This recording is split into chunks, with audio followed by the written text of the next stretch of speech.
Obunu gini kama chozunu Imana chukwa kosi womo Onyele miu Nyelu yumi What am I looking for? See my God, he don't bless me, yo. He give you me, give me you. Obunu kife la chasha so Obunu kife me chasha me my baby, you know, say you go love for me. Hey, yeah. I do go. I could go. When I call your name, Shakara for me. Oh, Roma, I will be your Romeo. You go be my Julie. Roma, I will be your Romeo. You will be my Julia. Oh, give me your love and I'll go run away.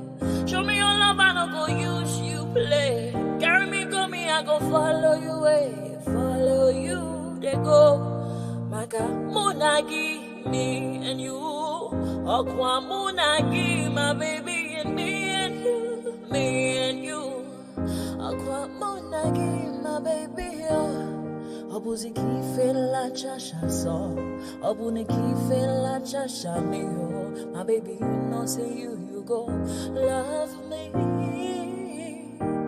I do go. I could go. When I call your name, Shakara for me. Oh, Roma, I will be your Romeo. You go be my Julie. Yeah, Roma, I will be your Romeo. You will be my Julia. Oh, Roma, I will be your Romeo. You will be my Juliet.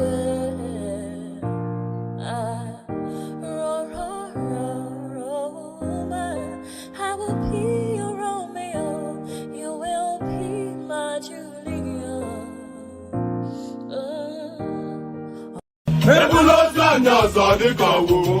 Okay now. To person between my bed. I see. I see what I don't really forget, man. Okay. Ọkwa ya lóge fíìmù, nwanne ike anya, mama m si na nwa m etogo kwa, maka na nwa m jelu mba, o wee bute ike. Ọganiru na-ebute ilo nwanne m, ọ na-agwa nke ya dịka akpa ya chọkwa.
Ẹ̀jẹ̀ mi ni ẹ kí n gbọ́, àkọ́bí ewé ayò, ewé tún méje, ìtún ló ní ọ̀tún ẹ̀ ṣe, ìfà ló ní kan fà ẹ̀ mọ́ra, àìbínú gbogbo àtàrẹ, gbogbo méjì ọkà bàbà, gbogbo mẹ́ta ọkà wáṣẹ́, orí ló túmọ̀ ẹnu gbogbo ọ̀nà ní túmọ̀ ẹsẹ̀ akọni ìmọ̀ tú ìmọ̀ jọ ìmọ̀ èmi ni wọn kì í dálẹ̀ wọ́n bá lọ mẹ́lẹ́mọ́ wọ́n á fi jóye ẹlẹ́mọ́ akọni wọ́n bá lọ gbé fèrè wọ́n á fi jóye ẹlòkó bọ́ọ̀wọ̀ wọn bá tẹ̀lé wọ́n á fi jóye aláre àwọn mẹ́tẹ̀ẹ̀ta parapọ̀ wọ́n wá jọ ń pẹ́ mọ́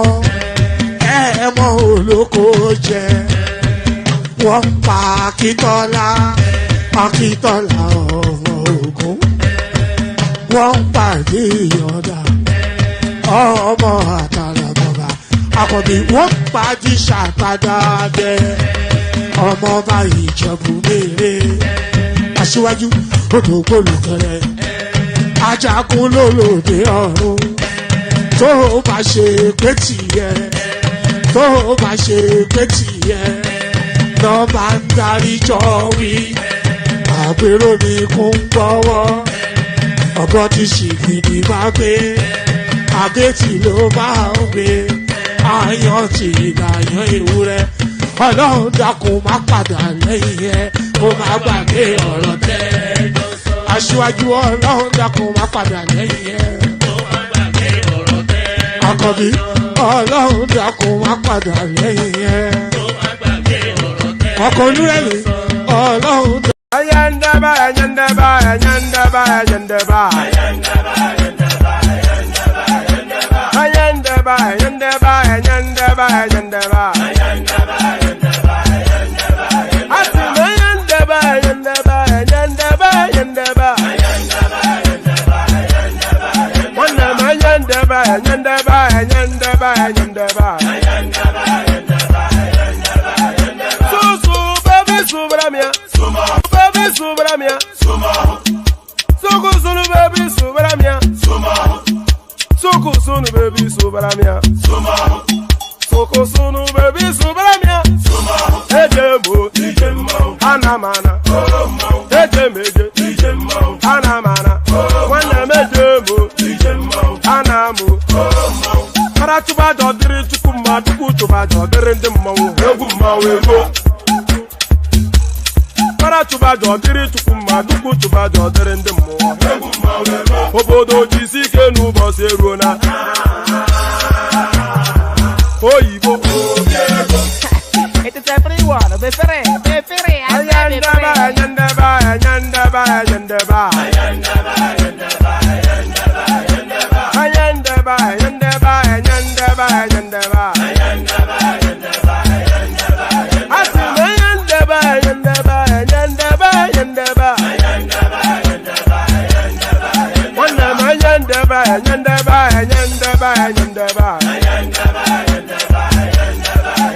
Susu baby subramia, Suku sunu baby subramia, Suku sunu baby subramia, Suku sunu baby subramia.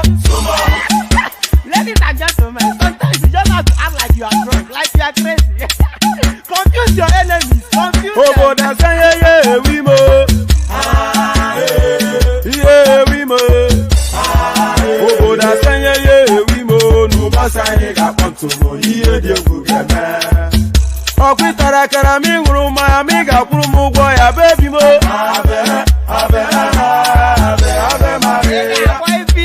Ayandaba, ayandaba, ayandaba, ayandaba.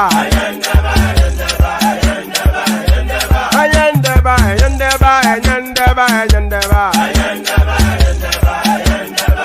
Asim ayandaba, ayandaba, ayandaba, ayandaba. Wanam ayandaba, ayandaba, ayandaba, ayandaba. Susu baby subramia, Suku sunu baby subramia, Suku sunu baby subramia, Suku sunu baby subramia. Asekwa na ifo ja banye si akuna nyi ego mkambasi ozo. Since I was born, but now I am getting youth. Akuna mota nwa akuna koga book. And there it is right there. So there it is right there. Good day to you. Hopefully everybody can hear the sound of my voice. So good day to you. Indicate if you can hear me in the comment section. So it's very important that you do hear me because I have very important, I have great news for you. So the Sunday sessions are back, Sunday sermon with Dupsy, but this Sunday coming, we have a new host making her debut as the host of that space. So Dupsy has kindly agreed to, she even volunteered to yield her seat to Chioma. So Chioma will be hosting our Sunday session. And of course, Chioma never short of an opinion. So it's going to be as explosive as a Dupsy session, if not even more explosive. So fasten your seatbelt as Chioma launches at you, making her debut on Sunday. So the link I'm sending into the comment section now, that is the session for Sunday. Go and bookmark it as Chioma introduces herself to the space by way of conversation. So the elegant Chioma are joining us as the host for Sunday session. So the elegant Chioma joining us as the host for Sunday session. And here it is, your friendly neighborhood or your Alaafin man joining you as the host for today's session. So I brought a big jug of water with me because I go through quite a bit of water in the course of these sessions.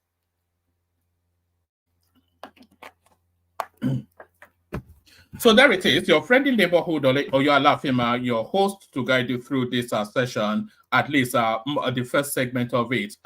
Good to see you, Choma. Good to see you, Adeboyega Abiola. So that's Boyega right there, starting the weekend off with One Man Went to More. And there's Choma right there, bracing herself up for our Sunday's session, which are guaranteed going to be an epic session. So an epic session in the making for Sunday. So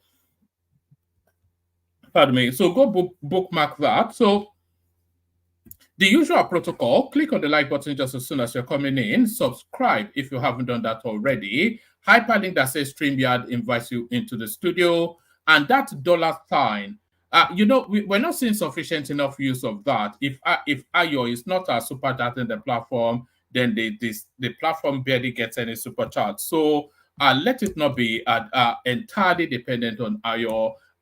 Keep him company in that space. So we have the anticipation of a minimum of 5 super chats per session. So let us reach that fairly quickly. So let us reach that fairly quickly.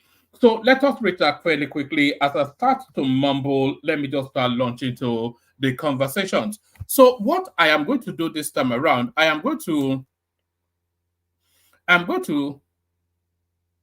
all right, Samuel Adeleke is already saying that it's coming to. It says, "I am coming for Choma." So go and bookmark that link that I just sent in, so that you get the alert and you are ready to go when Choma makes her appearance on Sunday. Let me send it again because I am quite excited for that session. So we see how that goes. So yes. Yeah, I was saying. I'm going to read out the headlines and then probably read out 1 or 2 articles, and then we take it from there. So, because the readouts can be long and winding sometimes, and I'm not quite sure. I'm not sure if people are here for my readouts and commentaries or just for the conversation or for both. So it's always a guessing work sometimes. Trying to determine what people really want, but we do that. So we do the headlines. Pick 1 or 2, maybe 3 or 4 to read out, and then hopefully the panel would have assembled and the conversation ensues. So the panel assembles and the conversation ensues. But let's kick it off with this one. Let me remove that from the screen. So let's kick it off with this one. So this one now is a pause and then go. It's just the way to understand this headline. Pause and then go. But that pause, so it looks like an 8-year pause. 2027, Lagos APC stakeholders push for Ambode's candidacy. So who replaces Sanwo-Olu is already the question agitating the Lagos political space. And there's no shortage of an abundance of names to replace Sanwo-Olu in 2027. There's the name Seyi Tinubu, he's always been rumored as a possible governor for Lagos State, and I think 2027 is going to be his window. Then there's a guy called Doherty something. He's also a strong player within that space as well. And Ambode has unfinished business with Lagos State. So who replaces Sanwo-Olu? A question already agitating the minds in Lagos State. Lagos APC's 2027, Lagos APC stakeholders push for Ambode's candidacy. So now let's now see just how fervent that approach is. All Progressive Congress APC stakeholders have stressed the need for the party to give the governorship ticket to former governor of the state, Akinwumi Ambode, saying he has the Midas touch to transform the state. Speaking on behalf of the stakeholders in the state, a stalwart of the APC, Oluwaseyi Bamigbade, said Ambode, let's do that entirely all over again. I just don't like sometimes when I'm reading it, it sounds stilted. I feel the need to start all over again. Pardon me. Right. All Progressive Congress APC stakeholders have stressed the need for the party to give the governorship ticket to the former governor of the state, Akinwumi Ambode, saying he has the Midas touch to transform the state. So I'm not quite sure if that is the right phraseology. It's not so much that it has, because the state is already being transformed. They are building an O2 in Lagos State. They are building another seaport still in somewhere in Ekpe.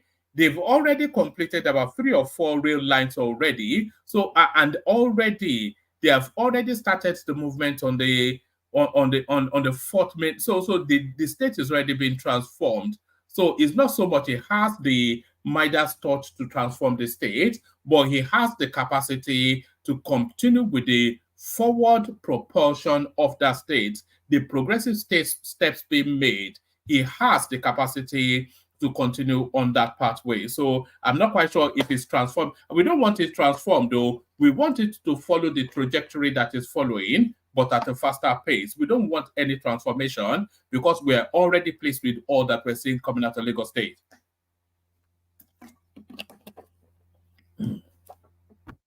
All right, all Progressive Congress APC stakeholders have stressed the need for the party to give the governorship ticket to the former governor of the state, Akinwumi Ambode, saying he has the Midas touch to transform the state. Speaking on behalf of the stakeholders in Lagos, a stalwart of the APC, Oluwaseyi Bamigbade, said Ambode's 4-year tenure in the state witnessed massive development in infrastructure.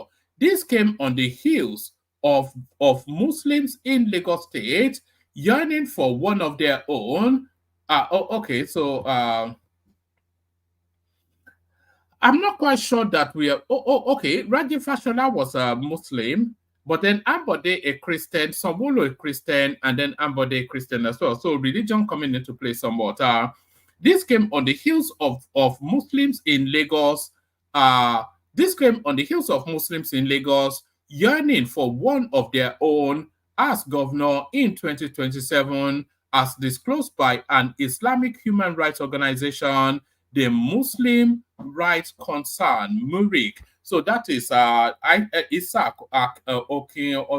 something or the other, the one that wears a turban on his head, pretending to be an Arab. He said many groups are on a daily basis yearning for the return of Ambode in 2027 to continue his Midas touch in Lagos development agenda, saying they believe he should be given the opportunity to have a second shot in the government house as the constitution permits. But Bamigbade said within 4 years in office, he remodeled Lagos, making it an investment destination for big businesses from within and outside of the country. He massively touched the lives of millions of Lagosians in every sphere, such that it would appear as if he has been in office for a longer period.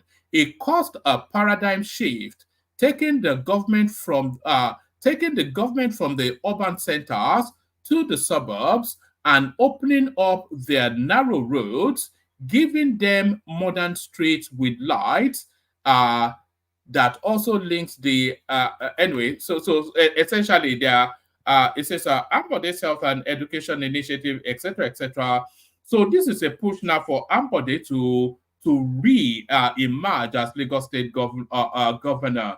You see, I am not entirely averse to that. I wouldn't push too hard against that.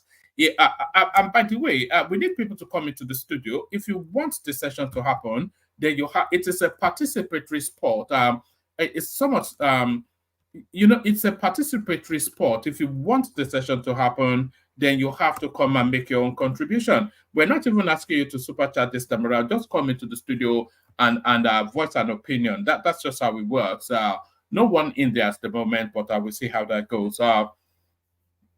So as I was saying, yes, I am not averse to Ambode being the next governor of Lagos State because, of course, we already know his competency level. I'm not going to. Is equal to Sanwo-Olu. I think there is no equivocation about that. Some might suggest that it's even better than Sanwo-Olu. Others will suggest that Sanwo-Olu vastly better than him. But at least it's to the competency level of Sanwo-Olu. So if he gets another 4 years after Sanwo-Olu, then we know that the next 8 years of Lagos State are in good hands. So I am on board with that. But what do you think? The Return of Ambode, that should be a movie. The Return of Ambode, but then this next one will knock you for 6. So let me bring you this one. This one is somewhat startled me. This is somewhat of a tepid endorsement of Tinubu by no less a figure than Pa Ayo Adebanjo. So this is a bolt out of the blues. A bolt out of the blues. Tinubu was in the trenches with us. We were in the trenches together, agitating for the reconstruction of Nigeria. Pa Ayo Adebanjo admits Asiwaju is not an opportunist, but one who risked all so Nigeria can survive. Where was your leader? Oh, no, this is the commentary of somebody else. But there is a clip which I'll play you in a moment. So yes, Tinubu was in the trenches with us. We were in the trenches together, agitating for the reconstruction of Nigeria. Pa Ayo Adebanjo admits Asiwaju is not an opportunist, but one who risked all so Nigeria can survive. Where was your leader when the struggle for the soul of this nation was thick and dangerous, selling tin tomatoes, romancing the military for crumbs at the port or in Dubai? I know my leader. So this is I think this is a pro Tinubu Twitter guy, legendary Joe, legendary Joe. So yeah, so this is but let's hear Pa Adebanjo. Let's hear what he has to say. And address what we are saying. And my advice to Tinubu is the condition under which we came together. It was in the trenches with us. This thing is not unknown to Tinubu. We are in the trenches together, agitating for reconstruction of Nigeria so they can live together in peace. And address what we are saying. And my advice. So I'm not quite sure if we can. I'm not quite sure if we can categorize that as an olive branch. Is that somewhat of a flying of the kite by Pa Ayo Adebanjo? Because there is no equivocation. This democracy that a lot of people are now fighting hard for to be president of, Tinubu was central to the birthing of it. The Fourth Republic, the story of the the story of how the Fourth Republic came about. That story can never be complete without Tinubu having a central role in that narrative. If he put his life on the line for this democracy to come about, for this Fourth Republic that everybody is now fighting, calling him all manners of names, feeling a sense of entitlement, when Tinubu was fighting for this democracy, Peter Obi was a functionary of the people that Tinubu was fighting against, because Peter Obi then was an agent of Sani Abacha.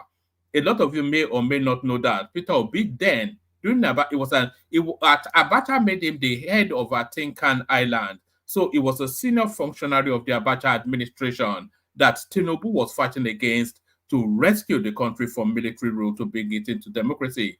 And Atiku Abubakar, of course, he was fraternizing, very much so, collecting contracts as usual and living fat of the land. So there it is. And this is no less a figure, Pa Ayo Adebanjo reminding you of that. Let's hear him one more time. And address what we are saying. And my advice to Tinubu is the condition under which we came together.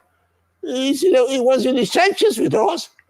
This thing is not unknown to Tinubu. We are in the trenches together, agitating for instruction of Nigeria so that we can live together in peace.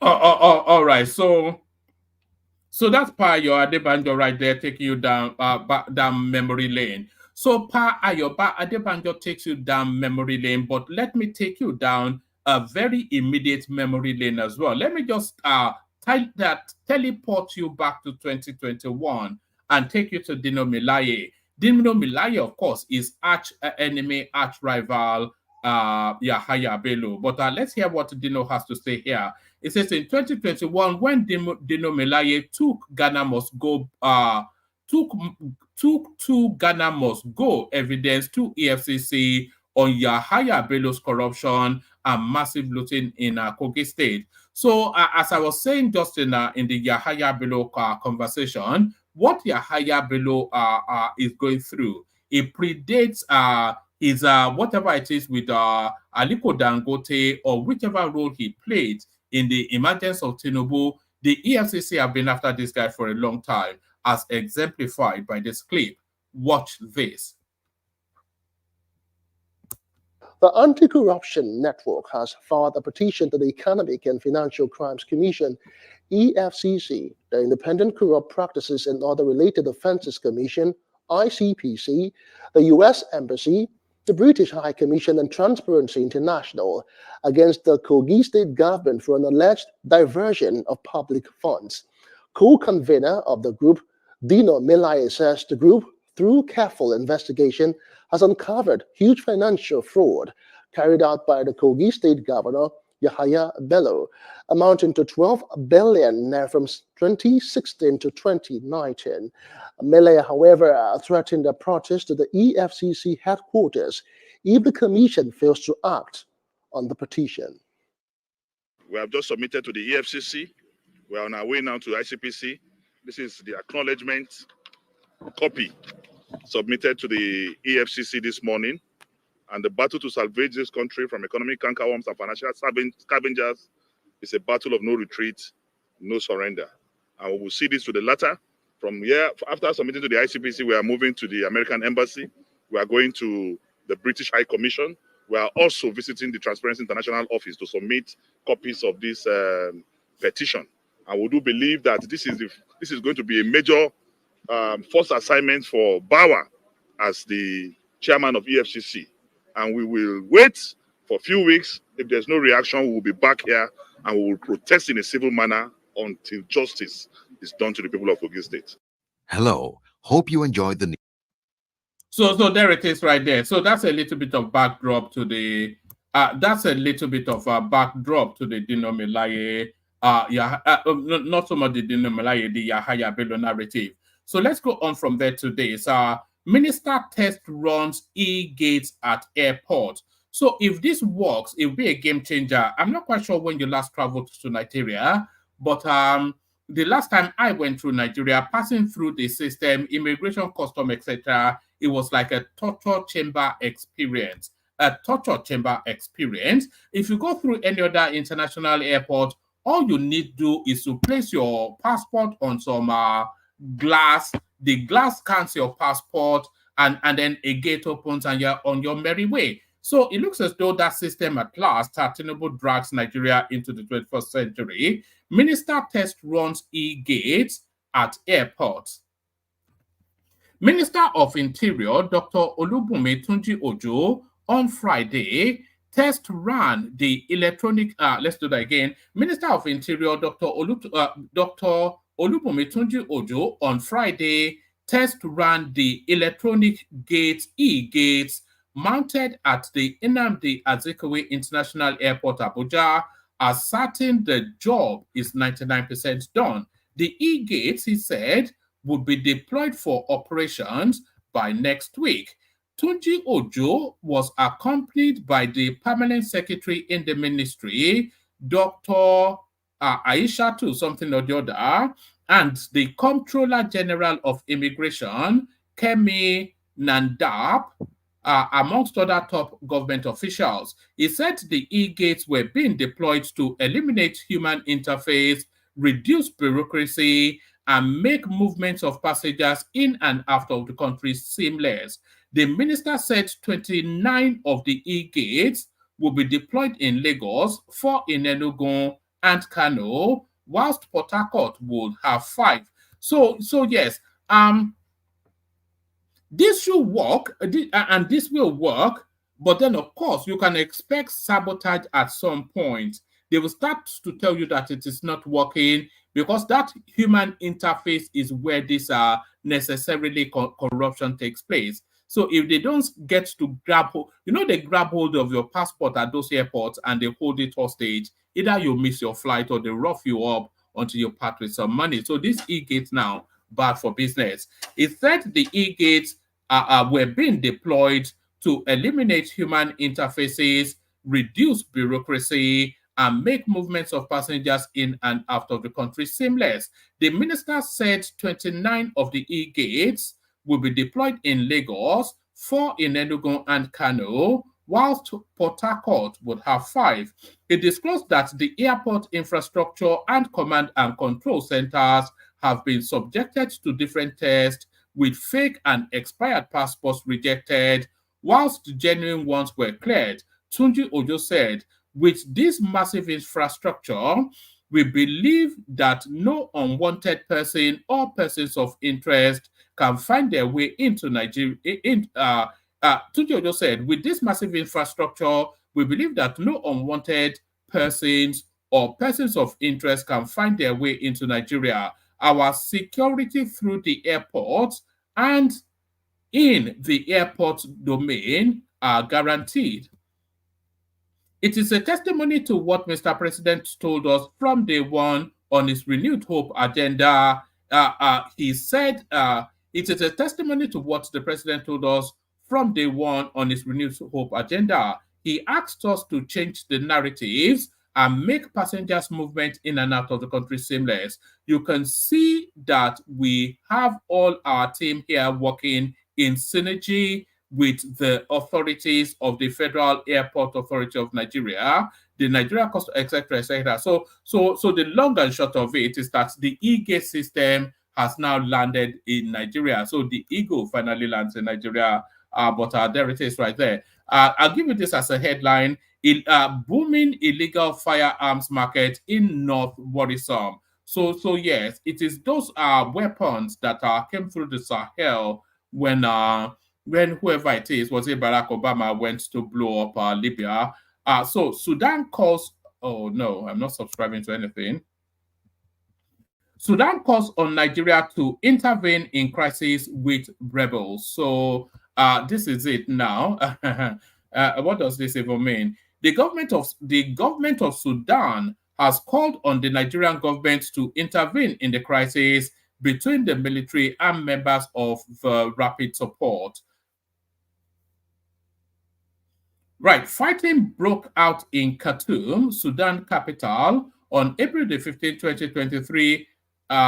Fighting broke out in Khartoum, Sudan's capital, on April the 15th, 2023, as an escalating power struggle between the two main factions of the military regime finally turned deadly. On the one side are the Sudanese armed forces, who remain broadly loyal to general whatever it is that runs the country. Against him are the paramilitaries of the Rapid RSF, a collection of militia who follow the former warlord, General whatever it is his name is. The RSF was founded by the former dictatorial ruler Omar al-Bashir as an Arab counter-insurgents militia. So, an Arab counter-insurgents militia, what does that even mean? Are they the Arabs insurgency against the Bantus, or what? It's just a foolishness going on in those places. Bashir wanted to crush a rebellion in the region of Darfur that began more than 20 years ago due to the political and economic marginalization of the local population. However, members of the RSF are now being described as rebels trying to overthrow the government. While speaking at a press conference in Abuja on Friday, Mr. Ahmed Omar Jabul charged the affairs of the Embassy of the Republic of Sudan in Nigeria, said Nigeria's intervention could end the 1-year conflict. If Nigeria intervenes in this crisis, we are sure this issue will be resolved soon. We know Nigeria was busy with elections when the crisis started, and then the Niger Republic crisis came up after. So if there's now a queue for Nigeria's intervention, and still they mock us that we are. I mean, the Nigerians themselves, they mock themselves as carrying no weight. I'll actually send this article to Tunaija, see what he makes of it. He always tried to diminish the country. According to him, Nigeria's previous intervention in crisis in the country had been successful. Whilst expressing the government's intention to return the country to democracy, he said Nigeria's intervention will fast-track the process. He said the humanitarian situation in the country was getting worse as the rebels were intercepting the fuel supplies from international organizations. Jabu said the rebels were invading civilian homes, government institutions, and universities, turning them into bases. He said, although the conflict situation in Sudan has not completely changed since it began, the national military force has halted, blah, blah, blah. What we would like, so essentially, Sudan invited Nigeria to come and rescue them, and rightly so. Nigeria is the daddy of them all. So yes, of course, they will call us to come to the rescue. All right, let me take you to another one. Yes, no, we've gone through that one. Oh, yes, I'll. Okay, I think we've done that one as well. Hold on.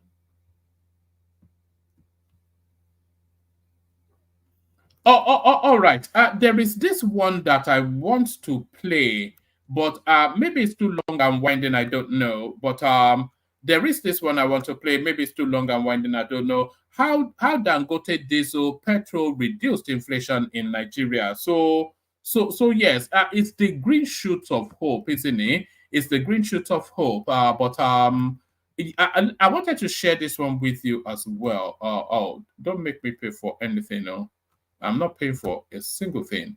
So yes, Kemi Badenoch or Badenoch. I don't know how to pronounce her last name. Kemi Badenoch.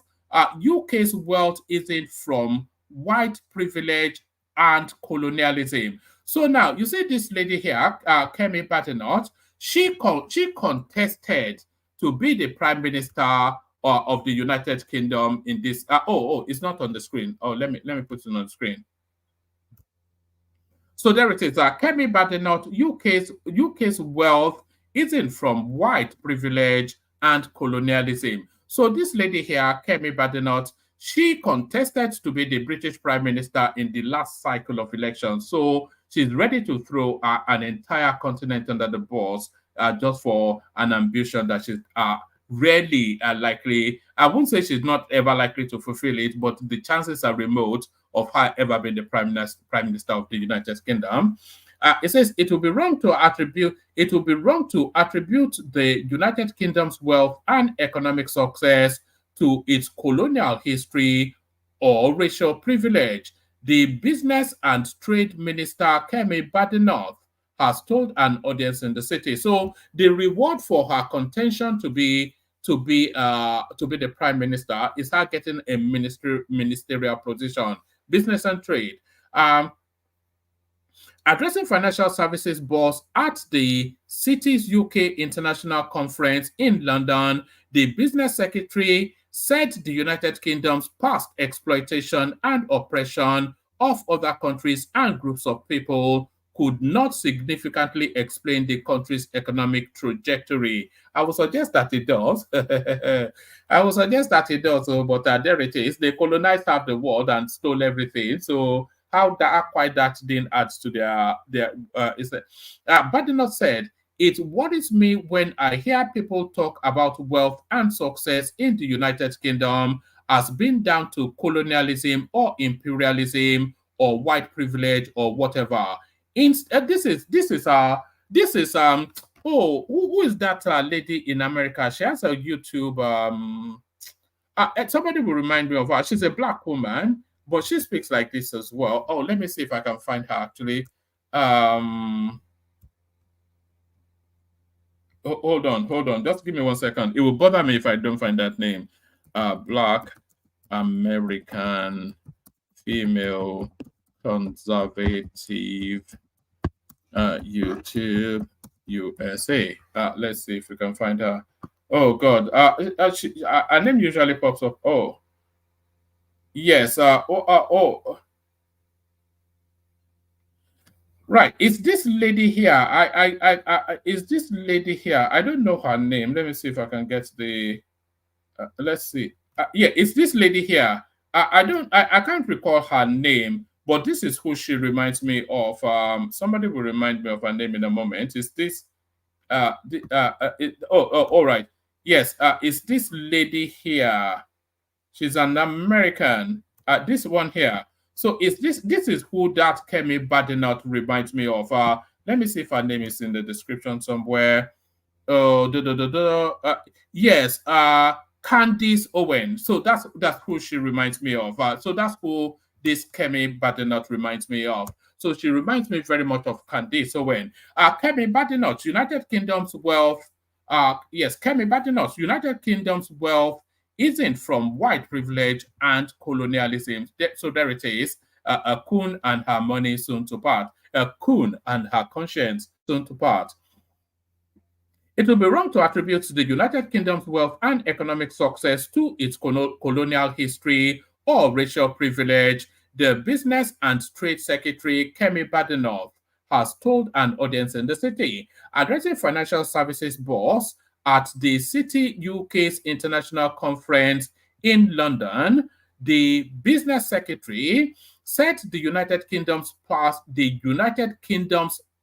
exploitation and oppression of other countries and groups of people could not sufficiently explain the country's economic trajectory. Badenoch said, "It worries me when I hear people talk about wealth and success in the United Kingdom as being down to colonialism or imperialism or white privilege or whatever.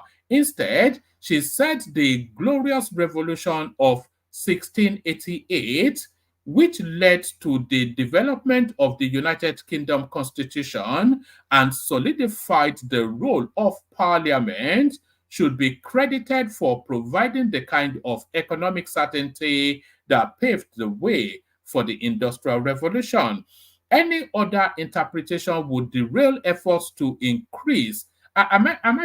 This is enough for me to do. I'm almost minded to do a standalone video on this, but maybe I'll cut this out and do a more expansive narrative on it.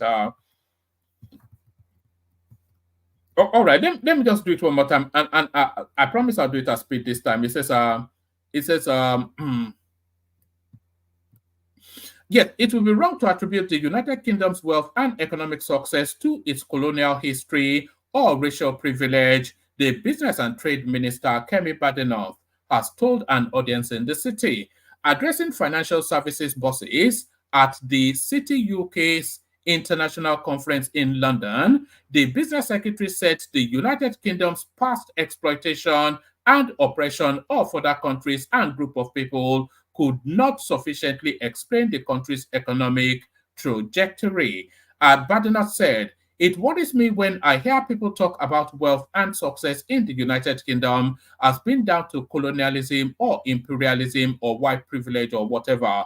Instead," she said, "the glorious revolution of 1688, which led to the development of the United Kingdom Constitution and solidified the role of Parliament, should be credited for providing the kind of economic certainty that paved the way for the Industrial Revolution. Any other interpretation would derail efforts to increase the growth at home and any other interpretation would derail efforts to increase growth at home and abroad." But not said it matters because if people genuinely believe that the United Kingdom only grew and developed into an advanced economy because of exploitation and oppression, then the solutions they will devise will make our growth and productivity problem even worse.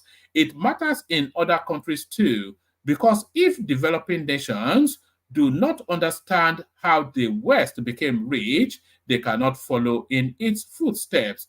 And it matters when, as your trade secretary, I go to the World Trade Organization conference negotiating on the United Kingdom's behalf, and some of my counterparts spent the entire time in the meetings talking about colonialism, blame the West for their economic difficulties, and make demands that will make all of us, not just this country, but around the world, poorer. So those demands, of course, will be reparation for the exploitation of the places that the United Kingdom exploited, including her country. Kemi Otidoyinbo, this is it. They call people like this a coconut. Do you know what or an Oreo?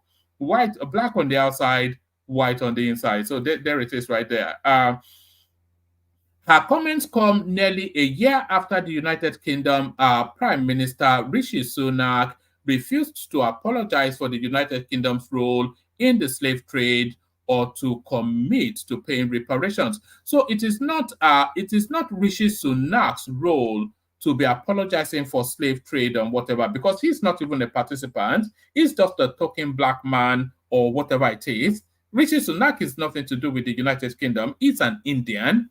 So let's just stop there. It says this was despite descendants of some of Britain's wealthiest enslavers calling on the government to apologize for slavery and begin a program of reparative justice in light of the ongoing consequences of this crime against humanity. Its after effects still harm people's lives in the United Kingdom, as well as in the Caribbean countries where our ancestors made money. A member of the Hair of Slave campaign said, a report published by the University of West Indies last June concluded that the United Kingdom alone owed $24 trillion, 18.8 trillion pounds in reparation for transatlantic. Let me have a sip of water.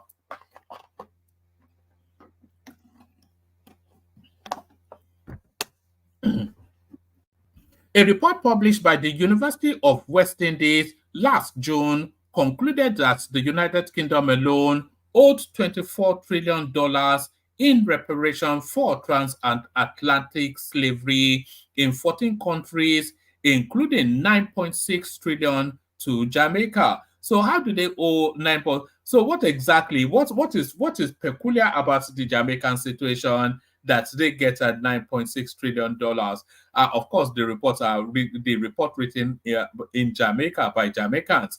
The report used calculations made by the Brettle Group, which factored in the wealth and GDP amassed by countries that enslaved African people. It goes on and on, but I think that's sufficient enough of that for us to wrap things round. Depending on if there's anybody in the depending on if we have a panel or not, I might well play you this clip.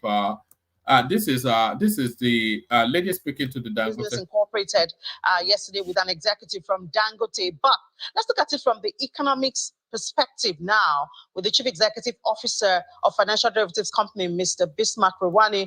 Mr. Rwani joins us in the studio. Mr. Rwani, good morning. Good morning. Thank you for your time coming into the studio. We appreciate all right, we that. just have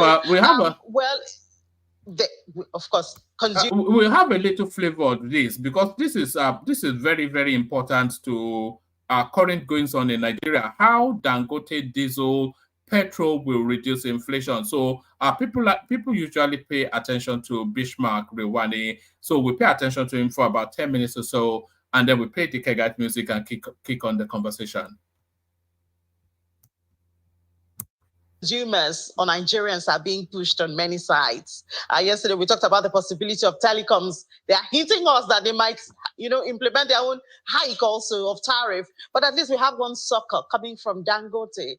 And so we see Dangote telling us that diesel is not even going to be the 1,225, they said. It's not going to be 1,000. So, of course, this gives us a little bit of relief as Nigerians, even though we wonder how long it will take for this to sit down into real commodity prices.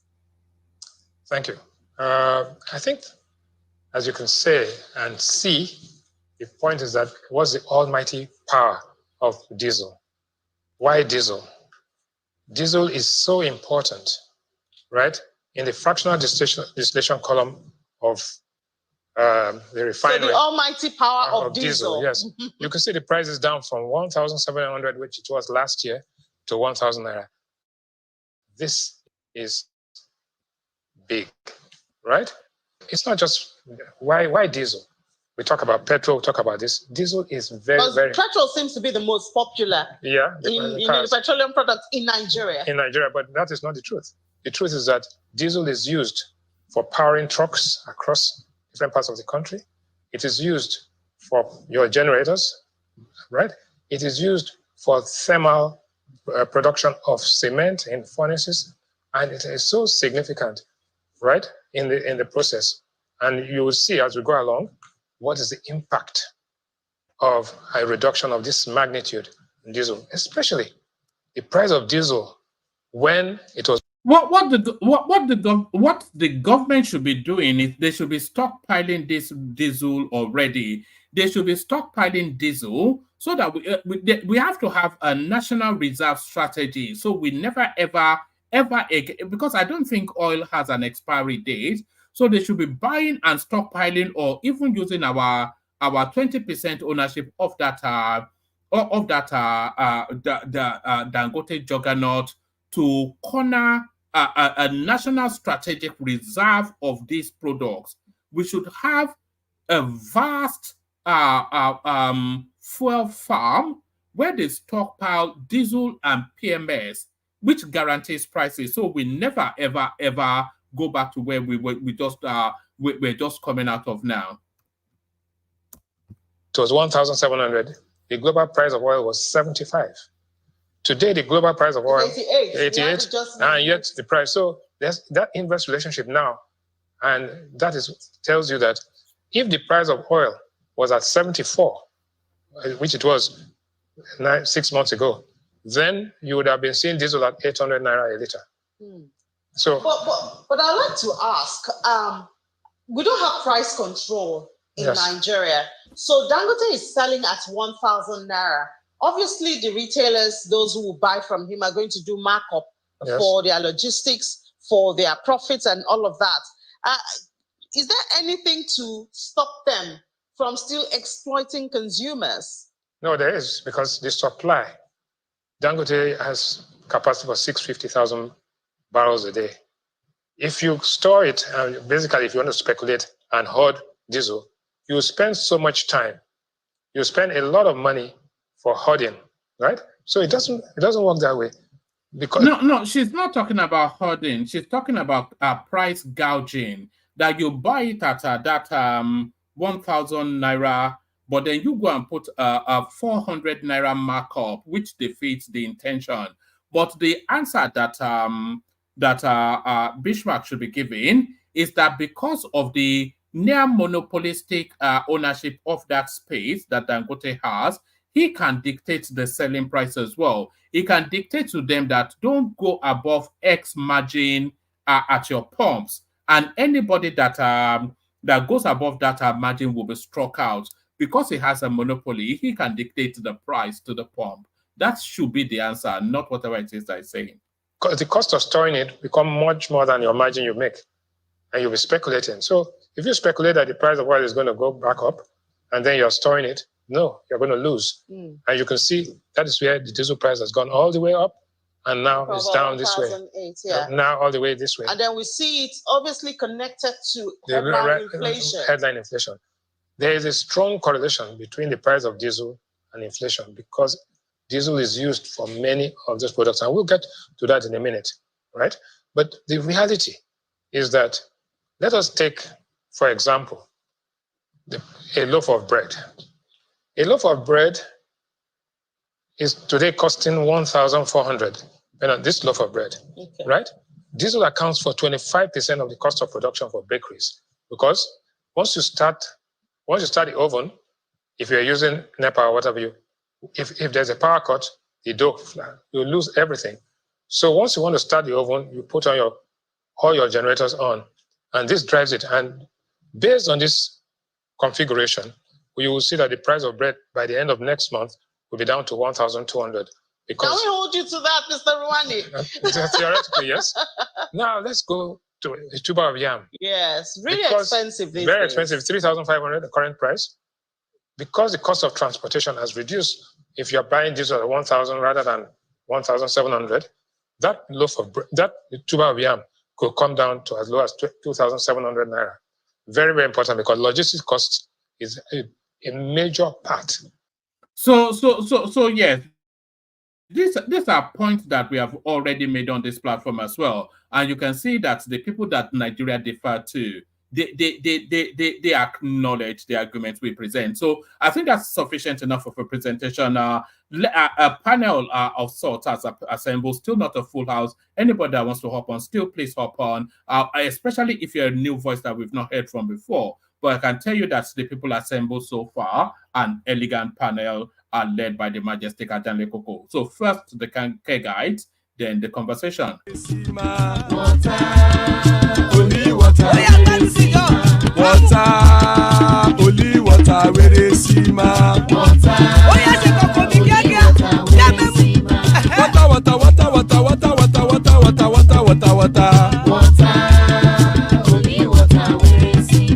Hapa o naido.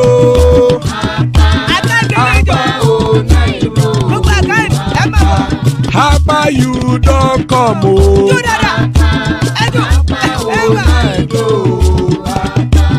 Hapa o naido.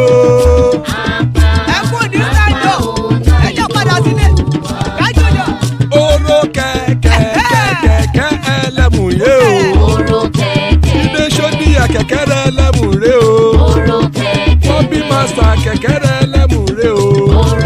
Chifu Faila ti kẹ̀kẹ́ ẹlẹ́mù rẹ o.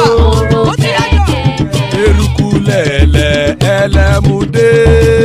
Eruku lẹ̀lẹ̀ ẹlẹ́mù dòde. Eruku lẹ̀lẹ̀ ẹgbẹ́ ẹlẹ́mù dòde jàre o. Eruku lẹ̀lẹ̀ ẹlẹ́mù dòde. Eruku lẹ̀lẹ̀ Ghana ti dé ẹgbẹ́ bọ́dì o. Ọmọ ẹlẹ́yẹ ẹyẹ o ó dilé o. Odúyẹ̀lá ẹyẹ o ó dilé o. Petrosoname ẹyẹ o ó dilé o. Petrosodunke ẹyẹ rẹ̀ ó dilé o. Ẹlẹ́kọ̀ ọ̀run mú ìní o.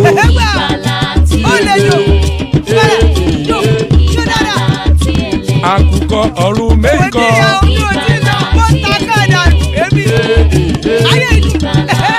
Ikú kò ní rí wà gbéṣe o.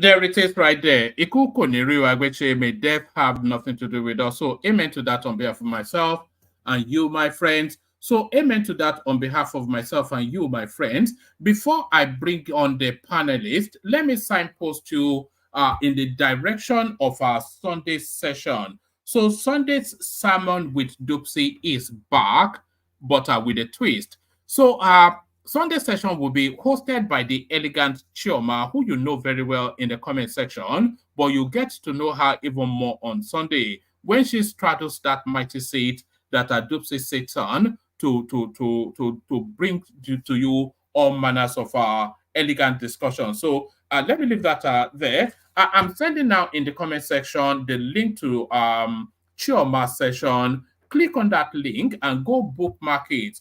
Turn on the bell notification. You know Chioma, of course, from the comment section. She never holds back in her opinions, and of course, are almost certain to be the same on the screen. So guaranteed to be an explosive session with the elegant Chioma. So the elegant Chioma, before we come to the elegant Chioma on Sunday, let's bring on the panelists as assembled. Ajale Koko with us. Always a delight when Ajale Koko is here. Rest in my mind, of course, your friend and mine. Adewale almost certain to be in a car somewhere.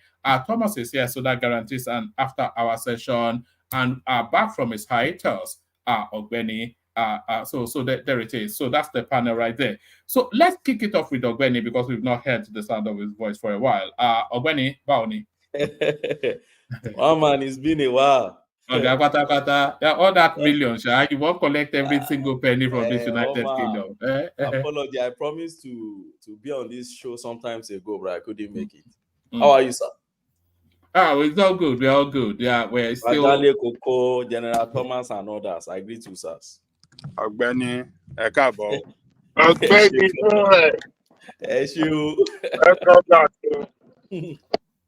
Thank you, sir. I thought you are going to be the first one to go. You are not yet back on the one man's book. You have to go and buy those cows. I told you. You buy the cow. Stop this book. So you buy red wine to appease the gods. Okay. We've not heard from Ogbeni in a while now, so he likes his sleep. Before we get to him now,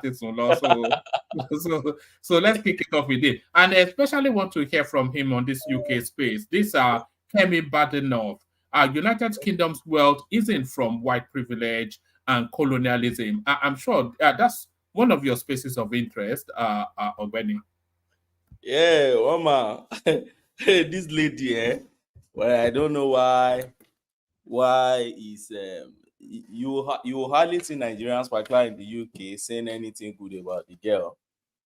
And then even when she was contesting for prime minister position, Nigerians and Afro-Caribbeans they didn't really give her the support, and there was a reason for it. The reason for it is just simply that it's she now sees herself as what I can call one of the white supremacists. She doesn't relate much with the black community, even though Sorry, Ogbeni, am I right to draw that parallel between her and Candice Owen? Is there not an element? Yeah, you can. Yeah, you can. So she's, I think, because she lacks an understanding of African history. Maybe because, in this country where we stay, you see, an average African man is, we're double disadvantaged, or let me say Nigerian. We're double disadvantaged in terms of knowledge of history. Back home, we've removed history from our curriculum. Here, nobody will teach you about African history. My children presently in Scotland here, they're teaching them history about Scotland, history about UK, how many kings, Kings Harry, Kings William, kings, all these kings and queens. Good, it's their country. But what I keep telling their teachers once in a while is, look, why don't you teach them global history too?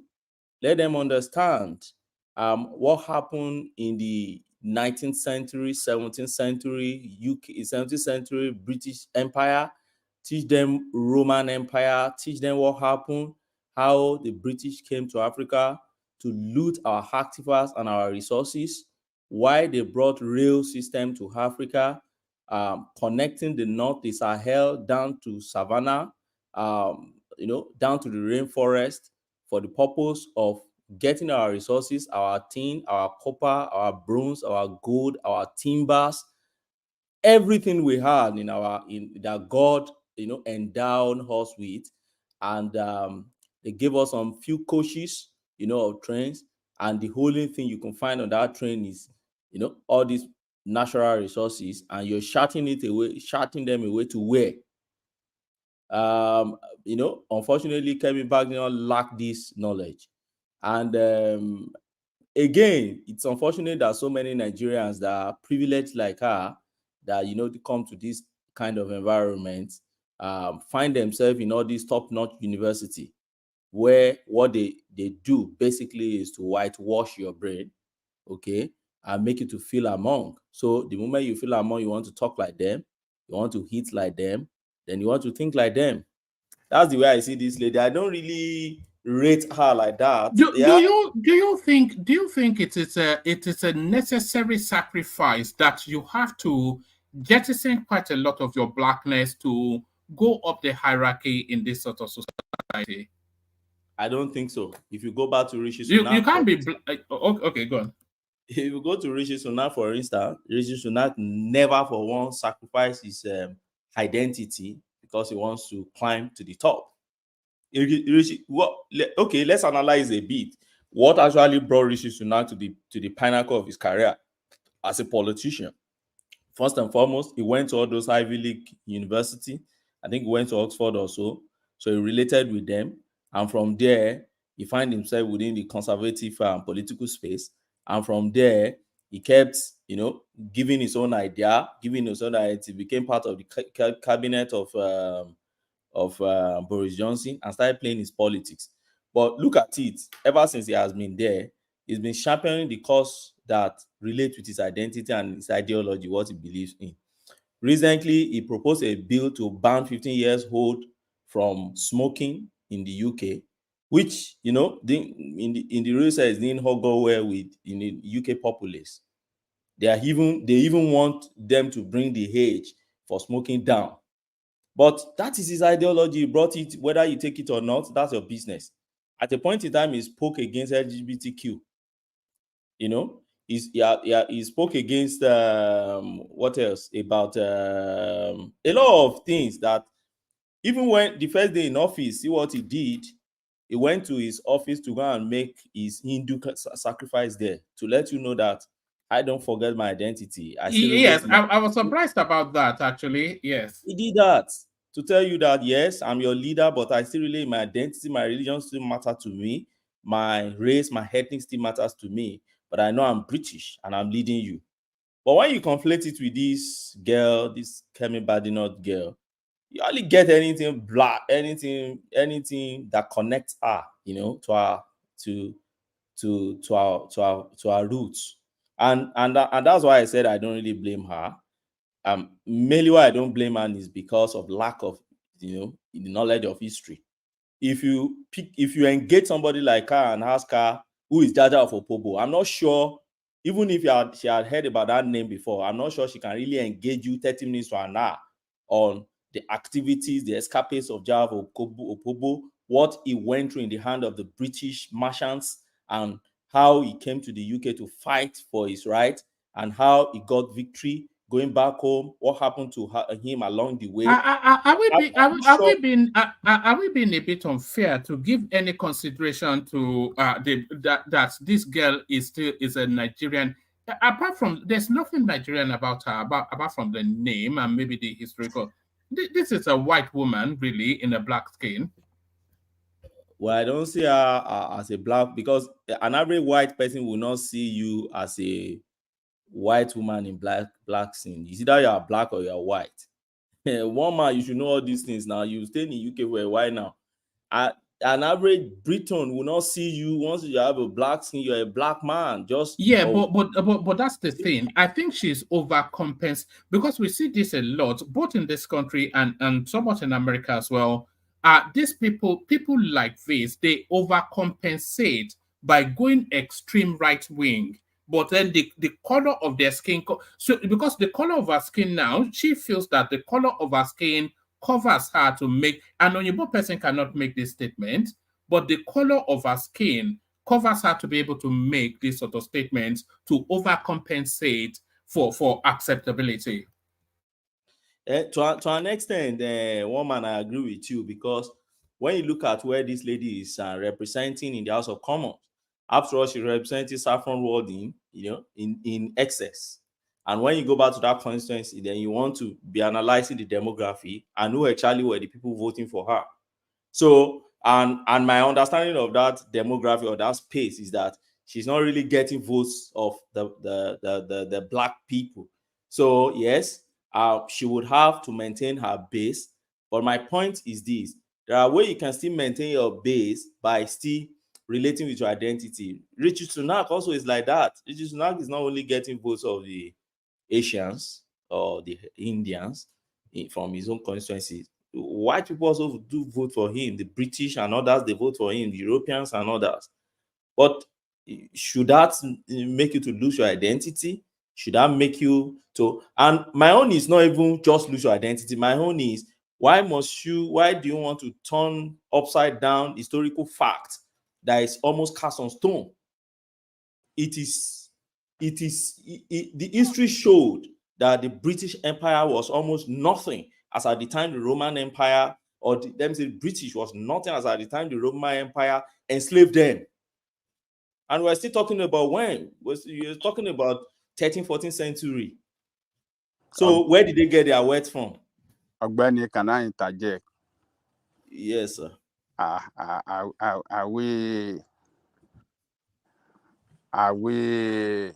not unfair to criticize this lady for what she said? Because by the virtue of her position, as a minister in a country, a potential prime minister in the future, do you expect her to say anything bad against her country that will project her country as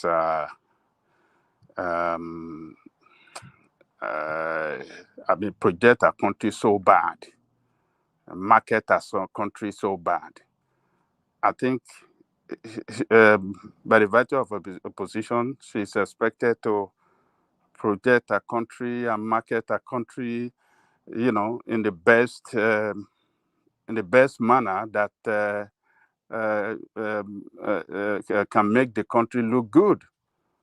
So we shouldn't. She was born there, I guess. One man. Was she born in Nigeria? I'm not sure. I think she was born here, but I suspect she may not have been. But maybe she came early. Is she British born? Yeah, I think so. Yeah, but maybe she shouldn't have spoken on that topic at all. And wanting to be prime minister does not mean then you throw an entire race of people under the bus just to be an Uncle Tom. Yeah, she was born there. She was raised there. The British nation gave her everything to be who she is today. And you want her to speak bad about that country. Where is her patriotism? So, we should consider that she's a citizen. She grew up there. And by the virtue of her position as one of the leaders in that country, she's not expected. She's not expected to speak bad about that country. So that's the way. Ajale Koko, please, 30 seconds. I guess one man was born in BT, but you can't see him talk in that manner. Are you not seeing it in that premise? People were born in some country, but they don't throw their race under the bus. Don't think it's very. No, That Ajani Koko. she Yes, didn't. go on. She didn't throw her race under the bus. She was just, trying to correct an impression that British um,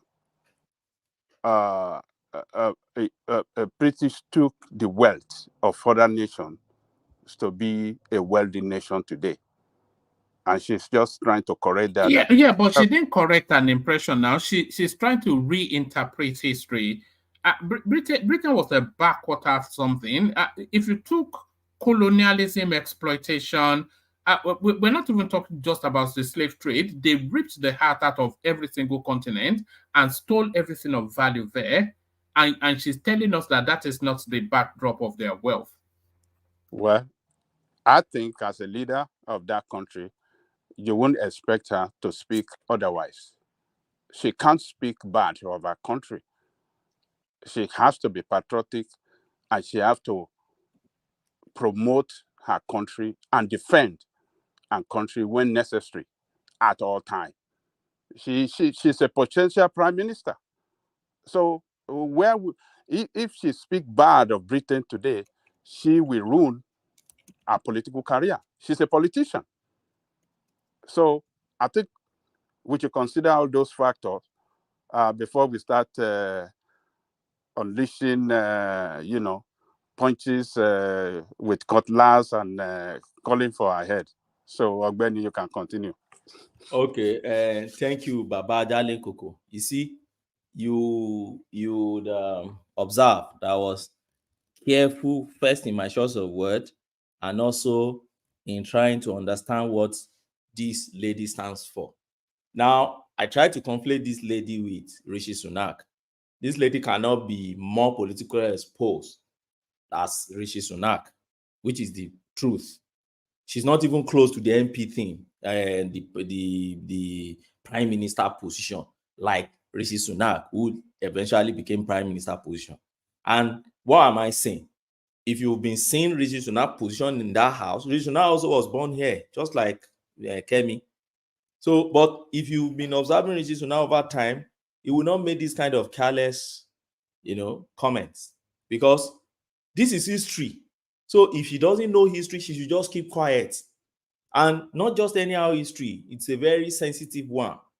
Colonialism, it plays a very huge role in what the United Kingdom is today. And there is no professor of history in the UK that will be talking carelessly like this lady. And a real researcher who researches in history will not talk anyhow the way she's talking about. She's talking about revolution of 1688.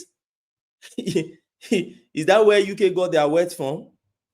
Does she really know this thing? And that's why I said, let this lady engage people who understand African history and the. But does she have a point, Ogweni, that the 1688 the parliamentary system and then the birthing of industrialization, those are the real backdrops of the British wealth, because it established a consistency and a framework for governance, which is then does she have in the broad strokes, does she have a point?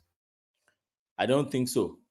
Let me give you just two incidences that happened in Africa that you can easily trace to what the British Empire was immediately after colonialism. Now, don't forget that this same British Empire we're talking about were raided and ruled over time by a Roman Empire. At a point in time, the Danes enter into this land and plunder the land. The French Empire enter into this land, plunder their land.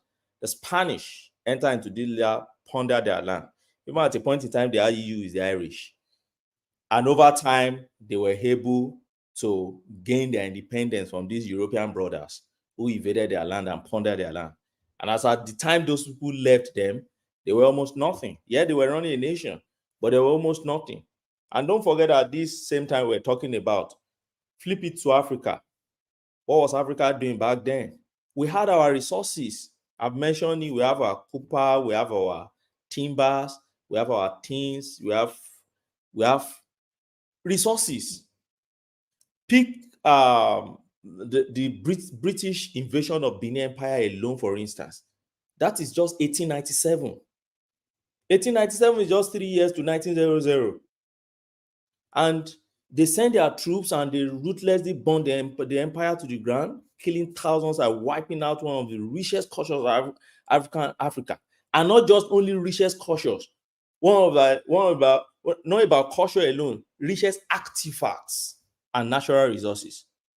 And the king was forced to flee, while his palace was looted of numerous treasures, bronze. It wasn't just wooden carving, woods and co they looted in Benin. It's more like you enter another empire as big as your own empire, and you looted their own natural resources and you brought it down to your own space. Not just keeping in museum. Those ones they kept in museum were the least of all the things they had there. But they were the things they were exchanging for the wealth they had today. Bronze, ivory artifacts, and a lot of things you looted from Benin. That is Benin alone. Not to talk of Egypt, not to talk of Ethiopia, part of Ethiopia. Nefertiti bust. A lot of issues. So when somebody now go to Gold Coast, you call Ghana. Ghana was Gold Coast. Before they name it Ghana, it was Gold Coast. There was a reason why they named Ghana Gold Coast. The one we name Ivory Coast, there was a reason why they named it Ivory Coast. And you looted all these things, you brought it to your country to build your country. Yes, good for it. You established colonialism. And even during colonialism, we're still looting things and bringing it to your country. And somebody will just write up in a day, and all what you can say is that the wealth they gather from colonizing has nothing to do with the nation's wealth. Does it speak sense at all? It doesn't. That's the point I'm saying. Ogbeni, So, what do you but think? our excuse are because Ogbeni, what do you think? sorry, let me just quickly land. Our excuse are, and before I land on that, let me address Baba Koko a bit. Ogbeni, before you address me, let me say this so that you can address it, take everything together. What do you think would have happened to this lady if she has said otherwise? If she has, spoke in favor of the history, or said it, the way it was. I mean, the historical fact. If you have spoken in the direction of historical fact and not, try to,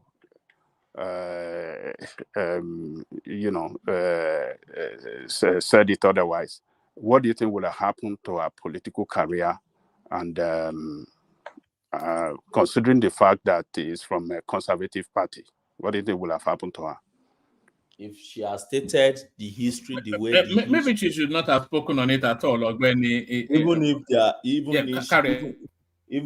if she had said which she have said already, if she had stated the correct position of history. My own, I'm not on the side of whether she. My own is I'm on the side of somebody stating the correct position of history. Posterity would have have her name written in the golden book. Yeah, we are not living only for today. She's not living only for the political career. Where is Margaret Thatcher of yesterday? Where is she today? She's gone. But history will always write the good and the bad and the ugly of Margaret Thatcher till now. Where is even the Cameron of yesterday, now Lord Cameron? What is he doing now? Where is Gordon Brown and others? Where are they today? So everything is just not just about your political career. May I believe there's posterity that we should always work to put our name in the good books, when it comes to posterity. Not just, you want to favor your political this thing. And unfortunately, you may not even become the prime minister. There are many people that have contested and worked towards this thing and they never be. So you don't walk your way through to that glorious, office by, losing your own identity, speaking against your own roots. You're seeing the truth, you're not talking about it.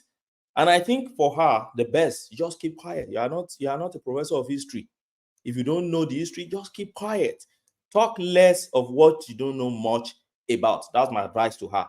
Talk and mind you, Babajale Koko, there are many members of parliament in that parliament, okay, that are fronting for repatriation of many artifacts back to Africa. And each time when I listen to these MPs, you will see them talking about billions of pounds that UK had made from those artifacts. And many of them are saying, don't just return it with part of the money that you have made for it.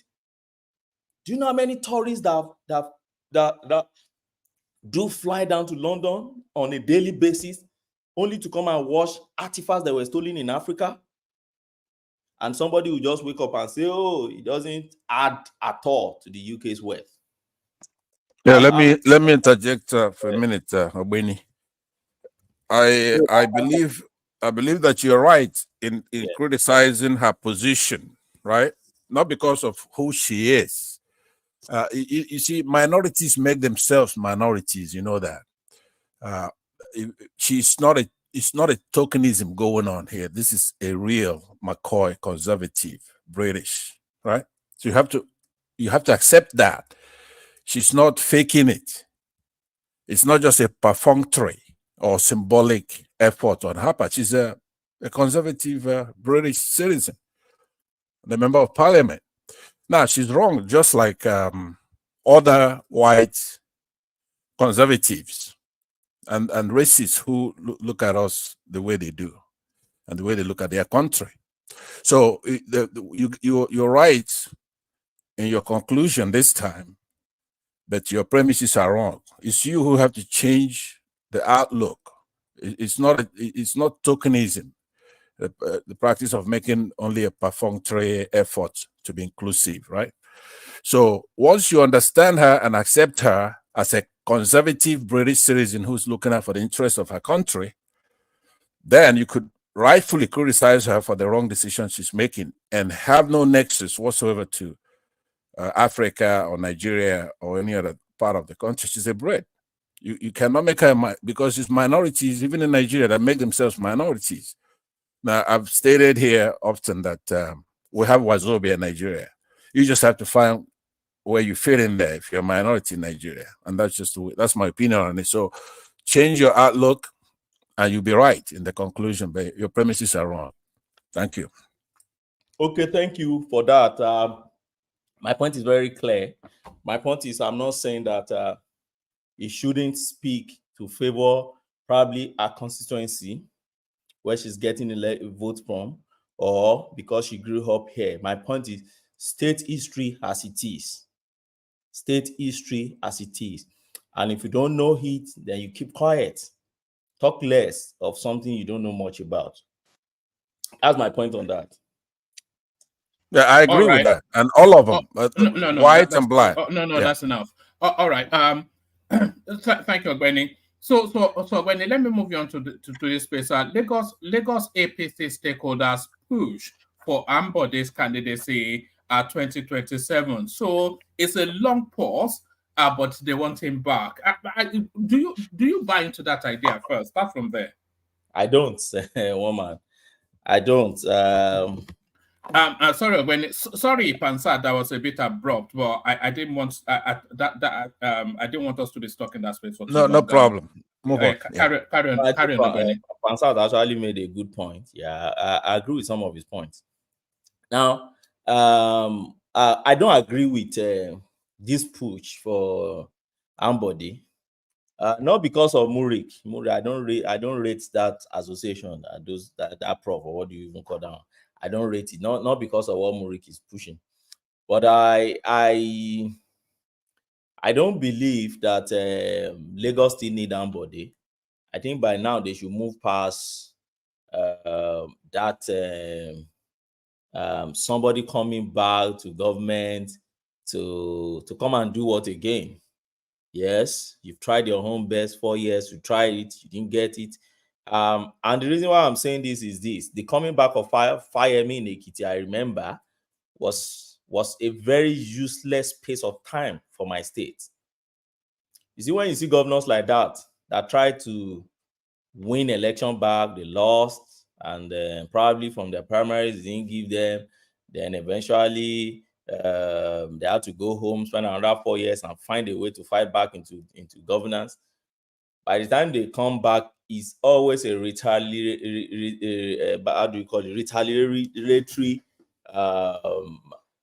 approach they always adopt. You see them fighting their enemies, all those enemies they've had in mind. They come back and start fighting their enemies back, and that is what they waste time, because they know they don't need your vote again for the second term. So they hardly do anything.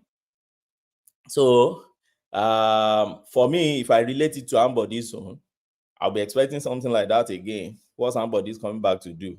It will just be like Fayemi second time in Ekiti. You just come, you don't care about anybody because you don't need their vote again. You've had their vote once and you don't need it, and then what exactly do you want to do? In your first time, the thing with Ambode is a known quantity. And we know he's a worker, and we know he has the capacity for elegant big projects, and we know that he is very much on board with the transformations that a lot of people want and are seeing in Lagos State. So we know that it's a steady hand. We know he can do the job, and we know that it's a minimum risk. Is that what we want? Well, all doing by minimum risk. I don't know. What I know was that he's not going to rock the boat, is he? And he was doing excellently well. So we already know his pedigree. One man, Benny, let me ask you. Let me put this position to you. Okay. Don't you think it's a wrong? It's wrong of you to compare Ambode to your former governor. What's his name? Fayemi.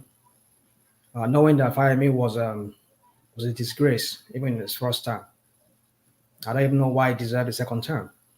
But here you're talking about a man who has proven himself to be a governor of some sort that Lagos State has never seen. Besides maybe Fashola, who did maybe if he had a second time too, maybe he would have surpassed Fashola. So why don't you look at it from that point of view?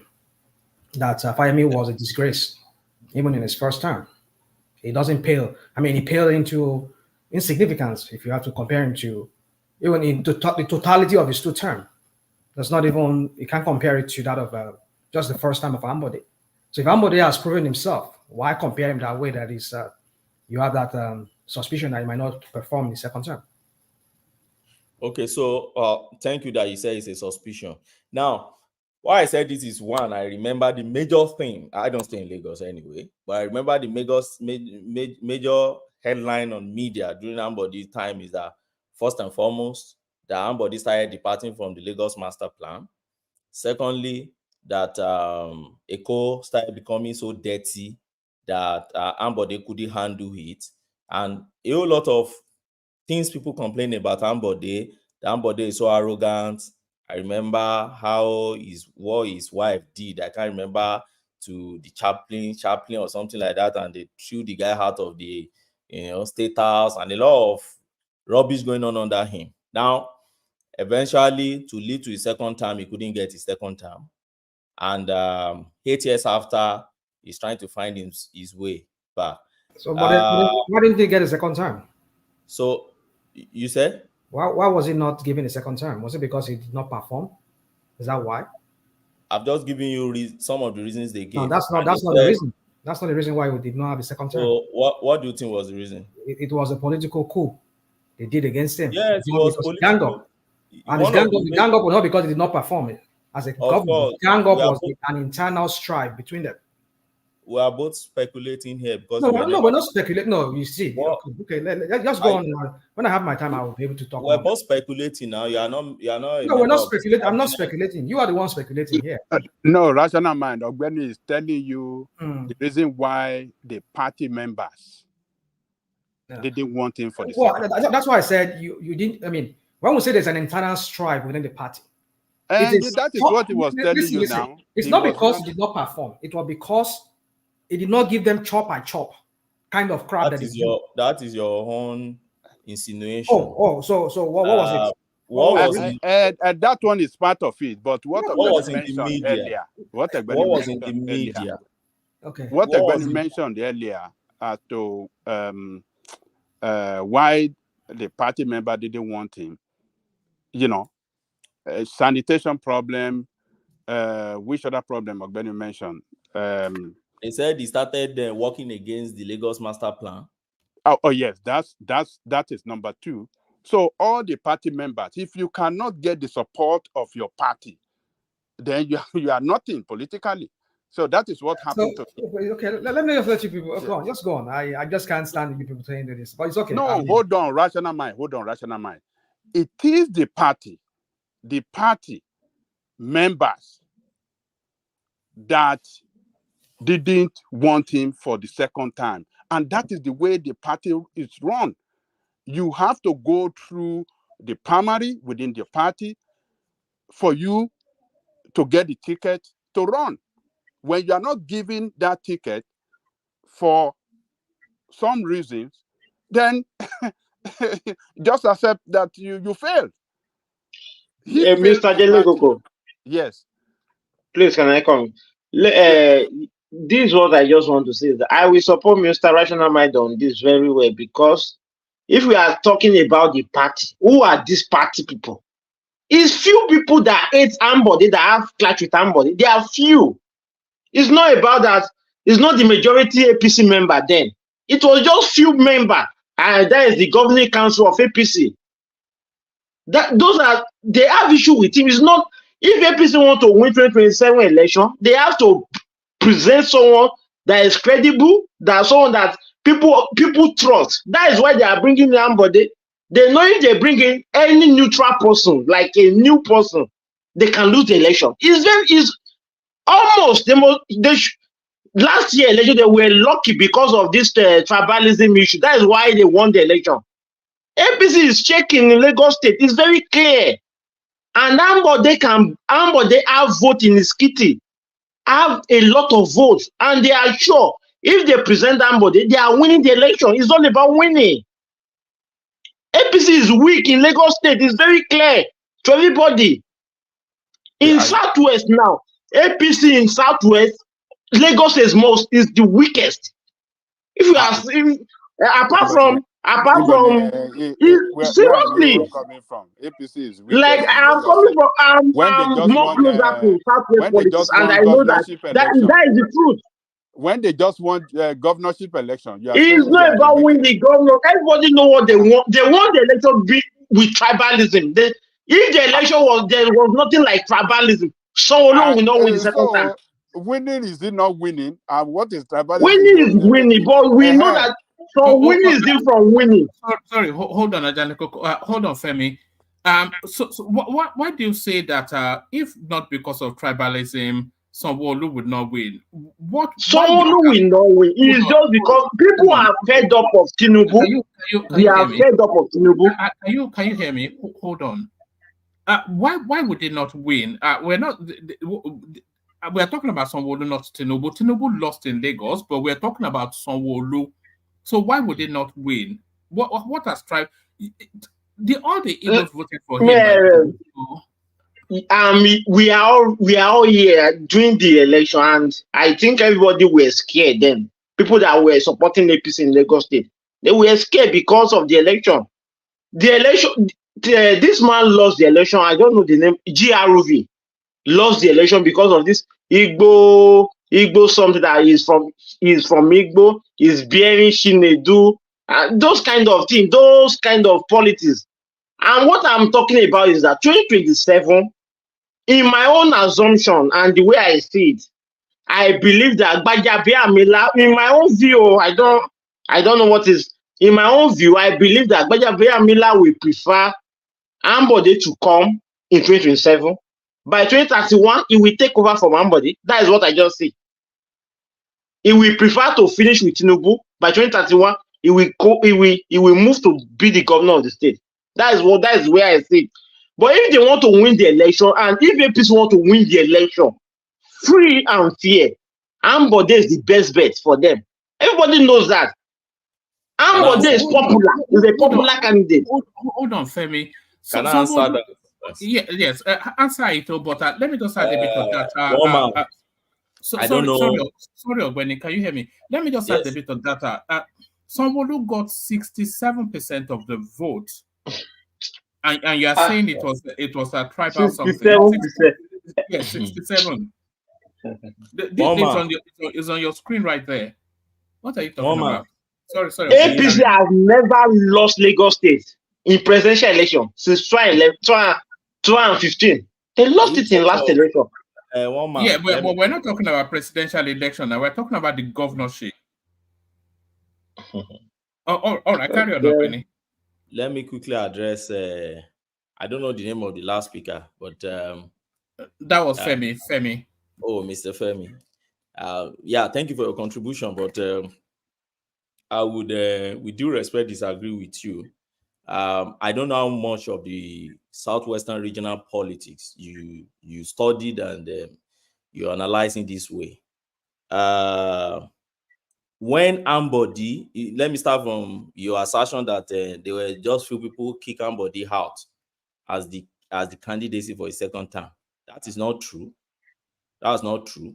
Ambode went into primaries against Sanwo-Olu. They didn't just screen Ambode out. He went into primaries, and there were delegates who voted. Ambode sat there. They all sat, and delegates voted. But before then, Ambode had been having problems with his party men. And what were these problems? I put the problems on what we had in the media. And that's why I said, whatever anybody says out of what we had in the media is just you speculating on your own, or you just making your own insinuations.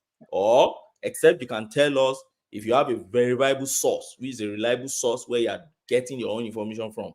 If what we are relying on is what we have on the media, there were a lot of APC shifting in Lagos State that came out to speak about Ambode back then. And this were the thing they talk about. They talked about the association plan that is a way is affecting, is going against the association plan in Lagos.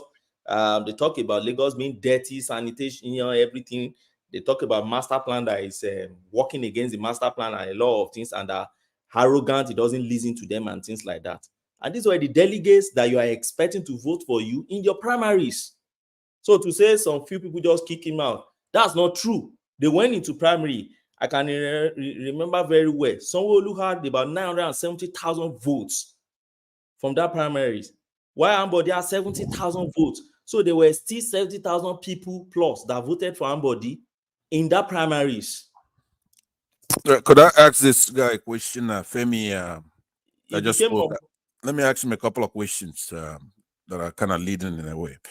Mr. Femi, I hope you don't mind. I just want to ask you a couple of questions because you made some interesting remarks. What part of Nigeria are you from?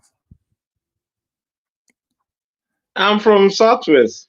His name is Femi now, so I mean. Yeah, let me just ask him a couple of questions. I don't want to assume anything. I don't mean anything, but just to get some information from you.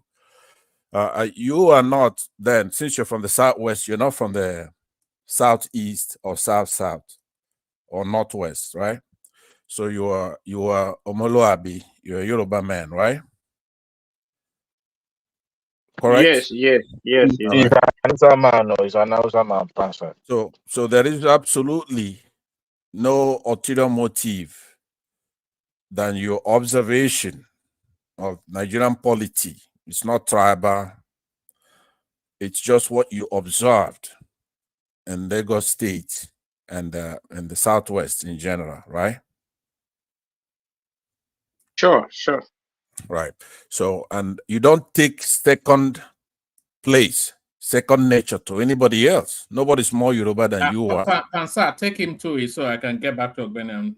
Yeah, take him to it. I will know where you are going, so go there. Yeah. So, are you a Labour Party member? No, not at all. Yeah, you consider yourself to be a Nigerian and fair-minded. So there's no reason for anybody to try to berate you here and to descend on you And nobody has more facts than you do here. So I respect your opinion. You are one of those people that make us, some of us, when we make categorical statements, then we're wrong. And I'll be the first to admit that. And I really respect the fact that you've come here and you've spoken the truth. It gives a lot of us hope. And I just want you to carry on, come back here, and then make somebody like me here redundant, because as far as you're telling the truth, if it's only you that's telling the truth here, then there's hope for us. Thank you very much. All right, brilliant. So that was Femi being recruited. But leave the recruiting of Femi and go back to the conversation. Okay, Oma. Thank you, Mr. Pansat. Mr. Femi, I don't know how long you've been on this platform. There are people who would come up to gaslight whatever conversation people are having with you. Try to get used to it. To start with, nobody has ever berated you. We've been having a very decent conversation, but just get used to it. Some people will come, they gaslight the little thing you say. They will tell you, oh, they are trying to barrage you, but it's the normal thing on this platform. It's a platform for everybody, we're equals, and everybody with their own, background and the way they see things. So, as I was saying before, Ambode contested that primaries, and he lost the primaries. And Ambode did not contest or contend the result of that primary. He went home quietly. It was only before that primary that he went so mad, talking about how Sanwo-Olu was a psychiatric patient somewhere and da. When they cooled the entire thing off, then they shook each other and then became friends and everybody went to. So that alone shows that it was not just some few people that kicked Ambode out from office. I think he ran against how do I put it, is people, which is a party man that you can't become. There is no political position you want to get to in Nigeria without having your party, your political party, and your party men with you. The other thing I see here is this: when you say, oh no, it was because of the tribal this thing they played in Lagos, that was the reason why Sanwo-Olu won. My brother, you are wrong on that. Let me tell you the simple reason why I think you're wrong on that. If indeed they play tribal politics in that Lagos and it affects their result, then we shouldn't have the result we had in the presidential election in Lagos. In presidential election in Lagos, Peter Obi won that election. Peter Obi is an Igbo man. Are you saying the same people that voted for Peter Obi to become the president, so in the governorship, they now just all of a sudden put on the garb of tribalism? So when they were voting in presidency, their tribal sentiments did occur to them, or this pour out for them to vote in presidency. But it was when he now got to the governorship that they now started playing tribalism. You see, we like gaslighting issues, and most time when we do this to peddle people's narrative. Few clips you see online, MC Omilomo go and do something, and they have 1 or 2 units, and we gaslight it, and then we now brush it on the entire result from Lagos and say, because there was prevalent. I've called many people to challenge on this. Show me when you remove that MC Omilomo clip, and then there was one other guy that said he was beating. Show me another clip that you can show me. But Badenoch Road Rival went to election petition tribunal. One of his grant in that election petition tribunal was that point that tribalism play role, they frustrated some people not to vote and go. And you want me to show you another one again? You want me to give you another one? Yes, give me another one apart from MC Olomo and that other unit. How about, hold on, I can give you only several. one. Hold on now. So let me land on this You point. said I should show you now, isn't it? I should mention one for you. Is that not what you're asking? Show me now. Is that what? No. Rational mind, let him land, because I think he's in the flows of a thought. So let him bring that thought home, and then you come back at him. Yeah. So my point is this: same mind that voted for Peter Obi Igbo man in presidency, now all of a sudden became tribalistic in the governorship. And then I asked the question, tribalistic against who now? Against Road Rival. So if they are tribalistic against Road Rival, Why were they not tribalistic against Peter Obi? You see this kind of narrative, if we don't set records straight and then engage on it, I'm so sure it will pedal for a very long time and become part of our history, just like our Akintola history. And we won't have people to correct that thing. And that's just the point I want to make in that house. So I've challenged many people. If you have more than those 2 clips, show me another one where people went to election and they kept saying, you must not vote here because you are so.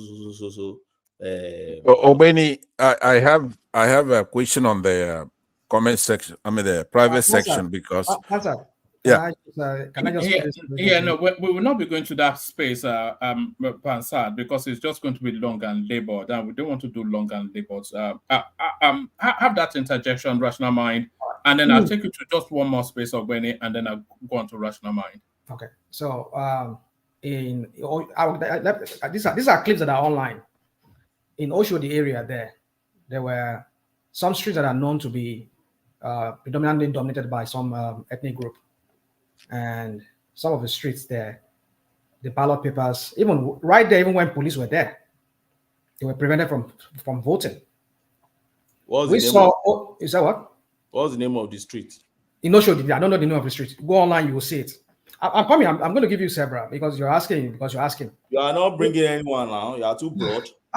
It's broad, right? But it's online. It's online. I can't. Hold on. Get online and pick one now. Okay, all right. If I can find it, I'll give it to one man. Let me just run through this. We saw a guy, this flutist, this Swiss Nigerian guy, who had to bring his dogs because T-Mark, yeah, where he said in his own street and the environs there were pockets of people who came in and they were intimidating people from voting. That in his own polling booth, they could not do that because they had dogs to chase them away. We had like at the evening before the I don't know, I'm looking for that English word, before the election, we saw some traditionalists who came online who were shown to be laying curse. And you're telling me all these things are no indication of a very tribal election that the APC played in Lagos? I don't know what else I'm going to tell you. If we can't see all of these things and all. Can you mention? Hold on, Rational. Can you mention anywhere in Nigeria where tribal politics is not played? Hold on. See. No. Answer that question. Where in Nigeria? I don't want to digress. Hold on. Because where in Nigeria? Let's not do this now, right now. No. I'm asking you a question. Where in Nigeria? I don't want to go because this which part of Nigeria that tribal politics is not played? We know it is played in every part of Nigeria. I don't deny that fine. Fact. You answer my question. Don't deny that fact. Let's not do this right now. No, you just answered the question. You said there is no part of Nigeria where tribal politics is not played. Lagos is not an exception. Okay. Hold on. Lagos is not an exception. I'm not saying it's not done elsewhere. That's not my point. My point is the denial of some people who come on platforms like this and tell us that the last election, somebody who was on ground, in the person of Kemi, who said he was on ground if voted, said it was highly ethnic. Even you, Ajale Koko, you are one of those people here. I remember during the election when one man would bring the topic of Rose Viper, because whatever one man brings here, I understand some of the things he must have seen online, and he wants to bring it up so all of us can discuss it here. You very one, Ajale Koko. You are the one. You use that Yoruba saying, you are one of those people that said it here. You will say, Omo Yoruba so. Somebody who was born by a Yoruba man, who is from the clans in the Lagos Island, because his mom is what is it called? It's an Igbo woman. A lot of people came online here, not just on one man's platform, on all the other major platforms, on Twitter. They were hammering on that point. Using that point against that guy, that because the guy is from half Igbo, is half Igbo, half Yoruba. And you're telling me that is not an ethnic something. What planet are some of us from? And then you want to deny that fact. In America. Come on. Let's not this America thing right now. I'm saying if you are born in America and you cannot speak English, can you represent anybody for political? The last time I checked, the official language of Nigeria is English. All right. Hold on. We know if I were to give you that excuse now, you say maybe it doesn't matter. That is military. We've had non-Yorubas, let me use the word non-Yorubas who have been administrators of Lagos State. They were not required to be speakers of Yoruba before they can administer that Lagos State. And you're here telling me because somebody, as long as it's Yoruba, it's Lagos State. Yoruba. So are you telling me now that all kids? Is Lagos State an English land or Yoruba land? You see, this. No. Answer that question. Hold on. I'm not going to contest this logic with you. No. Answer now because you are saying, English is our official language. You are talking about language. No. And I'm asking you, is Lagos an English land or Yoruba land? Answer it. I'm not going to answer that question. Oh, okay. That's where you bust yourself. I'm not going to answer that question because I know what some of us do here.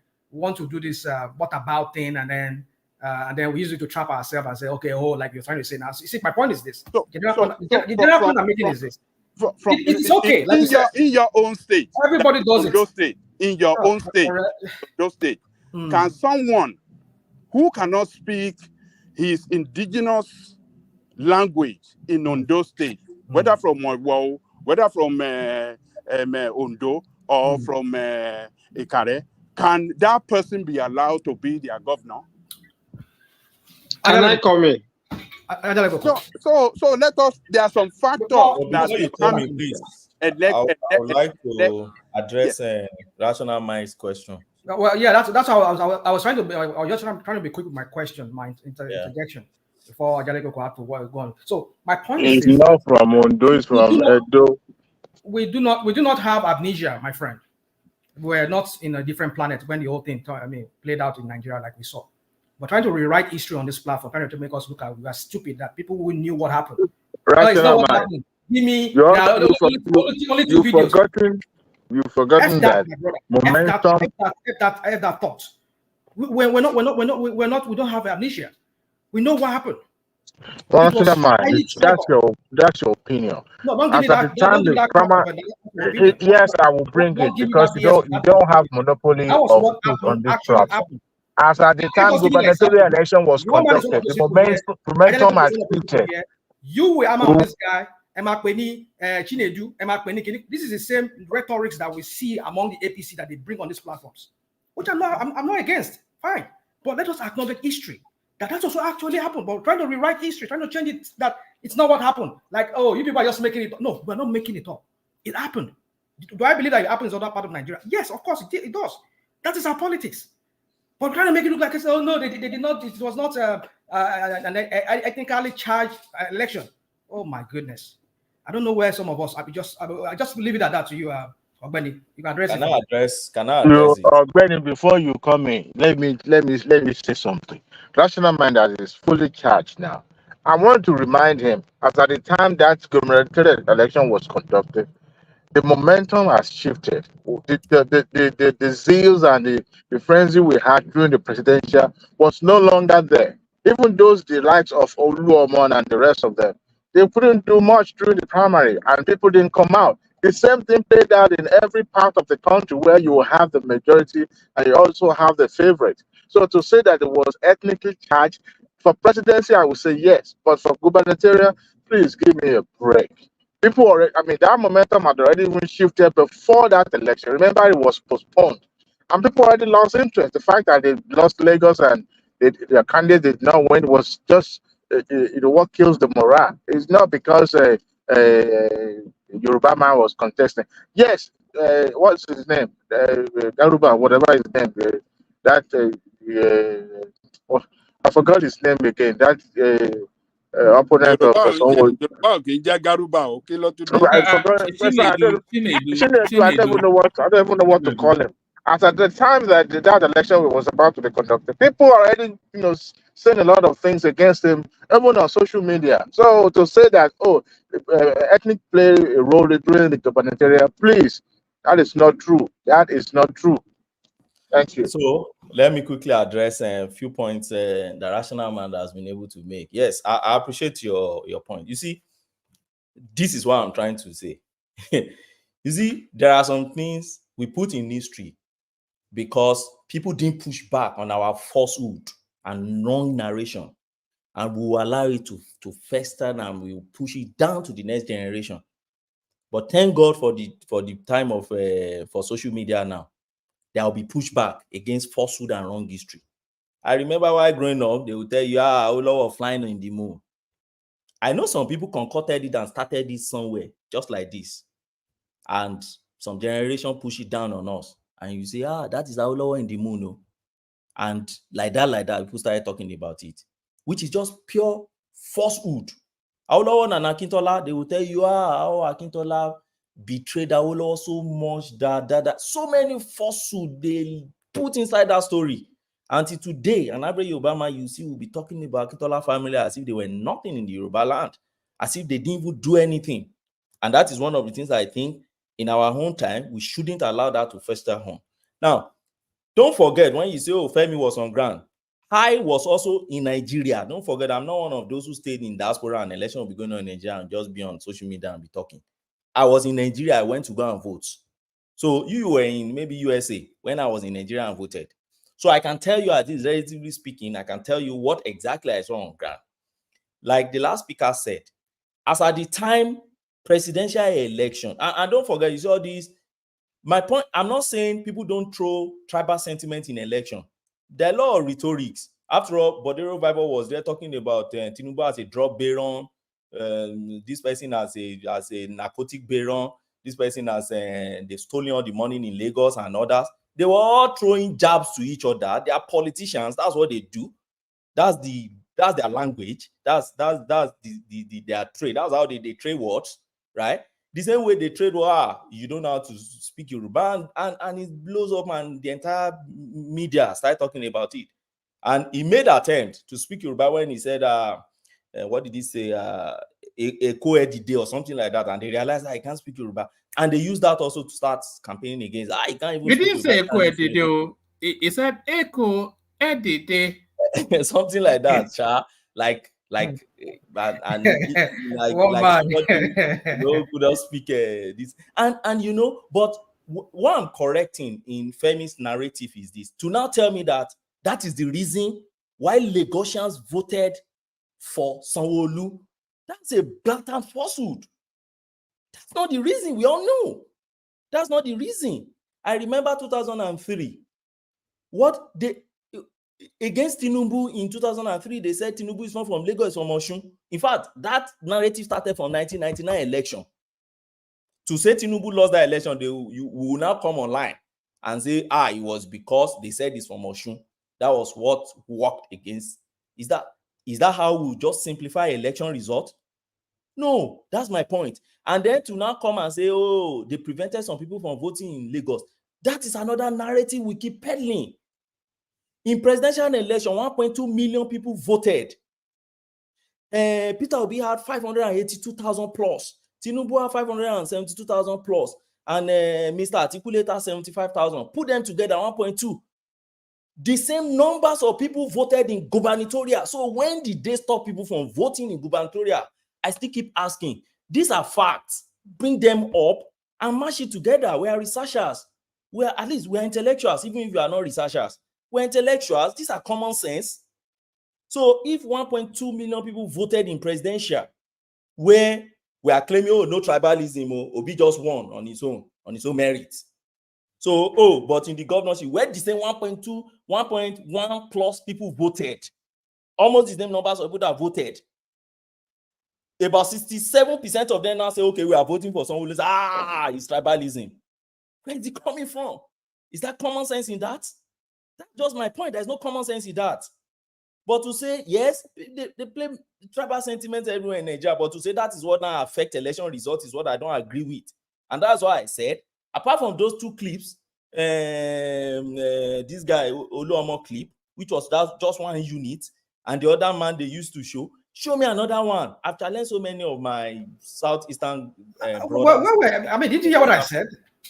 Are you leaving out? Are you leaving out the LA boss that came to do Ebo and kill? I've told you. Why are you putting that? I've addressed it. Several numerous clips of I've addressed it. Let me readdress it again. I said you are the same person here that was you were knocking Badenoch. I mean, saying that she doesn't know the history. She's rewriting history. I've addressed it, and let me readdress. It's okay. Let me readdress readdress it in your own way. Yeah. They brought a labor out, right? How many local government lot Igbebo? No, Babadale Koko. They brought a labor. Babadale Koko. Look at it from this way. It's simple logic and it's common sense. And I know our listeners will also be listening to this. They brought a labor house to prevent people from voting, right? But the same numbers of people that voted in presidential came out to vote in gubernatorial. So where is the numbers that stay at home? This thing is common sense, rational mind. It's very common. Yeah, come on. Are you saying that Ebo is to enchant them to go and vote for? I am asking him. So you are very good. I know about your training. You are good at. I mean, at making something, making black look white. No, but that's what we're doing here. And I know that. I'm just letting our listeners who doesn't know you very well. Come out and say, you're a lawyer. You are flying in the moon. It started like this. They say it's flying in the moon. There was no social media back then. Come on, stop this false parallel you always like to do here. So the Gbebo in that time we know what happened. And that determines the election. That Ebo in one place where the Gbebo, that determines the entire local government election result. All the election results. Thank you. Joe, I beg for your just 1 or 2 minutes of your time. Maybe 1 minute. Let me quickly address. Let me conclude on this point so that another person can. I think it's even moving to you. The trade will be moving to you. So my conclusion is this: they throw tribal sentiment anywhere during election period. It happens in Nigeria. It's now part of our political game. They throw religious sentiment. We remember one man who was going from one church to another. Now he's going from one mosque to another now. They throw a lot of sentiments in Nigeria. And they throw, how rich are you? We've seen somebody with bullion van in his compound before. We've seen governor who even uprooted the whole highway, and a lot of things happen in our political space. I remember, and I've given that example here before, example of Bianca, who couldn't contest in Anambra because they said she's not from Anambra. I've given example of Akeredolu's wife. They chased her away from Imo because you're already married, you can't have your cake and you can't eat your cake and have it. I've shown several examples here before in my analogy to say, see, these are things that are wrong with our political space, but they've come to stay. But will I say because they chased Akeredolu's wife from Imo State, that's the reason why Hope Uzodinma won? No. There are so many indices and factors that contribute to election results. Rather than to be too simplistic about zeroing an narrow election result on, because in 1 or 2 polling units, there was tribal sentiment there, or because they throw tribal sentiment here and there. Therefore, there had always been this sentiment. It's social media that just putting out. I remember when they asked Sanwo-Olu this question, he said social media that is just spreading it more now that we are becoming more aware. But it has always been. And I'll give you an example of Tinubu. Tinubu 1999, they said he's not from Lagos State. That was the major thing they were using to campaign against Tinubu. 2003. They said it's from Osun. So how can you now bring somebody who is from Osun to come and rule Lagos? But did he win? Yes, he won. Did that work against him? Maybe minimally. But he was still able to win. So please, we should think of posterity when we are peddling all this falsehood and changing history. Thank you. Mr. Ogbeni, please can I come? All right, brilliant. Yes, have that interjection, and then after you, thank you, Ogbeni. Stay with us. After have that interjection, and then we go on to rational mind. But make it not too expensive. Okay, thank you, Mr. This is what I just want to say is that I like the conclusion that tribal settlement take part. Like it can be minimal, but we should not say that there's nothing like tribalistic in that last. It adds something to some only vote. Everybody we should agree on that. That is what I'm just saying about. And we should remember in 2007, I think that is 2007, Ondo State election. That is when Mimiko and Agagu contested. People say that Mimiko is from Igbira, but Mimiko is not from Ondo. And that does not stop him from winning the election. Tribal settlement has been part of our politics from day one. All right. Telling us that there's nothing like tribalism does not take part in that last election. Mr. Ogbeni, I won't accept that. I won't agree with you.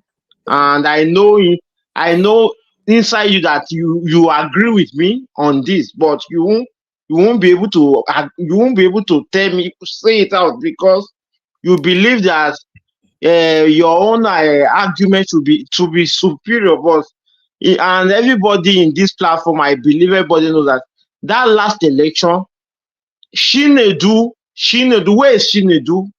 Why is Chinedu a part of the politics? It's because of tribalism. And it's very clear to everybody, telling us today that there's nothing like tribalism. Hold on, Femi.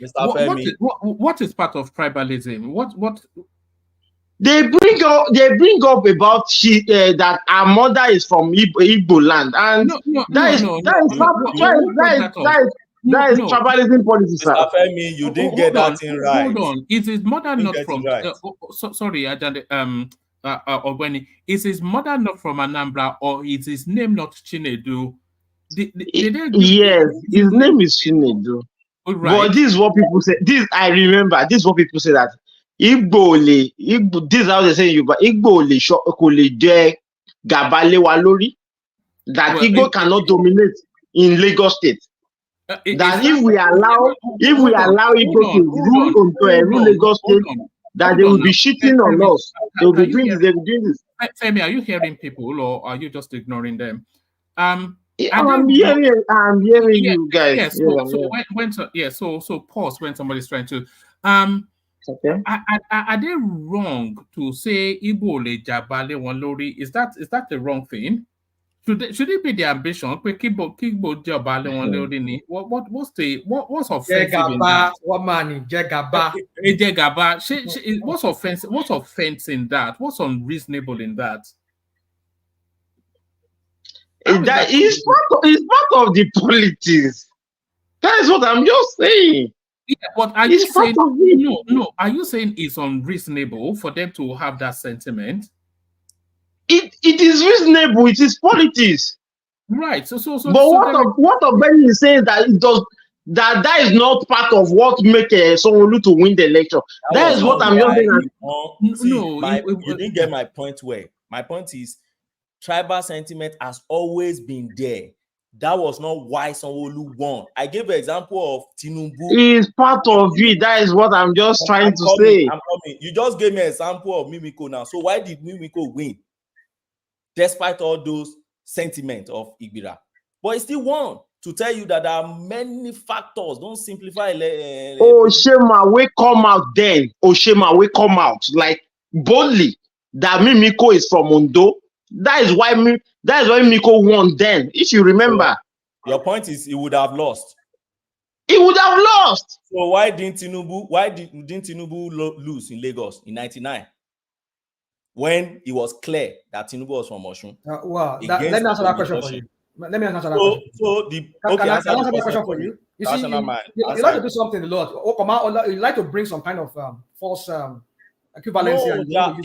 I'm a lawyer. We deal with. Can I address on that? Common sense now. You want me to be dealing with your speculation? When is my turn? I bring it up, please. I beg you.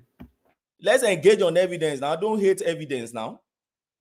Sure, but I want to address that now. Yes, address it now. So, but don't deliberate it as if they are not good things to engage on. Okay. A good fact to engage on. I don't mean to denigrate it. I'm just trying to make it. I'm only trying to push back that narrative you're trying to push and you're trying to propose here. It's not actually what happened. It's an analogy. One man earlier. Oh God. One man earlier. Did you not play a clip here? The Afeni Ferris. What did the Padre Adebanjo said? was what they did from the beginning with Tinubu, that he was with them in the trenches.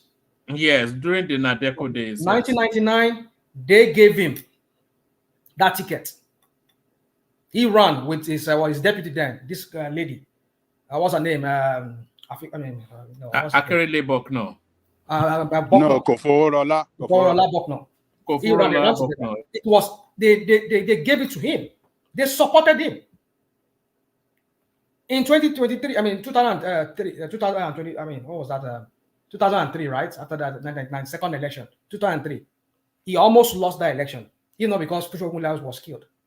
He would have lost that election. But we know what they did. They snuffed the life out of that man's life. And that was why he could run unopposed. Oh, sorry. No, sorry. It was not sorry. I'm talking about, that's for, what's his name? Fashola. So what I'm trying to make you understand is this, is that narrative you're trying to promote here, it does not hold. The issue of Tinubu being... You've just made my point, rational mind. Is my point you just made. My point is that despite that sentiment against Tinubu, we still won because there are many other factors that contribute to winning election. You just made my point. But that's a different, that's a false narrative. That's a false parallel you're trying to bring. It's an analogy. It's an analogy. We're talking about people of a different ethnic stock. We're not talking about somebody within a clan. What's your understanding of ethnicity? So you don't think it's part of the tribal narrative to say somebody is not from a particular state? When it comes to my turn, I'll be able to address some things here. Maybe if I have the time. Please, can I bring one example, please? Yes, but Rational Mind, you have the floor, by the way. But yeah. This is taking too long. Why are we going back and forth? Rational Mind, continue with your narrative. Analysis. I just want to give an example of those states. That is what I just want to give. It's all about Izeyamu and Obaseki. Obaseki, first time, Obaseki won the election with, I think, less than 50,000 votes. That is when Izeyamu was with PDP then. Do you know that when Izeyamu came to APC, like when he switched party to APC, when he contested in APC, he lost the election for 20,000 votes. Can you tell me why he lost that 20,000 votes? Why Obaseki won with over 20,000 votes? I just want to. We should know that Izeyamu lost the election. It's not because Izeyamu is not competent or is not capable to be the governor of Edo State. He lost the election because Edo not be Lagos. It's all about politics. You can just bring any narrative to win, to suit yourself. That is how politics work in Nigeria, and we all know that. Mr. Femi, you are too simplistic about politics. So you think because Edo not be Lagos, because Tinubu came out and talked that time, and they start, you think that's just the reason why? Okay, you can continue anyway. Okay, don't worry. You are being too simplistic about politics. Politics is more complex. Let me just, because I have to bounce very soon from here. Take the floor, Rational Mind. Go into the conversation at whichever entry point. I just want to address Enigmatic in the comment section. Enigmatic, you said you only hear my voice. I don't know what planet I don't know what channel, what platform you are tuned on to. If it's one-man platform here, I only interject whenever I see I have to interject. I don't know. Enigmatic is not in the comment section. No? He's not the one that's bearing LBD. No. Is that Enigmatic? I think it's Enigmatic. I don't know. So I don't know what platform you're tuned on. If it's one man, one to more. I only interject whenever I have to interject. And I know if you and I is to compare ourselves here, if we talk about somebody who has a monologue here a lot, you have the highest monologue here. There's a time you can go off forever talking. Continue. Nobody's going to talk to you about it. But then when you hear my voice, and you know that I mustn't say one or three words. The Agbado people would have perched on me like vultures looking for carcass. I will hardly even put any word in, and then they will say that I don't never land. Like the man that is over on the woman that never lands, right? Anyway, yeah. So my point is this: I see woman on the issue of the Badenoch lady you're talking about. I wanted to comment. I understand. I agree with Egbeni on some, and you are not Egbeni. Some of the things you said about she's trying to rewrite history. Yeah, but sometimes I just believe sometimes we just have to look at like Pansat also make a submission here. Look at the context of everything. The context is that, like we already has been said here, is that she's a conservative. One of you people call them Tories. She has to espouse that that conservative values and ideology, whatever they stand for, is always British, Britain first, Britain first. That's always promotes. So having known that, there are also other contexts to it too. You and I know. I'm glad that most of us on this in this panel today, a lot of us are Black people. We know that here in the West where we live, I think the Blacks are the most at the bottom. They are the least on the list when it comes to certain things. You have to prove yourself more as a Black man. Maybe if you go for an interview, if all of us, I'm the only Black person among you people, you go by Caucasian, Caucasian, Indian, whatever, they will give preference to the other ones before they give to me. Even though we come with different qualification, I have to prove myself more than an ordinary white person. I think that's what is playing out with her. Mrs. Sunak could do whatever she do because he's still considered as fair skin compared to her, because Black people, they always look at them as they have to prove themselves more, So I can understand whatever politics she's playing there, but that she's writing history. I agree with you guys on that. And but one thing we should need to learn is that the angle I'm coming from that is that what can we learn from that? What he said, or what she said rather, because over time we've seen these people. They've left Africa. They leave us to our resources and everything, but still Africa remains underdeveloped. Only just underdeveloped. Okay, we're underdeveloped. Yes, underdeveloped. Why? That's the question. Because what I read from that statement she made was that, okay, fine, maybe she left the other part of the history of they stealing from us to build their economy, but that the UK continues to progress. They are sitting on about 20-something trillion dollar worth of economy, or probably more than that. It's because over time they did not relent. Whatever they've stolen, whatever they've taken, then you're just okay. Yeah, we have stolen. Then just continue eating it and loot it and steal it. And most of us will not be going there today. Some of us will even live there today. We'll not be living there. But like they steal something and they grow it into something bigger than that.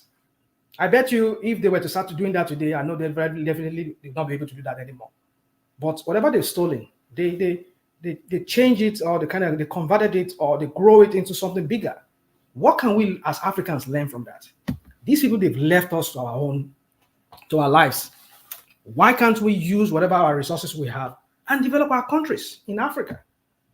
Africa has, the largest resources on earth. Is it agricultural resources? Is it trees? Is it what? Talk about it. We have it. Why can't we develop that continent? But still, we are underdeveloped. So we should not fault them for that. I don't think we should fault them, because every time we come on platforms like this, we always want to continue blaming them, blaming the West for the reason why we're underdeveloped. No, I don't think they are the reason. Maybe they bear some of the blame, but the bulk of that blame goes to our leaders, the people that are our leaders, that are people who are managers of these resources within Africa. That's the people we should be blaming. So why can't we? They say if what's it called? If life throws lemon to you, you make lemonade with it. If what they left with us was chaos and they left this other development for us, after they left over 60, 70, or even maybe in some countries in Africa over 80 years, but still these countries are still underdeveloped. These people, they've left us. So why are we not developed? So we should look at where the blame is for ourselves, not just to be looking at making issues out of anything. But I understand the other aspect of saying she's trying to rewrite history. That's on that for me, one man. Let us learn from our comments. Rational mind. May I just borrow 2 minutes of your time, please? And one man, please. I crave your indulgence. Please go on. Okay. I crave your indulgence, woman. I just want to take us back carry on, Baba. Good to to see you. that Lagos issue. I'm sorry to do that. I couldn't contain myself, even though Ogbeni was doing a very marvelous job about it. But there is an historical part they left. One thing I want to set straight, because this is a platform of record. The Yorubas are one of the most fair-minded people in the world. No doubt about that. And this issue of the last election, I mean, nobody questioned Gbadebo's Igbo side. No, he brought it to the fore. His wife escalated it, and the mother gaslighted it. That's exactly what happened. Because the mother was going to those parts where they have abundance of Igbos living in Lagos and telling them that the son is their own and they should vote in numbers. He opened the Igbos community's eyes to that issue, and they embraced it and saw it as an opportunity to put their own there. Look, I have Igbo children. They have their Igbo names in their birth certificate. And if they're good, if they go to their mother's places, they call them their Igbo name. We know the kind of politics we play. Even a Yoruba man, I go to my mother's house now, they will call me my Muslim name because they are Muslims. So this issue, I mean, Gbadebo has a right to the State House in Lagos Marina. Nobody is stopping him. Whether he speaks the language or not, I can't shoot myself in the foot because my own children too, they don't speak Yorubas. To my eternal shame, I was careless. I thought I was being fair because their mother is not a Yoruba. So why should I impose? So that's how we are, the Yorubas generally. In Osun State, we have the governor there. His mother is Igbo. He speaks fluent Igbo. He goes to the east. So nobody is saying that. And I hate to hear people talk about tribalism. That Oro festival was already scheduled. And we don't postpone. Do you postpone Christmas? Nobody postpone Christmas holiday or the birth of Christ holiday. We cannot postpone it. Rather, it was the clash of schedule. The gubernatorial was postponed for another 7 days, and it clashed with the Oro festival. And we're not going to postpone that for anything. We had to do it side by side. And those who felt threatened, well, I hear them say there is nothing there. Why didn't they wait? So it's the mother that escalated, that has opened the public eye to the fact that the son is their own. And that's where the trouble started. So that's it. Thank you, woman. All right, Baba, just on what this is the mother of Rose Vivo right here, campaigning in the language that you've just described. So it's about a minute and a bit. So let's just hear. Good. We will listen, but we won't understand because, of course, the language I that will she's do. speaking. Yeah.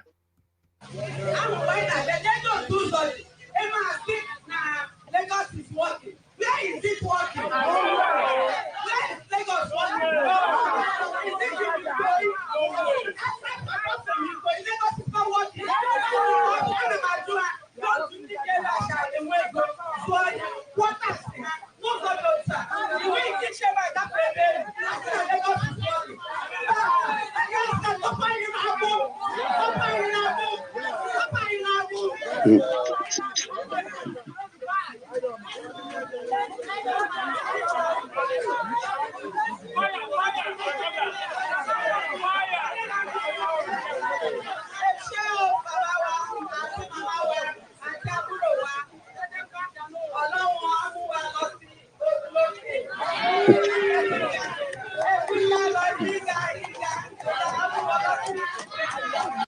cry, even with blood dripping on your face.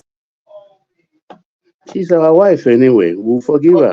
All right, so that was Chinedu's Forgiveness, mother. forgiveness. I mean, come on. I mean, let's not do this. My friend, stop that rational mind. You think what she's doing is proper? Baba, let's not. I won't allow my wife to do that. You won't allow your wife to do what, please? To go campaign this kind of way, in this form. No. Whatever she has done, I've never seen anything criminal or anything bad. You know, I mean, and the Justice Viber wouldn't have allowed that because they are divorced. I think that's why that happened. We like to use all kinds of narrative just to prove whatever point we want to prove.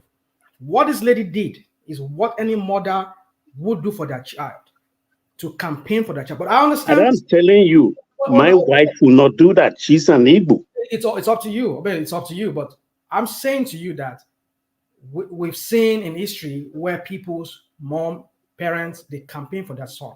Even here, I've had some of my council people here, their parents and even their kids, they go with them from door to door to campaign for their dad or their brothers. That's even one of the greatest things about politics, that if your own, okay, look at what is going on. Let's not go into all this American politics. I mean, look at what we're seeing now recently. You're that guy who was a former, what's the name of this family, former president of America here. One of their son is contesting this election. And the family have to vote for Biden. What is the greatest harm that could be done to a candidacy if your own people denies you, that they don't know you or they don't even want to support you, and they support another candidate? So that's what this woman is doing. She's supporting her son, because if her mother could use could leverage on her as an even. I will not be the one to interpret that to you. Did you listen to what she's saying in her language? She's asking the people to vote for the son because he is Igbo. Okay. That he is Igbo, yes, because he is partly Igbo, because the mom is Igbo. So what's the point there? No, she didn't say he's partly Igbo. She said he's Igbo. Come on, let's not be doing that. Let us not be nitpicking on every word. If somebody says, I'm an American, it is wrong for her to bring it up yesterday, today, tomorrow, forever. Baba Ejo, I'm an American, but I live that part of Nigeria. I'm a Nigerian American. I said I'm American. Would you question that? Because I carry a U.S. passport. And if so I'm in Nigeria, I tell you that. Who brought in tribal sentiment into the election? No, that's what I said in the beginning. No, you see, I'm a part of Wimby by, because the way sometimes you come here, you want to rewrite history and make it look like, oh, who started it? Who started it, right? When your Oba of Lagos at one point started, I'm trying to say these people will drown it. You see, let's not start this. We know how APC, Tinubu and his that was 2015 election. That's what I'm saying. If you don't bring Tinubu into this now. Be focused. Why are we everywhere now? No, but don't go everywhere now. Let's tidy this. I go everywhere because when people, you see, that is the thing here. That's the problem I'm having with some of you here. Some people will come here and say he never lands. We are talking about Lagos State election. So leave Tinubu out. When you would throw all kinds of into my whatever. Let him go. Let him go everywhere. His DNA is from everywhere. All right. Just make me laugh. I'm so happy I laughed at least. Let the poor breathe. Let rationalize speak. That's what I carry on. How will I ever land when everybody just throw all kinds of interjection into my comment? They will bring something even so far from it, because I was talking about Badenoch, and then Baba now came and Baba said because I was about going to that issue of Ambode, because Ambode was the reason why we were revisiting this issue of 2023 election of governorship election. Yeah, and for Ambode, we don't want to see the like of Ambode in Lagos House anymore. All right, let's go on to Ambode, and Rashna might do take the floor. Rashna, just give me 1 minute. Let me just clarify this point before I move on. It's just that let us not. Well, I understand everybody has their views as to what happened in the last election, but the point is that whoever is going to listen to this session, maybe it's 50 years from now, please follow the timeline. I know if YouTube is still here, saying about 50, 100 years from now, go back and watch the YouTube videos that you see from that time space of 2023, or even pre-2023, say like 2022, late 2022 to this time, and see how the whole event, the timeline of this event. It's not as what they're pointing to you here, but we know how the APC they do. They want to like rewrite history, like they were saying that Badenoch was trying to rewrite history. But the point is this: is that if she's campaigning for her son, because that is the greatest endorsement you can have from the family. If your mom could go, or your son, or your daughter, or whoever could be going from door to door or campaigning for you, there's nothing wrong with that. But I understand why we Yorubas are like that. I understand, especially the Tinubu people, because we know we don't want people coming in our space, and especially when we doubt them because they belong to one group that we've always had beef with them, and then because it's partly that from that flock and from that. You see yourself. We have beef with some group. Who has beef with anybody? Baba, let him flow for a moment. Carry a rational mind. I used to have, well, it's not, maybe it was, I was raised on that. My parents tells me there's a way we refer to these people from this other clan that they use their so we understand those kind of derogatory remarks. I was raised on that by my dad, referring to certain people. So I tell you, listen, as somebody who has kids that are mixed race, that are of different race, different color, different, I would not want people doing that to my kids, saying that, oh, you're not from this place. Yeah, you are not fully Yoruba, or you're not fully this because you have. No, I would not want them. You should be judged by their character, not by the skin, their color, the texture of their skin. So I'll leave it at that. Let me go to a woman, to the Lagos APC. You see, I've seen APC. For me, APC is the greatest Ashatan that we have in that country. They are the greatest demon, the greatest devil, the worst things that have ever happened to that country. It's APC. But would I want Ambode to come back? Not because he's maybe partly an Ondo man, because he said he's from Alilaje or whatever. That's not even that's his point. I like people who do not like to be controlled. He's a leader. But I understand the Nigerian politics, because some people come here say, oh, we are too simplistic, but we are still simplistic in our approach to politics. We just say things like it's so simple like that. I know, because that's the narrative that the Nigerian political atmosphere has always championed over the years, that, oh, politics is a do or die thing. It's you have to bring in some kind of corruption, some kind of even fight. You have to snuff the life out of your opponent. You have to do that. Politics should not be that. You should not be under a godfather. Because when you have a godfather, you'll not be able to walk like you should walk. And I believe Ambode was trying himself to manage that part of being under a godfather and being independent, which led to one of the success of Fashola. Why Fashola was able to succeed was because he was able to, snatch himself from Tinubu's grip at some point, which almost cost him his second term. Until people will have to go and beg, because we know who Tinubu is. He holds that Lagos thing like as if it's personal. Yeah, so we know that. But my point I'm trying to say is this: is that would you not want a leader that will be under the control of some cabals, so that it can work? He has shown that to me, that he's somebody who wants to be independent, who wants to be a man of his own. He wants to. That's why Fashola was able to succeed in many ways, because he stood. He confronted Tinubu in many ways. So many things he did. The success that he had, it was because he was able to stand his ground and tell Tinubu to his face that, look, I'll do this. Go and do whatever you want to do. But I know you play that politics. That's an man. You don't even know what you are talking. You are just. I don't understand what you're saying. He confronted Tinubu. Fashola confronted. Where did that happen? What? He confronted. That's why he was able to do some things. He confronted Tinubu. Okay. Hold on. Okay, what this guy, the present governor, what he has achieved in terms of infrastructure, Fashola did not achieve it. And yet, unbelievable. Hold on. And yet, it's under the control of Tinubu. He never confronted Tinubu. The red line alone took just 3 years. This Baba guy Aja. has achieved more than anybody, any previous governor in that since we started this Fourth Republic, including Tinubu himself. He achieved more than Tinubu, and yet it's under the control of Tinubu. And you are saying Fashola was able to achieve because he confronted Tinubu. He told him, "Oh, I'm going to do this. Oh, you can't tell me what to do." Stop this, rational Okay, mind. all right. All right. Okay, now let me address what Go you ahead. just. Okay, I'll address it. The politics of Fashola and Tinubu. I was in Lagos for some time, and I saw what transpired between both of them. Fashola did a lot of projects.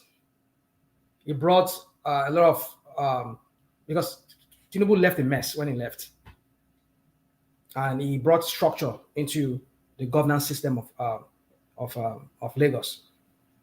And I always respect him for that. Now, I cannot go into because I have to start digging into my memory as to some of the things he did, which I would say. But one of the things I would say is that when Tinubu left Lagos, Lagos was very dirty, very, very dirty. But Fashola, we engineered this last what's it called? What was the name of that people? This Lagos State management with sewage and management, whatever. He re-engineered it, and they were cleaning Lagos. He brought in street lights. He brought in power. We were generating power to power some of the street lights. That marina there and Lagos Island there. It was even some of the health centers like that. In very close opposite. What's it called? Western House there. He built new structures there. He brought Island maternity. Island maternity. There you go. So he did a lot of things. Island maternity was running on diesel. It was never any. I know it was on diesel. We know. Fine, we know. Come on. Yeah, it was on diesel, but at least it was lighting up Lagos to some extent. He did a lot of things. Some of these things that he did, Tinubu was not on board with it. But he went ahead and he did it. And that was almost cost him second time before people had to intervene and had to bet Tinubu to let him go. Tinubu formed Loma, Lasma, Lamata. He put all the bricks in place. How would he fund it? Built on the foundation. How would he fund it? Tinubu was long gone. We understand, but if you say he has no money, but he put all those things in place, and Fashola got the money. He built on it. You remember? Yeah. Yaradua gave back the whole Lagos State money backlog to Fashola. So he has so much money to spend, and luckily these things are in place. So he just followed. Baba, what I'm saying is that whatever money he got that time or he made that time from the revenue and whatever money that Yaradua released after Baba Yabo left, at least Fashola used a chunk of that money to really bring infrastructure, government infrastructure into Lagos. Some of the roads were renovated during the Fashola last time. If it was during Fashola, I don't even know, maybe billions of naira was put into that project of Green Lagos, whereby they were trying to plant all the trees in Lagos there. But today now they don't need no trees. They uprooted the whole thing because they lack maintenance system. So my point is this: let's just leave that. I want somebody who can think for himself. But can Ambode do it? No, he will never do it because he has to give some quota to Alpha Beta and Tinubu and whatever, and Tinubu's minions and all those teams around Tinubu. All of them, they have to have their quotas. APC, whatever. I mean, so but this guy wants to leave his name in that Lagos as somebody who was an achiever. But if he has to do that, he has to step on toes, not release money the way they want him to release the money, so that I can do chop and chop. That's the reason why I want him back there. But if he be coming back and do the same thing that what's it called? Do crap. I don't know. I don't want him there then. So for me, I don't know, but I know the angle I want to come again one man quickly on that is that you see this issue of I think when you were reading that thing, I caught that part of it when you said, oh, this Agbawe messing Lankorukwe, Ishaku, Isiaka Lankorukwe. Tó máa ń gbé bedsheet sórí Lankorukwe. I mean, ya Sahara Fati, Isiaka, Akintola. Murik, thank you. I mean, we saw when Tinubu was a professed Muslim. He left after he left in what was the time? Is it 2007 when he left? Immediately we had another Muslim person in the person of Fashola. Fashola is a Muslim, even though I know his wife is a Catholic. He is a Muslim. So they did not complain that time. One complain by all this Agba with messing on test bleak. I mean, on test bleak. This Sunni, I mean Shiite kind of a Yoruba led kind of Muslims. There's a bleak Nam Afa Nam. Why do they say Nam? What does Nam mean? God, It means yes. It means name. Okay. Yeah. So my point is this, my one man, is that you see these people that are these crazy fanatics who just I mean, they just see everything from prism of religion and whatever. And yet, you see what we're saying, that this APC is a demonic party. All they just think about is just, oh, where is he from? Kinikon, this and that. Why must we base governance on that? If not, what we want is governance. As long as the person is delivering, that's what we want. Don't get me wrong, I might be an hypocrite in this instance too, because when it comes to when I see a pattern of a Muslim, what is going on? I have to, at some point I will say yes, no, this is ridiculous. Let us have some other person. But the point is this: that would not have been an issue if this is all not always emphasized in instances like what we're seeing right now, when this idiot is the idiot Murik is saying that, oh, we have Fashola. Hey, woman, hold on. Woman, I'm not here's the deal. I'm not if you want to discuss the issue between me and Rational Mind, I think it's best you do it right in front of me and him rather than texting me all this. Woman, please. No, you're the one crying to one man about about your feelings being hurt, and I wanted to discuss in front of you rather than him talking behind your back. You know. Hold on, Mike. Let him land so that I'm not going to entertain anything from him, woman. All right. So all right. Carry on, Rational Mind. One man, if you want to talk about Rational Mind, I want to discuss in front of him, not behind him. I don't want to be addressing. If he runs to you crying about, oh, Mike broke my heart, Mike hurt my feelings. If you say in front of you, we can talk in front of you, right? Not behind back. Not like you be telling me, why did you break Rational Mind's heart last night? Why did you make us his feelings? He couldn't sleep well. I don't want to be hearing that one man. If you want to report you to me, you should report in front of me, in front of you, right here. Not like he'll be texting you. Rational Mind insult me a lot. I don't call up behind your back and be telling you, Rational Mind said this to me. Oh. He insult people. Nobody call you behind his back to be telling you that, oh, Rational Mind said this to me. Oh. This guy insult everybody. The moment somebody insults him back, he will start crying, going behind, texting you all night, giving you love letter and what your letters about. Mike said this to me. Emeka said this to me. Dude, you insult people all the time. What the hell? If you're a man, if you want to go on the internet and insult people, be ready to get insulted back. You don't need to be crying to the owner of the show to be crying that this person insulted me. You should ban him. Grow up now. If you can't take the heat, get out of the kitchen. Don't come on the internet to be being nasty. You're gonna get nastiness back. That's where the internet works. I come online, I get nasty. I know people get nasty back to me. I'm not going to cry. If people insult me back, people have said the worst thing to me. I don't go to one man and tell him to ban them or be crying about this. I know what I'm signing up for. If I come online to be nasty to people, they're going to be nasty back to me. That's where the world works. So stop behaving like a little boy going behind my back, telling one man, hey, look what go and listen to what Mike said to me. Go and replay the show. Come on, man. One man. All right, thank you, Mike. Just carry on. No, I'm not going to carry on. I'm not going to carry on. I think I need to address something. First of all, I understand respect is reciprocal. I've said it here. I don't know how old this guy is, and from what I'm seeing from the video, I mean, it's pictures that I've seen. I know I have a child that's older than him.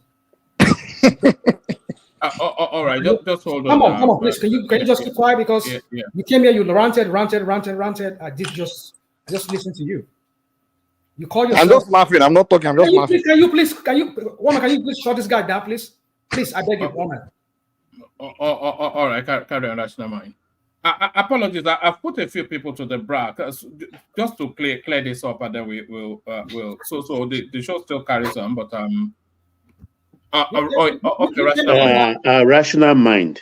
You said something right now. Okay. Maybe it's true, maybe it's not true. Okay. You said it can be older than your child. So I think that ends it. We tolerate a lot of things from our children. No, it's just one. And if you are a fatherly figure, just Baba, take it as if you are Akiton. Baba, okay. And they are throwing debt at you. So use it as fertilizer to grow more in wisdom. Go need Kama Faile Lotiti. And Mike, please. He comes online to behave like a teenager and then he'll be telling us about how old he is. This is internet, man. Mike, You have to come online and behave like your age Mike, now. Please, Mike. Say, Tabansuku Amarino. No, people that are younger, they have great intolerance. You understand? But learn to thicken your skin. And we are all here just for a few hours of the day. There are 24 hours in a day. Most people stay here only about 5 hours, maybe because you can't sleep well or anything, or just to kill time. So you just look at that, okay, rational mind. Oh, at the most, if one man gives him time, maybe 30 minutes, 40 minutes. In the extreme, 1 hour, it's all over. Hold yourself back. Baba, I don't know if you understand the whole how this whole thing began. I wish Ajalagogo was, I don't know, maybe he was not close to his system yesterday when this whole thing but I know there are, one man has a recorded version of that, what happened, what transpired. You see, I would have listened to you, but I just want to clear something.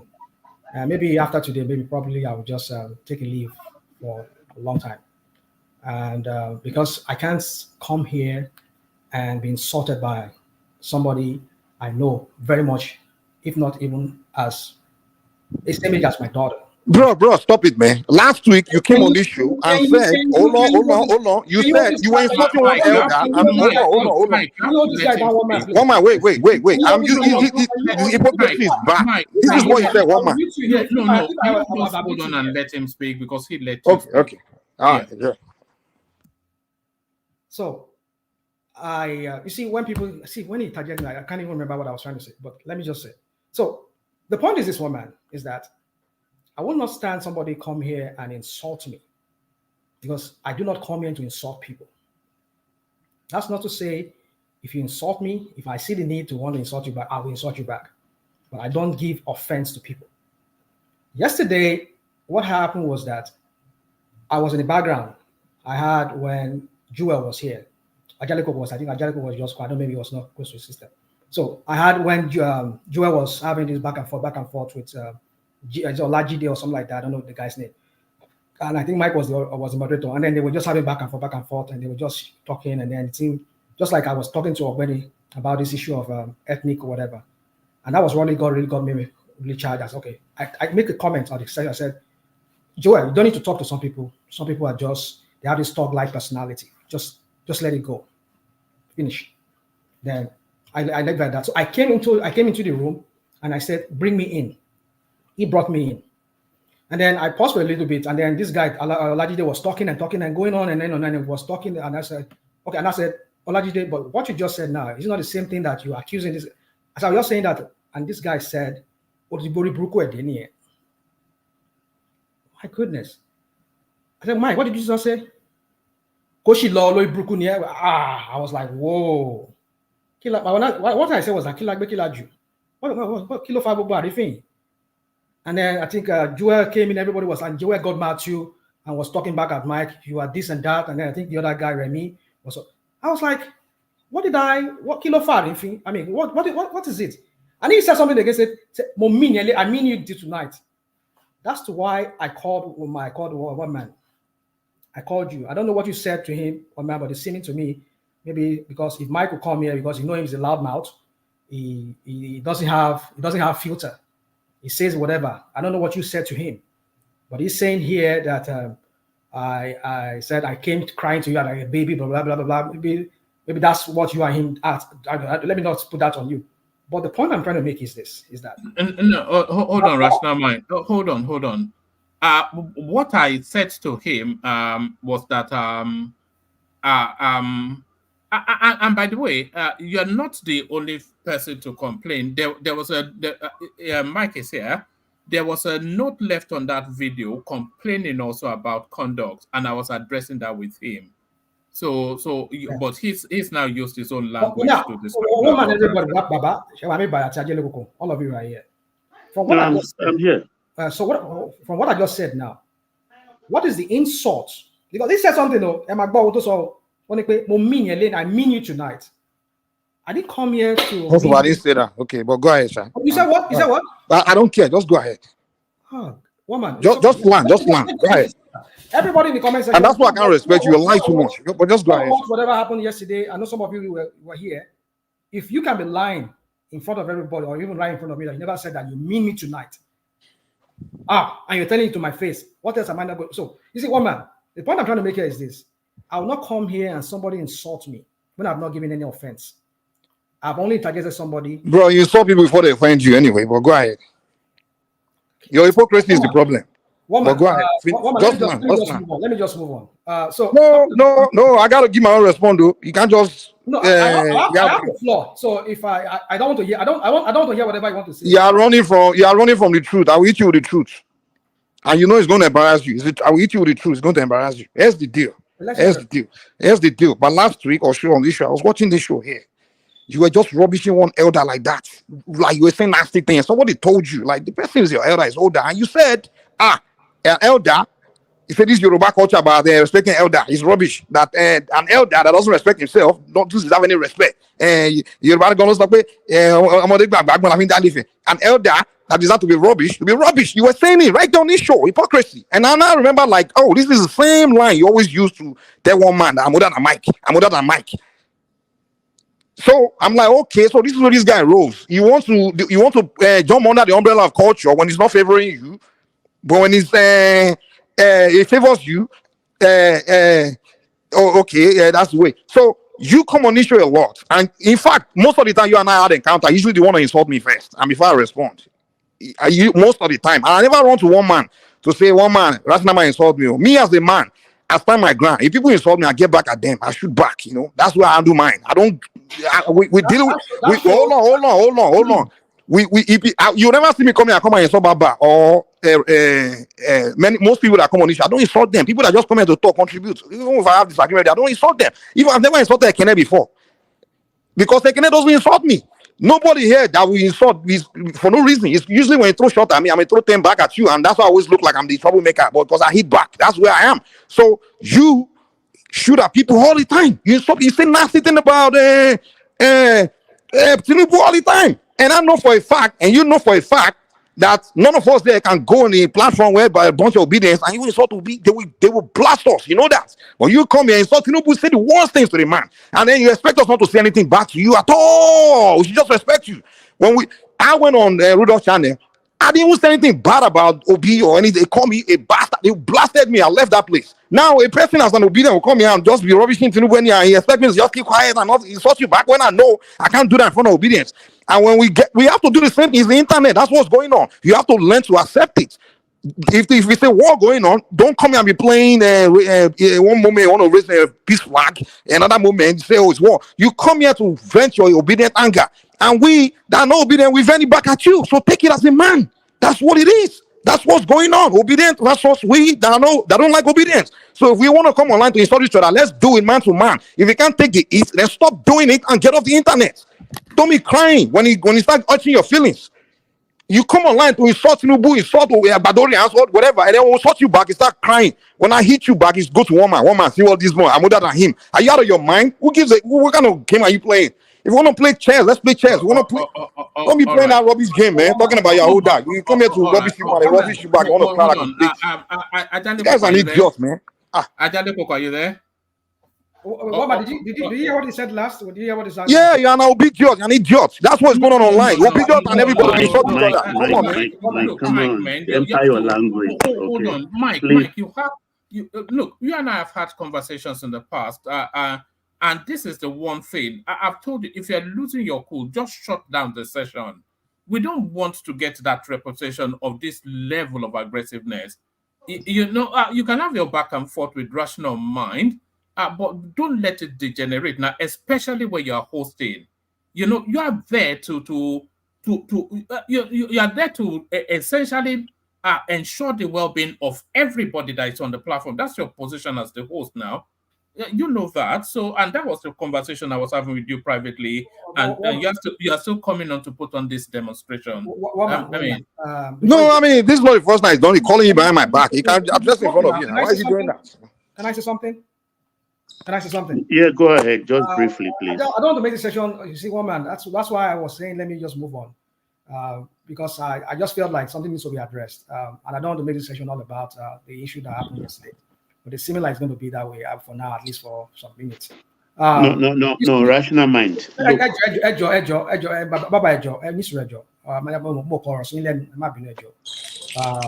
I'm trying to say is that he said something a while ago. He said, I don't even know what he's talking about, because this is what people like himself does here. They will twist whatever I've said or whatever have transpired in the past. Just like imagine like what happened yesterday. Now, he didn't even address what happened yesterday. That did I come in here and insult anybody? I was only challenging somebody, and then he said, because I said something previously as a moderator, and he's using that against me. Okay, let me address what happened yesterday then, since you want to hear it. Let me address what happened yesterday. Okay, this is what happened yesterday. We're not going to address it because you failed to Well, address you asked for it, so let me address it then. Since you address it, let me address it. I've asked you to address Okay, this is what happened yesterday. This is what happened yesterday. Dude, let me say what happened yesterday now. One man, please. Can you please? You asked now. You said what happened yesterday. So let me address what happened yesterday. I'm giving you time to address it. You said you were acting based on what happened yesterday. No, I didn't act based on anything. I act based on who you are. That's what I'm trying to say. I act based on I treated you based on who you are. That's what I expressed, not based on what happened somewhere else. Now, hold on. Let's start to hold on. Let's try to let's try to start to wrap this up, because I was going to deal with this offline. But since you have now brought it online, so rational mind have a say, and then in moderated language you have a say, Mike, and then Baba will wrap up the whole thing. So rational mind. I don't think there's anything I want to say. Then I think if this, I think the end goal of some of these people here is that they just don't want me talking here anymore. They just don't want to hear me talk about Tinubu. And I mean, these are just politicians, which I'm sure you've done most of the talking now. Would you please allow me talk? Come on. Let's move on. Let's move on. Give me the topic or that topic. Let me go on. Just say you have nothing to say, man, except lies and. Yeah, Mike, it's okay. Anyway, it's okay. Well, anyway, I don't even care, man. Hold on. Let Baba wrap up that. You both purge yourself of whatever you have inside, and I think. Let's use our tongue to count our teeth. You understand? And the most important thing is moderation in everything. I know opinions are like noses. We all have one. And we should at least tolerate one another on this platform, particularly if whatever we do here is for record purposes. I think Mike... Tomode ban shebi omode agbano ma shebi amore lagba. So let's just leave it at that. Let there be a balance. There is no way there will be no friction, particularly when Uritutu and Uribigbe are together on this kind of platform. So just let's take it easy and tolerate one another for the few hours we'll be here together, because you may look at the whole thing as is very ordinary, but then we are making the use of the space available to us to record ourselves for history and also to put out ideas there. You don't know who is listening. You don't know who is buying. So we have to moderate ourselves, because I don't like this back and forth thing at all. I know it's not easy. Some people have different ways of reacting to things, but please, both young, old, I beg all of you, let us moderate our feelings here. Thank you very much, my man. Thank you, Mike. Thank you, Rational Mind. Oh, all right, brilliant. Rational Mind, back to you. Back to the politics. Well, man, I've lost it already. I'm just trying to see if I can. What other topic do you have? If you have another topic, I think No, we were actually before I go to the next topic. Actually, something that might well set you in a better mood. Chioma makes her debut hosting on Sunday. She deputizes for Dupsy, and she's decided to take on that's now a thorny issue. The dressing of the airpiece personnel, the flight attendants. So she's asking, Alan Oyema Airpiece or Isi Agu Airline? Nigerians are confused. So Chioma intending to untangle that confusion on Sunday. So make sure you're there at least for Chioma. So she makes her debut as a host on the platform. The link to Chioma's session is now in the comment section. Everybody go bookmark it. It's going to be explosive. And that's not just the topic that she's going to be discussing as well. She's going to be discussing the difficulties of a 42-year-old woman who has been merrily going about life, successful in all ways. All her sisters married. She's not married. The parents don't even ask her questions until some auntie with a sharp mouth pointed comments in her direction, and the lady's life now has gone awry. So all of that and a whole mix of other stuff. So Chioma will be straddling the front seat on the platform on Sunday. So the link in the comment section, go bookmark it. Come hang out with Chioma and Rational Mind, who I'm certain will be here. So man, what does Chioma and Dupsy, what do they look alike? Is that the same photo of Dupsy, or is that photo of I don't know, is that photo of Chioma that you have there? No, that's Chioma now. Oh, really? And she looks like all these women now. Once they put on all their makeup, they all look the same. Once they put on their makeup, they all look the same. You know. So what happened to Dupsy now? What happened to Dupsy, baby? No, it's work commitments, but she's actually requested that Chioma should take it on. Yes. So she it's still, as you can see, it's still Dupsy's name on the door, but Chioma's just filling in for her. All right. Yeah, filling in for her. So any topic, I mean, just to conclude this Ambode something. If it's coming back, I don't know, if just some people just trying to throw out that narrative there, because I know some people within Lagos State, they're already starting to throw out their spread out their connection as to who's going to succeed Sanwo-Olu come 2027. I know a lot of people they've been doing a lot of Australian has been going on behind the scene. Will Ambode? I doubt it. But if he ever comes back, maybe I would say Lagosians should looking based on his merits or the merits of what he has done. Don't look at him from the prism of Tinubu and the APC demonic party. Look at it from the prism of what he has done as a person. Is he somebody who you think is capable of making Lagos what at least he tried to do in his first time? That's what you base it on. So I leave it at that, woman. Are you there, woman? Woman. Sorry, I was speaking muted. So to the headline on the screen, Minister test run e-gates at airports. So at last, Nigeria being dragged into the 21st century. I'm not quite sure when you last went through the Nigerian airports. It's like a torture chamber from the plane out of the building. It could be a 3-hour experience, but that's to be caught.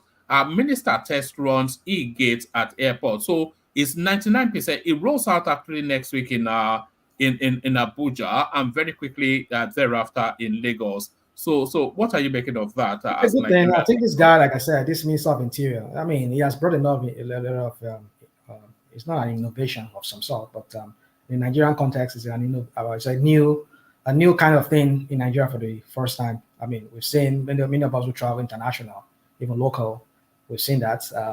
Let me say international because that's where you usually need your passport. In most European airports, there's a section where you have, if you are EU passport carrier, Easy Pass, whereby you don't even need to go through. Even here in America, we do that. U.S. citizens, they have their own spots, and people who are non-U.S. citizens, they have their own spots. I mean, if they have that I think I only use it once. I think did I use it once? I think I don't know. I remember I used it in one of the airports once. I just went through that and then I just scanned my passport and that's it. And I went past through. So anyway, it's a good thing. I think this guy is. I think some of the guys working with this guy, with Tinubu, I think some of them have good ideas. I just hope that they will deliver more. They are going to steal. Like I know they're going to steal already. They're showing that they are stealers. They are criminals in some ways, even though they have to do that. But let them do something that shows that at least. Rational mind. Yeah, of course. Now you want we need to say better edu, and this one that is there, this same guy that is doing this thing now, this e-passport or something. Was he not also caught in the scandal of a better edu? Was he removed from there? You see, so that's the point. So as you see, when I call people names, it's based on what is out there. What are the information out there? That's what I base it on. You don't just call me and say things that I don't know about. So my point is this one, man, is that on that, it's a good thing. It's a good thing. I think what they need to work more on that airport is the cleanliness of that airport. It's so horrible when you're coming to Nigeria. Not even the stench alone. It's so, oh my goodness. And you wonder, is this the most prestigious airport in Nigeria that looks like some kind of bus station, like is it like a Greyhound, like some of this old Greyhound bus station, bus terminals where you go. You start wondering, is this a bus station or what's it called, an airport? Despite the billions of dollars, billions of dollars that have been voted to have that airport renovated, but still we don't just see anything coming about. If it's we Nigerians don't need to queue, we need to just go through the part of it. Just scan your passport.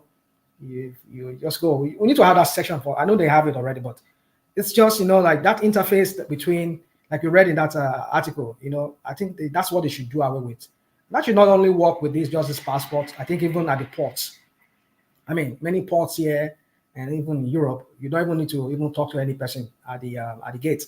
Just scan whatever, maybe or some stickers by your truck. Just scan you in, and then the gate opens, and you go into the port to go and pick up your goods. That's what they should be doing. People should learn. Or some other people, like what's his name? I think custom is under this guy too. I think it's custom under this guy. I think custom should be under Interior Ministry. I think so. Yeah. So it should also put that also in the different ports too, so that when truck drivers are going, they just go in, not this long queue that you have to set to before you can go into ports to go and get your goods. I think it's a good development in the right direction. That is if they do more, because I don't know. They only just said it because that's one thing about I have with you, one man, and your Bado people. You come here and run with some kind of news, and then at the end of the day, we're not seeing anything coming out of it. Then they will just throw out some narrative out there. Oh, we are bringing in e-passport, this and whatever, and then we don't see anything happen after that. And He said it's 99%. He said it's 99% complete, and it will roll out next week. All right. So not sometime in the future. Not sometime in the future. We want to see before we can praise them, because I know in APC. That's what they crave. That's why we see all this narrative coming out from every media house. You just want people praising Tinubu like he's some kind of genius. I don't get it. I don't praise people. I don't hand out my praise to people like candy. No, I will critique everything. Doesn't make me like I'm a pessimist, because I like I said, I've always known them to be this kind of tokenist kind of people. So, woman, until I see that really implemented, they said it's 99%, 95 or whatever crap they call it. We shall see if it eventually passes that they have the E section.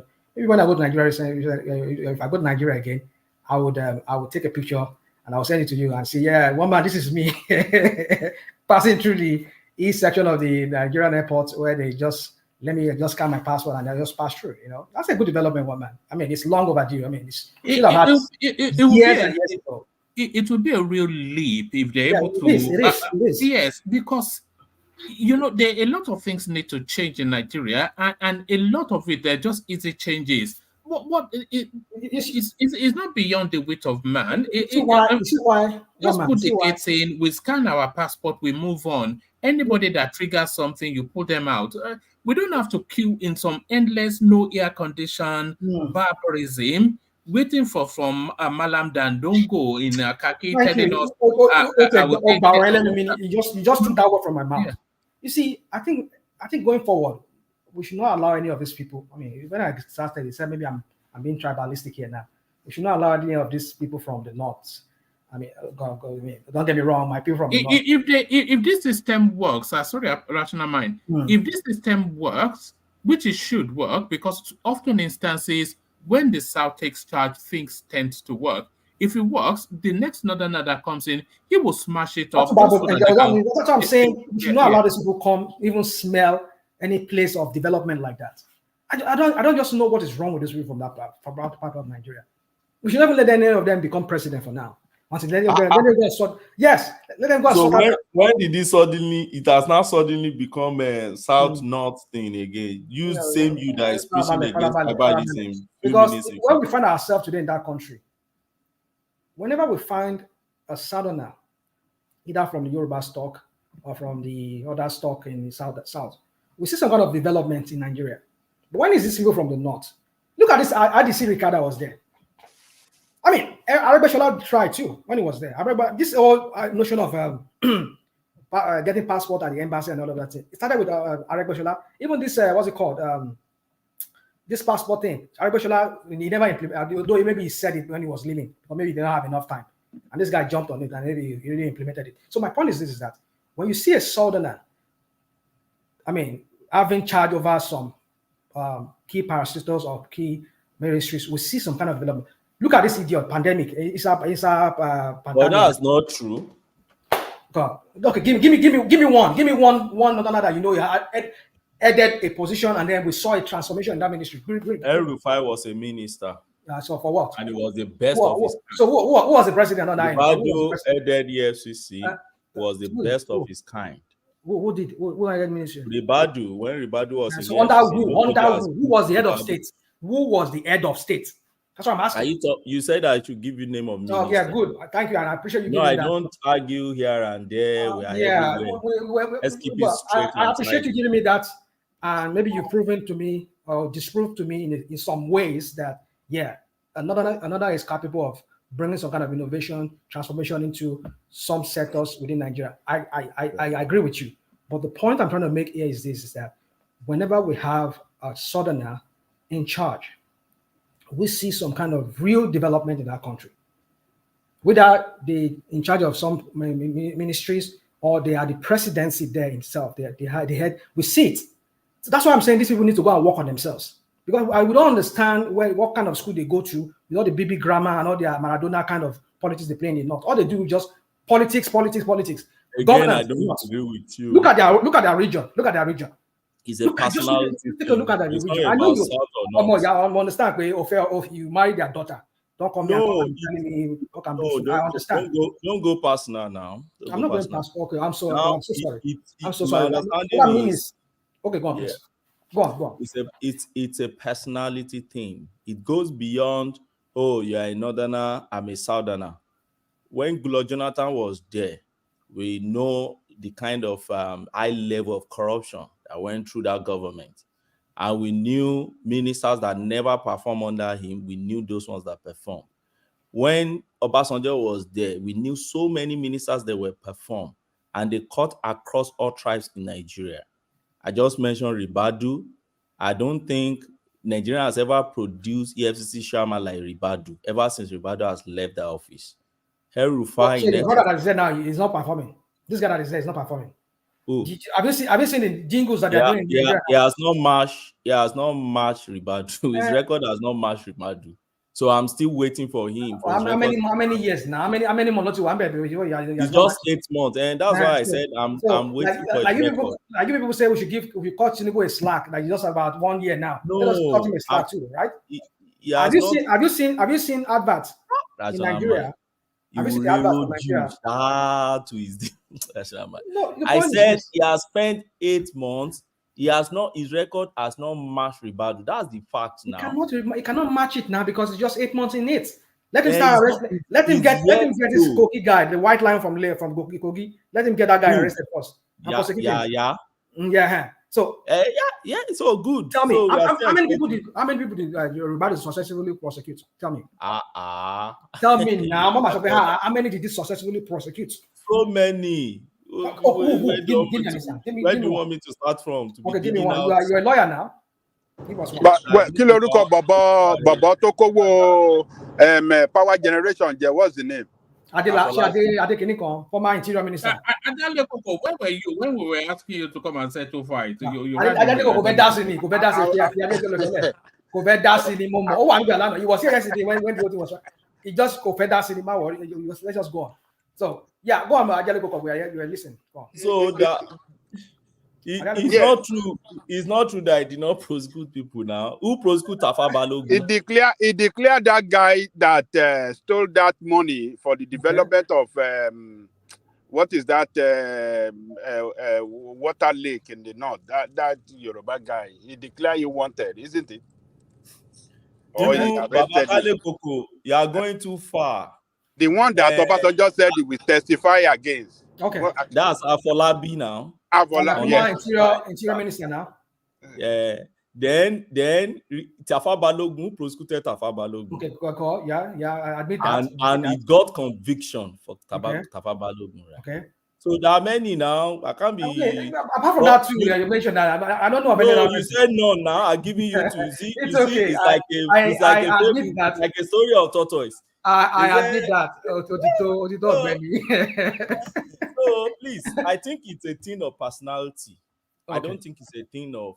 Even when Obasanjo was in government, we all knew his first term was being handled strongly by Atiku. Atiku is not a southerner; it's a northerner. And Atiku brought most of these guys into the government. Ribadu, the likes of El-Rufai, Frank Nweke. He was the one who went to get Okonjo and all these guys into the system. And he headed the economy team throughout that time. Atiku is not a southerner. He's a northerner. And he delivered during those periods before he started having a fallout, with Baba. And then, so my point is just, it's not a matter of South or North. I think it's a matter of personality and who is there. I see your point, and I get that point, and I will admit that yes, there are some of them who seem to have shown themselves capable, competent in some ways, but the generality of them I've seen. I mean, look at the RDC card that was there. Look at the nonsense he did there, And this guy is trying to clean it up now. I don't even know if it's really. See, let me just conclude this way. For me, I just believe that these people need to go and work on themselves, as well as the Southerners. They need to work on themselves. Don't get me wrong. I'm not saying that Southerners, but I've seen in that history of that country, in the pattern of that history of that country, that usually development happens when Southerner is there. That's what I see. So let them go and work on themselves. Go and learn governance. As in, when I mean governance, how to govern people, bring about development, real development, not paying for Hajj, paying for Alimajiri, doing for stomach infrastructure. That's not what we want. Development that will transform your people. Educate them. Let them be more people that can work, create wealth on their own. They use what they have within them locally. So these people don't. They just want to carry money, steal money, and go and invest in Dubai and impoverish their people. And our southern leaders too, they are also doing the same thing. They are also learning from them. Well, man, you see, for me, it's just that, I'll just say, they should just go to work on themselves. And as well as some of our southern leaders, they need to work on themselves. I'll leave it at that, one man. Thank you. Are you there, one man? Yeah, I am here. All right, thank you, Rational Mind. So thank you, Rational Mind. Stay with us, Rational Mind. Let's go to Dewale, who has been almost all the way through. I thought we was going to start with. Man. Gawata. Àwa ò fẹ́ wàhálà, easy peace, ọmọlúàbí. Ọmọlúàbí kẹ̀, look at that. Ọmọlúàbí wo, ọmọlúàbí tó ti ṣáyó wo. You can hear Ajale Koko. Can you hear it in his voice too? No stress in my life. I don't stress myself. Tinubu. Dewale, how are you how are you ever going to lose weight when you are downing 2 bottles of wine every single day? Every single day, 2 bottles of wine. What does the weight got to do with our discussion now? I said this life is one life to live. Enjoy yourself. Baba Jale Koko. Kò lè lose weight. Kò sí nǹkan tó kàn pẹ̀lú weight loss.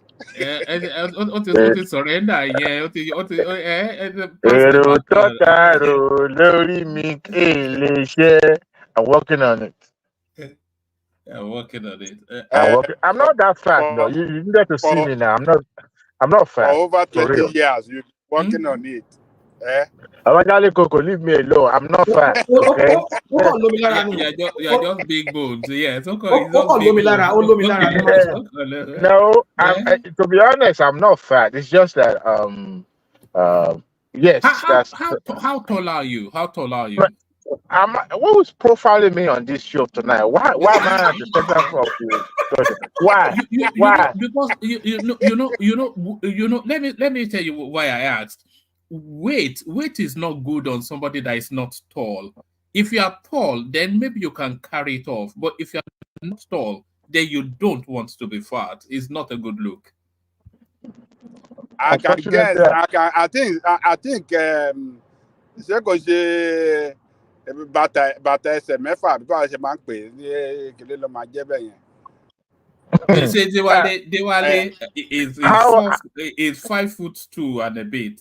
How I became the center of discussion is what still baffles me.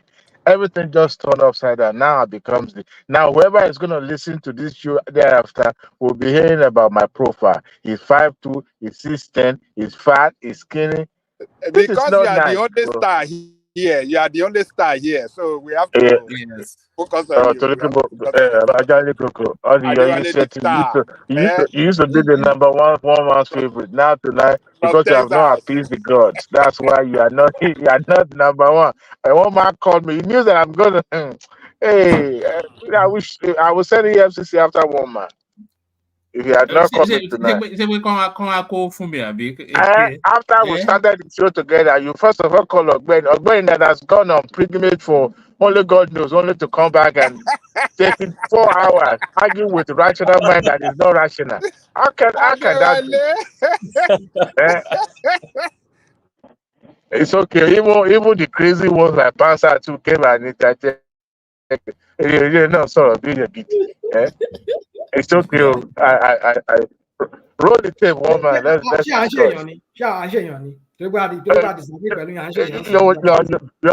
are still better off that. Pastor, once he takes his medication, you normal. But once that medication is not in the system, forget it. Everything's gonna be upside down. You just like to Dabaru case, but it's okay. You are the Amuludun of this show. Without you, I don't know where the glass bros will come from. Even Mike too come in with his own glass bros. Hello, man. Address every one of you. But it's okay. I enjoy you guys. So, roll the tape, woman. Where do you want me to come in? Come in at everyone, Bishop. And by the way, just to correct people, I'm only joking with Dewale. I know what it actually looks like. Is 6'4" with 6 packs. You know, if the ladies see him, they will faint in excitement. But one man. Yes. Stop patronizing me. I still look better than some folks on this show. Well, okay. I don't know about that. Adewale is an handsome guy, yo. I know that for a fact. He's a very handsome guy. You can't speak. Rudolph show. He's a very handsome guy. You can't speak ill of an Ekiti man. An average Ekiti man is a cute, handsome man, okay? So I know for a fact that I'm still good looking. There are some folks on this show. So that's why whatever he said about me, maybe one day we have a beauty competition to see. Adewale handsome Why are you invoking the name of rational man? Why rational man that will be eating fufu by 12 p.m.? Better not cook that you. I mean, Kulara you opponent, all right. Oh my goodness. Adewale handsome be pansat. Oh, handsome be pansat. Don't compare me with crazy people. I'm not crazy, okay? Talk about good. I mean, the real people, not like Passat, please. Okay. Speaking of the Ruwani's analysis about diesel, right? Is that what you're saying, woman? Yeah, you can start from there if you like, or you can start from wherever you like. But yeah, that's a good. I think we've dealt with politics for a while, so let's talk a little bit about what moves the economy. So the diesel, I could see that Rwanda is trying to champion the importance of the role diesel plays in our economy. And to some extent, I agree with him.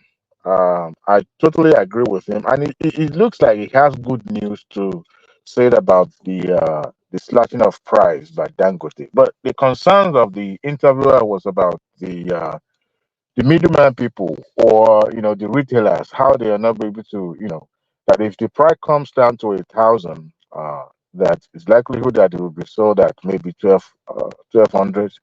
Oh, that's Nigeria. I mean, American slang, 1,200 thereabout, but depends on the location.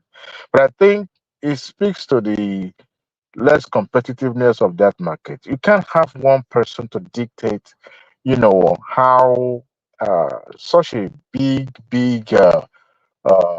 market would go, because I mean, you can imagine having only Dangote alone, supplying diesel to the entire country.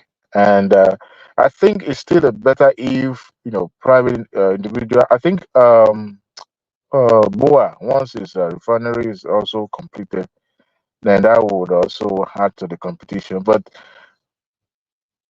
diesel powers a lot of generate power in Nigeria. People use diesel to power to drive the supply chain, the truck. And once it's higher, of course, it's going to impact the price of the commodity. And who bear the brunt of it? The consumers, right? So it played a major role. And it's a good news to welcome, but we still can't have that an individual, just single entity dictating the pace of how or how much such a very important product will be sold. Of course, petrol too is also important, but we have we're still importing fuel. Even if Dangote is supplying fuel today, I believe that I mean, talking about vehicle uses petrol, but diesel is more. The importance of diesel is more bigger than petrol. Reason being is that some of these industrial companies don't use petrol; they use diesel to power their engines and to produce tomatoes, to produce you know common thing. A risk of this world still uses probably will still use Dewale, in his analysis, Rewan Bishmark, he was saying that because they are using now because this Dangote cut and it's not the largest, by the way, it's still making exorbitant profit even at 1,000. So we're still going to attack that for him to bring it down. But what he's telling us that is that him just slashing it to 1,000 naira, that 1,000 naira, it affects, because that cost of diesel, which essentially is it affects the 25% of the cost of production of bread. So you'd expect that to impact 25% to the cost, because the diesel, these bakeries, they don't rely on the national grid, of course. They rely on their generators, and those generators run on diesels.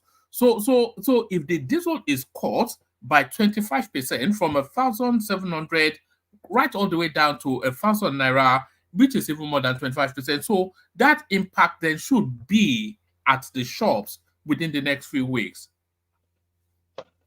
Of course, I agree with that. The likelihood that we will see the impact of that is very high.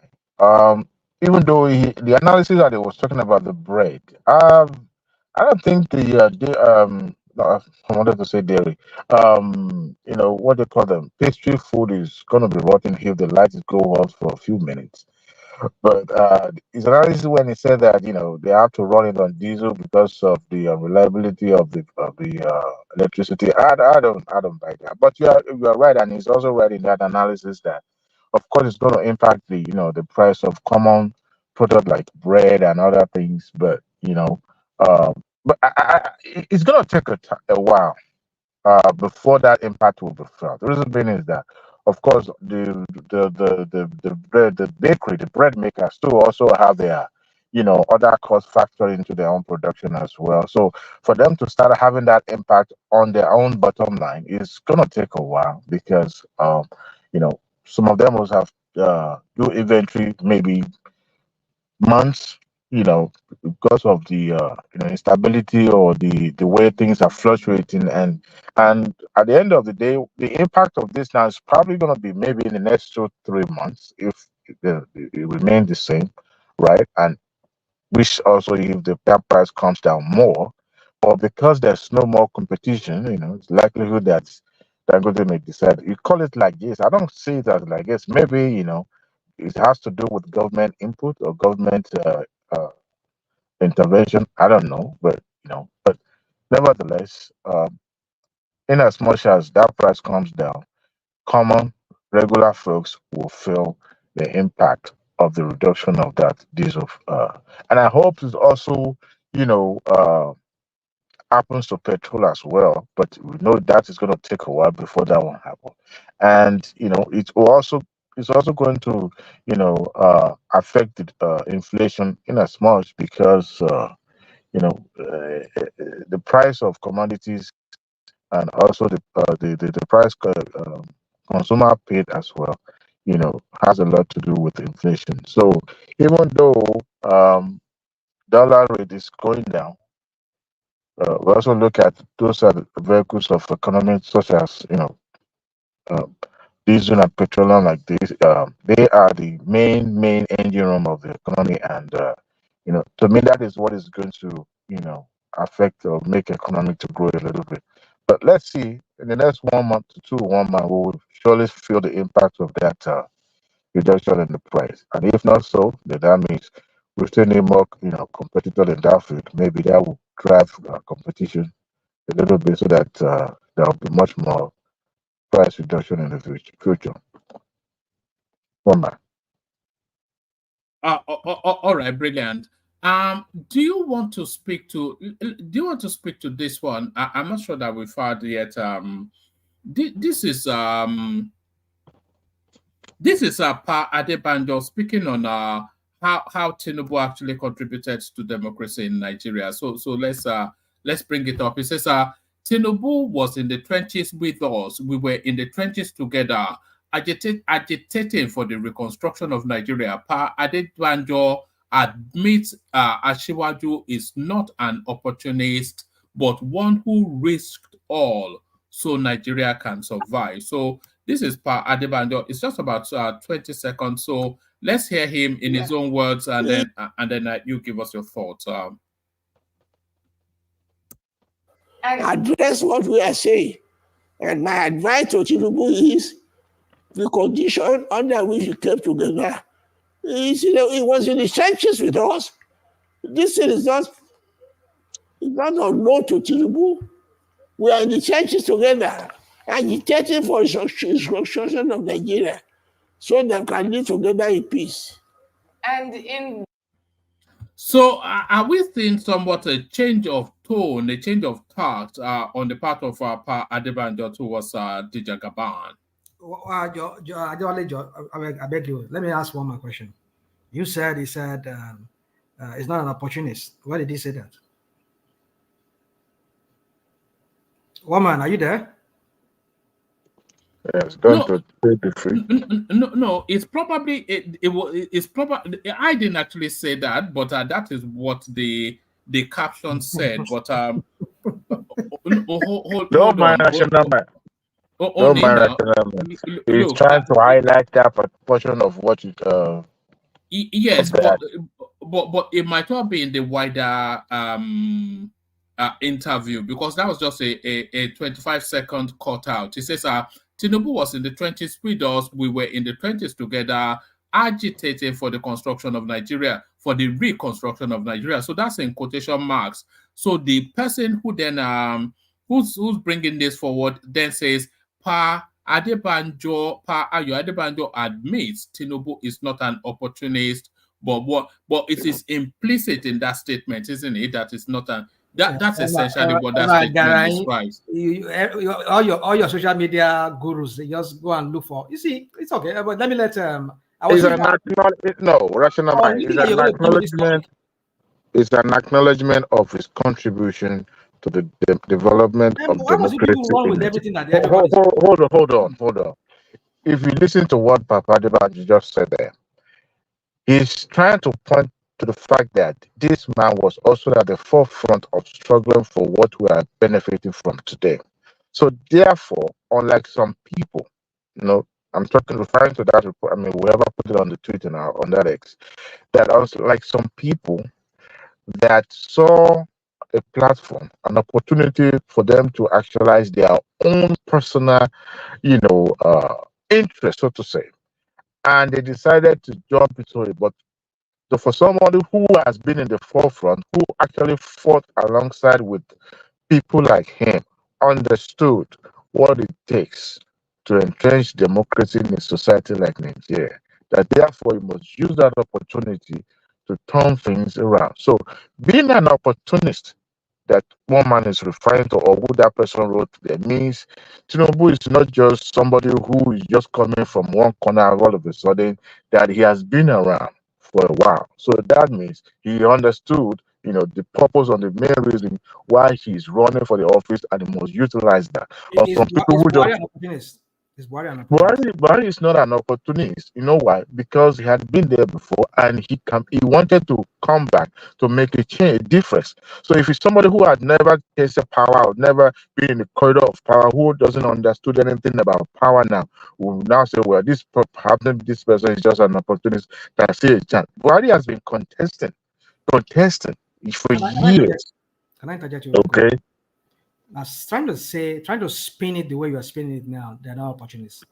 I'm not spinning. I'm just speaking. Hold on. Allow me use that word. I mean, you can correct. You can take it up after I'm done.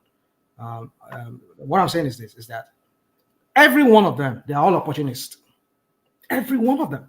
Even Baba Yabo was an opportunist. He saw the opportunities. You have to see the opportunities. You have to see the opportunity rather and grab it. That's how it is. That's how politics is. They saw Jonathan's failing as an opportunity for them to. You mean they have to snatch it, grab it, and run away with it? I did not use that word in this instance or in this context. And if you want to use that, well, maybe that's what it is too. You are the ones using that. All I'm saying is that trying to rewrite this narrative is like, every one of them, they are all opportunists, because you have to recognize when you can contest. What does it mean? What does it mean to be an opportunist in politics? What do you think it means to be opportunist in politics? Seizing an occasion that you see that you have the best chance, and you grab it, and you could use that. That's what it is. So Baba Yabo knew that Abiola was his Ogunman like himself, even though it's a different part of Yoruba of his Ogun state. But he saw that the Yorubas were clamoring for a Yoruba president. And he's claiming to be a Yoruba man, and he saw that as an opportunity. I mean, when the power that be within Nigeria is okay, being a Yoruba man who has always been there, who has been there before, let us give it to him. Can you tell me the time that since grab it. Since hold on. Since the beginning of this democracy in Nigeria, can you tell me the time Tinubu has never been involved in politics? Since let's also go to this. Okay. And party formation, party activities, political activism. So, unlike some people that just jump to the forefront, leading the pack, assuming the role of the Messiah, who everybody now says as somebody who is coming to redeem them from the trenches that they are. So, we want to compare that to somebody who has been leading, who has been there. All right. You may argue about his contribution, but who at least been identified as the leader in that space. You have to put it in that context. You can't just pick and choose because Tinubu has been a politician, is an opportunist because he sees an opportunity, he sees a vacuum and he jumps. But this is a man that has been dreaming about becoming the president since 1990s. So to now sees him as not somebody as an opportunist, to me, I won't put it in that context. I will look at what he has Did you remember what he said in contributed. Yoruba? What? Do you remember what he said in Yoruba? Who? Tinubu? When he was at Abeokuta. Èmi ló kàn. Kó tó sọ pé èmi ló kàn kí ló Yeah. sọ? Well, you can remind me. Mo ti ń sìn àwọn wọ̀nyí wá. Because look, So, because that even corroborates what I was just saying. Because he said he has been serving, right? He has been participating, and he has been there in the forefront, all right, fighting for a cause in the politics. So to now say, you know what, it is my turn to govern because I have paid my due. That doesn't speak as somebody who is an opportunist. An opportunist is somebody who is reaping where he did not labor. Anyway, one man. A good example will actually be Peter Obi. That's an opportunity. You can't compare both side by side on that. We all knew, except we are just deceiving ourselves. But it's not turning, the corner. It's at all. It's not making a U-turn. One thing is that he recognized and understood that politics is politics, governance is governance. What he's trying to drum out is for Tinubu to make those hard changes in terms of the way we govern ourselves. All right, that was what he's trying to drum into his head, so that yes, they may differ in terms of political standing and all that, but he's trying to let him understand that yes, I recognize that you are the president now, as proclaimed by the higher court in the land, but I want you, because we've also fought together as well, so I want you to use that opportunity to, I believe if that opportunity comes again for him to campaign against Tinubu tomorrow, he will do that gladly because he's a man of conviction. I give that to him, right? But the reality is reality. The fact that Tinubu is the president, he should consider using that opportunity that he's got now to make those changes in the way we govern ourselves. Maybe that's what he's trying to say, not because he's trying to. This man is in his 90s, he's on towards the way to the grave. So what is the essence of aligning with Tinubu for what? Is it going to be giving him money or appointing him or for what? So I don't think it's turning the corner. I think it's just speaking to what he believes in. Unlike people like Badenoch who are still, at his age, he's still controlling around power, and still every time I see that this man should not even be in front of camera all the time. But you're going to turn your duty, and I'm sorry, Baba. I hope you are not offended. Sometimes you have to play that arbitrarily. When you leave when the ovation is loudest, to now be struggling with publicity or whatever with the younger ones.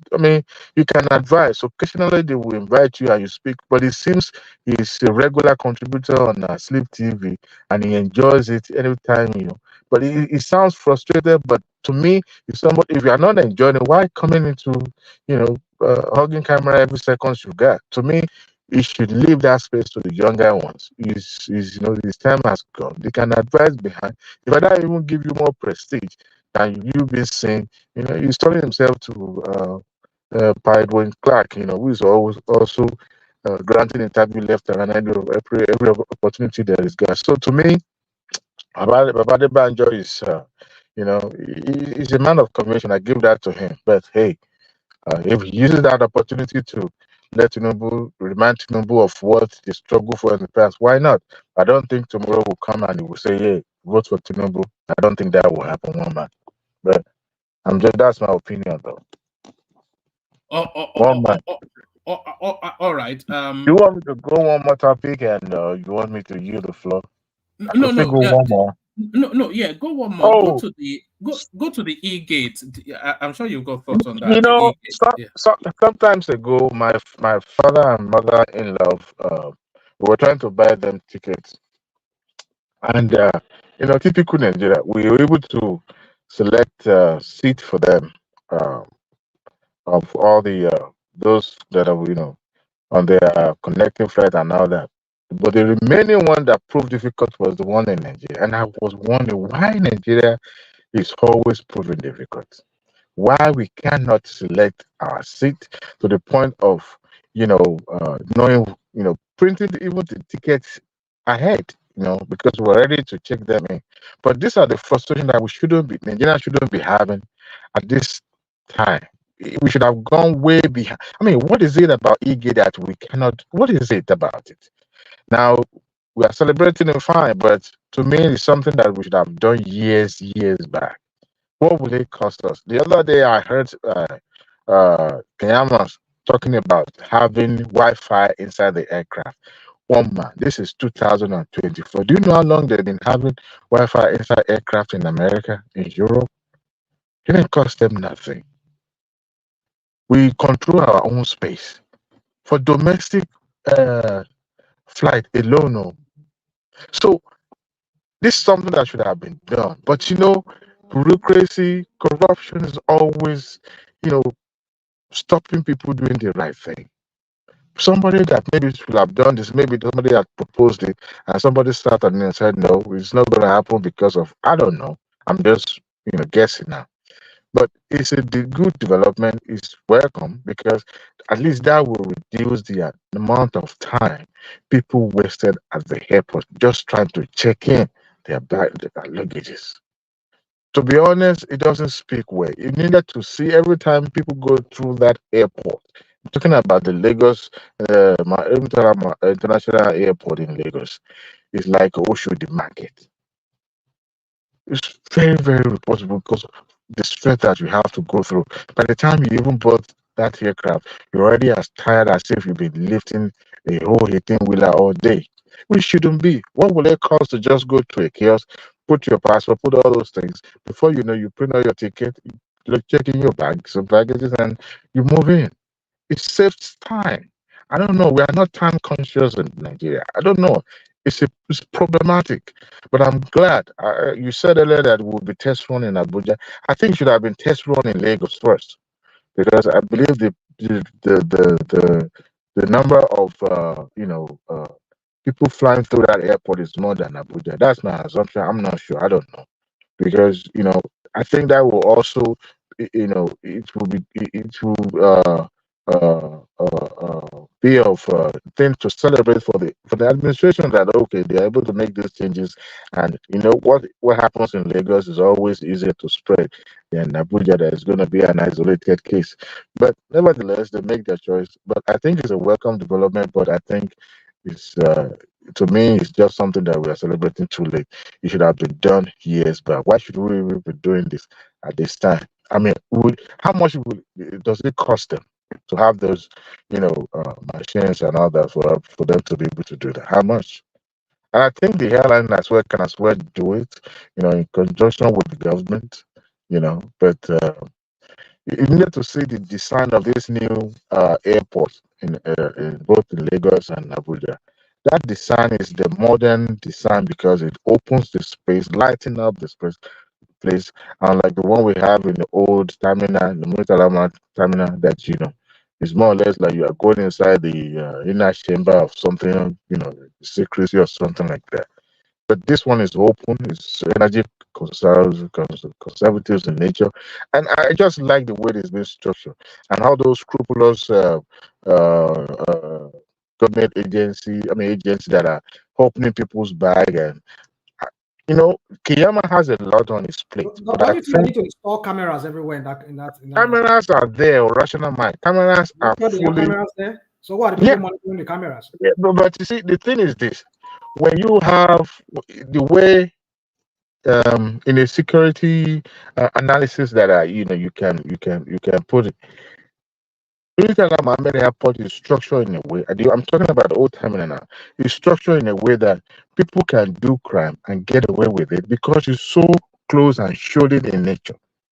And you have all these agencies working hand by hand, perpetrating their corruption together. They signal to one another.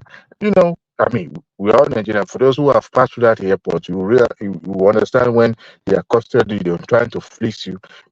One way or the other, they want to do something against you so that you'll be able to put your hand in the pocket. But when you have an open place where to even collect the gunje is going to be problematic. Yes, Nigerians are the one behind those cameras as well. But we're talking about the one that you can easily put on the spot. If somebody is trying to, if you look at the way the new airport is structured, it's well lightened. I like that way. So for somebody to even, and it's open. It's like airport is like an open floor. I mean, for those who, I mean, you guys live in Europe and all that, you realize that the walls are partitioned with glasses, so it's easier to see through what is happening next door, or next few distance where you are, right? So that reduces the level of corruption that the way it's being done in the old terminal, right? Where somebody can take you inside one room and lock the doors. Because I've once witnessed it.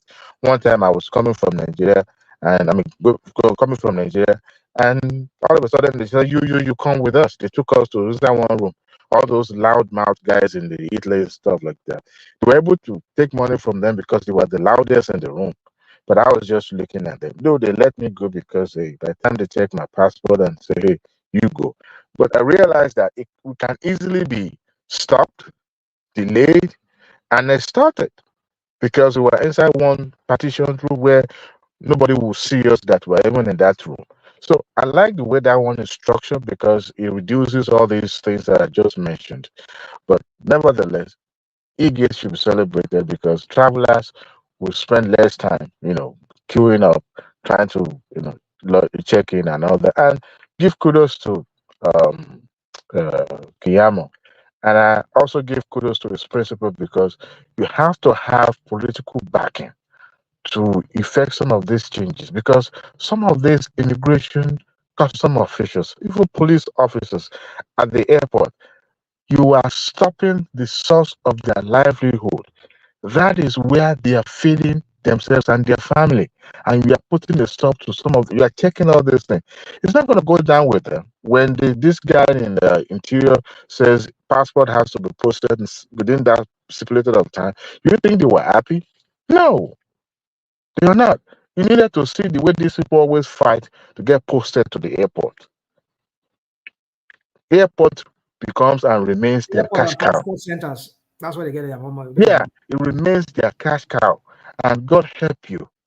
I've heard so many reports about even getting the names, NIM numbers, and some of those people who, registered twice or with the wrong names, and they were extorted because they have to collect money from them, right? And which shouldn't be in the first place. And if you have to pay, you have to pay maybe just a token. So all these things that could easily allow corruption to be perpetrated, people needed to, I think the government agency needs to understand that they were the first. They are always going to be the first ambassador of Nigeria that Nigerians will encounter, the foreigners will encounter, and they have to be of good standing. I don't think some of them have even traveled out of that country, including the cleaning the airport. I don't think so, because if they are, they will have seen the way it's being done in other places and replicate the same. But of course, if you have not witnessed or have not gone through that before, you won't understand how it's being done in other places. And unfortunately, I think they should be doing some, reciprocity. Is that what they call it? Program, so that they will be able to take them out of the country, let them witness where things being done, get trained by those people out there, and then they can replicate that, within the country. Unfortunately, I don't think they do that. If they do that, that means they are not even following that process. It's a welcome development. One man. I'm here. Is there any other topic you'd like to speak to before I go on to Ajale Koko? I don't like to take space, and I don't like to take the time to my own. Like some people will enjoy you just like to come here to bully me, to say that look at that, Dewale. Isn't that true? Ajale Koko, guess what? I'm yielding the floor to you so that at least we appease the God a little bit. But I still want to hold you to that Can we 7 see cows. how Baba there? You can go to Baba, one man. Ajale Koko. Go to Baba. We don't Okay. have Baba, but we have Niyi. We have Femi, actually. I'm not sure if we still have Yeah, Femi. let go to those people. All right, Femi, are you still there? You've been somewhat quiet suddenly. Femo. All right. All right. Niyi, are you there? Let's go to Niyi. Yeah, good evening or good morning. Yes, good evening, good morning, good day, good afternoon, wherever you are, or Wherever wherever you you are. may be. He likes to say Yeah. wherever.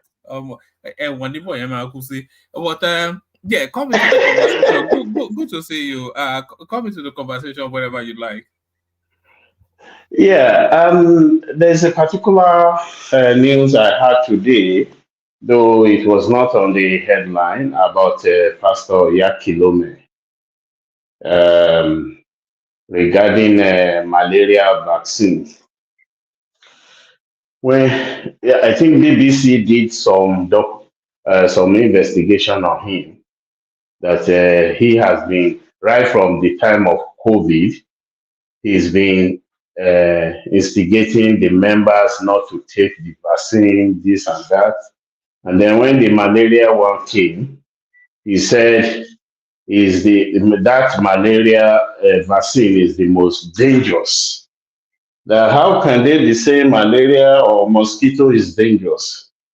I was shocked because I thought he's a graduate, but I realized he was talking from an informed or uninformed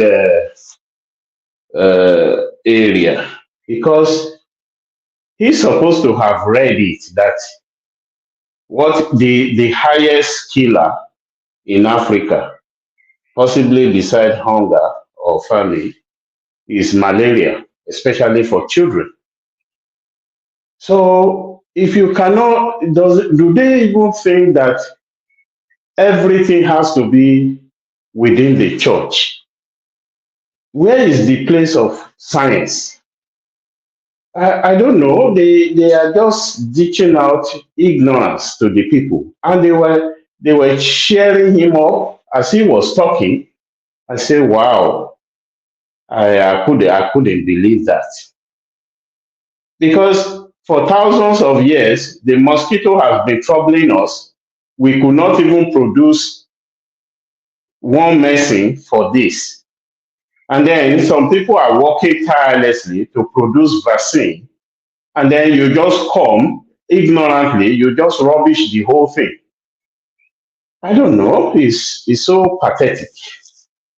So I'm surprised. yeah, I thought Oyakim Lome, I thought he was a man of science somewhat. He comes it's, across as I don't think so. I don't think so, because or possibly, sometimes they just want to tell you that faith covers everything. Yeah, was it not the same person about 3 weeks ago that he said he has raised over 50 dead people, yes. and we've not seen any of them on the Yes. street? You see? But Nii, if what we know biblically is that God raised one person from the dead, and Oyakilome he raised 50. 50. So should we not be worshiping him instead? This as a Yeah, but that is actually what they want, for you to be worshiping them. Nii, I think sometimes they go by this scripture that says, when Jesus said that you would do greater works than I did. You do greater. The disciples will do greater works than they did. So meaning that if Jesus can say they could do greater works than he did, means that they will do surpassing. I mean, what surpasses what he has to do, because he only did it for 3.5 years or 3 years. So then 3 years. Yeah. So maybe that's what some of them. But to me, before you condemn anything, you need to do your own research and be able to come out with facts, not just basing everything on faith. Everything is not faith. I always tell people, if everything is on faith, Jesus will not tell Peter to go to the sea to go and catch fish.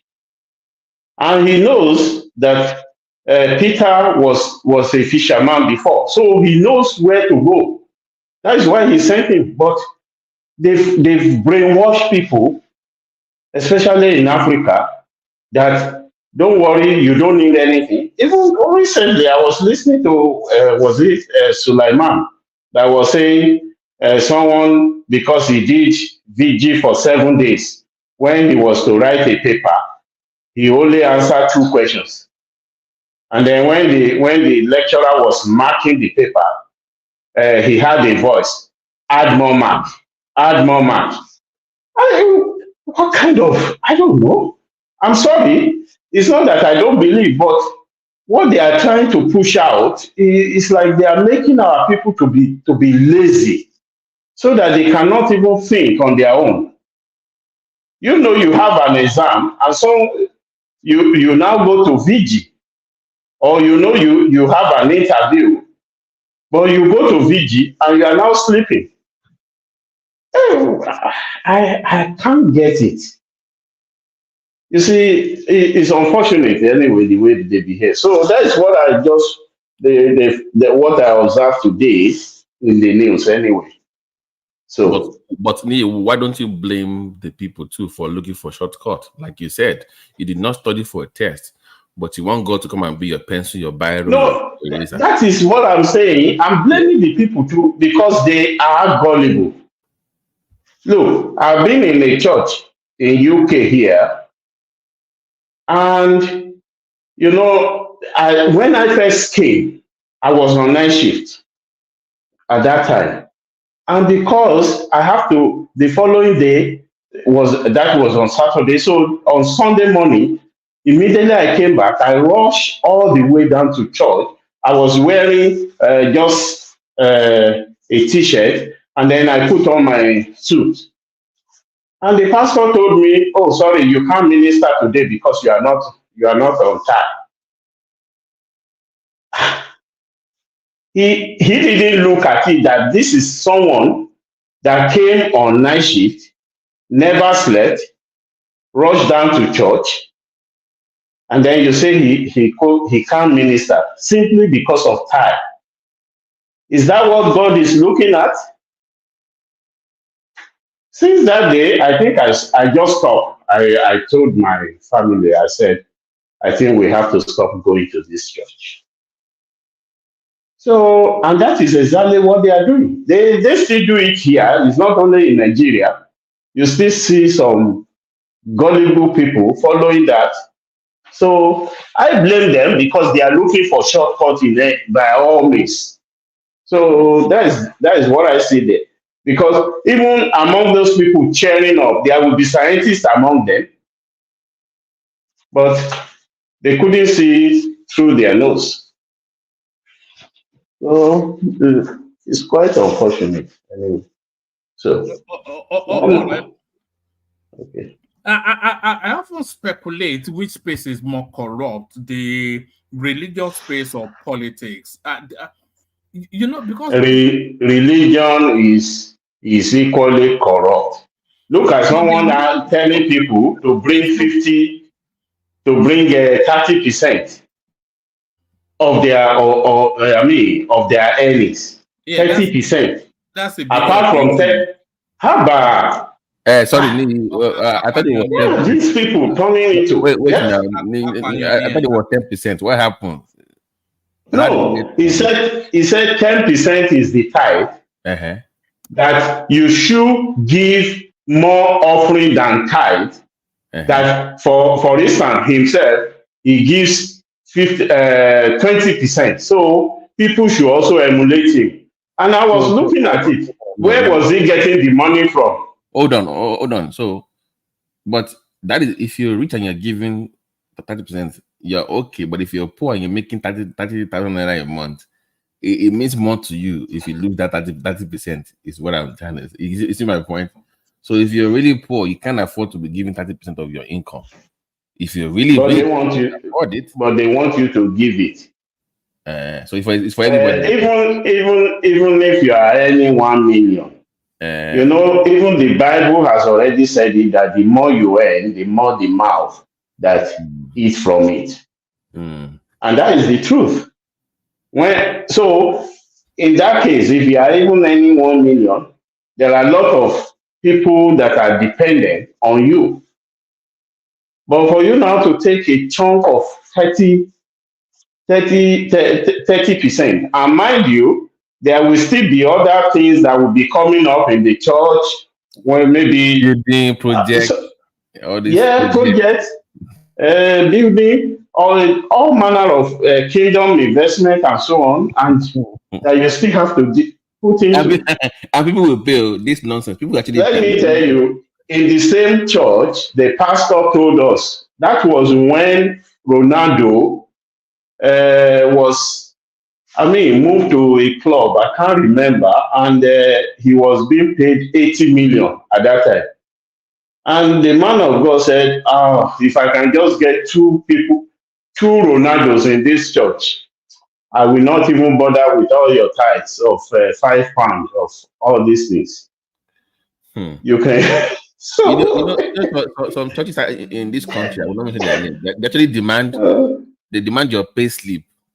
Nigerian churches people actually give their pay slip to confirm how much they make every month, and they are paying that 10%. It's not even every month. Per pay period, they are paying that 10% from their check. Some even forward. You know how back in my day, they can even split your pay where they can send the money to different accounts.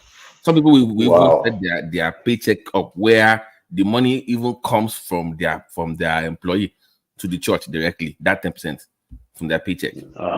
That is it. Yeah, but that is why some churches, they will say your first fruit. So your first salary in January, you have to dump the whole thing to church. And where they are bringing it from in the Bible, someone that farmed, those farmers in those days, bringing first fruit, they didn't say all the harvest of that year, that you did at that time must be brought to church. No. It's not. There was no place that is written that you have to bring everything. I don't know. So between politicians and some of these pastors, I don't know. But I agree that it's the church because they also rob your soul and your spirit as well. It's more than just money. They rob your dignity and your humanity. You are helpless to it's even worse because at least politicians you know they are corrupt. You know who they are. Actually, the pastor, you actually believe you're doing the right thing. Yeah, that is it. Because you are brainwashed. Yeah, so, but at least if I know, okay, my governor is a thief, I know it's a thief, that's different. But unlike my pastor, I think it's the next thing to God. So actually believe the lies he's telling me. So which is even worse. So, yeah. Worse. Well, it's so terrible. Someone selling sticker, selling anointing oil that you just sprinkle it on your car and you are safe. Meanwhile, he's having bodyguards, he's having or soldiers, even soldiers guiding him anywhere he's going. So why did he not use the sticker or the anointing oil or the holy water, as they call it? What purpose is that anointing oil? What purpose is it made? He also it's already abused. It's already abused. Like a labo. Yes. He has no real definition. But, can I make you laugh? Can I make you laugh? Hold on, everybody. Hold on, Babati. Babati, Kaiser wants me to pass on his apologies. I think things went a bit awry the last time you were on this. So he said to, I just remembered now. But yeah, carry on, make your point. Yeah. So when I was in Israel, right? So I had this tour guide. So and they have all this anointing oil. So we were in Galilee we were in Galilee somewhere. So they have all this anointing oil, right? So they will say, oh, this is the one. This is the anointing oil that was used by Elijah to anoint Elisha. So, and they will put premium price on it, right? And Wow. you will see, when people come to Israel, they come in groups in most cases. So you see people from all across the world in different churches, and they will be paying $50 for a bottle. So I asked my Jewish tour guy, I said, how much is it? He said it's not even up to $1 to even make the bottle, and maybe like $4 to make the whole thing. But because they've called it the anointing oil, that it came from the same area where Elijah used it to anoint Elisha, and they went to heaven, and people will be paying money like, oh my, this is the anointing oil that the Bible said. And this guy will be laughing at that. They are making money off their ignorance. And the would have fun. I went to this, the Red Sea. They call it the Red Sea, actually. People will jump into the sea to swim because of the historical whatever to it. So people around that area, they will now package that sea, whatever, into a bottle and say, if you use this, it will cure this and that. And you will not believe people that will come there with their Bible and they will be paying top dollar because somebody said it's in the Bible somewhere, and they will be paying money for it. And I thought it was unbelievable. And they were paying money. It's just business. It's just business. If they have read their Bible very well, if they've read their Bible, they will know when Jesus got to Jerusalem and saw people doing buying and selling like bazaar. And he has to make a whip and send them out. That is exactly what they are doing. It's business, nothing more. It's business, period.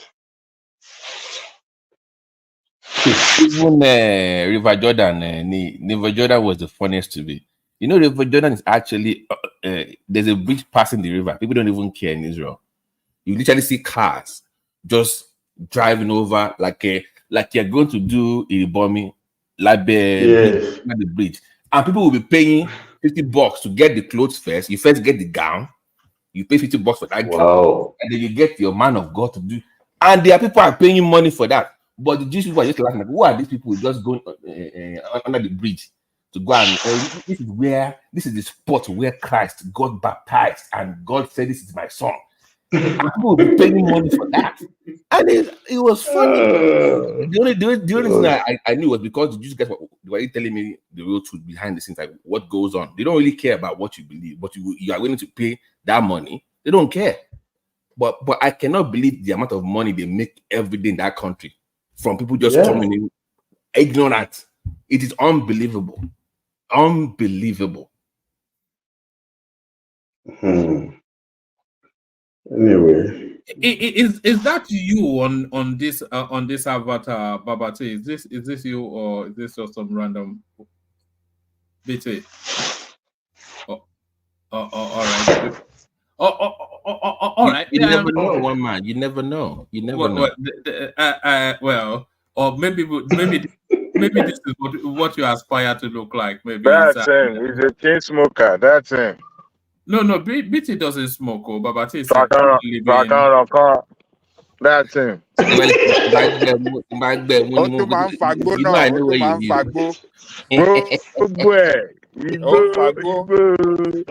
No. Abani Igbo Ifo. Ọba láti Ifo wá fún. Àwọn Ogun State. Igbo Ifo. Igbo lọmọ láti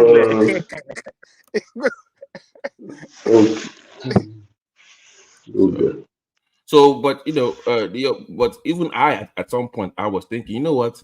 If people are going to be this vulnerable to all this spiritual thing, let us also do things in the Yoruba culture. Just make it one spiritual stuff, and people will be coming to your country to pay them. I mean, now make your own to maybe or should not make up some story and say this is where Oduduwa landed and. Yes, because what they have done, just like when the white men came and they rubbish every of our organization, Christianity and Islam came and destroyed our culture. They have forgotten that culture is different from religion. So anything cultural, they just want to destroy it.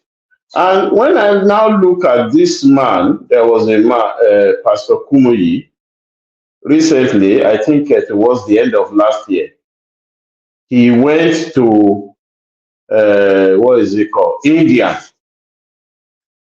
And he himself and the wife, they have to dress in Indian way, that they put all those flower on their neck. And I say, if this is Nigeria now, they are abomination. They dress like that. They mend them and they put all those things on them. So why were they not wearing suits that they've been wearing here? But if you Yes, but if you wear Agbaja, they reject it. Do you know why African church came out of Methodist? Was because they said you must not be wearing any African attire. If you are wearing African attire, you have to be at the back of the church. Because they were expecting that only when you wear suit that you can make heaven. So, and people still continue with that. They go ahead. Babati, you mentioned Ocean River. Yeah. Have you been to Ocean Grove? You know what? In Oshogbo, the Ocean, where the Ocean River is. That is a UNESCO site now. If you go there, just stay there and watch on a daily basis, almost on a daily basis, how many people flying from all over the world to come there to come and take baths. Right. No, I literally saw a Mexican woman came all the way from United States to come and bath in Ocean River in Oshogbo. Yes, I agree with you, but what I'm saying is that in Israel, they maximize that from the airport. Once you land from the airport, they already know who is coming to do that. So from that airport to where you are going to, there is enough business for them to make Even me, I went all the way to Ocean River to go and, from US to I was going to take one spiritual bath. But we're not making money like they are. No, this one is not. I needed to take that spiritual bath. I know for you. No, Mike, I know what you're saying spiritually. I know that, but I'm saying that there's opportunities for us to make money. Like compared to the Jewish people, woman, I don't know, maybe Mecca. But Ocean Goddess doesn't want to monetize. My point, I know that though. I know what I'm saying. He doesn't want to monetize it.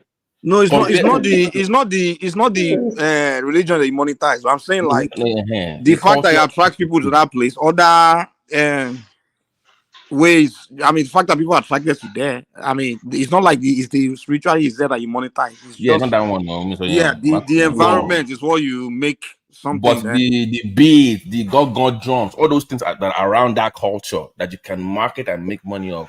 I think one man said that before. Yeah, Mike, yeah, I was in the church this last Sunday, and one pastor that was invited came in and he was preaching and he was laying hands, he was taking times.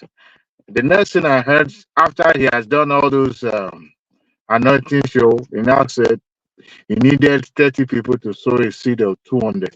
I brought my phone and calculated 200 by 30 people. You know how much that is? Around 6,000. I said, I put a fast one on you guys, you know. In the way now, I said this. So I'm beginning to look at it. Okay, 6,000. The church will take maybe 2,000. He will take 4,000. 4,000 is enough to pay for his mortgage. And I was looking at this mother. I don't want to curse. I just said, I stood up, took my money, I dropped maybe how much I wanted to look for offering. And my family was asking, what's going on? I said, I'm going to be in the car. So what you guys are done, you guys come and meet me. I was like, man, this guy is trying to slit these people.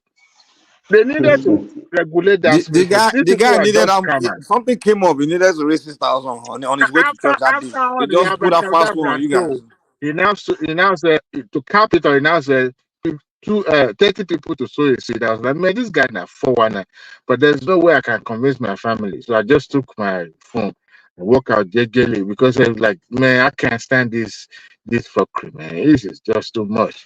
Man, I know they target the women more than the men. Some men came out too. I know that, but they know that if they go through the wife, you are more likely to say yes. And now, they will go to your woman. They know the men. If you want to be a successful pastor, if you want to be a successful church, just go and go to the women, bring them, and the women will bring the men. Nico, I mean, you have to see the way he displayed for the anointing show, for prophesying, laying hands on people. But the moment he was about to wrap things up, now said sowing seed, I was like, man, really, really? I had to point it to the tele, but now, man, it can't No, go there. the point I'm is going there sometimes Sunday, the but host, I will still behind for those yeah, the sometimes the shenanigans. host pastor is the one that we invite them so that they will come and do that for them It's or to ridiculous. raise It's fund. ridiculous. They, See, they, were- they, I were was That just is saying, what they were that hold idea on. of monetizing the visiting if people not, how will they bring someone from Nigeria to They, come they, they, were- and they, were- preach they, were- here? they were leading to do. I was once called back in my days in college in church. They invited this man of God to come and preach when I was still going to back in the days. The guy said that God told him that everybody in that church should give an offering. That offering has to, your zip code, the last 3 digits of your zip code is what you have to give. So if your zip code is 999, Oh, so the last thing you have to use it. So if yours is 999, you must pay 999. And said, no. If you don't have the money, borrow the money. If you're in healthcare, yes, you're okay. All the doctors this way, all the lawyers this way. oh What my. kind of? I have done this in London, it worked. I did it in Canada, it worked. I did it in this. I have done it before. Why are you trying to convince them that you've done it before? That go affect here now. And it just made people are signing okay, promise note. I will bring the money next week. I will bring the money. And I'm like, this is unbelievable. You know, Babati, like when we're trying to help people like Priest Daddy will say, well, if you know your Bible very well, if you're going to read your Bible very well, as if the solution to people to stop thinking like that is to go and read more Bible. See, the Chinese people, that is the reason why they ban Bible in their country. Like, you can't put Bible in the library in China. They ban it. They say, no, you can't have it there, period. Because they know if they start putting Bible on the shelf, you start seeing a bunch of Chinese in Jerusalem too, doing the same thing. Like, going to pay for that oil, you said, So the solution, you just got to tell people to stop reading those books and just dump the book. What do you need Bible for? What do you need? Just get away from that rubbish, man. That But religion man, completely. in Nigeria, that's very hard to do. You know how they feel about these things now. To say don't buy. You know how they feel about. It's going to be very hard to do, man. It's going to be very hard. You put tariff on importation of Bible, or whatever it The is. best thing I would say It's is, just Mike, rubbish, man. Just say from now on, those churches they must start paying taxes. Tax the church or the mosque. Yeah. If I become president, you gotta pay. They're making money now. They can even make money for the country. To me, honestly, the good side is at least we are creating. To me, it's a business, so I don't think it hurt the country. The only thing it just hurt is like people's minds just being destroyed, man. That's all. Like, all can buy on your journey. But hey, if the pastor wants to make money, there's nothing wrong. People willing to give him, make him rich. I mean, we need more rich people in society now. I mean, hey, that's one way to buy a jet. Yeah, contribute money. People will be contributing money for pastor to buy the Jeep or limousine, and the people will be paying money for it. I say, even say we're going to now. But people win lottery now. I mean, what's wrong with pastor winning lottery? I mean, hey, I'm not against the pastor. To me, my problem is not the pastor making money. My problem is just the way people's mind have been destroyed. That's all. Hey, pastor can make money. There's nothing wrong. I mean, if people are eating put gun on you, I'd rather have him make money than being bandit now. Mine also, yeah. So as long as he's not kidnapping me or kidnapping anybody, I mean, it's the peaceful way to make money now. I'd rather have someone be a person and be a bandit or a kidnapper and be making or armed robber. So let's leave pastors alone, man. Pastors are not the problem. It's the people that are the problem, And let pastors make their money, and man. the Lord told me that you should all give 200 right now.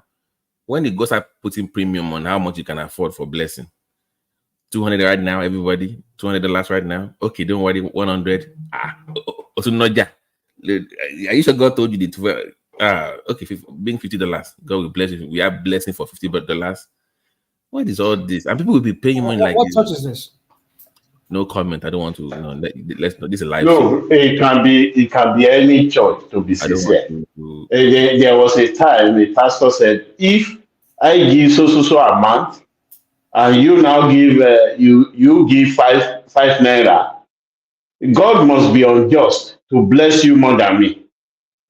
Yeah, that is what the pastor said. That if he gave that at that time, I can't remember, but I think I remember he used £5. I mean, £5, sorry. That if I give, like, maybe if I give 20 naira and you give £5, God must be unjust to bless you more than me. So So when it God put happens, a premium it of happens blessing, in all churches, all churches. Maybe apart from even the Orthodox churches, there is a way they also get their own money, like all these Anglican, Methodist, Baptist, and so on. But it's more rampant in Pentecostal.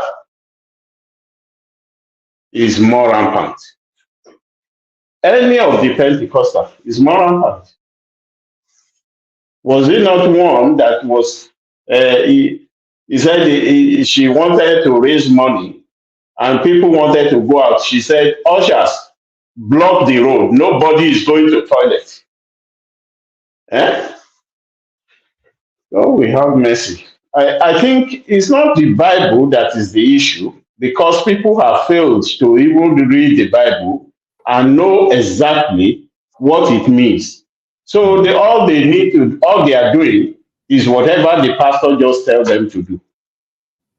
That is all. Nothing else. They don't even read the Bible.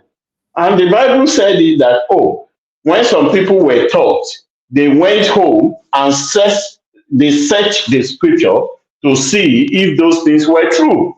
but that was the way it was in the 80s. If you remember, when we were moving from those what you mentioned earlier, the methodology into the New Age ministry. All those were very. Pentecostal, So they yes. will study. Once you do your baptism, everything, you study the word, and you go home. You have fellowship to further on study. Back that was the way it was before. So everybody knew what they were reading. That's why when people talk about marrying, because they don't know I know. They used to, like, when you were in that thing, you will study, they will teach you how to read, then you have fellowship at home with your so you knew what was in that Bible. So but The now emphasis was not on money. you just say It I wasn't on confess. money. So next thing you know, start speaking in tongues. Who are you fooling? Like, this is, man, I don't know what that is. There's a bunch of Anyway, one man, which topic do you want me to talk about? One man is busy at the moment. Just go on. Oh, On any topic. it's in the fridge. I can't even remember the topics. Okay. Can I remember the topics? Because I just Now flow freely. Yeah, actually by the flowing way, did you touch the airport story, the entrance thing earlier? Oh yeah, that would be a good thing, because possibly it will be able to cut off some of these oceans, because like in UK here, when you go to the airport and you bring your luggage, all they will ask you is, were you the one that packed it? And once you say yes, you just put it on the conveyor, and that is it. They will not even ask you to, except if the weight is more than the required, they will not ask you to open your bag. They just ask a question: are you the one that packed it? And the reason is just for legal purpose, so that if there's anything they find there, they can go back and say, well, you said you packed it by yourself. And that is all. But in Nigeria, they want you to open everything, and So I guess the thing, like, once you come to Nigeria, you just scan your passport and you can just go in, right?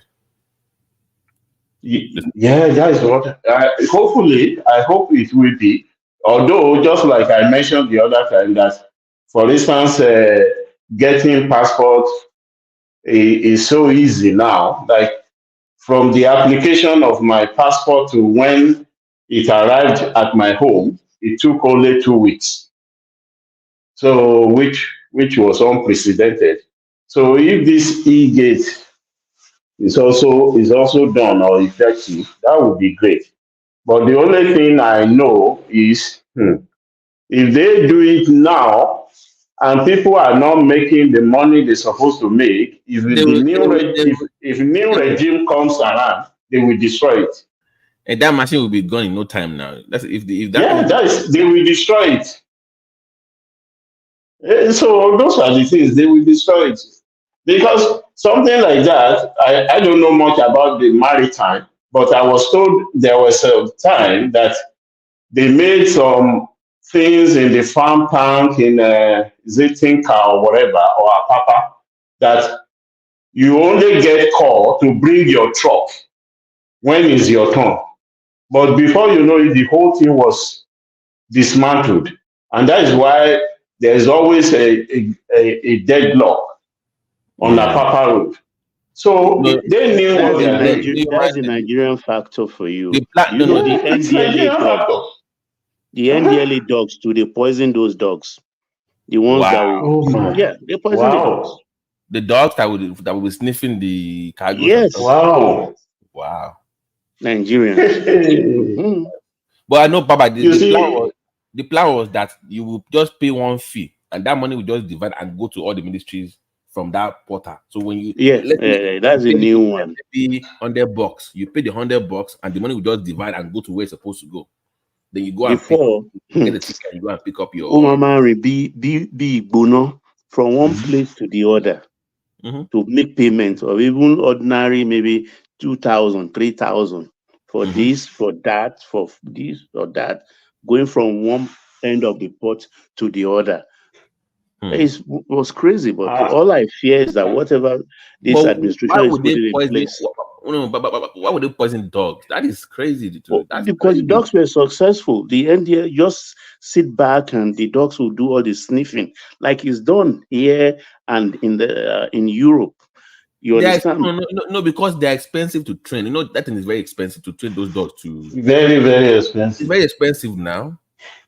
I mean, they don't. It not even is the operatives that will kill them small, and they all died because it's disturbing them from their own deals. Because with the dog, they are not getting anything anymore.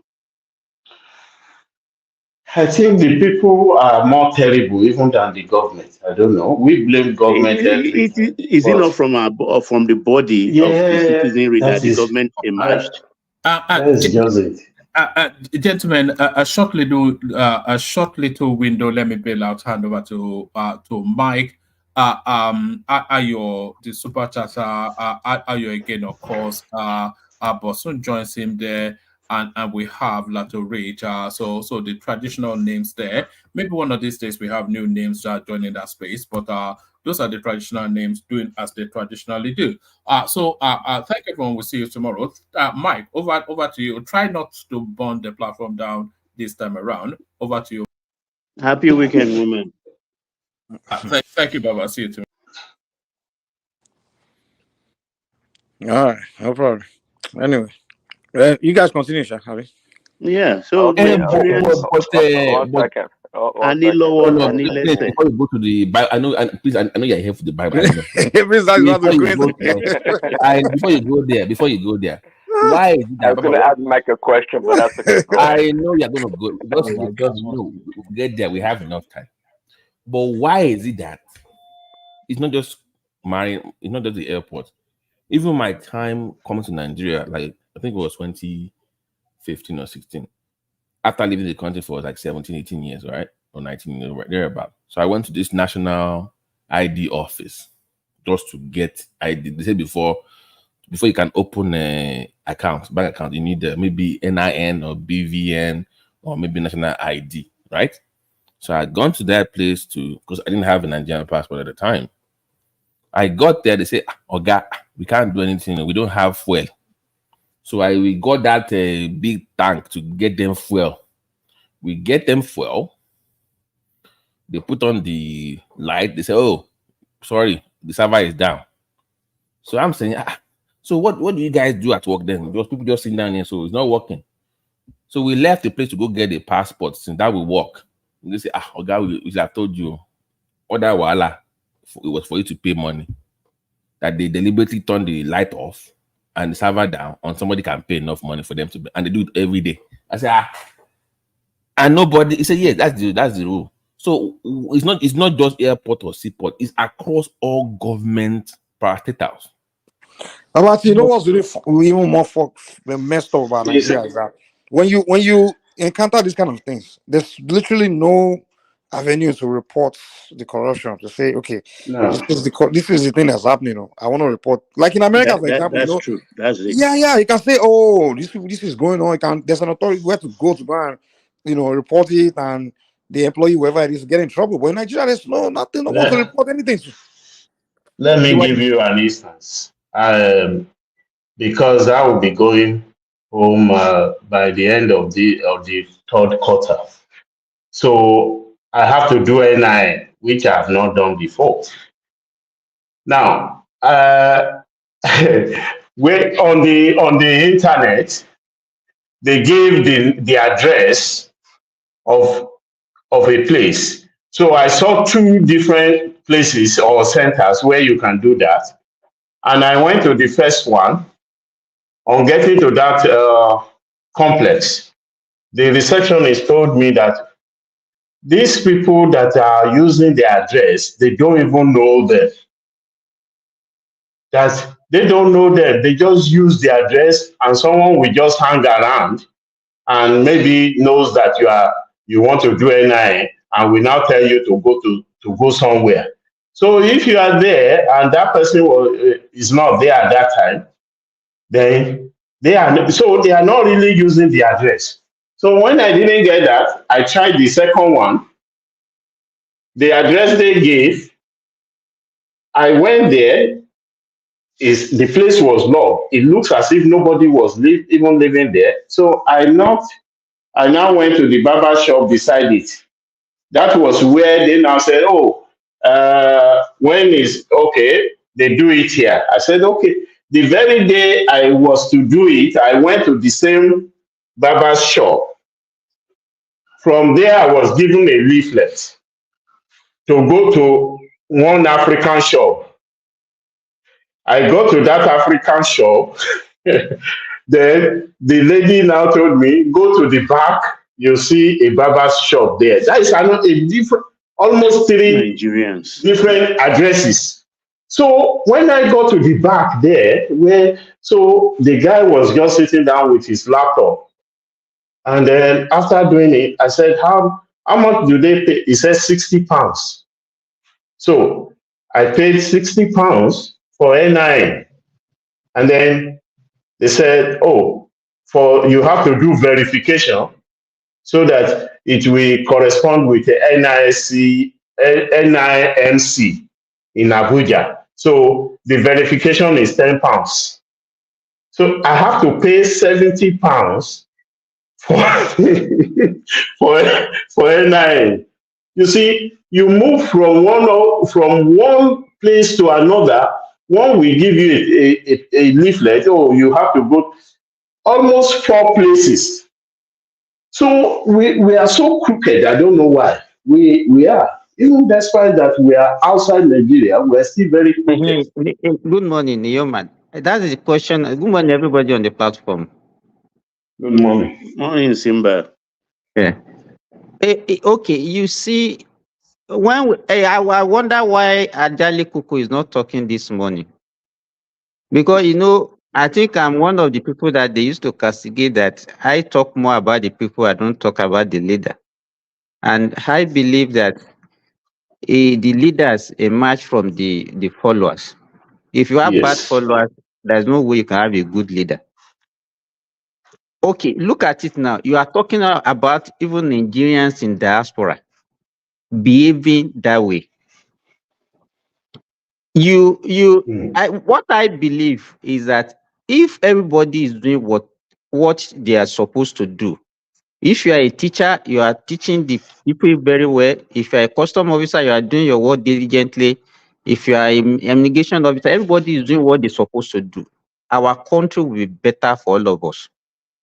These same people that are not doing what they're supposed to do, they're exploiting other people by virtue of their work status, they will also be the one complaining about other people. They'll be the one complaining about government, that the government is not functioning. So to me, sometimes I wonder what we can actually do to our people. We are the problem. And if we don't, because the way we look at our leaders, as if they are like a spiritual something that they march from somewhere, and they just have to do something. Then when they do something, everything will align. I don't believe in that. If everybody work the way they're supposed to work, everybody knows what is right. I think generally we people we are bad. I won't deceive you. The only thing that is coming from government is that there is no that is we do things with impunity. Nioma, you ask a question so that no punishment. Let me tell you, the when you want to report, who do you report to? You report to somebody that is also maybe is the one even collecting his own fraction from whatever they are doing. You understand? Yeah, that's true. Can I respond to Simba? You've woken Ajale Kuko up. Yeah. He always looking for the people. Doesn't want to blame the leader. Everything starts from the top. When the top fail, the bottom will collapse. It starts from the top. Look at this guy, the interior minister. Why is everything working? It's because he's showing leadership. He's leading well. And he's putting in place structure that can monitor everybody. It is very easy to govern. It is not a difficult thing. It takes the group of leaders to lead well. And that is what this guy has demonstrated since he has been there. How many months? 9 months. And he's putting in place a lot of things that we've never seen before in the history of that country. So why is it possible for us to be getting this thing? Even the backlog of passport that they make on the ground within specific period of time. He said, I will clear it within 2 months. I didn't believe him. And he said, this is what I'm going to do. I will make it possible for Nigeria to apply for their passport, and you won't need to come to the passport office to come and apply. You will apply right from your home. And he did it within a particular period of time. So when the leadership is not leading well, or when you have a person that is not fit for a sensitive position to be in charge of that position, then he cannot perform. So it is leadership. It's not the people. Is it not the same civil servant that is using that are doing these wonders? Bàbá bó ṣe wà ní líìkì ló wà ní gbàǹjà. It's not only government alone. I mean, who are the people doing the work? Are they not the same civil servant that people will rub they don't work, they are lazy, they are that? I mean, let me make a point here. So, hold on. I agree with that. Go ahead. Okay. To Simba, he said when Niyoski was saying, even in Britain, some people, it is because that was the way the system worked. The people that gave them the contract, right from Nigeria to do the work, they are taking their own Egunje. Before they were even given that contract, they paid the Egunje. So they have to recoup their money some kind of way too. That was the reality on the ground then. That was the way the system worked. But who is government that we are even talking about? Are they not the people living on our streets? Are they aliens? Within us? Hold on. Look, Haba. when we are talking of the government, when you have corrupt people in that leadership position as your government, they will not govern well. No. So the people that killed the dog, the sniffing dog at the seaport, are they government too? The people that are collecting money at the airport, are they government? Okay, hold on. Yeah, you and I now. Hold That's not government. on. This is the thing.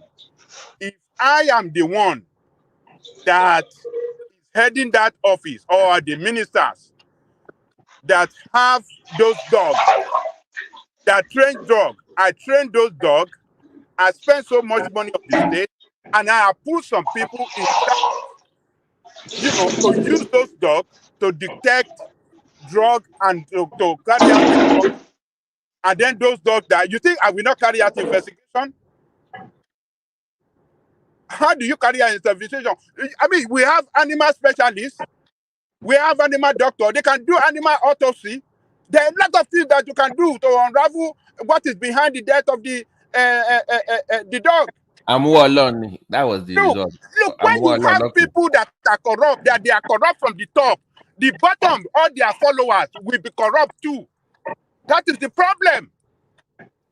But you people don't want to agree, particularly Simba. He doesn't want to agree that leadership really matter. When the leadership fails, the country will not work. That is it. And that is what this guy is showing us. He said, I am competent, I will lead well, I will do my job well, I will transform that ministry, and he's transforming it. Within a short period of time, we have seen some changes that we never seen before. Right. On that one I agree with you. So let me wrap up on that. Hold on, Sinbad. Let me wrap up. Well, Sinbad, there's no doubt. Followership, they have responsibility, and so do too leadership. At the end of the day, though, the onus falls on the shoulders of the leaders, no matter what. It's like a criminal, a thief is expected to steal. People will behave badly no matter what. Let me. I want to ask you a question. Do you believe that environment has a way of influencing people? Absolutely. So if you are living in an environment where majority are corrupt and they are misbehaving, so what do you expect?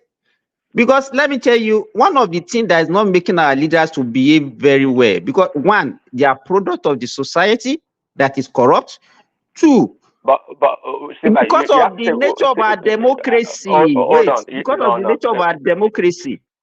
You have to accept this principle. You have to accept this principle, and it's general. It's a general principle. It's universal. Leaders have responsibility, no matter what. They have to see. And that's why in the West, when something goes wrong, everybody point the finger at the leader at the top. Plain and simple. No matter how badly the people at the bottom behave, influenced by the environment, nonetheless, the leaders at the end of the day, they have to take on that responsibility. If it's their fault or not, it doesn't matter. So the people are corrupt. We know the people are terrible. Okay, yes, and the leaders come from the people. But once they assume that leadership position, that mantle is put on them, it's now their responsibility to put things right. You can't be better than your skill. You understand? Where do you want them to learn that skill of good leadership when they emerge from a corrupt environment? I agree with that, but the thing though, I agree with that again. You can't give what you don't have. That is it. But there be many cultures. I mean, you don't have to go into the Bible. There be many cultures in different countries. Thank God, Prince, you did not go to the Bible. Thank you for not doing that. That is why I said even let me tell you, the kind of democracy that we practice will not even allow you to be able to take the decisive decision on the people. Simba, wait now. Oh, Prince, let me ask you a question. Like Simba just said, when a man gets into office, he knows that because of what Simba just said, he knows that there's no expectation because he knows his people.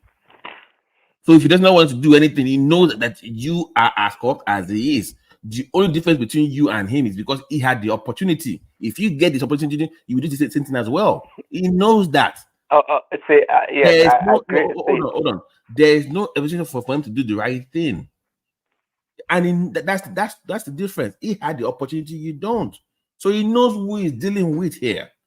That's what he's saying. That is true, and that is prevalent in our society, in our culture. Okay. Look at the. Out of the leaders, out of the people will come a leader also. I agree with you. Please, hold on now. Look at my governor and Kogi governor now, Ayabelu now. We all know this guy is a criminal. This guy even put his own governor there. The current governor said on public radio, on public TV, that look at guys, I know I'm the governor, but actually Bello is still running the state. And there was no response from the people of Kogi State. Like, nothing. So because there's no expectation from them. That's who they are. Yeah. Well, again, in fact, the people, if you don't behave like them, don't talk like them, they don't see you. They won't vote for you like now. they won't vote for you now. They won't vote they only for you. vote for the everyone that's like them. Their own kind. That's what they want. So and that's why people come about in the same society. A group of people come about that will change the direction or the trajectory of the nation, of the people. It is what it is. But at the end of the day, so no matter what, the leaders come from the people. But once they assume that position of leadership, they have to do right. It's their responsibility to fix the problem. And let's not make it. So people do change. People do change. They have an epiphany, and they do change. They see things in a different way. They may be from the outside, but when they come to the inside or to the top, they can have the conscience to say, look, it's time to do differently. It's time to change what is going on. And it does happen. It does happen. So let me ask you. So somebody becomes governor of New York, and he tells the public on Fox News that, hey guys, listen, I know I'm the governor, but my predecessor is still the one running the show. Do you know what will happen to him the next day? Do you know they will get rid of him? Nothing happened. If you, Babatia, and I hope you know that. Hold on. I hope you know that. See, everybody's saying that. Hold on. Everybody's saying that. Listen to what I'm saying. Obama is still running the show. Obama is still running the show, and not Biden. You know, the people are saying that, and that's not happening. The truth. But stay with me. But it would dare not come. Who say that? It won't come to public. Obama is running the show. Obama is a known puppet. How can Obama is running a white man? Come on, please, I don't want to say that now. Come on now. What are you talking about? That is so backward. Which white man? Biden is a white man that can be run. What are you talking about? Obama is one running it. So who the heck put Biden there? Who the heck put Biden there? Please, that I'll give you 1,000. Well, let me not even bet. Maybe an American will tell you that Obama is one running Biden. I'm not even arguing with that point. Prince. Listen, I'm saying people are saying that, but you think that Biden is the one running the entire show? It's comical. Nobody runs anything anyways. No, I'm not saying Biden running the entire show, but Obama is not in the picture. That's the point. He's there. Actually. Obama is not a powerful man in America at all. He is. Trust me. Don't say that. Obama. Please don't say that. No, if you're saying it will influence black voters, something like that. No. But if you're saying a powerful man in the government that controls shit like Obama, like Ayatollah Khamenei of Iran.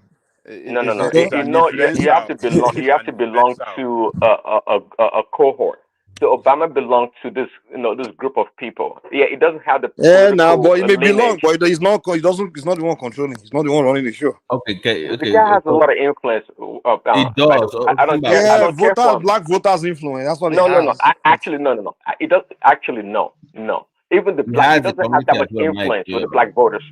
It's more, if you know the power this guy wields in the circle that he runs, you'll be surprised. I think you don't know much about it. Do you know that the lowest ranking Jewish guy in the government, you can tell Obama to shut up. I even slap Obama myself. He's more powerful than Obama. No. You're living backward. They don't do that anymore. Obama is a powerless man. He has nothing. He has no backbone. I agree with you in a lot of ways, Mike. But I'm saying though, if you look at what the group that it belongs to. Let's call it the group Which that it group? What's belongs that to. group? Democrats? No, see, there's a group of people that it has nothing to. It's just like Black it's about community. Black power. community. No, it's not even. Trust me, there's no Obama black is just person a there. black community member and a Democrat. That's it. He has nothing beyond that, man. Mike, I know where it's going. Prince, let's not jump to that. Yeah, Is he taking us let's to the leave it like Bible? that. Don't talk, Let's leave it like that. I said we want to use Bible to Prince, convince me that Obama is powerful. Mike Nisuru now. Mike Nisuru. I know what it is exactly. I agree with him, but if he says it on this platform, it will sound crazy. But I know what it is saying exactly. But the main issue that I'm making is that even if you're running the show behind the scenes, you will not make it public on the American media. You will not do that, unlike the Nigerians one would do, because there's no special, like I said earlier. But that's just the difference. But both the follower and leader are both responsible. We cannot hold we cannot absolve one for the other one. You can't say, oh, it's the follower, just do that, and vice versa. You have to hold both accountable if you want any level of development. That's all I'm saying, Prince. But I see your point. But where you are going with that Obama point, I know what you're discussing, but don't do it on this platform. They will think you're crazy. Yeah, sure. I'm not even gonna skip on that. But yeah, you have to hold both accountable, right? Of course, and it's up to the leader, the leaders, to with the institutions in place to hold the people accountable. That's what it is. That's why we have police. That's why we have the tax collectors. That's why we have all these different organizational or institutions to enforce the law. People don't go by themselves to institutions or pass laws. They don't do that, and that's one thing also in America that people don't take they're not mindful about. See, the police in America only goes by what the law says in the books. Yes, the police, they do misbehave. They're humans and they get selfish and they have their own problems as human beings. But trust me, there's no police officer that apart from breaking the law by himself is not going beyond what the law says in the book, the policy. So every time we blame the police officer, rather is the politicians or the policy makers, the commissioners that make the laws that the police officers follow in the counties or in the cities. Okay, so it's the law that guides the people in society to do right, and it's the leaders, the people in charge that pass laws, not the people. But they not have the laws common in people. Nigeria now. The people don't follow the law now. Well, we have plenty of laws that pretty much like addresses everything in our society. But the Prince Daddy, problem, you and I can agree that if you go to black community in America, the people don't like the law. They don't even like to obey the law. but they are a lawless bunch. You know that. Yeah, exactly. We as a Prince people, Daddy, we have a fundamental problem. We as black men, we just don't like to respect law. That is the only community you go in America where people even encourage you to break the law. They You will see, celebrate you if you're a lawbreaker. it's just like in Nigeria. Tell Maybe me, Mike, tell me how they you break buy the a law. stuff. Tell me what they do You wrong. can't. Get the law. I didn't hear you. Say it again. How did they break the law? Who? Oh, I didn't hear you about. What did you say? It's asking about the when Prince said they are the black community, they are a bunch. I don't think Mama Jali Koko has lived in a black community in America. I think he came straight to the white neighborhood. I don't think you've lived in a hood. In fact, they obey the law. You are the one that we hate. Mike, there are Mama areas. Jali Koko, if you live in a black neighborhood, if you witness crime and you call the police, you know what they will call you? Yeah, there are areas in London. If you are there, you will just know that you are among the black people. If you go to maybe Peckham, things you can't just they do won't respect the law in that place. Even my time in Houston, there are places in third world that police don't even go to. Don't even go there. If anything happens, Food delivery people won't go. If you order food from there, those areas, they will say that I don't deliver in that place. You're your own.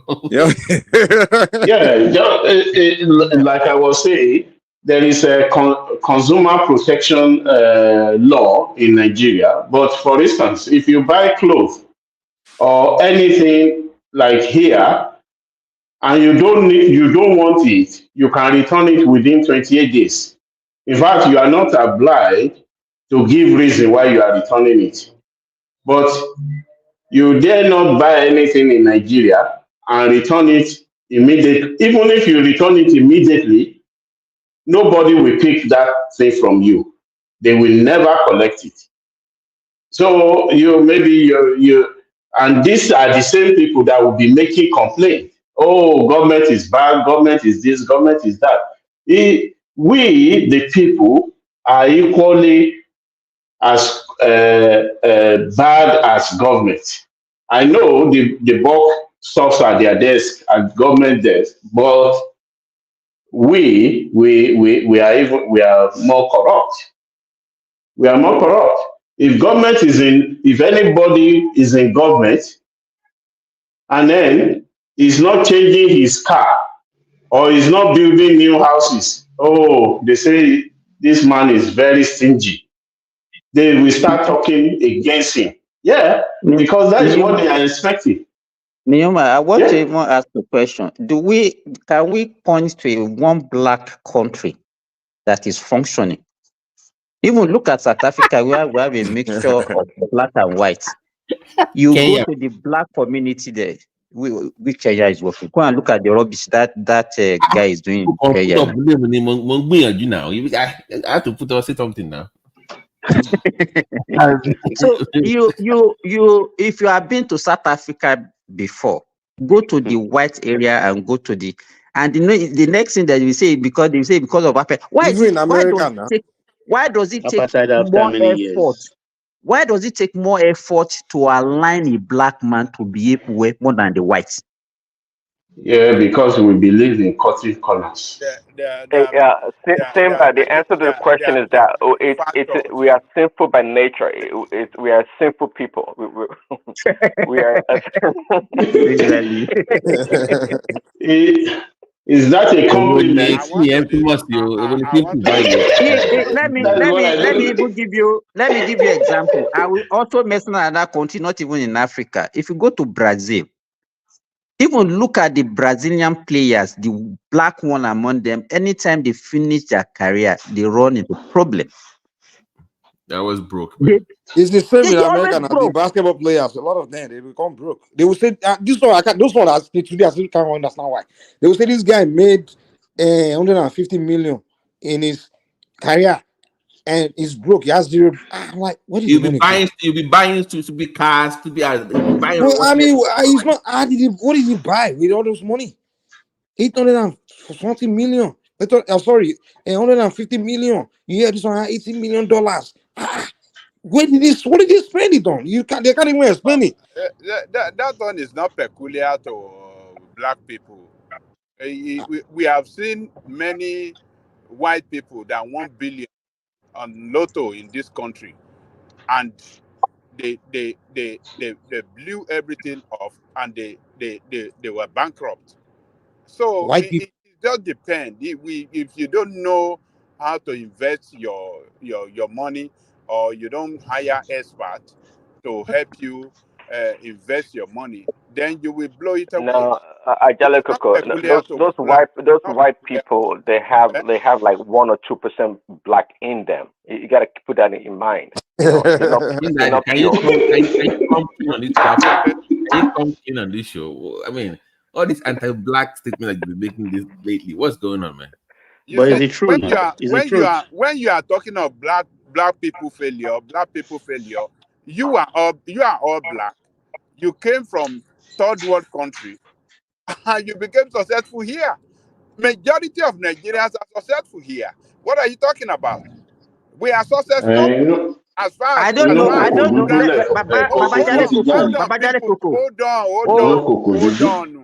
Hold on.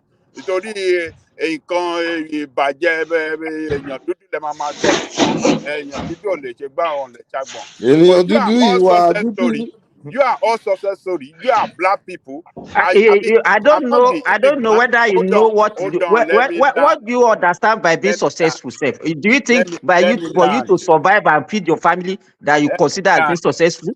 Because we have degrees. You think you are successful? Is that what you consider as being successful? don't let us go on that. Don't let that one is a No, we have different. to go on it because you say all of us were successful. As far as I'm concerned, maybe you don't know what you mean by being successful. Are you not a success story?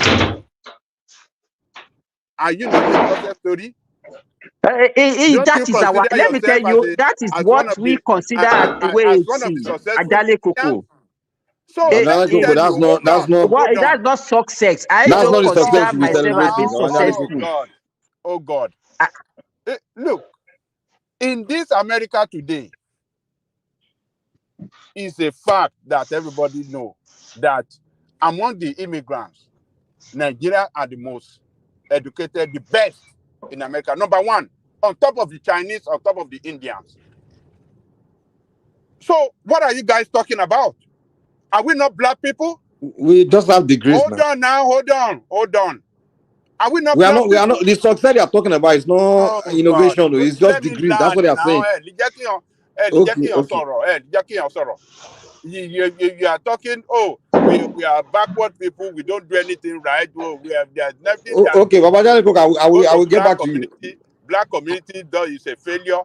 But you fail to consider us as black people too. Okay, Babajale Cook. Okay, fine. Okay, Babajale Cook, wait, fine. I get your point. Okay, we have degrees. We do this and that. But in America here, you go to towns, cities, and you see Chinatown, the Chinese, they organize themselves. They'll build their a district where they control. You understand? Where they have their own bank and things like that. Even the Indians, you see them controlling like literally a sector. Like, if, for example, now the hotels, even some gas stations, Indians are taking over it, right? In fact, if you go to Houston, right? There's the south part of Houston, the dominant group there is the Asians, the Koreans, and the Nigerians. Now, there's a street called Bel Air. It's run by the Korean and the Chinese businesses. The next street called Bisonet is run by the Nigerians, the Caribbean, and the Black Americans, but particularly Nigerians run it. You understand? Now, if you go to that Bel Air, you will see Chinese, the Asians, they have banks, they so organized, you see success. But if you go to the Nigerian side, the black side, expect Nigeria, when Nigeria run, all you see is Nigerian individual store, this food store, they all food store next to each other. They are not, you can't call it success, just individual businesses. There's no group success, no group business, no organization, no coordination. It's just ghetto. But individuals make his money. What do you make enough? You just leave that place, move to white people, another business. That place, but Mike, making money is not to me. It's not really not success. It's just your individual pocket. Success. Exactly. But the Chinese, everybody know that we're not up to that level yet. You guys don't consider. You don't consider the factor that we Nigerians that you are referring to. How long have you been in this country? We are not talking about Nigeria. We are not talking about individual. What you do for your own pocket? We are saying group success. That's what we are saying. Okay, but wait. Can you name one thing Nigerians as a group have built in America where we can go and say? How long have we been in America compared to China? We've been here now. You know, the same time all these Koreans started coming in the 90s. Or Japanese. Do you know how long they've been in this country? We are not talking Japanese. We are talking about Koreans. They all just started coming. No, we came before all those people. We came as slaves. So Chinese came and meet us here. No, they all came and meet us here. Indians met us here. Chinese met us here. Indians You say? India. Oh, yeah, you are referring to African American. Yeah. Generally, I'm talking about blacks. Generally, they all met us here. Look. Okay. Our Nigerians or our Africans, I'm referring to we Africans. Oh, okay. I'm talking generally about blacks. Yes. Yeah, that's no. I'm referring to we Africans. What you don't realize is that, look, if you know what the black men, black people, black community going through, what they have passed through in this country, You don't, because you never passed through it, so you cannot. But that's what's supposed to give you reason to even perform better. No, how can you say your tough experience supposed to make you it has fail? long-term effect. It has long-term effect. Effect, really. People that they are first generation. 150 years do you know that the Jews and the Japanese, the reason why the reason why they do better than even their counterparts is because they went through something tough than the other ones. So the Jews went through Holocaust and it gave them motivation. They don't use their Holocaust and bad experience to say why they are failing. That's a great point, Mike. Let me land on this. You're making an excuse for hold black on. Let me people land. because they went through Let me land. Look, Mike is just saying something about Japanese. Do you know how much America paid them after they attacked them? It's not money that's making them progress. It's their ingenuity. Hold on. All the welfare they are paying the blacks in America, all the money, the government assistance, is that not a form of payment? What are they doing with it? The American government spend billions giving blacks food welfare now. Government assistance. They spend billions a year giving government free housing, free this. Is that not something? Is that not assistance? You are saying as if black have not achieved anything in this country. With black, but you are giving us reason why they are not achieving anything now. You are saying because of something. We have black universities. We have. But what are they done with it? Hold on. We have Blacks Bank. We have black cities that is striving black very cities. One of them is Atlanta. We have Huntsville is striving very well. Black are doing very, very good. That are Americans. No, the most successful people in those cities are not black. So they are white. Atlanta is a success story that you can talk. That what are you saying? Blacks built Atlanta? Look, Atlanta. It's just a huge black population, that's all. And all the blacks across the country that went to school, make some money, whatever, they moved to Atlanta. That's it. But it doesn't mean blacks are the one running You have to go and study. It's just a huge black population there, and the worst communities there are black communities, not the white communities. The other races are doing better than the blacks there. That is not true. Are you saying blacks in Atlanta are doing better than whites? Look, comparatively, they are doing very good compared to. They are doing better than. The argument about Atlanta is the blacks in Atlanta are doing better than the blacks in other cities. That's it. But doesn't mean blacks are the one that control Atlanta or own all the major corporations there. They don't. It's just like educated blacks across the country all move to Atlanta to work, and they show they are just like Nigerian. We go get degree, get a job, we get salary, we think we are successful. It's just for your own pockets. What we are talking about here is the group success, meaning as a group of people. I think what troubles us as black communities mostly is trust deficits, because this is how the Chinese or Indian communities work. When they get something and they go maybe to their uncle, they network their funds, their finances, and they deliver the payback. They respect contract. But the black person, it's not like that. I mean, for me, or Ajan Lekuk or anybody on this platform, if you want to work anything seriously, who will you choose? A black workman or a white contractor? Definitely you will flow, because the black man may end up disappoint you. If he says he's coming 9, he may not show up until 11 o'clock. But here you are, the Latino, for instance, you want a quick roofing within 3 days. They are here 5 a.m. They started work and they will not go until 9 p.m. So it's work ethics, trust deficit, and those are the things mitigating against us.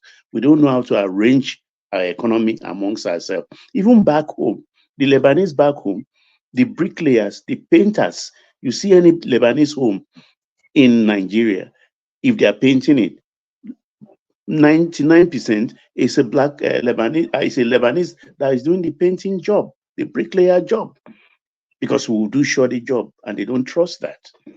So this is the we need to change our work ethics. Do we have the ability to work? But do we have the ability to work together, or it's just not there? We don't have the ability. No, So the thing we have in our culture is I think the only people that are a little bit closer to that, maybe to the Indian, the Pakistan, in terms of honoring contract, are the Igbos. Like maybe they bring yeah, someone from village, yeah, and then they honoring say, contract. "Oh, you are staying with me for 5 years. After 5 years, I will establish you." Like But that's here, not contract now. That's more of no, each part of is That's what is it? apprenticeship now. That's that's apprenticeship. apprenticeship now. Just Yeah, bring but what I'm saying is, your for boy from the instance, village. if you will hold on first, Okay. they make contributions just like the Pakistans here or Indian. They make contributions. Before you know it, they open one shop for one person, and then the person has to pay back because it's just the contract. And before you know it, another one will open, and that's how they Exactly. take over all the shops all over. Exactly. Yeah, it's like more like an ethnic cultural But agreement. So Neoma, what you just example you just gave different from what the Igbos practice. So you serve your master. At the end of the day, your master will give you certain amount. Go and establish yourself. It's not as if it's a But communal thing. And give you some goods too. how do they take over all the shops everywhere? Is that not part of the contract? It may It's be not a part of it. smaller contract or apprenticeship, but it's still part of it. How Yeah, it's many? How similar. many? Yeah, let's be honest. It's similar. It's similar. How many other tribes will be able to do that? That we all yeah, know that's that thing. I know Ijebu people, they kind of have similar kind of thing. Because I'm Ijebu, Uh-huh. we tend to be well organized in business and comes to business. That's in those days. The Jebus Yeah, have changed. we've kind of melted the rest of Yoruba. Neoma, if you where you are working, Yeah. if you have a Nigerian there, you'll be afraid of that your fellow Nigeria because you know what he can do to you.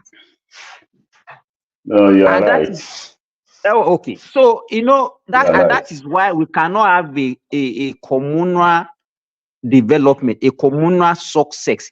Individual success cannot develop a community. True. You can't build a nation individually.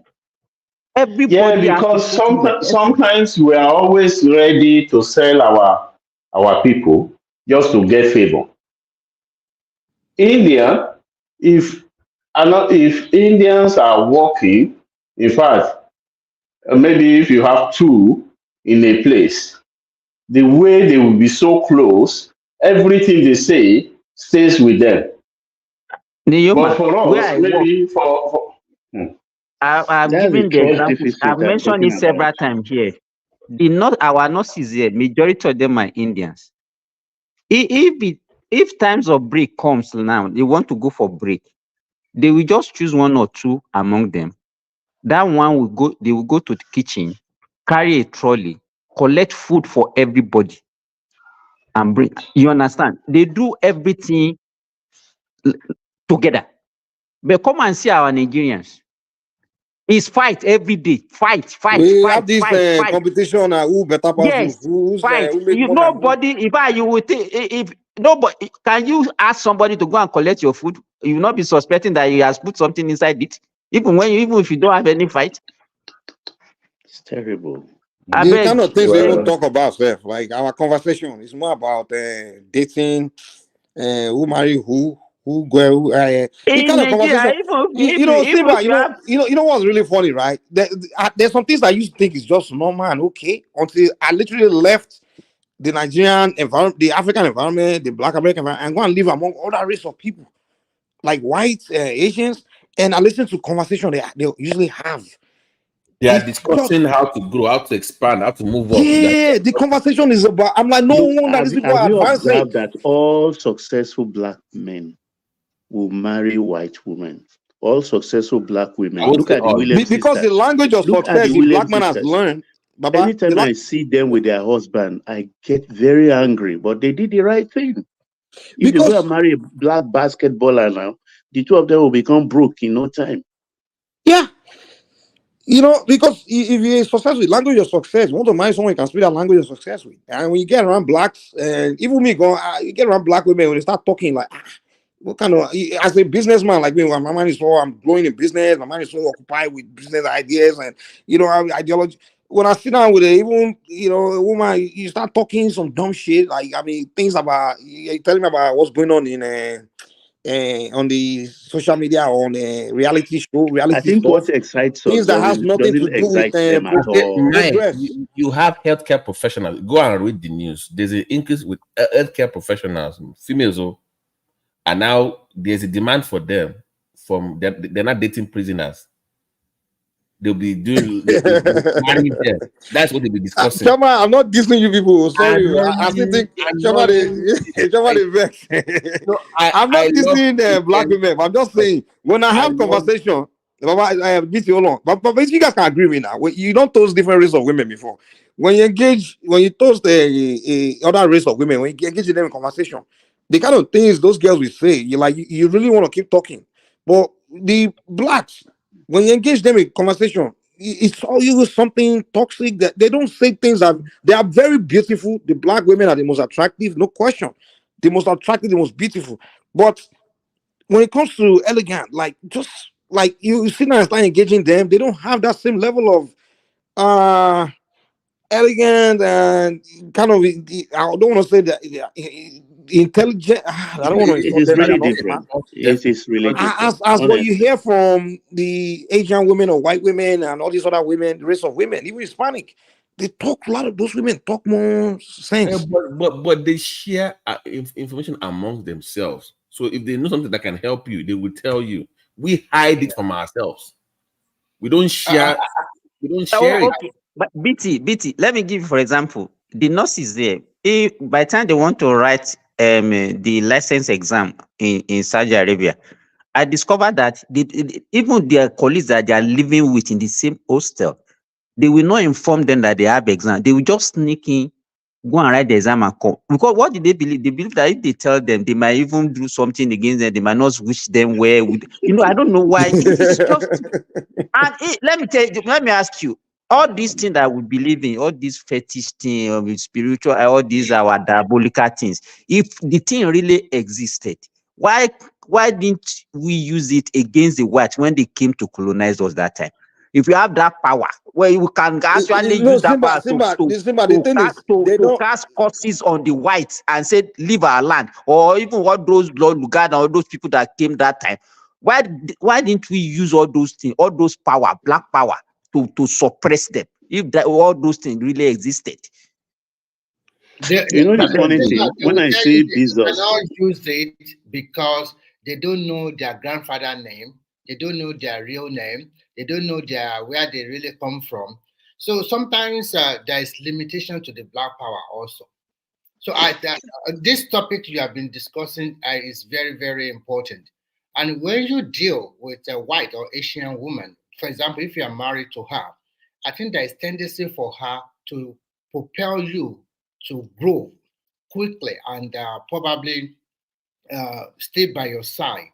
But unfortunately, they also have their own thing that if things are not going well with you anymore, they will just say, I'm sorry, I'm leaving. But for a black woman, probably she also can stay with you. But unfortunately, because we live in a communal society, she also listens to what other people are saying. She wants to wear that gold. She wants to go to that party. They are inviting her to a lot of places. And when you factor all the money she will use in gracing this party, buying this wig, going to this kind, it reduces the family capital one way or the other.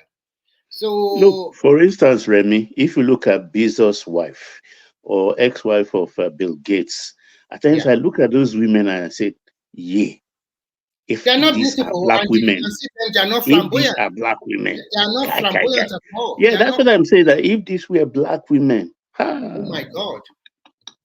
For example, look at most of our superstars like Burna Boy and the rest. When you fathom, where are they investing their money on? in their teeth, diamond in their teeth, in their wristwatch. They would never invest. They would never invest in society to say, having 3 or 4 Rolls Royce in their backyard. What's diamond doing in my teeth? And then they want to floss. They want to flaunt it and show you that they have more than you and oppress you. Yeah, And that's it. That's what they would do with their money. Yeah, what I'm even saying. sometimes you want to go to church. You are wondering what are you going to wear today, I don't understand. so that Because it's you will competition. not Because you are doing competition. look somehow. And that's In what I'm fact, talking about. Let me Yeah. make you laugh, guys. Let since me I make you laugh. started going to mixed church, Oyibo church, in fact, I've never thought of it one day that what am I going to wear today? Let me make If you I laugh, if guys. my if I lay my hand on a t-shirt, I wear it. If it's polo shirt, I just pick it up. Baba, you know what's Let me really make you funny? laugh. Many Okay, years Baba guy. ago, many years ago, when my daughter was to graduate here, I decked up like we used to do in Nigeria. When we got there, I was embarrassed. All the whites, everybody, jeans, flip flop, because it was almost summertime. And I was here with shoes and everything with They will even tie. ask you why you so dressed up. They will ask you why you so dressed up. I mean, I was embarrassed. I won't lie. I was embarrassed. And I never repeated that mistake again. They will even ask you when you dressed all flashy. They will ask you why you so dressed up. In the Nigerian tradition, they say, "What is wrong with you now? You're supposed to wear your agbada and all this." Exactly. Like you're going to a party or something. Why do we go to churches and all those places to give testimony? Because I want to let everybody know that you have arrived now. Exactly. When I first went abroad, Now bragging, no. Bragging, But see, but that's what I'm saying now. Until I left black environment, I went around all these other race of people. I realized that they don't care about things that we care about. That's what I realized that they don't I've been thinking backward, though. Like I literally when I moved to the white community, and then the first time I bought my first luxury car, I remember there was a 20, I can't remember. It was a Mercedes E-Class. You remember I bought it, drove it around the white people thinking they would start ailing. They didn't even look at me, dude. The moment I went around my black people, if you see where they started hailing me, shouting, the white didn't react. They didn't react. They look at it as if you bought a car, it's for your own goddamn. They don't care. It's none of their business. It's not if you didn't buy it for them, so they don't have no reason to be celebrating and that you bought a car. It's not their car. But the blacks, they were celebrating. Like I said, I bought it for them. Yeah, sorry, there was a time this guy, that publisher of Ovation, what's his name? Daily Momodu. He interviewed Dino Melaye, and they went to his garage. In his garage, he has more than 12 cars, sporty car and the rest. But do you know the irony of it? And then he does not even know the car key. He said, bring this car key. They gave him car key. He want to go to another car. They said, that is not that one. It's that one. He went to that one. That one did not work. I was not asking myself, this guy is already crazy guy, okay? Why you have these expensive 12 vehicles all scattered in your yard and you don't even know which one will start one? What kind of investment is this in my life? I think no, it's not an investment just for bragging now. Does he really need all those 5 cars? In fact, some of them might not even touch them in 1 year. Yeah, in 1 year, even 5 years. You know what? They don't 1 tax year. us in Nigeria. If they tax us on motor, the vehicle will ride. Everybody will sit up. Here in abroad, can it drive that at 12 cars? You pay 12 car insurance now. Look at Mike Zuckerberg. Look at the simplicity of his dressing. Even if he stands by you, you may not even know that he is Zuckerberg. Do you know one thing I learned in Asia? All that you will see a CEO that even worth half of what Dangote have. He will sit down with ordinary worker in the factory. They are eating lunch together. Yeah, same thing in Singapore. Yes, that's true. And he treats them very well. You can see if you see the work ethic of Chinese, you will know why they develop. You will see a young woman that can work non-stop for 7 days, put in more than 12 hours of work every day, never complain. Remy, okay, you see them, they will do all those things even outside the store of their country. You understand? They will do it anywhere. And that is why I still maintain you don't need their leaders to put them, you understand, to give them instruction before they pass. You go to India, you go to anywhere, you see the Chinese, you see the way they work. The thing is like innate thing that is already in their gene. Okay, guys, let me chime in real quick, and maybe I want to talk 1 second, please. 1 second. Come and Let look me at talk real quick. Chinese children here. Their children. Come and look at them. How See, lazy they are. one thing I realized, one thing I realized is that all these different groups, from the Koreans to the Chinese and the Jewish people, whatever, they have their own. They're human beings like we are, black people, that is, and they have their own problems too. Actually, they do have. There's nothing unique about them. But this is leading me to the question. So, what is really wrong with black people, with us? And is it that collectively or individually we have like low self-esteem, or why do we behave the way we behave? It's much easier for other groups, I realize, not because they don't have problems, but to be able to come together, work together, organize themselves, lead themselves, and work towards the good for their own community. But to black community, from Africa here to America, there seems to be a huge challenge. What is our problem? What do we suffer from, Mike? We suffer from so many things. Low esteem is part of it. Low esteem is there, yes. I would say it So has to do with what value. what is responsible to that? What is that? What is responsible to that low esteem? What is responsible? I think it has to do with the way you are brought up. For Oh example, no! No, it's not the way you are bringing. It's what you consume. It's much more than that, Remy. For example, I'm a Yoruba man. It's not the way you are brought up. But Let me finish. Yeah, finish. Remy, I'm sorry. The people in the rural side, they don't have no self-esteem, man. Those people are more confident. It's those of us that have been westernized. We consume so many. Our stories about every time about yourself was told to you by another person, so you feel so low about yourself. Mike, let me ask. Remy, just give me 1 minute. Baba Elukuku, you have been in US. Even our first generations that travel abroad, ask them what kind of work are they doing, because they got to that community. They don't even because of that low self-esteem. They look for all those low jobs, being a security No, you cleaner. don't know. You can't Those get. are the work Oyibo that man people will are not doing give you. then. Oyibo man will not give their own children.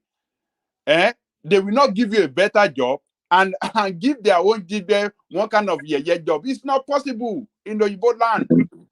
We don't even know. We didn't that time. Those people that time did not even aspire to go to that. No, don't say they did not. Before What do you mean leave by they don't Nigeria, aspire? before you leave Africa, that What do time you mean the by they only don't job they'll be aspire? asking you to come and What do you do mean they don't is aspire?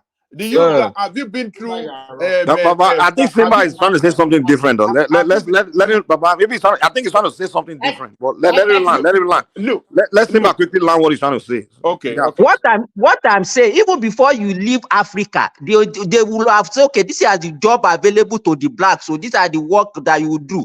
People, all of you, when you went that time, it's either you are a driver. Even before, it was even after that people are buying car to do Uber and all those things. It was cleaning job, doing security and all those small things. And that is, by the time you are getting all those little money, you will be sending them there. You consider yourself being successful. It's just the mentality. It's our mentality, and to me, Simba depends which country though. Maybe it's Saudi and all those places, but in America it's different. You've not been to Oyibo land. That's why. Yeah. Simba is different. It's different. It's different in America. The Nigerians here, trust me, when they come here, I'm in Europe here. they start with cleaner, but within 5 years they become engineers and things no, like that. that is now. I'm talking about that is now. It's now that we are realizing it. Go and ask those people who have traveled those days in the 60s, in the early. Ask them. Those are the kind of jobs that you are doing. Yeah, maybe those days. Yeah. Even the racial discrimination. I've listened to people who traveled that time. Even in the early 70s and all those early 80s. That is what they do. Those are the kind of Simba. Are you saying these people, when they left Nigeria, they were engineers, doctors, and lawyers, and they went to the West to become cleaners? No. They went to school. They went to chase the reason I don't know why Simba is questioning and they kind have of to job do that they jobs. did. They can only get a job according to their skills. Their qualification, right? yeah.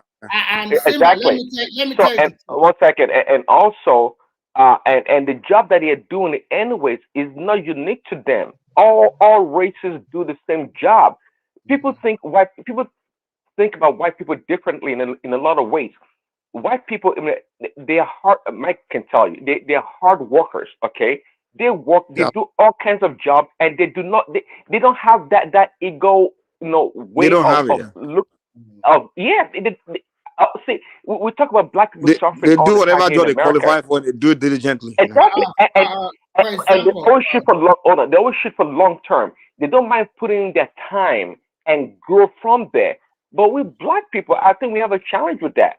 So we don't like to start from the bottom and grow from there. And that's why in America for many years, if you finish high school with your high school diploma, whatever, you get a job. They call it a blue collar job, and you work your way up, and you become successful, and you do very well.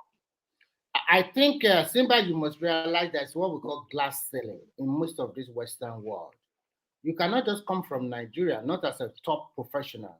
You are lucky you went to Saudi Arabia as a qualified doctor. Let's assume you go to Europe or as a qualified doctor. You apart from your let's say UK and UK, which is an English speaking environment.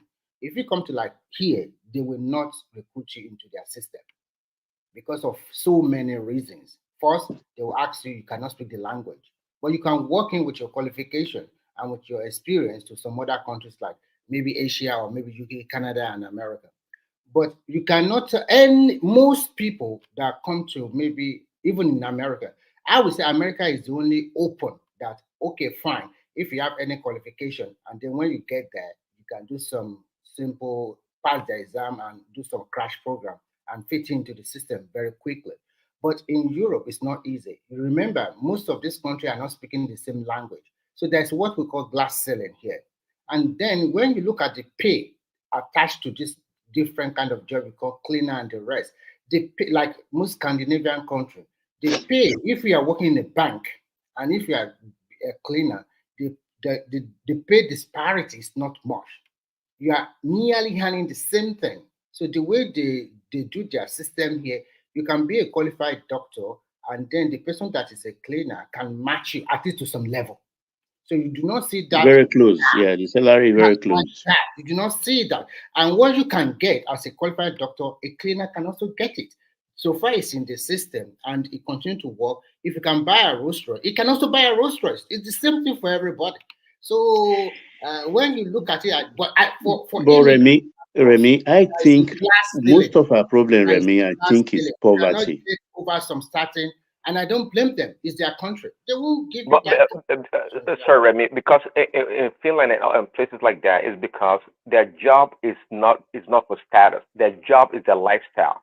It doesn't matter what you do. Doctor, lawyer, a cleaner, In an fact, here they engineer. don't Yeah, even care true, about your true, qualification most It's times. it's They true. it's don't, a lifestyle. don't That's what bother. you've chosen to do. They It call it doesn't shared give you economy. any real advantage over other people. You may make a little bit Yes, more, exactly. but That's what it's they not about that. It's not yeah, about status. that's exactly. That's No, exactly. Prince, you don't understand. I think it's more of poverty because when I just go take myself back home and then look, if you look at those families with old money that hold themselves together. I mean, I could name a lot of people, Ajan Lekoko, Mike and Co, Simba, can relate with in Kwara, in Ijebu land, Egba land, Bebati. If you look at those families up to maybe even 20 years ago, things that would dazzle people who just came into wealth doesn't dazzle them because they are used to it. When you just got a bank's job or hit a contract and you go and buy a Mercedes, you will see them still come with their Prado Toyota, and they are calm because they just look at you. They know that this is just a flash in the pan. So that's why I say at times I think it's got to do with poverty. Your background kind of haunts you. You want to belong, and you trying to maybe spend, so carry me, kind of see me. I've arrived, and those old family, old money is like Baba, sorry, you can't attribute it only to poverty because there are plenty of white people here that what they call they grew up in a humble background. They were never rich. They were like poor like any other black person, but they took an approach to life as growth. They became better financially. They went to school, whatever, And eventually they started a business, and there are plenty of them, they became millionaires. They make a lot of money, but their lifestyle is simple. Their lifestyle is simple. They don't do anything like flashy with their wealth. So it's mentality and thinking, and it's the way they see life. No, I'm talking about the blacks now. You are talking about the whites. I think generally the blacks, to me, No, I I'm see not it talking about the blacks. sometimes as You're saying it's poverty, and as I don't totally agree no, that I it's don't poverty. think it's not poverty alone. Ego is part of it. You know, it was when I got here that I realized if you go out with your colleagues, everybody will buy what they want and pay. You will not see a single person pay for everybody. You will They even don't be do that. embarrassed to volunteer. Everybody will just be bringing out their wallet and pay. And then there was a day. Sorry, just a minute. There was a day someone gave a testimony. He just came back from Port Harcourt, and he was giving testimony that when he was in Port Harcourt, his wife from here phoned him that their car broke down, and then his friend that he was in his friend's hotel, that the guy now said, does car break down in UK? That he was still telling the wife, well, maybe you should take it to the mechanic. And he said the man just said, mechanic. He just opened his drawer and brought out 15,000 pounds and said, send it to your wife to go and buy a new car. And you know, everybody, if it was a Nigerian church, my goodness, everybody would be rushing that man to say, Mofi Tietoro. But the whole thing, people just went silent. And they were looking at each other. For me, you know, being in Nigeria, I say, wow, that's good. But when I look at those whites, when I look at their faces, and they were startled that what type of job is he doing? 15,000 pounds. So they were startled. And that is the way we see things, ego. We don't see our job as a lifestyle. We just want I think to look, let me give an embarrassing this thing. Your sister will come and visit you. She wants to go. She came with a cow. She didn't ask you of money and take for your fuel money. Did she ask you? Yeah, you have shame bragado now. This is part of a problem. She didn't ask you. What is it? But your sister might not ask you, but your people, some of them will ask you, you're about to go. They will tell you 3 times. Say about coming. We're about to go. About Kanye. Yeah. but Baba, that is culture now. That's culture. That's it's part of what is dragging us down. Culture. Well, I agree. No, not all cultures are good. I agree, but it's just part of our culture. Yeah. I want to share. No, that is not a bad culture. It's a culture of Omoluabi. You see, we are very we are very, very good people. Yeah, it's very, very good. No. If you come to greet me in my house, but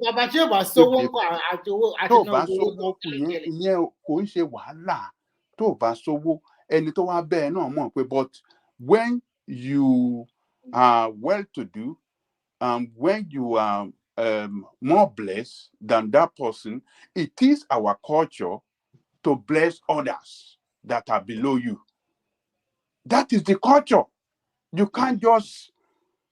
I don't totally agree with you. If your junior brother comes to you and he knows that even times were difficult, but he knows that you are better than him, you will still pay. How come the politicians are not blessing the people that are below? If it's our culture. No, they don't. No. They are responsible. Don't trigger him. You know, I know why you're those one fail to carry out their responsibility well in accordance to the constitution. That is the problem with those. You understand what I'm saying? Politicians don't even need to bribe or give anybody any. Just do your job and effect positive impact in the life of the people. That is what they are elected for. They have a constitutional role. They have the law that specify clearly their job responsibility, and they're supposed to do the job. But when they don't do that job, then we will start feeling the bad what do you call it? Bad government. Is it part of our culture to also say when a Yoruba man or any Nigeria is working for you, in a month it will tell you, my children, one of my son or one of my daughter is sick, I need to go home and take care. Another day, I'm not feeling well because it was heavy rain yesterday. There was a lot of water pour in our house. So because of this, we are clearing and we cannot go to work. My security man, we always demand for his salary. Our culture to do what? My security man will always ask for his salary up front. Is too many, right? For the work he has not done. For what? He asked for me to pay. Salary at the end of the month. Is it part of our culture too? What did you say? I asked you, is it part of our culture? The work ethics of an average black man, let's just to Nigeria, is very low because we tend to give excuses here and there before the end of the month. And maybe out of our 20 working days, at the end of the day, we do not work more than 12 or 15 days. The rest 5 days is my daughter is sick. There is every downfall of rain. There is every traffic. Where does that happen? Does that happen in the banking industry? Does it happen in the oil and gas industry? Or which sector does that happen? I think it happened especially in the civil service. Okay. Hold on. Now it happened in private sector. Even in private sector. Which private sector? Babaja, believe me, it happens in private sector. It doesn't happen in banking and finance. It doesn't happen in. You see, when people are well paid. How many people? Hold on now. Hold on.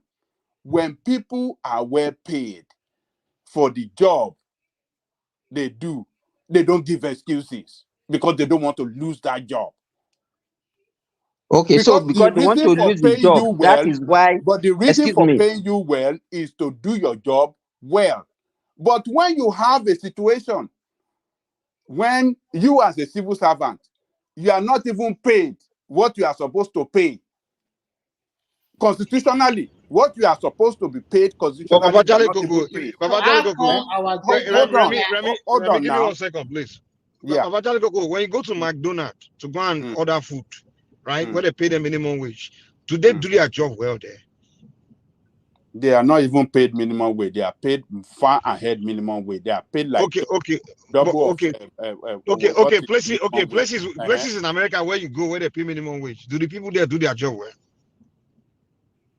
There is no place they pay minimum wage. Everywhere I know in America, they paid above. There's nobody or above minimum wage. Yes. There's nobody making minimum wage in America. No, there's no job that they pay. They pay there more. Are people making minimum wage now. There's nobody. Hold on now. There are people being paid minimum wage, and they do their job. Everybody, hold on. Which job in America today that is paid $7.25? Tell me. No. That is the minimum wage in America. Hold on. Mike's minimum wage here is $14. It can be paying them 10 that or even is the minimum wage hour. In America. No, the question is, no matter how much you're getting paid, in America, for example, do the people getting paid minimum wage or not? Do they do their job? I mean, let's not pretend. Unless you're saying that everyone, you're saying that everyone in America, they are satisfied with their income. If that's what you're saying, then every one of us have had a job where we're not being paid well now. But we took the job because we need that little money. We know it's not enough, but we took the job because we need. Everyone take a job because they need the money. And the fact that you took that job, you need the money. You have to do your job well. You can't say. You gotta do your job. You accept the job, you have to do it. You can't say I'm not gonna do a good job because I'm not being paid well. No. Then why don't you take the job? Then if you don't need the money, don't take the job. Okay, hold on. this is it. In America, when you are hired, on your letter of appointment, they will mention there, this is how much you'll be paid per hour. And on the payday, maybe you are paid weekly or bi-weekly, that pay will never miss. They will pay you according to, on the day that you are to be paid. They will pay Okay. you on that day. But Okay. that's a So, different argument you're making. Now. In hold on Nigeria, now. sometimes Hold they don't on. pay them. We Hold get that on. one. If Hold on. that's what you're saying, we Hold understand on now, Mike. Let me land now. But in Nigeria, you have your governors sign that they will pay you minimum wage of 30,000 per month, but you are not paid that amount. And you see that governor making millions, driving free vehicle, the most expensive vehicle. But Baba, we So can't disagree that. We can't argue that one with you. When you see a situation but like that, you're shifting the argument now. You are no, going to hold when they on. don't pay them. We understand that. You are not. When you are not number one, what you should be paid, you are not paid. Number two, then you are not motivated. Number three, maybe many months they even owe you. So how do you want such a person to have that dedication to that job? It's not possible. You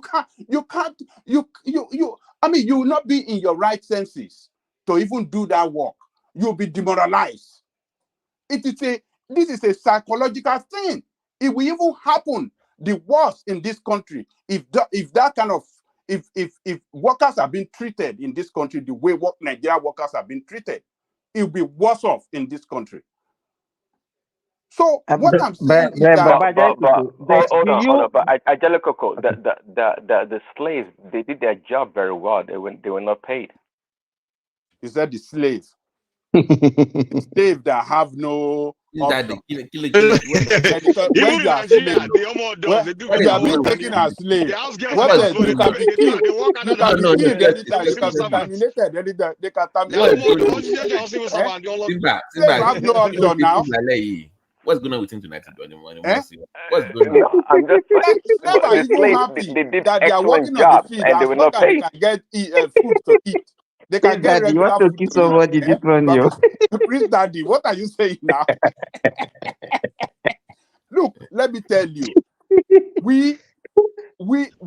Baba Gogo, you know that there was a research that shows that the black Americans, they work harder when they were slaves. There's a black. I agree. Yes, because they were they were under slavery and they were treated like animals. They were terminated, that's extrajudicial, they just, and they are afraid. Badenoch, is it possible to give a black worker a free will that even, let me tell you, if you pay them even billions, if you give them free will, go and wait, see, let me, I don't know. I was, wait now. In this country, there are many organizations that hire black that are well paid. They do better job than their counterparts. Let me say this. At least I was a civil servant in Nigeria, and I can tell you. I'm talking about you. Well, we started from Nigeria, and we are telling you how people work. I've had a doctor, a junior colleague of mine, that was supposed to be in an emergency, and that one cannot claim that he was not paid well. Nobody was owing anybody any salary, and left emergency and went for a party. Let me tell you, you can give 1,001 reasons, but all those reasons that you gave, let me tell you, is not the reason why we don't have a good work ethic. Believe me, Evangelical. Even people that are paid well, they don't work. for the money. We just have that character in us. It's not about money. If you give, the only way you can make us to work is by extensive, diligent supervision. If not, in fact, you see people, they will go for I like what you just said now. Yes, supervision. Every position, every position must be supervised right from the top down. You know, let me even now tell you, this doctor that I mentioned earlier, when they called me, because I was the deputy chief medical director of the hospital, and they called me because I was the one in charge of clinical service, that no, there was no doctor in emergency, and they brought an emergency. When I took action on this doctor, before I got home that day, they've already called my wife. They have called my brother, that I shouldn't take any strict action on this guy. That is it my work? Is it not government work? Why am I carrying government work on my head? Those are the kind of society that you have so many, and if so because of that, I have to tie it down. Because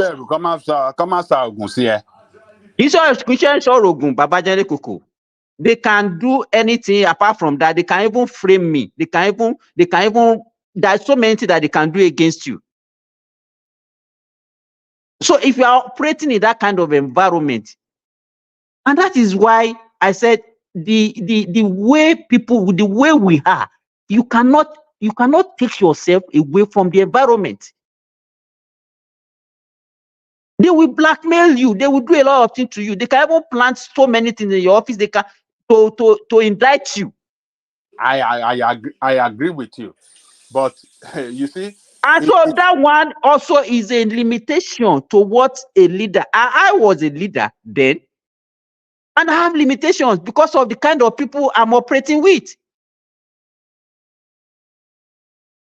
And that is why I still insisted, if the people will have a common good, common goal that we want to move forward, that is the only way. But by the time you have just few people that are right, they are ready to do the right thing, they will bring them down. They will bring them down. I'm talking based on my experience. It's not easy to be a leader in a country like Nigeria.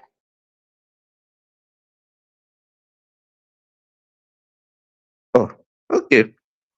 But Simba, you know this. Well, I don't want to agree that it's not easy. We just need to look.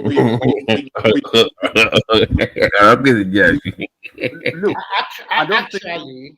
Let me tell you this. Okay. We need a radical approach to solving our problem, and that radical approach include, you know, disciplinary action against people that fail to do their job.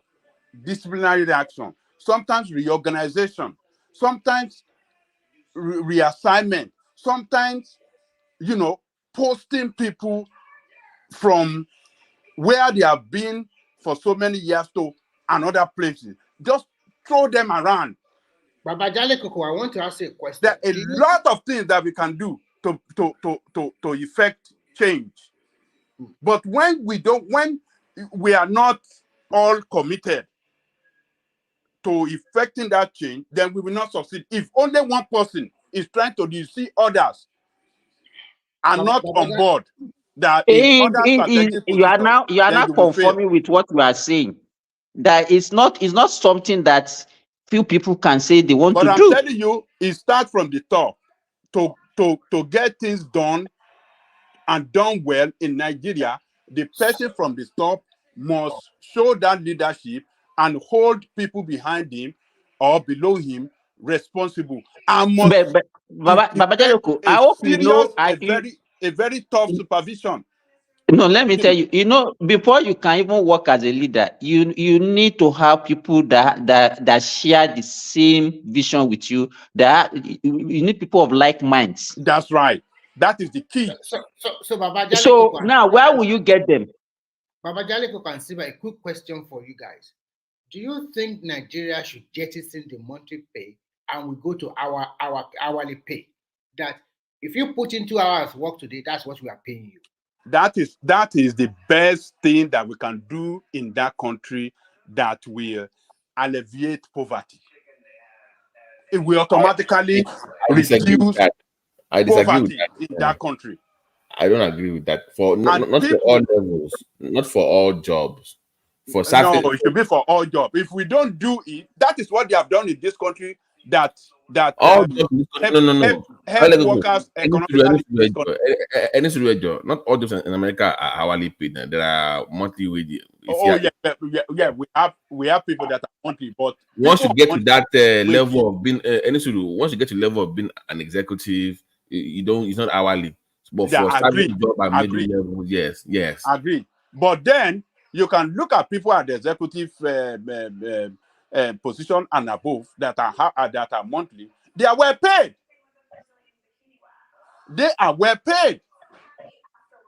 So look, for people at the bottom to live above poverty, you must pay them hourly. That is the way out. And what you know? What is that going to? What you know? What is going to bring? Mm-hmm. You will see. How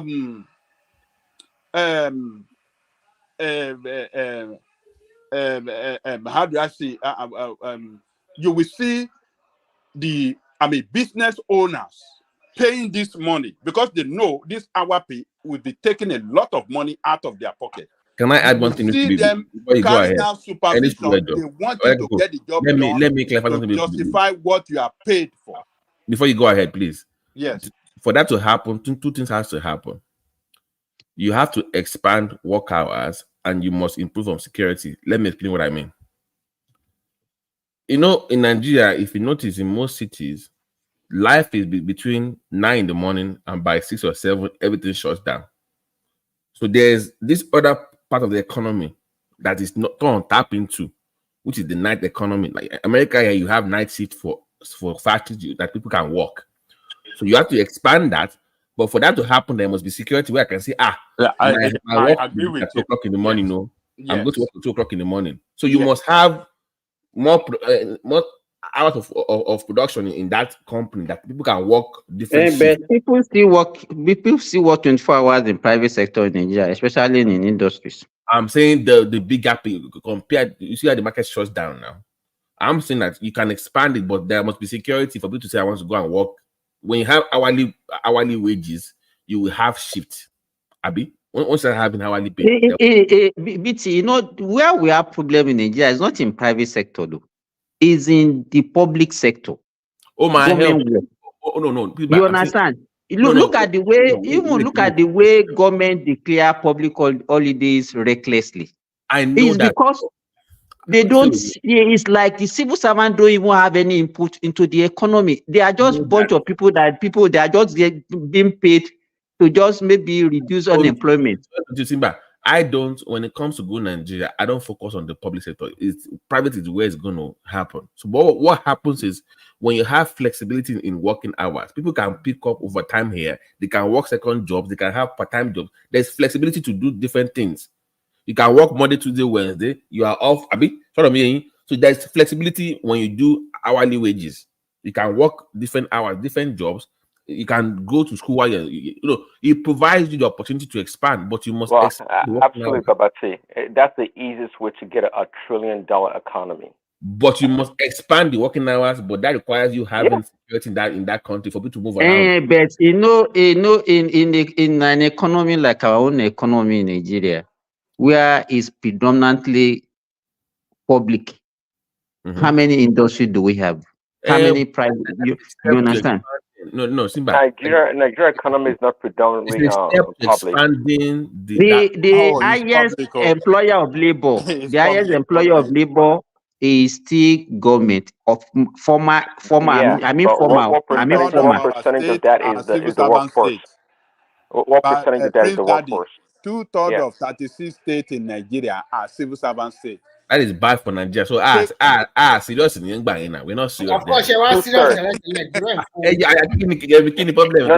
Hold on, Angelico. That can't be real. That's not real. Look What at do you this. mean 2/3? Oh, well, America. You think that Eropo, Nigeria Prince. is Eropo, Eropo. And do you know what happened, Prince? Look.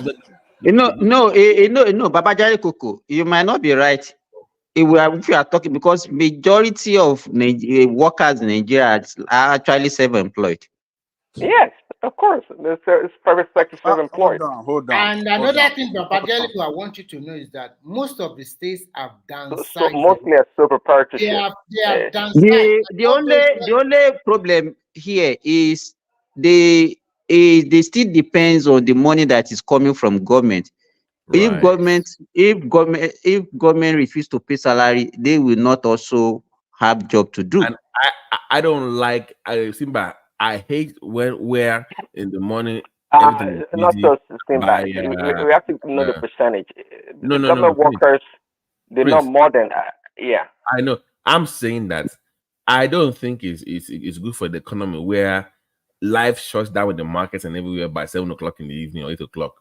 It does not make it. I don't get it where that always happens in Nigeria, where everything just shuts down and everybody has no. It has to be all the economy. 24 hours. There is no light, and when there's no light, there's so many. Talking part of it now. Security, maybe light too. Yes. No, or is it because of light or because of the way we have been? We were trained that okay, you work during the day and you sleep at night. Well, makes sense.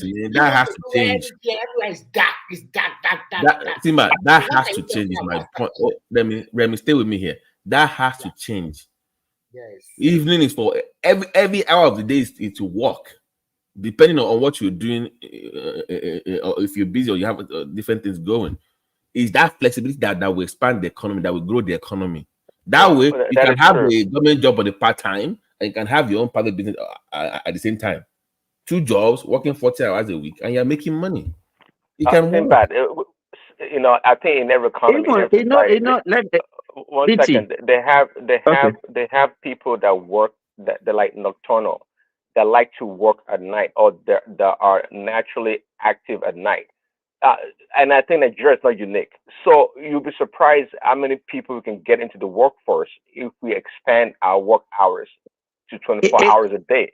I agree with you. Okay, let me give you examples. This is not true that there are so many work that people still do. They work shifts and they do 24 hours. I can give you an example. Police, they do that. Not prostitution. We're saying that. They're not talking about that. I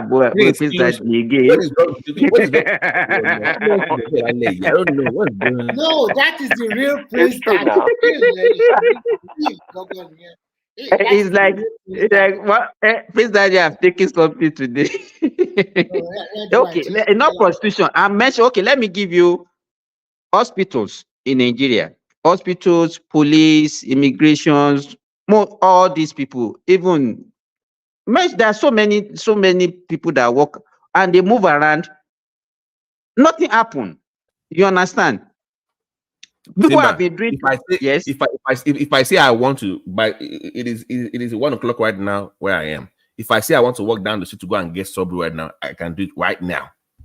Subway is open right now at 1 a.m. in the morning. I can go get something right now. Okay, so what you are saying is that what you require to get to your workplace might not be available at that odd hour. Is that what you are saying? Yes. No. In Nigeria, in Nigeria, that's what I'm saying. Okay, in Nigeria, we say but these people that have been working 24 hours, they've been navigating. Hold on. I'm saying that in Nigeria, will you be comfortable enough to say, I'm leaving my house 2 o'clock in the morning to go and get sandwich down the street? No, never. Yeah, that's what I'm saying. The security is not there for you to even open up that space, is what I'm saying. Like in China, also here, most apartment complex, But three convenience store. You can go 24/7. just wait. We are improving. You know why? Before by 4 o'clock, 5 o'clock, everybody will have closed. But now you still see shops opening till like 12 midnight. You mean in Saudi Arabia or in Nigeria? Even in Nigeria, yes. Even in Nigeria.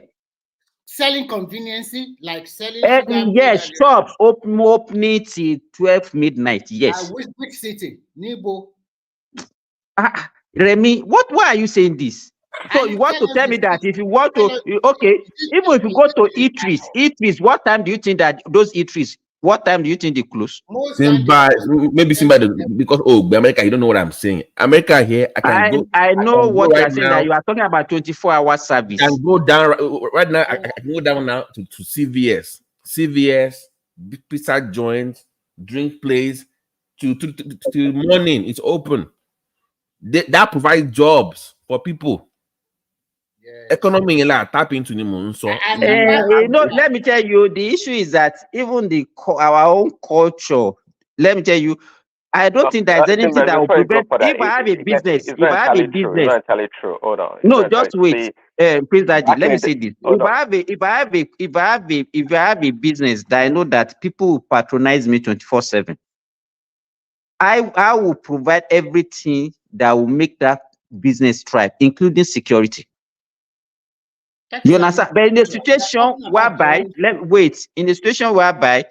I open an eatery and by 12 midnight, everybody has slept and I cannot see patronage again, it would not be economical for me to still open that shop till daybreak. Let me try. 1 second, guys. There's a night economy at least in Lagos for sure. Yes, even when I was young, come from parties back in the days. The abokis selling suya or have that little kiosk on the side of the road.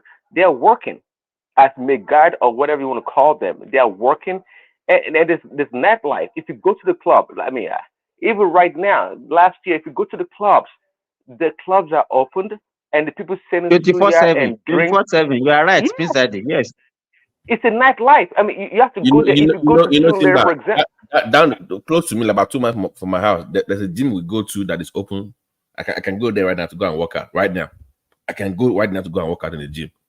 That is just for somebody right there. Somebody is making money with that gym being open right now. That is just for people. But you know that, so you want to discontinue what I've just said earlier, that if I know that if I open a gym, people will patronize me 24/7. Why won't I open it 24/7? But if I discover that you mean what I said? I said I agree with you, but government has to provide the security for you to say, okay, I'm comfortable to say I want to go to your gym at 2 o'clock in the morning.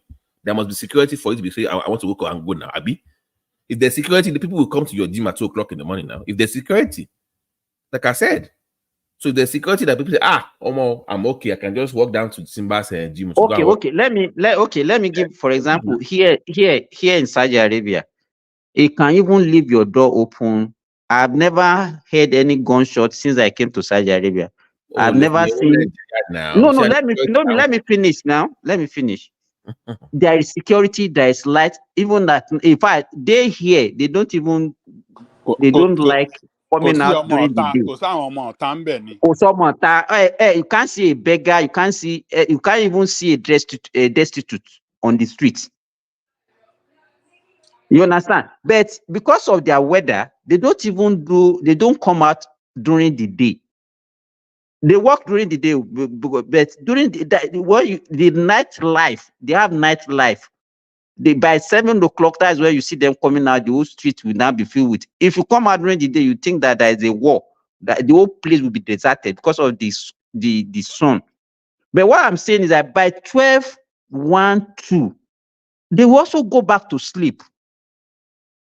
You understand what I'm saying? So it's not only security or presence of amenities that actually will make business to run 24/7. That's what I'm trying to let you know. Patronage is key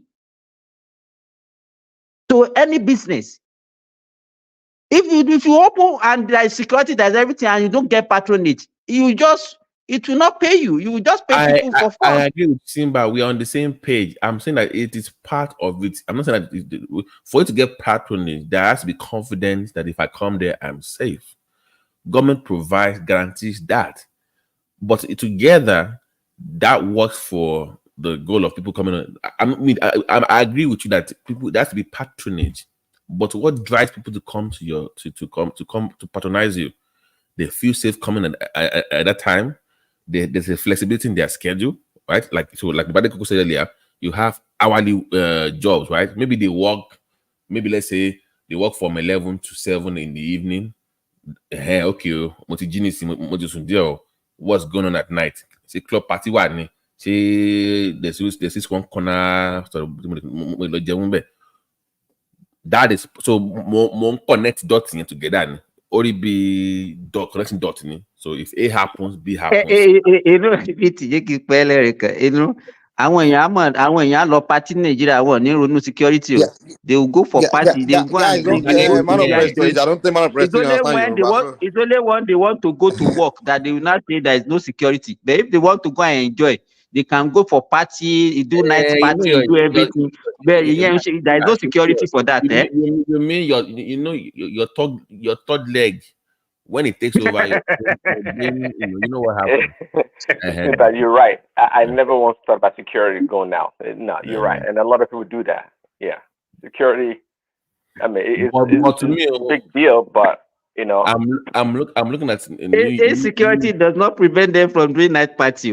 A lack of electricity does not prevent them from going to beer parlor to go and enjoy. When it comes to work, that's when they have insecurity and lack of electricity. They will provide electricity for them to do party. I beg you, leave us alone, Babati. We are not serious. Wait. New York annually for the night economy, because I had to go look it up. New York's night economy creates almost 300,000 jobs and makes almost 30 billion for government every year.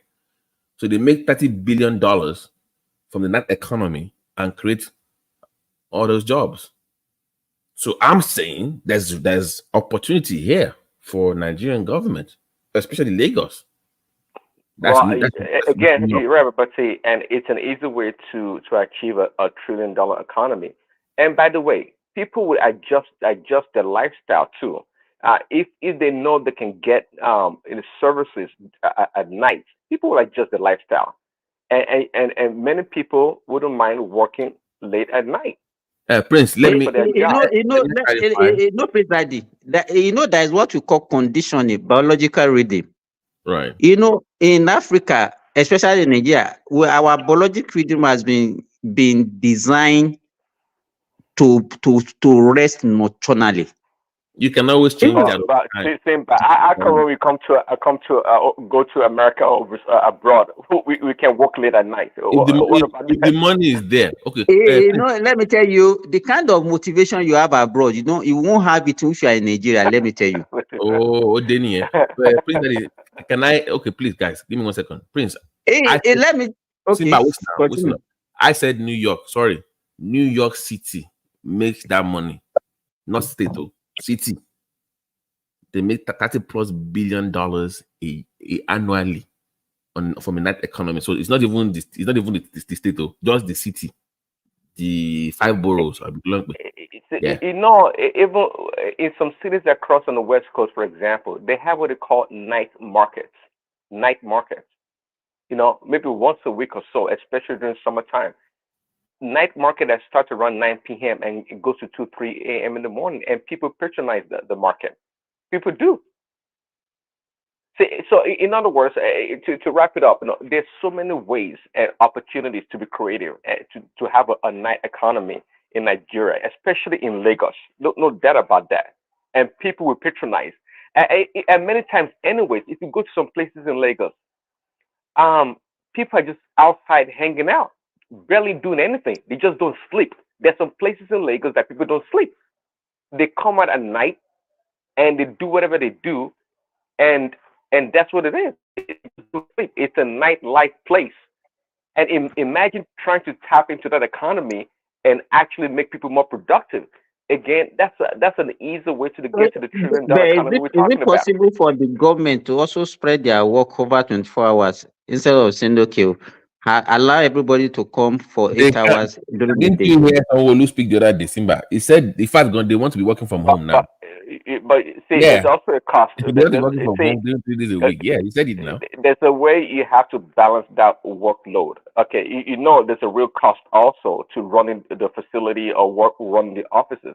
You don't want to have 5 people in the office that normally consume the same kind of energy and resources that like 100 or 200 people would. You see, there has to be a balance. But absolutely, there's a way to have a balancing of schedule to have people work on Prince, that you know why I raised this. Let me tell you, there was a time in the hospital that I work in Lorry that you have people that does not even have chairs. They don't even have an office. Civil servant. You understand? Some of them, they even ask them that, okay, you will come today, don't come to work tomorrow, because they don't even have where to sit. You understand? So if it's possible, you can make those one productive. That's okay. Now, if you are doing the same work and you are 5, instead of the 5 to come, because that one person can actually do that job that is meant for 5 people. So you can spread that job over 24 hours for the 5 people, and the things will move. So something that ordinarily should take you 2 weeks to get, you can even get it maybe in 2 or 3 days. That's the point. Do 8-hour shifts. You do Yeah, 6 to exactly. 2, 2 to 8, 8 to 12, and those everybody has a schedule. Yeah, that's it. And And that to is me, like it will even make manufacturing, if we're a manufacturing economy, That would be wonderful, man. manufacturing That would be wonderful. manufacturing happens late at night. There's nothing. I mean, most of the manufacturing can easily occur late at night. I mean, and that's why China and those places that manufacture all those garments, they work 24 hours. I mean, because manufacturing, you just need to churn out the product or the units, and that's, I mean, it's doable. Why? I mean, people have done it before. It's not a big deal. I don't think there's any industry, the few industry that we have in Nigeria that close during the maybe at night. No, most of them they still work 24 hours. They work 24 hours. Hello guys. How are you? Good. Yeah, I was an engineer in Cabri. We work 24 hours. It's 24 hours. The morning shift, afternoon shift, night shift. So they work 247. Most of them just We are saying, I get almost my point that we should expand that and ensure that people actually get paid hourly. So once you No, you are talking about now. Maybe they should not start with maybe service jobs. Maybe. Yeah, those things. Okay, come and stay here. Work 3 days a week and customer service here, Monday, Tuesday, Wednesday. So you are off 3 days. You can go to school. You can pick up a second job. Maybe you have your own personal business, like that. So there's flexibility. You can do you make money from that hustle, this hustle. Thomas, were you talking about in Nigeria? You talking about Thomas? Yeah, in Yes, Nigeria, ma'am. yes. I was an engineer in Cabri. Yeah, then we work 24 hours. Yes. We work 24 hours. Morning shift, afternoon shift, the night shift. They can't afford to miss night shift. Even night shift hours is the longest. I think like 9 to 10 hours. The Nigerian hospital one, that one is crazy. They make you do day and night shift at the same time. You work days this week, night week next week. I'm like, what kind of it used to annoy me back in the days because I have for doctors, eh? For doctors. the work day, the work no. In America here, no, it doesn't work that well. I can do what the way we do it in Nigeria is you come during the day, everybody comes during the day as a doctor. Then if you're on call, that is when you start your you start your work from 4 p.m. to 8 p.m. the following day. No, here, Simba, here. If I'm gonna be because you people are running shift system, if that's I'm gonna what they run. nights for the next 6 weeks, I know from 6 in the evening to 6 in the morning next. That's my schedule. That's it. So I'm prepared to, but just going back and forth. And say, hey, care about people's reading cycle. Hey, you don't care about people's recruitment cycle. Just do working day and every 5 minutes. Just it's unfair now. I don't. Mabino. No. You look on me. That is the system, and people are used to it. They are not complaining about it now. Nah. But you know, I said the back in the days, Nigeria used to. I mean, every manufacturing industry, they used to work 24 hours in Nigeria now. In the 70s. It has not changed up to now. It has not changed. The few ones that still existing, they still work 24 hours. Still work 24 hours. They used to work. But I would like a situation whereby, sorry, Babajali. Now they are working at full capacity then because there was constant electricity supply. Airport, they say they close it down at night. Do they have late flights, man? Which airport? Which airport did they close at night? No, like do they run flights all day? I'm asking you. It's not true. They work 24 hours. Even local airport they work 24 hours. No, because no. Some local airports shut down. Now I know No, excuse me. Let me. You can say some because it depends on the number of flights they have in the local airport. You understand? So, but there is no way.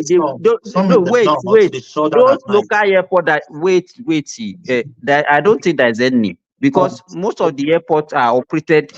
At least I have a friend who is a Wait. Let me explain to you.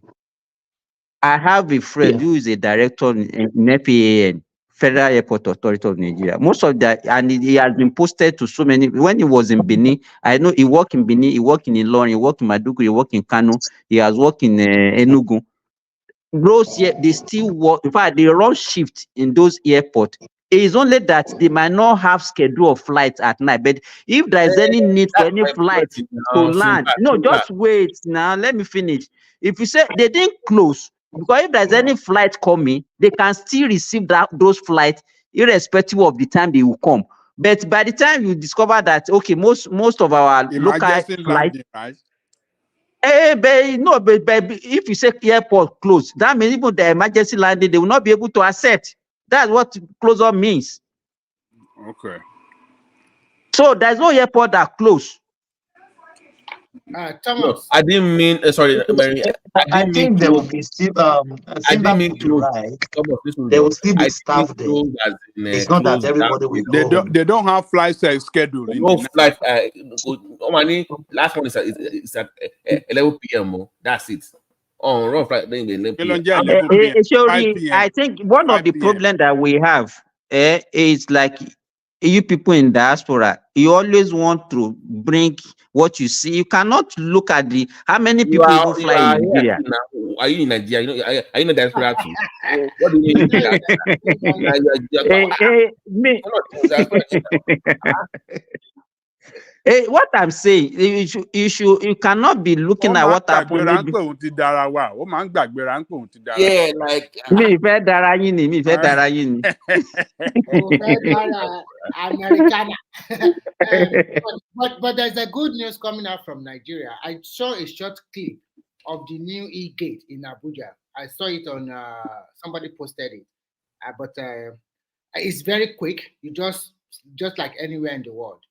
In Abuja, they will commission it at in the next by May ending or something like that soon, and they are also doing it in Lagos Airport too. So I think they needed it. They needed it in Lagos more than even the Abuja. They should have started with that of Lagos. They have to start with Abuja being the capital city of Nigeria. But all those racketeering that they are doing in that Lagos airport. Let me even ask you. Just everywhere. I know those like it's a car park. No, you let me tell you what happened. Some of them are just hanging around there. By the time you see you coming out with your load, some of them come and approach you. Can they help you? Where are you going? What is all this? This Oh, yeah, is call the them one country. because trust to Simben and Bama because she hand to bad if you look at no. No, Simba. In America here, I can fly in at 2:00 in the morning to Boston. Just go to I mean, they have what is called park and ride, right? You can park your car at the airport, fly to anywhere you want to go to, come back, take a shuttle to your car, then drive home. Don't know anybody. Babati to bá wá síbí báyìí Ọlọ́run bá ń gbọ́ ó lè rin 2 kilometers 3 kilometers ó ní rí èèyàn kankan.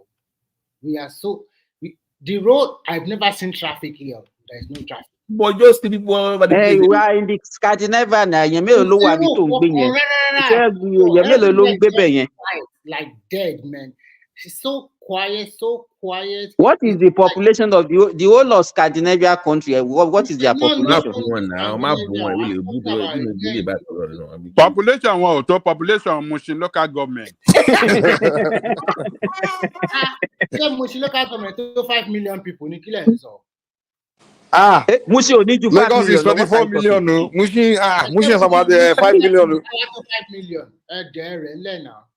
But left to me, that old airport in Lekoyen, I will bring it down. I will bring. You mean the domestic? The domestic? No, not the new terminal. The new terminal is good. No, the old one, the ugly. The old terminal. Okay, the old terminal. No. Are you saying the whole airport or just the whole terminal? Just the old that old one, yeah. That whole terminal, they need to take it down, but not the whole airport. They built new terminal. But the old one is even better in terms of the structure. Is better than the new one. Really bigger. No, all they just need to do. They just need to carry out some renovation. It's too old. Yeah, renovation. Yeah. New facility, equipment, and bring it to modern standard. That is. I saw the killing here now. What's all this now? But are you talking about the entire whole airport or the whole terminal of the whole airport? No, the building because he's talking about terminal. He's talking about terminal. Oh, sorry, that's what I want to understand. If you're saying the old terminal of the old airport, then yes, he's saying yeah, I agree with you. But if you're saying the entire old airport, that the new terminal is good. No. I like the new terminal. Don't get me wrong, that one is good. But the old one that we have, remember the design. If you look at the design that was supposed to be done by Good Luck. Sorry, the new time that new terminal, yeah. They're supposed to have another one on the other side. It's supposed to be two of them on each side. So one on the left, one on the right. That one in the middle here is supposed to come down and they build a new design, bigger and taller. Yeah, I agree with you. That whole terminal they can't just bring that one down. They're supposed to have another terminal before they can bring that one down. No, Simba. And in the middle, there's supposed to be a change coming in. I don't agree. We should bring it down. Let me find. Hold on. Let me find out that design so you can see what I'm talking about. I can show you guys. Maybe you can see what they were planning. But you just see crowd all over the place. SISA. You want to buy card? What is all this? This is people just. It's an embarrassment, man. I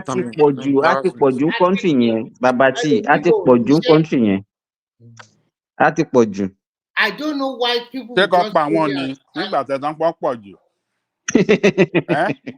Ṣé kọ́ lé wọn kúrò ní àbí kí lè kọ́ fi wọ́n ṣe. Kọ́ lọ kó wọn sóko ká máa dáko lọ ní ẹ̀gbẹ́. Gọ́gùn lábẹ́rẹ́ àbí. Ẹ̀yin wà ní Finland kẹ́ máa jẹun. Gọ́gùn lábẹ́rẹ́ àbí. Gọ́gùn lábẹ́rẹ́ kọ́ lọ máa dáko ní èdè ìtàlẹ́ sọ pé èmi ò yan gún ọ lábẹ́rẹ́ náà. Because they are just staying there, nothing to do most time. Some of them are even have ulterior motive, which is not good. So it's a nice story. Because an airport or any kind of boundary is a welcome to your country, and they see it's a gate. It's a gate to your, and that it gives the first impression about your country. It's not good. Yeah, exactly. Remy, that's the first. That's what I don't understand. I don't get that. Like your airport, you can't. That's the wrong. Like you can't have it like that. You can't have people be hanging out there like that, just brushing people that just arrive. What about foreigners that never been to your country, just come for the first time? and bunch of black hungry people just rush them like that. It doesn't make sense now. It's a bad impression. But you know, Mike, another thing that I noticed here, you will never see people. Okay, you have somebody that is traveling, then you see the whole family following them. Say, okay, they want to escort the person. You understand? You know that I don't see it here where I am now. But in Nigeria, you see, in fact, the whole extended family will follow you to the airport, and they want to enter. They want to enter. They want to enter until when they cannot see you again. No, that was old time. Nowadays, they don't even let them enter the terminal. By the time They pay. If you know your way, those security they still collect money and allow people in. Not But everywhere. Simba, you know what I don't like let's say you are coming from the airport now, you want to come out. They will even take the bag from you. And can I help you with the bag? You only took my bag now. Dude, do I know you? Like, why are you even taking my travel bag with you? Like, what is going on? They will grab the bag before they even ask you. Now, like, why are you holding my bag? Like, what's going on? I see people, like all these foreigners will look at me. But What is going on? that kind of thing never happened to me. I don't know why it happened. Maybe Man, I'm telling you, I don't know what it is, man. Maybe it's just me. I don't know. Which airport? Remy, how can you say you never in that airport? There's no way you can escape it. Kò kí ń lọ sí Nàìjíríà, kò ń lọ Nàìjíríà. Kò ń lọ Nàìjíríà. Gbogbo èyí tó ń sọ fún wa, ó kàn ń dẹnu fún wa, òun lọ sí Ìbàdàn gbà kan, kò lọ sí Nàìjíríà. Bàbá Jáde kò ṣe ẹ sọ pé Rẹ̀mí ń parọ́ kọ́ yẹn. Ẹ kò lọ Nàìjíríà rí. Báyìí bá sọ pé ó dé Nàìjíríà, àwọn kan wá bẹ́ẹ̀ ń pé ọ̀gá let us help you do it, let us do this. No, You can't escape no. it. I just ṣàlàyé. Ṣógun ló fi gbà yín wọn kọjá ni. When I collect my bag from the carousel, my eyes, you cannot come to me because it's like this guy. I don't look. There's no way they will see. I think they look your eye. They never approach me to say, can we carry your bag? Nobody ever approached me to carry. Are you serious? I know. Even let me tell you, even you see all those, you can even cast higher in the airport. You come and meet you now. That where are you going? What are you saying? Those one have come to meet me, but at the end of the day, I have somebody come and pick me. But somebody coming to say, I help me carry my big luggage or something like that. Me too, that I'm carrying too heavy luggage. I'm already tired with it. No, I won't give it to anybody. So they never approached me for that. Maybe they see you as Baba T. This I think you guys, if you want, I think it's easier to enter Nigeria through Abuja than Lagos. Abuja is more organized than Lagos airport. Oh no, Simba. If I go to my hometown, if I fly to Abuja, then what happens? Then I fly again. Simba, lọ́wọ́ ni. Ṣebí Yorùbá America ló wà, kí ló ṣe ló lọ fẹ́ fi wọ lè 100,000 láti fi wọ plane láti Abuja wá Lagos now. You can't use that one to buy convenience. You can't use that one to buy convenience for yourself. I will now fly from where I am right now to Abuja, then fly from Abuja to Lagos. Nah, I'm not. But Simba, the second, if you are right through the second terminal, the new terminal, the employee they are different. It's different. But the problem I've never, maybe because of I've never traveled through that new terminal. Yeah, the new terminal. They don't. traveled through that new terminal. If you are departing, they will check in through the new terminal. But when you are getting to the plane, they take you back to the old terminal again to go and board the plane because they have a big hangar that can take that. Yeah, but that's inside now. That one you don't see anybody again. But the new terminal, you don't. The service are good, to be frank. Those guys, those immigration officers are young people. And the guy which one are you talking about? The new terminal? The new terminal. The guy. Yeah, the new terminal. Hold on. Let me talk to you. The new terminal. They brought people that they train more like graduates and they train them about the whole behavior and everything. So they come and they do everything more diligent. It's like they train them. Yeah, I was surprised. I was very impressed. Like very impressed. The guy cannot be more than 23, 24, and he's from the northern part of Nigeria. His English was good, and he spoke to me. And after he did everything, it doesn't take him more than one already stamped me out. Have a nice flight. Yeah, they are very professional too. They don't. None of them look at you. But when you get to that stupid immigration where you are going to check the last stage, they are going to. Oh, that last part. That's when those old people from the old terminal. I think the worst people in that airport, they are the immigrations. Yeah, they are the worst now. Yeah. Kini part training one because even at the same people, immigration at the passport office, at the airport, at the anywhere, is the same people at the border. I don't know. And they wear the same dirty uniform, that brown uniform. Attitude. That khaki, just dirty, just look wrong. I'm like, oh yeah, what are you doing, man? I mean, come on. Is it really dirty or it looks dirty? But the government is trying to say they are going to scrutinize. Keyamo said they are going to put them together. Only one phone bed, but old they call it one phone bed. Custom immigration annoying. It doesn't make any sense. Immigration is not under Keyamo now. Immigration is under Ministry of Internal Affairs. They are not under him, but they are working to create a single window. Not that this person check you, another person bring your passport, DSS also check you. You know the funny thing. In fact, what they used to do is that you have like, let's say you have like 7 or 8 desks for people to sit and attend to passengers. You will see maybe it's only 3 of them or 4 of them that will report to work, and that will cause a lot of backlog and delay. Okay. So, but what about those people that are just standing idle, not doing nothing? I don't know what they're doing. And then you see, so yes, instead of them to take that position to even help, they will not. They will just be hanging around. So, can you point is scanner? Okay, you scan my bag. Why one bed? Okay, NDLA has to look at your bag. Immediately has to look at your bag. Okay, can you point? You scan my bag already now. What are you looking for in there?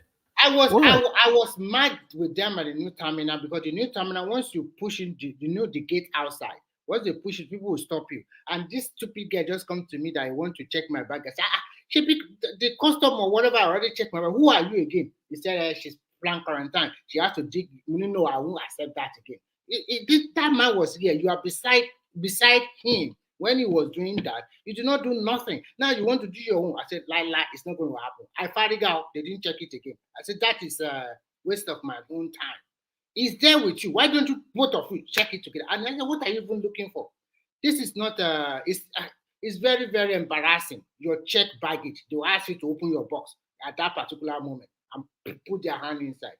The bag is still going to go through the scanning machine inside. I never see in all these developed countries where they let me tell you why. One, there are 2 reasons why they do that. You know that some in Nigeria did not allow you to carry something like palm oil or anything liquid inside. So what they used to do, as you are entering the airport, you put your load through the scanning machine to scan it. And that one will detect it. There another thing is all these useless agricultural products that they used to check also. The scanner will not get that one. And these people, they work for as like a group, because they know that by the time they find maybe gari or beans or whatever in your load, they will pass you to those people that will say, okay, you have to pay certain amount of money before they will allow you to carry those things. America here, their own scanner will see everything. So you don't have to. They are seeing everything. They are lying. Their scanner is good. You're supposed to tell you, okay, walk in here, okay, go on. You can't put it on. They'll say, okay, I always carry red oil now. You have to check it in, Abi. Tell me.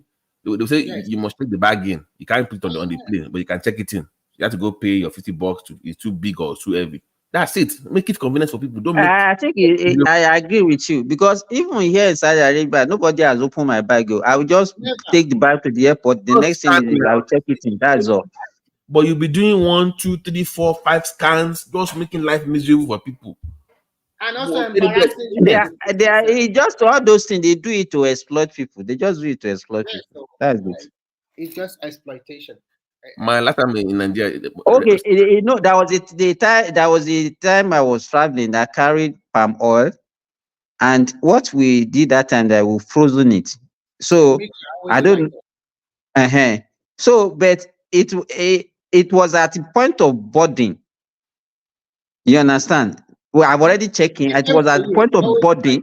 They called me out, and they said they found palm oil inside my luggage. But so I now asked them, okay, what are you going to do now? Those guys, they just said, okay, there's no problem. I should just bring 1,000 naira. They collect 1,000 naira. And that was how I carried it. And I don't know why they do that in Nigeria, because that same flight, I had transit in Casablanca. And I check in my load again, and those people, they did not even raise anything about it. So why are they making it an issue in Nigeria? Those people you give 1,000, they are the airline staff. They always do like that. They will come Yes, to they are you. the airline staff. They are the airline They staff, also yes. came to me that I have an oil or something like that. And I said, what happened with that? And I said, okay, don't worry. We'll come back to you again. When they came back to me, they said, no problem, but you have to give us. I said, I'm not giving you anything. If you like, go and open the bag and let me go and open At that point, they can't remove it now. Your luggage is already in the I plane. know they're lying now because I know the system now. The luggage already go inside the plane. So why are you not troubling me for money? So don't give them any time. Everybody want to collect bribe. Why, for God's sake, now? My last time in Nigeria, the experience was so bad. When the plane took off, people are clapping. Hey, people are clapping. I call you. Nepa took flights. The roof was leaking. Kids were crying. The AC was not working. People are. I mean, it was just god awful. And that was nice. The new terminal is super good. I hope so. I hope so. No. But see, that one is very spacious. When you enter, the one in the old one is a long line like this. That was why, BT, that was why I was telling you that I should try Abuja. Forget about taking another flight from Abuja to Lagos. You will enjoy it. But you know what? Once they open our Ogun airport, I can fly from Abuja to Ogun. Once they like me, it's easier for me because I can if I get to Abuja, I can easily get a flight to Ilorin, and in fact it will be very easy for me. About your selfishness, Actually, Babati, well, if you go back to Nigeria this time around and you are flying through the new terminal of Lagos, you will really enjoy it. There are some cool places you can take photo. But let me tell you, flying through the new terminal or old terminal, he doesn't have control over that. It depends on his flight. No. They already shifted most of the international flights. Although they shifted them to the new terminal. But the irony it's not true. It's not true. My last year in October, I still passed through the old terminal. Check in, and do all those security is new terminal. But when you want to board the plane, they still take you back. You have to walk directly to the old terminal to go and board your plane. That's Remy, this is the hope. Once you open our airport in Ogun State, I'll be able to fly in. Say, are you a cargo? Are you a cargo?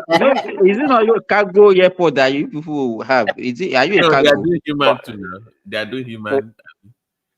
Since I didn't hear what Remy said. Remy said, it's all international flights go to the new terminal.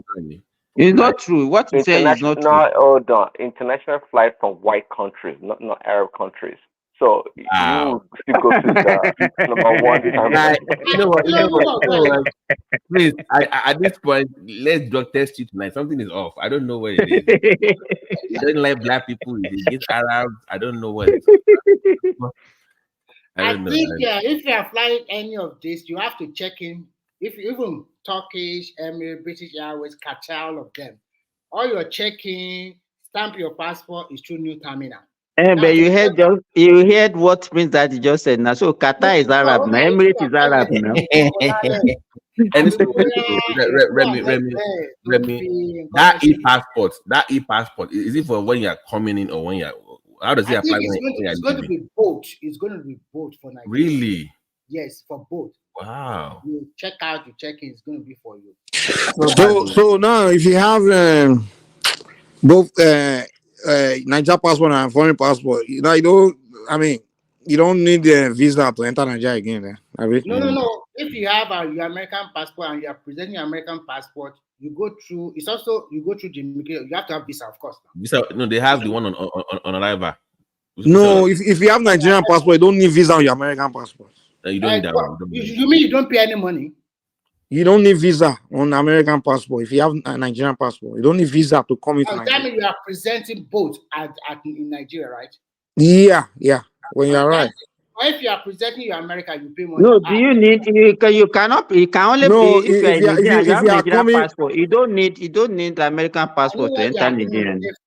yeah, that's what I'm. But if you want to leave Nigeria, uncle, if you want to go back, I need it. And that's when you need your American passport. Yeah, that's what I'm saying. Yeah. But the funny thing, you know, what's real so stupid is that on your American passport, right? If you are born in Nigeria, it shows that you are born in Nigeria. Yeah, of course. Right. So what do they? Why the hell do they? Why can't they see that and say, okay, we know you're in Nigeria? But if you are born in Nigeria, that does not make you a Nigerian, no. No. Meaning that you No, I mean, because if you are born in Nigeria, doesn't make, what do you mean it doesn't make you Nigerian? If you are born in the US, It's only Nigerians that are born in Nigeria. It's only Nigerians that are born in Nigeria. So it doesn't mean that you're Nigerian. If you are born Hold abroad, on. If you are presenting your American passport without your Nigerian counterpart, no, I think Remy, if you are born in America but you're Nigerian, let's say your parents are Nigerian, but you are born in America and you have Nigerian name, right? Yes. So if you that one that would be America. So Mike, I see what you're saying. You be American just straight up. I see what you're saying, but I think it's just. But the thing is, if you're a Nigerian, right, you come to America and become American citizen, right? Mm-hmm. Yeah, on your American passport, they always write born in Nigeria, like in Nigeria, and then place of birth will be there now. Maybe place of birth, But Nigeria, place exactly. of birth, does it guarantee you citizenship of that place? That's what I'm saying. In America, if you are born in America, okay, you are automatically an American citizen. It does in America. I don't know Nigerian law. But Mike, you know that document. But in Nigeria, it's not like that. So if you are born in Nigeria, you are not a Nigerian citizen. Okay, let's say you're a Ghanaian and you are born in Nigeria. Does that make you in Nigeria? No. Yes. If you are born in Nigeria to another country national, you are not automatically Nigeria. Really? I didn't know that. I didn't know that. Really? Your parents, you can file for Nigerian citizen or through. I thought you were Nigerian if you were born in Nigeria. No. I don't think so. I didn't know that. It doesn't work that way. So Nigeria is different. For example, we have seen a lot of Oyibo people now having Nigerian passport, virtue of marriage to Nigerian spouse, so they can have Nigerian passport. And your children, even if you have your children abroad, your children can get Nigerian passports now by virtue of their parents. That played for Nigeria. This guy that played for Nigeria Super Falcon. No, it's not even a parent. It's a grandfather that is Nigerian, no, and she gave her Nigerian citizenship. Yes, of course. That from pay, right? That, I think the law said that even if your grandfather, one of them is Nigerian, you can still get Nigerian passport. Yeah, some black they're not Nigerian. I just go and apply for Nigerian visa. They have passport to get it. That place, I even know some black American now they carry Nigerian passport. Something that will shock you. Do you know that How? Who gave them? What's a DNA? Which DNA? They not some Nigerian person hook them down. They just have to you go can help them get one self. Oh shit, that's not good. What are you trying to say? One law, buying one law. I'm telling you what's going on now. No. But you mean it's so easy to get Nigerian? Yes, now just go to your government chairman. No, I mean, when you went to get Nigerian passport, what did they require? I got it from my first passport was from Badenoch. So but your who? Document or bill. Wait. What did they require for you to bring to get Nigerian passport? I think that time they were asking us to bring one stupid document from local government. Your birth certificate now. Affidavit. That certificate. You just swear. Okay. Can't anybody get that?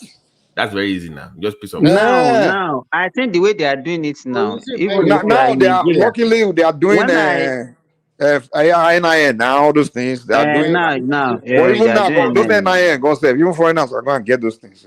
It's easy, easy.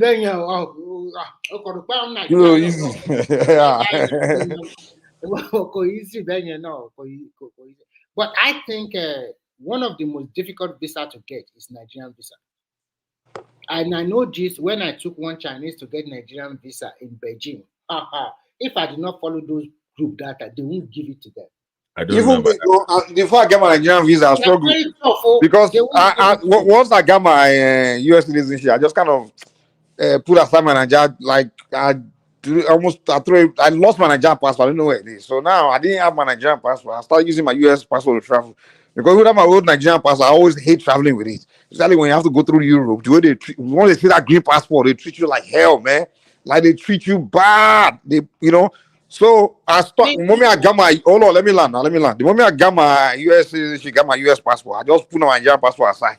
But then when I wanted to start going to Nigeria, I realized I would now get visa. I had to go to Nigeria, embassy, all those things. The kind of hell I went to get Nigeria visa to go to Nigeria. That's when I realized, I need my Nigeria, I need new Nigeria passports. So now I have to go and get new Nigerian passports, you know. And So, now to get Nigerian passport, do you know that people are getting it in UK in less than 3 days? I when I renew my passport in Jeddah, I got it that same day. But I pay yeah, extra. but it depends. Well, if it's good, if you're funny almost on me by Atlanta, it's only Atlanta now, Atlanta and DC. I'm all going. I mean, nowadays people are sharing their experience. When I renew my passport in Beijing, the same day I collected it, no wala. Now I have to, if I want to renew my passport, I have to go to Sweden because they don't have embassy in Finland here. So I have to fly to Sweden. But people that are doing their under, let me tell you, all this problem of passports actually started during Buhari regime now. Yes, so I don't know why it's so difficult to get. Because even in Nigeria before, you get your passport in a day, 1 day. They just started all But this. now they have to have NIN, BVN, you have to birth But if you go to certificate, the you have to embassy, prove so many things. you have the NIN before you can get it from the embassy. That's what they are doing for people in diaspora. First, you get your NIN, take every information they have to take, and then from there. But Remy, this is my thing. If you had one before you want to renew, you shouldn't be going to all those wahala now. I don't know why No, they you can renew NIN. You can renew it online now. It's you can go to the website. I'm saying that the one I got when I went to Nigeria last time, like if I want to renew, like when I was going, I had to get a Nigerian visa. So I went to a travel agency.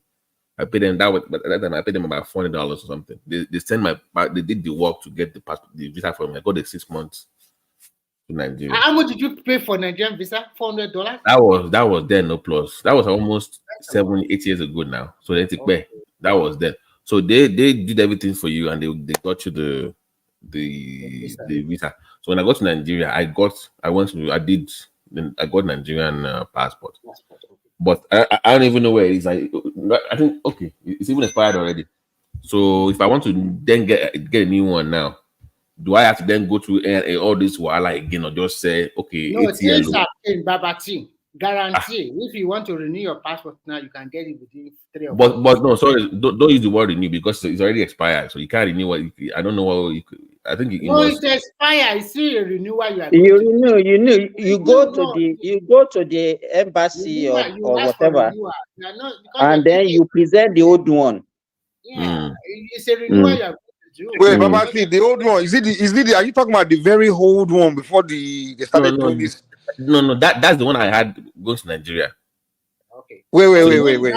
If you have, hold on, Remy, hold on. If you still have that old one from the 2000s or the 90s, that old Nigerian kind of passport, no, not that one. He did this one about 7 or 8 years ago. In 2017, I did another one. No, that one. Okay. So renew if it's these ones, renew is not a problem now. That has the French stuff on it. The West African, that's the new one, right? That's the one. Like ECOWAS. Yeah, ECOWAS, yeah, whatever.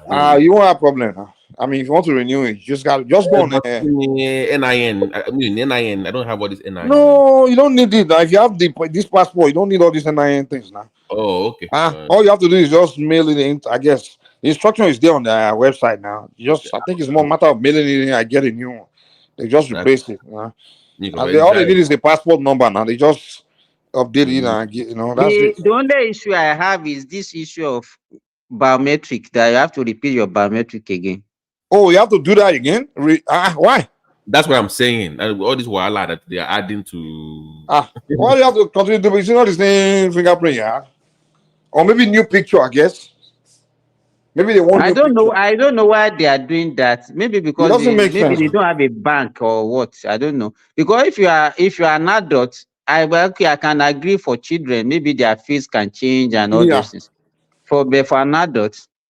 Though in America, your driver license, they require you to be taking biometric for adults. It can make it like maybe every 10 years. But that's what I was about to say. Like in America now, your driver license now, after 10 years, you have to go and take new picture. So I want to get the 10-year one now. When I apply, they say they want to do 10-year Nigerian passport. No, I'm it's like, already people are getting it too. I know some people 5 that years. have 10 years now. That 5 years makes sense more. It's too. Could make sense. In 5 years, yeah, before you know it, oti now. But then you could know where Kimukumbe. That would make more sense than. How many years did I even do, sir? I don't know. I just got my Nigeria passport. Sir. I just came in like. But it felt weird though in Nigeria with the American passport because one of the guys was like, he was very mad. He said, "Oga, why are you on the the foreign line? You're Nigerian." I said, "No, I'm not." He said, "Yeah." I said, "Show me your passport." So I showed him. He's like, "Just look at me." He's like, and he walk away. And why are you there? You're supposed to be on this line. I said, what do you mean I'm supposed to be on my? I said, I'm supposed to be here. I said, no. But it felt kind of weird though at the airport. Being on the foreign line. But they give you better treatment now. But if not because of who we are and we don't have belief in our country, then why should we be flashing a foreign passport when you are not you are in Nigeria? I don't have a Nigerian, but I think they changed it now because Dabiri said about 4 years ago that you can even go to Nigeria with an expired Nigerian passport. I'll change it, but that way when you go there, of course now. No. Really? But if it's this current one, yeah, of course now. It's your country now. You can go back, but you just can't live without it. You can even go to Nigeria without passport. All you need is if you want to go to Nigeria, all you need is the embassy to send you travel. This thing I've done it before. I'm telling you, man. I did it. I did it. I got in trouble. Let me tell you what I did. I got in trouble. My Nigerian visa on my US passport was expired, and I needed to go to Nigeria so bad. So I emailed I contacted Nigeria, applied for that travel document. I think emergency. What do you call it? That travel document or whatever. I forgot the name from Nigeria. But so they sent it to me. I did it online. Fine. I printed it out, and I used it to enter Nigeria. I just presented it at the airport. I used to enter. So I mean, Nigeria. Just that travel document. I just enter. And then when I was leaving, they now open my US passport. They realized that my visa has expired. They were like, your Nigerian visa expired. Oh, they're gonna give you problem. But that's what she's saying. That well, eventually, after I argue with them twice more, I try to settle them. They allow me to leave Nigeria. Okay, so they'll let you go back in, but they won't let you come back. Okay. No, they say you overstay. The thing is, because my visa on my US passport has already expired, so now it's looking like I overstayed in Nigeria. But they not knowing that I came into Nigeria. I eventually told them I came in, with this travel document, this emergency travel document. They were like, well, they gave me. They know I just didn't do the right thing, but they wasn't let me travel that day, that night. After I signed there, talk to their guy, whatever. I sign one paper, something like that. I use it to allow me to leave. But then I'm like, eventually you have to let me leave now. But then I called the US then back because that night I want a while because they didn't want me to board my plane. So luckily I came there early, hours before my flight leaves. So within that hour, I called the US people now, like, these people here don't want me to travel. If I'm the US, they say, well, maybe they will make you pay a fee, whatever. And you know what's funny, Babati? Before I did that, I called Washington DC, the Nigerian embassy, like, okay, I need to travel to Nigeria, but I don't think you guys are saying it's going to take so long for me to get the visa before I can go, and I need to be there. And they say, okay, we'll say we can apply for this travel document. We'll send it to you. This travel, this thing. I forgot what they call that. Is emergency travel, whatever. And then she told me that, well, you have to just present your US passport to come back now. As long as it's a US passport. Now, Nigerian woman give me advice from the Nigerian embassy. And she gave me the wrong advice. I'm like, so at the airport, when I was standing that night, like, your embassy was one that told me that all I need to do is just traveling, and then when I'm coming, I just show my US passport. They said, no, it doesn't work like that. What do you mean they told you? It doesn't work like that. Yeah, but hopefully they started out. They are so disorganized, man. Nigeria are disorganized. You call different offices is different story, so you don't even know. The office gave you one story. Yeah, one story. The airport is. I'm like, come on, you guys. I said, this is what they told you. They said, what do you mean that's what they told you? You must know the right thing. I said, I called DC. They told me, they come. If I apply for this travel document, we'll send travel paper, we'll send it to you, and they use it to enter Nigeria. And then when you're coming back, just show your US passport. They said, no, it doesn't work like that. Oh, well, I won't travel that night, so I go miss my plane. After we talk, I call who is your guy. I identify the guy there. I call my boss, say, come. I beg. I need to get back to work. How much may I accept you? Well, the man, I won't like it, collect money. I just, So he just you're part of the problem, Abby. You're part of the problem. he didn't collect money. He didn't collect money. I gotta go now. I can't miss my flight now. I have to spend another 1,000 something just to. Thank you guys. I might have to change my plans because I was supposed to even go in some 2 or 3 months in Nigeria, but the reason I'm like to even get passport. But now that I don't know, so let me find out if I can travel with, because this one expired February last year. The Nigeria passport. Yeah. What about US passport? No, I still have that one. I still have my passport, my US passport. But US passport hasn't expired. No. I think you can enter Nigeria, man, with the expired passports. You can enter now. It's your country now. They can't say you can't enter your country without passport now. I don't want to have issues at the American port of entry. Is what I'm saying. The very like, your passport is expired. I don't want to have issues with them. So that's why I'm like, let me. That's possible. That's possible. You know how they're like, if it's expired, they don't take anything expired to fly out. So I don't want to. You see, the one thing that good thing about America is easy to inquire information. With their own, it's easy. Just whatever airline you're traveling to, just ask them. I know if I'm stuck in Nigeria now and I have an expired visa, I can come back in. I can go to but Nigeria. I don't know Nigeria's. No, if you have expired US visa, you're stuck in Nigeria. Nigeria will give you all of airport. I can call the embassy and they can give me like a temporary something just to fly out. You can go to I've seen that done before. Where you can just come in, they will give you like a paper. And you can there's always solutions to there's always ways out to everything. But Nigeria, but to me, I think you can still enter Nigeria with the expired Nigeria as long as it's still this current passport. Yeah. I see what you're saying, but that would be at the port of entry in Nigeria. But I'm asking that in America here, before if I'm in Nigeria, I'm good. But the port of entry here is what I'm worried about. The point of entry or point of exit? Of exit from America, I mean. To go to Nigeria. Why would America stop you from going to Nigeria? The only people deal with you going is the airline. It's not the American immigration or anybody. They don't have problem. They don't have business with you. The American immigration or whatever, they don't have business with you exiting America. It's when you are coming and they have business with you. The people that have deals with you is the airline that you bought the tickets. So the airline that you are boarding, they are the one that know the country, the guideline of the country you are going to make sure that before you board their plane, you have the document to the place you are allowed to enter where you are going. So it's the airline that will ask you. In fact, the day they will ask you is the day you are even boarding the plane. We are checking in. So when you are checking in, the airline will ask you, do you have your passport? Do you have this and that? And then, if you are allowed to enter Nigeria with expired passport, the airline as long as you show the passport, they see that it has a passport number. It's one of those current passports. But the only thing is expired. They won't tell you. They won't. The thing is, they won't tell you that you can't go to your country. That's one thing I know. No. Yeah, it's easy to just call and ask. Just call the airline, and that's it. The airline will answer all these questions. It's not even Nigeria will answer the question because it's the airline. Before they know, just call whichever airline ticket you want to buy. Just call them like, hey, I'm buying ticket to go to Nigeria, but I have the passport, but it's expired. The airline will tell you that your country allows you to enter with expired passport. I was supposed to go this month, but I'm like, voila, to buy passport by. So, but now I know I can travel with. I think you can enter, man. I think you can. It's your country now. They can't tell you can't go to your country because your country passport expired. No, Nigerians already make it easy for expired passport. You can go to Kuala. I wonder if they are deporting you. You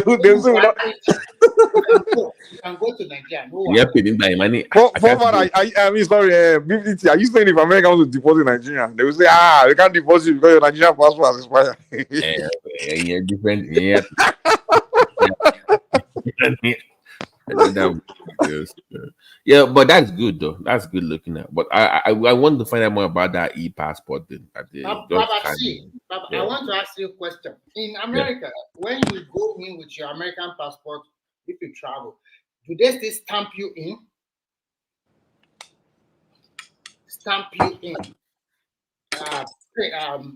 Mike, you can also answer that question. Say it again. I didn't hear you. In America, if you want to go back to your state, do they stamp you in that stamp your passport? When you say your state, what do you mean your state? In what sense? I don't get it. Stamp. For example, If you want to travel, go from where to where, that's what I'm trying to understand. you travel outside America and you're coming back. By the immigration, do they stamp your passport?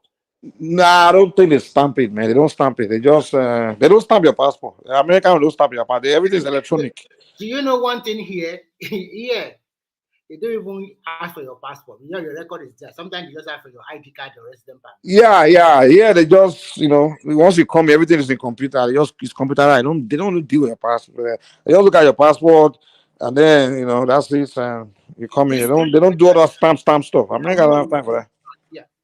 Just say what? No, they will scan it in the bing bing. We'll come back. Yeah, just scan it exactly. Yeah. The only thing I have there's nothing like that. Then they're not scanning your passport or whatever. They don't care, okay? Because you have your record immediately. Your social security. If you ask Nigeria, do they even know how many passports they have in circulation? Do they even know how much they have issued? America can track they can track their own passport. They know how much is out there.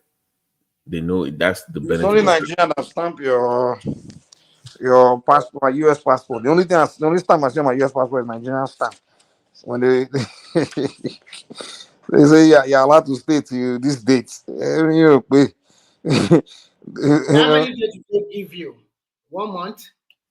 No, no, they gave me 6 months. They gave me 6 months in Nigeria. Oh, okay, that's nice. They try now. Because it was last minute now. That was done within 3 weeks.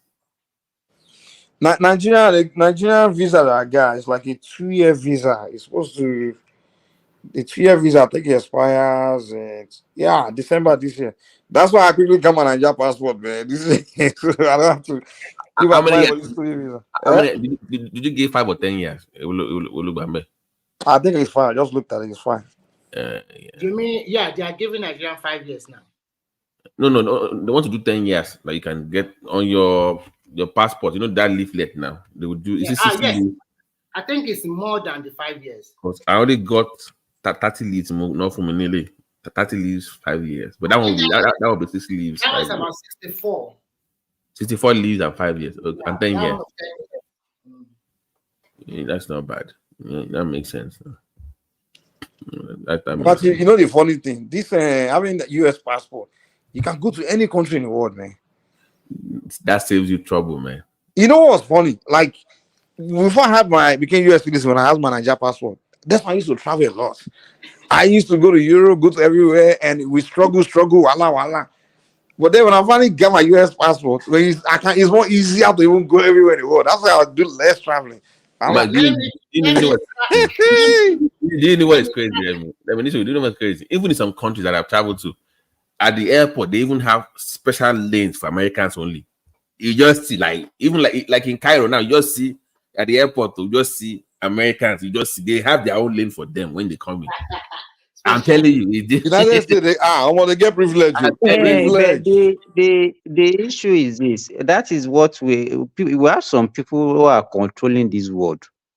Okay, now with American passports, you can go to virtually many countries that you don't need visa. But how many people, how many countries can enter America without visa? I know. I don't born you. Maybe UK. You understand? And then I can't blame them for that. But even look at what we are doing to ourselves, even within Africa. You understand? You cannot go to Kenya. Over there, we go and get visa to go to Kenya. Exactly.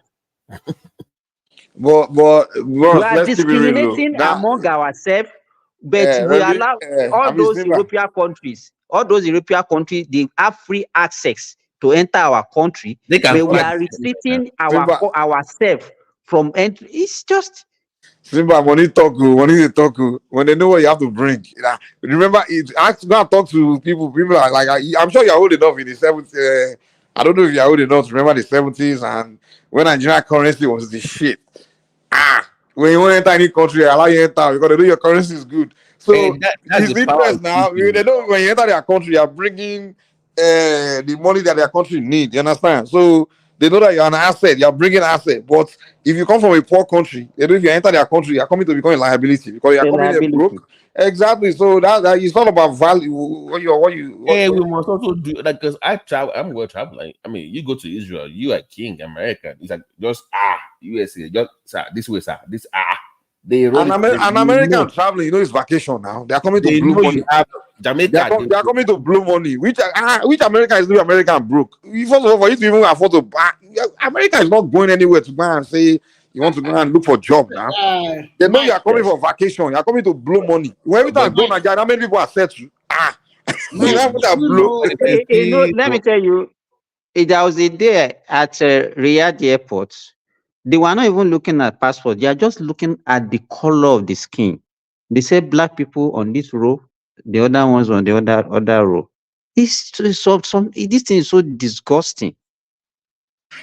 But think about it now. Sometimes we just look at it as from the surface, but we have to look at things deep.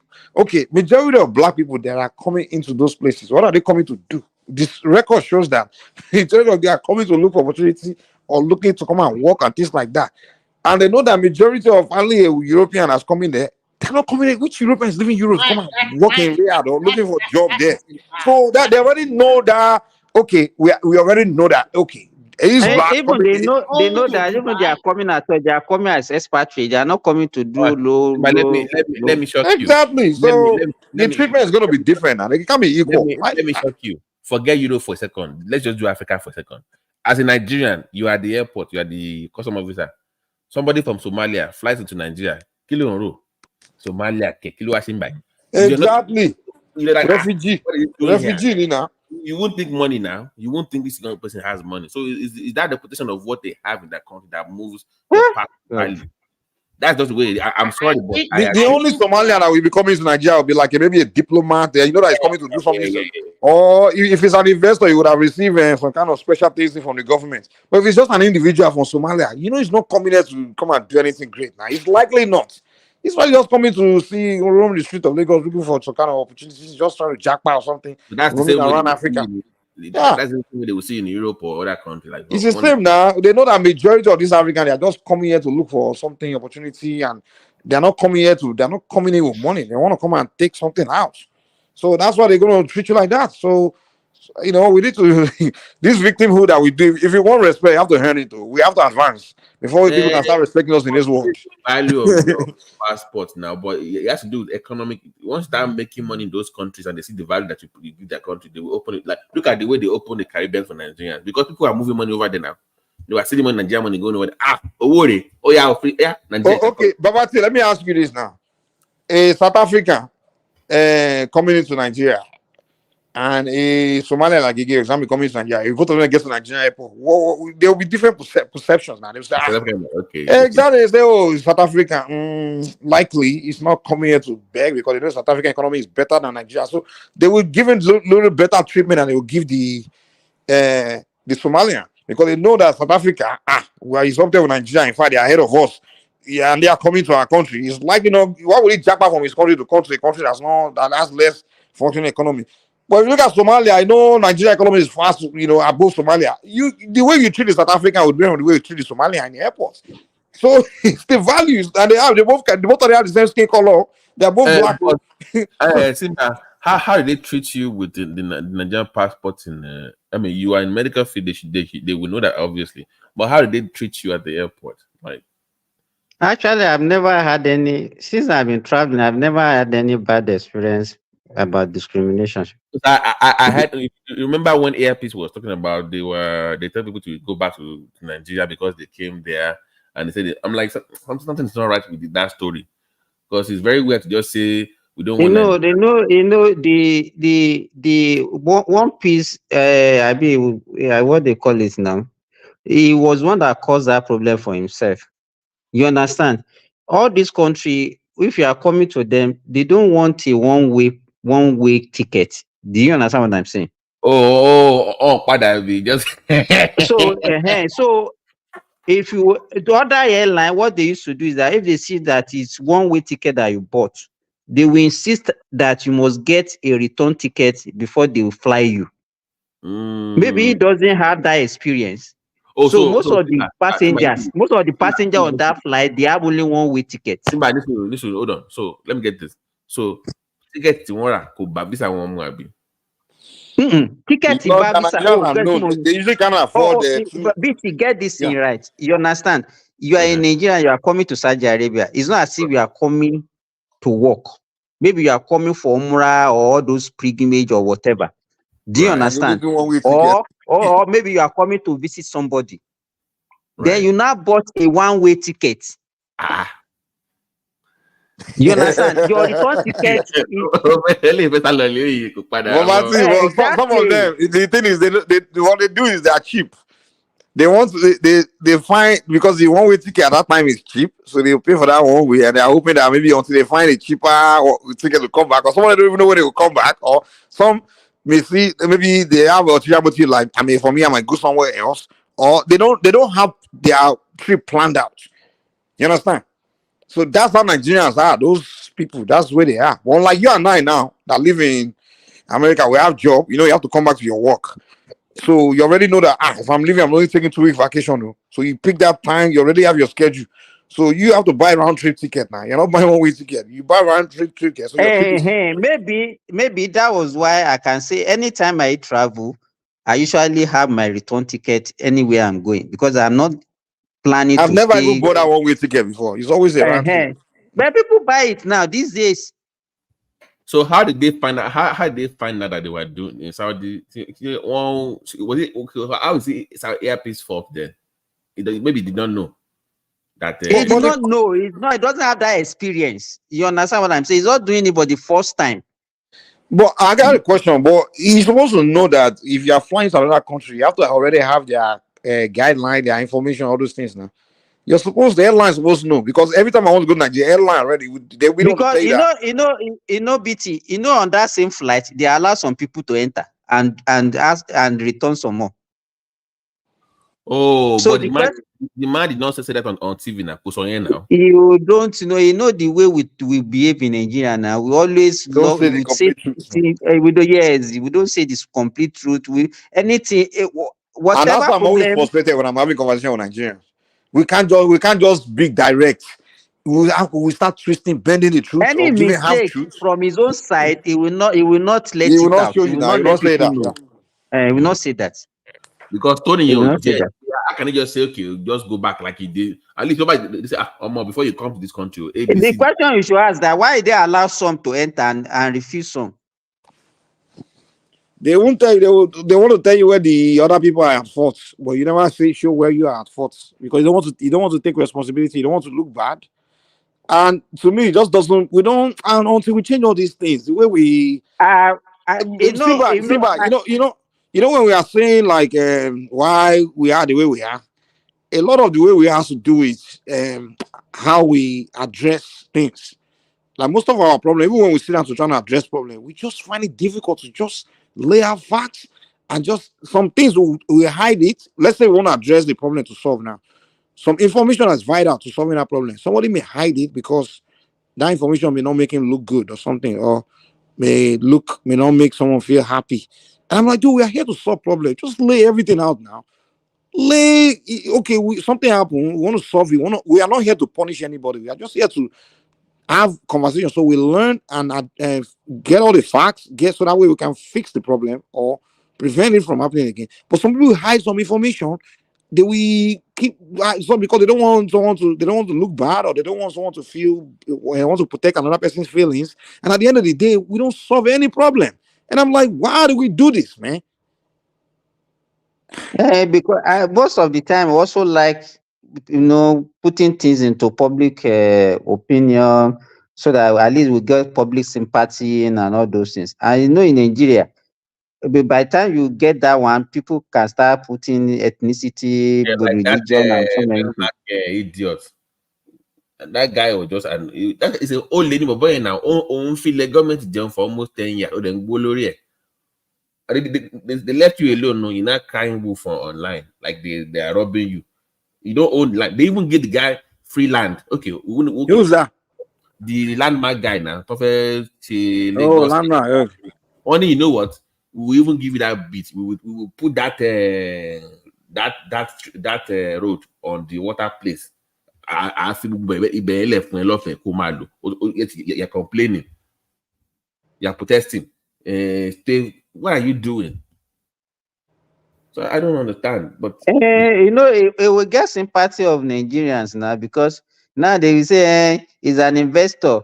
So why are they? That's why people are not investing in Nigeria. Government policy is not favoring people. People blah blah blah blah blah blah blah blah blah blah. But why can't we learn to how to do things properly? Why are we always dubious? To notice, You understand? If you notice, when it comes to that land, the only route they've been very quiet. So going to the other one, they never say the word because they know that they are fault. They know they are their fault. This is the beachfront. But it's open place to this ocean. And government not even persecute you. You are making money off of it. Onto feel left when go law, and they are doing their own road. They're complaining online every 5 minutes. Nigerian business, I don't know. You know, Nigeria government, I can say they're probably the nicest government. In America, yeah, they can tell you have broken the law. And in America, if you have broken the law, it's not a matter of because you didn't know. There's no such thing like you didn't know. So we leave you alone. Once the law is broken, whether it's by accident or not, you are getting prosecuted. We rationalize a lot in Nigeria. And that's why it seems as if we don't have law. We have law, but the way we see the law and the way we enforce the law, that's the issue. You understand? If people can rationalize for somebody like Kemi, then what else can we say? You see people saying, is he the only one? Yeah, has he done worse than the other? You understand that kind of thing. And that is why I was surprised that it's not here now. Father was defending Emefiele on the show the other day. I was surprised. Like Tunaja was defending him. Like I was surprised. Tunaja is normally a guy that wants to stand for the right thing. They are even from Tunaja is the data now. The guy Emefiele, I think it's from his hometown. Okay. Yeah, it's from his hometown. Yeah, they are both from Delta. And it's probably from his exact place. Edonio, come on.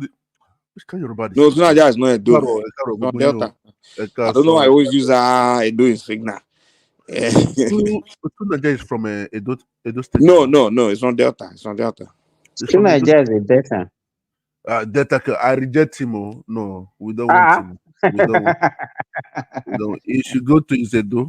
He call himself South now. He's from either from PH, Port Harcourt, that region, or in Edo State. But I had anyway, I heard the Airpeace wants to start flying direct to New York and is it Atlanta, right? It's why are you asking Triumph? I thought you want to see Paris. French. But you can't even see his accent. You can see the way he's even speaking the English now. I want to turn the English to French. I forgot that. Don't be annoyed. It's that Triumph, the Frenchman. This guy went to France, told himself to a Frenchman. Hey, Triumph is a billionaire. I have never seen anybody at that age that left for a different country that lost their accent. Me, buddy. What about this guy? Well, you can see here Nigeria deep in it. Uriola. He can still speak, but Triumph is just he just lost it. What about Prince Daddy? Prince Daddy too lost it. I think Prince Daddy grew up in Nigeria. He speaks Lagos English, so I want me the love. But some people learn it too. They learn that accent too. Yeah. Mike Kiloso. Eh? This guy's awake. He's trying to make fun of me.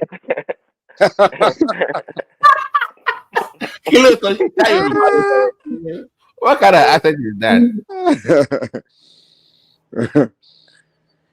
I was trying to check if the guys are awake. That's why I pick on him.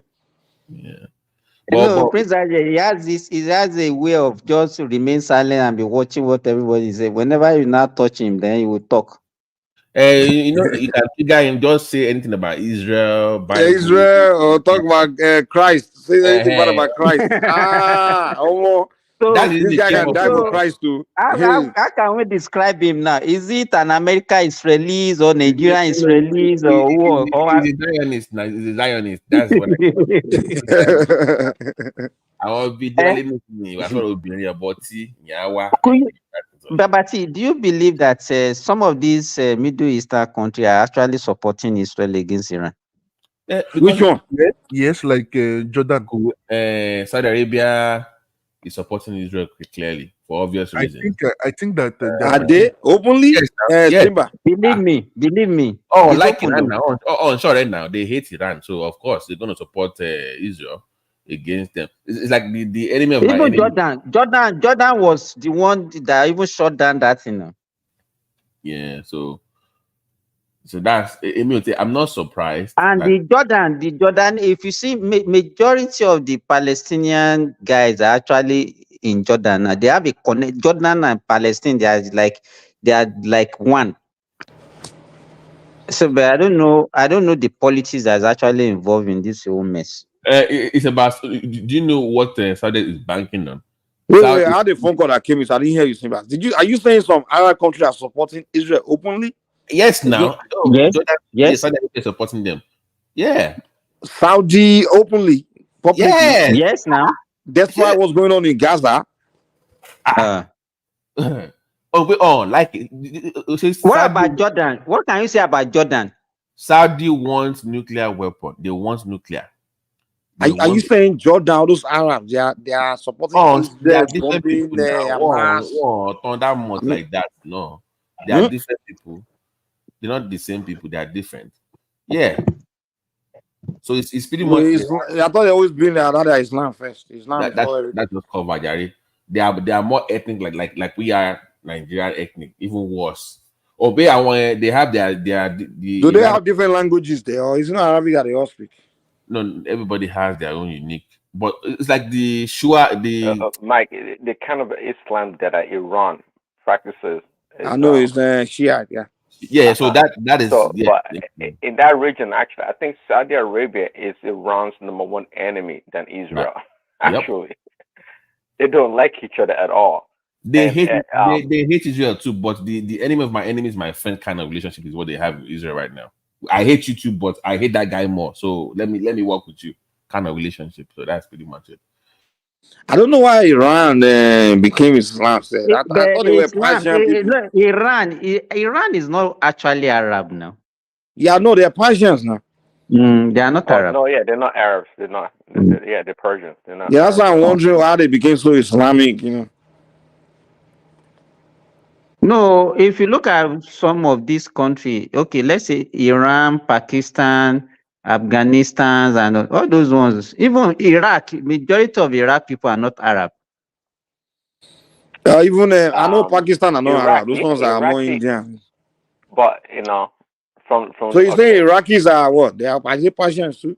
Wasn't Iraq the old? They're not Persians, but Prince, Abraham. Can you remind us, Prince? Wasn't it Abraham lineage came from Iraq? Actually, wasn't it? Don't care about Abraham. Wasn't Iraq the old? No, sorry, Mike. Wasn't it Iraq the old Babylon, right? They're the old Babylon, right? Iraq. No, the Sumerians. They are the Sumerians. I think yes, Sumerians.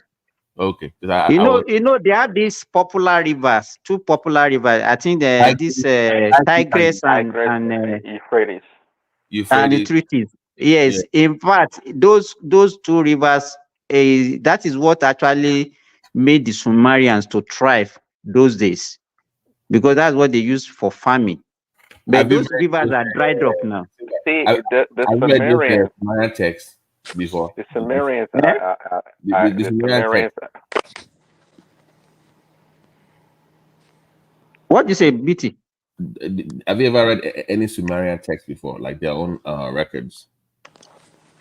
I read some little things about them. So Yeah, it's quite interesting that they have their own. Mm. They have The America used No, to hold on. bomb The Iraq, man. Those Sumerians, days. they trace their lineage. The Sumerians, they trace their lineage also from Abraham, though they're not you Jewish. know, This you guy know with this Abraham. this So this Abraham they give birth to everybody.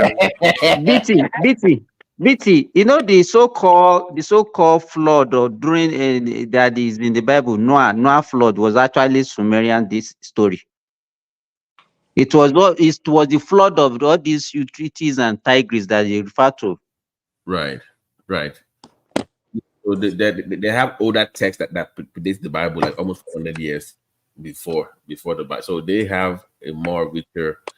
So if you read, they have interesting. Yeah. So I've read some of their yeah. It's quite interesting. But that area, I remember back. Let me tell you what happened. Those days, the so-called Gulf or the Arabian Peninsula was actually not habitable. So what happened is that they are like they live life like the Fulanis. They are nomadics. They move from one place to the other. They don't usually have a settlement. So, but when the weather became more hostile, most of these Arab countries like Saudi Arabia, Qatar, and all those things, most of the people migrated to more favorable countries like Iraq, like Jordan, all those countries that they still have some greener pastures. So it was the discovery of oil and gas that actually made them all of them to come back. Because even here in Saudi Arabia now, we have some people here that doesn't have nationality. Because when they are asking them to come back and they form a country in 1932, especially Saudi Arabia, some of them did not made up their mind whether to become part of the Saudi Arabia. So they don't have the identity. So they are still living here, but they don't have their identity. So they consider them as displaced people. And that is why if you go to Iraq today, you will still see some families, because here they bear family name. That is not really family like a tribal name. That you still see some of them in Iraq that are in Saudi Arabia, because those ones actually left when the weather was not good. So it was actually here people are surviving because of money that they have. There is technology that is actually making things to work, especially in the Gulf country now. Simba, those Middle East, those places, they all look like desert. I mean, how do they farm? Do they grow food? No, they do what is called they do farming. No. Simba, you're asking about the water thing. They do what is called seedling. They will seed the atmosphere. So they will fly a big plane into the sky and they will pump it with nitrogen. So when it's cloudy, they do. The water that we drink here is actually the water from the sea. Oh, you don't do seed the seedling in No. The desalination.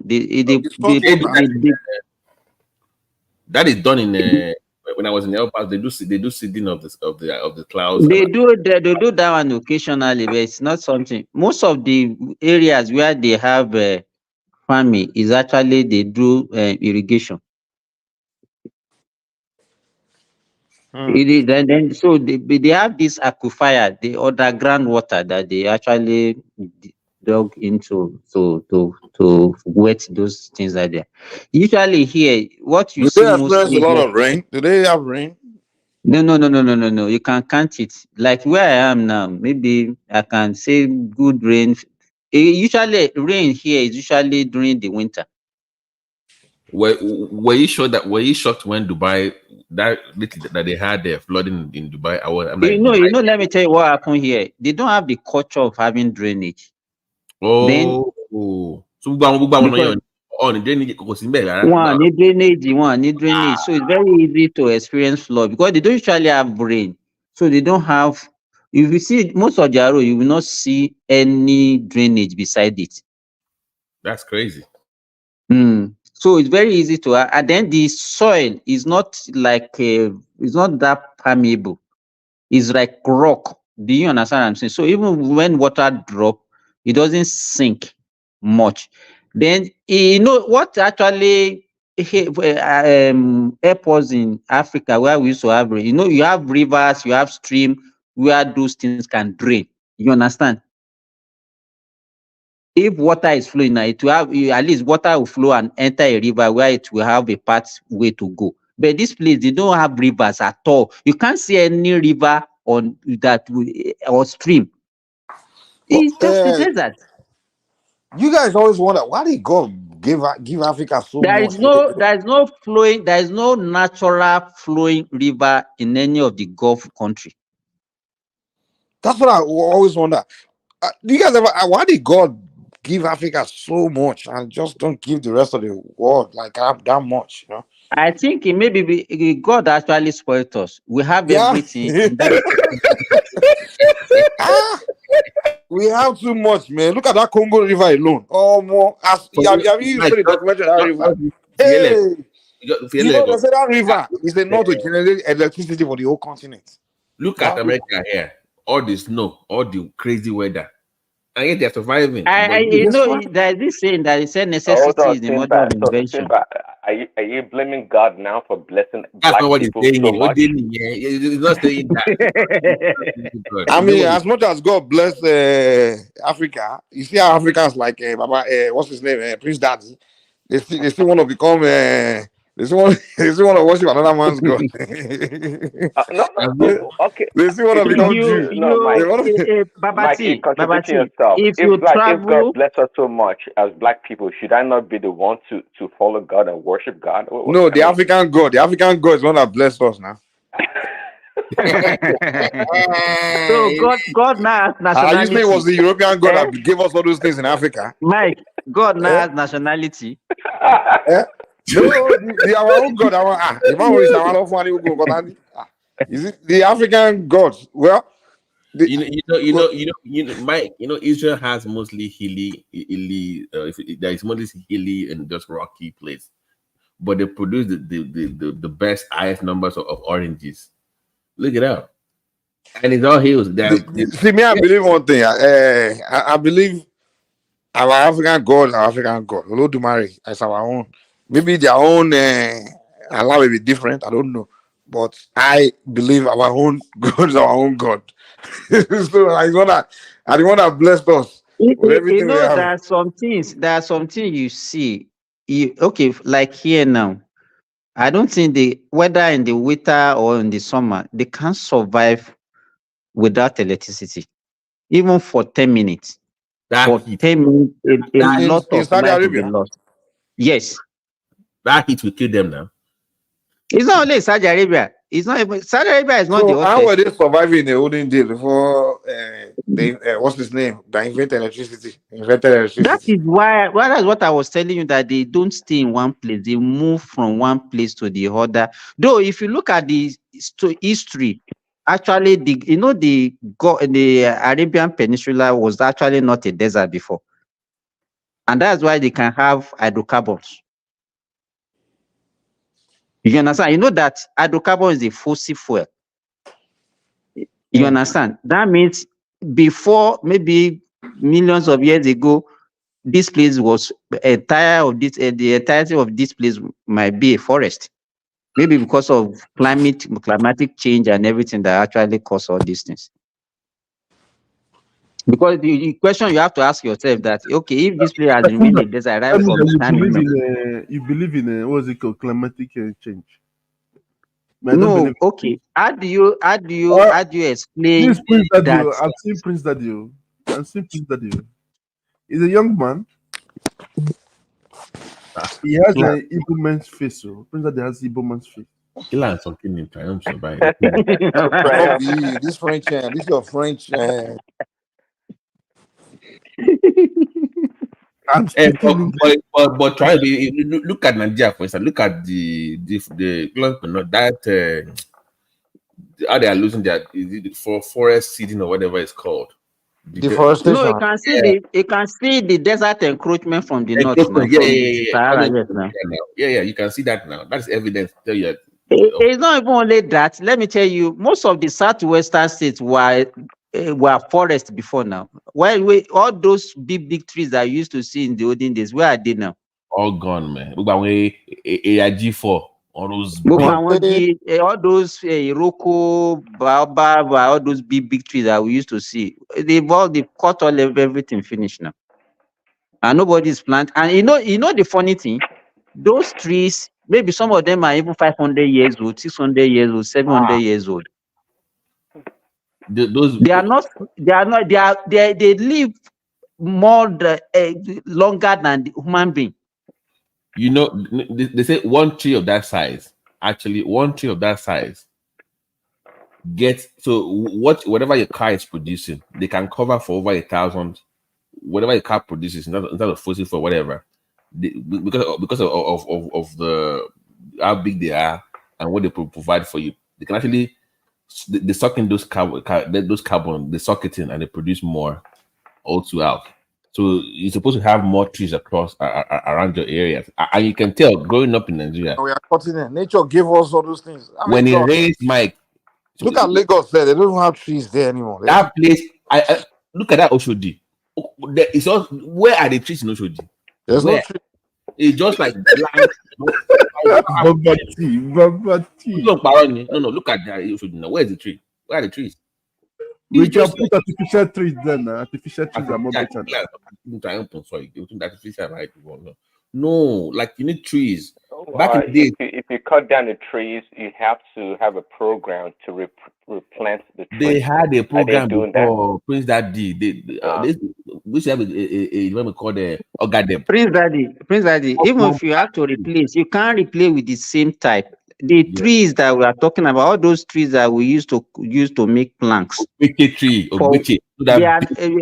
Yes, they are not trees that grow that you can grow in 100 years. In 100 years, they can't grow into the size for the what we use them for, even in 200 years. It's not a generation. You understand? So this thing is supposed to have started earlier. You understand? The only one that they plan these days maybe is all those what they call them. They'll be cutting, trimming it. I said you can't trim those kind of back. You couldn't trim them. Like, you can't trim those kind of. They are huge, Joe. But what happens is Dubai has artificial trees now. You can see during the said we can't plant. You can't replace the trees that they cut with the same ones. No, you can't. No. You say you can plant them, but they will not grow like as fast as they were prior because it takes decades to get those massive size. It's not even centuries, not even decades, centuries. Okay. Maybe you don't know the kind of thing we're discussing, though.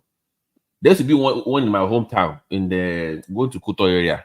That tree literally covers three.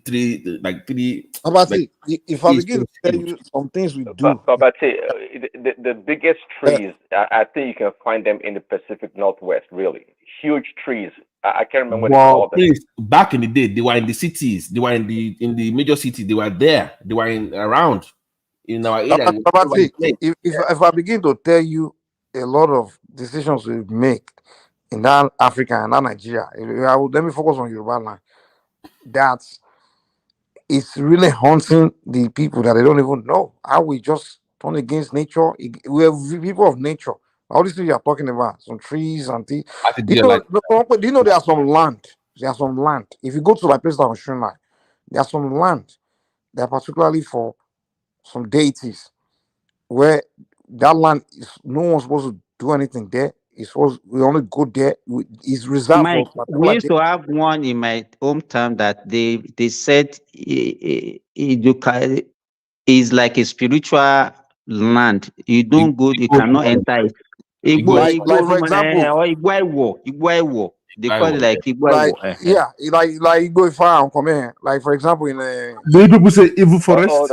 Like evil forest. I'm not speaking English here. You know, you people that are meet evil, they are not evil. They start using and that's where the whole thing starts. When the British came, by the time they demonize everything, I think what people, Mike, you know, some of these things also, the people target, they gave it that name to preserve those forests. You understand? Okay, like most of the do's and don'ts in Yoruba land, They are not actually, if you do it, it's not as if something will happen. Okay, let me give for example. They say you cannot, don't sit on the mortar.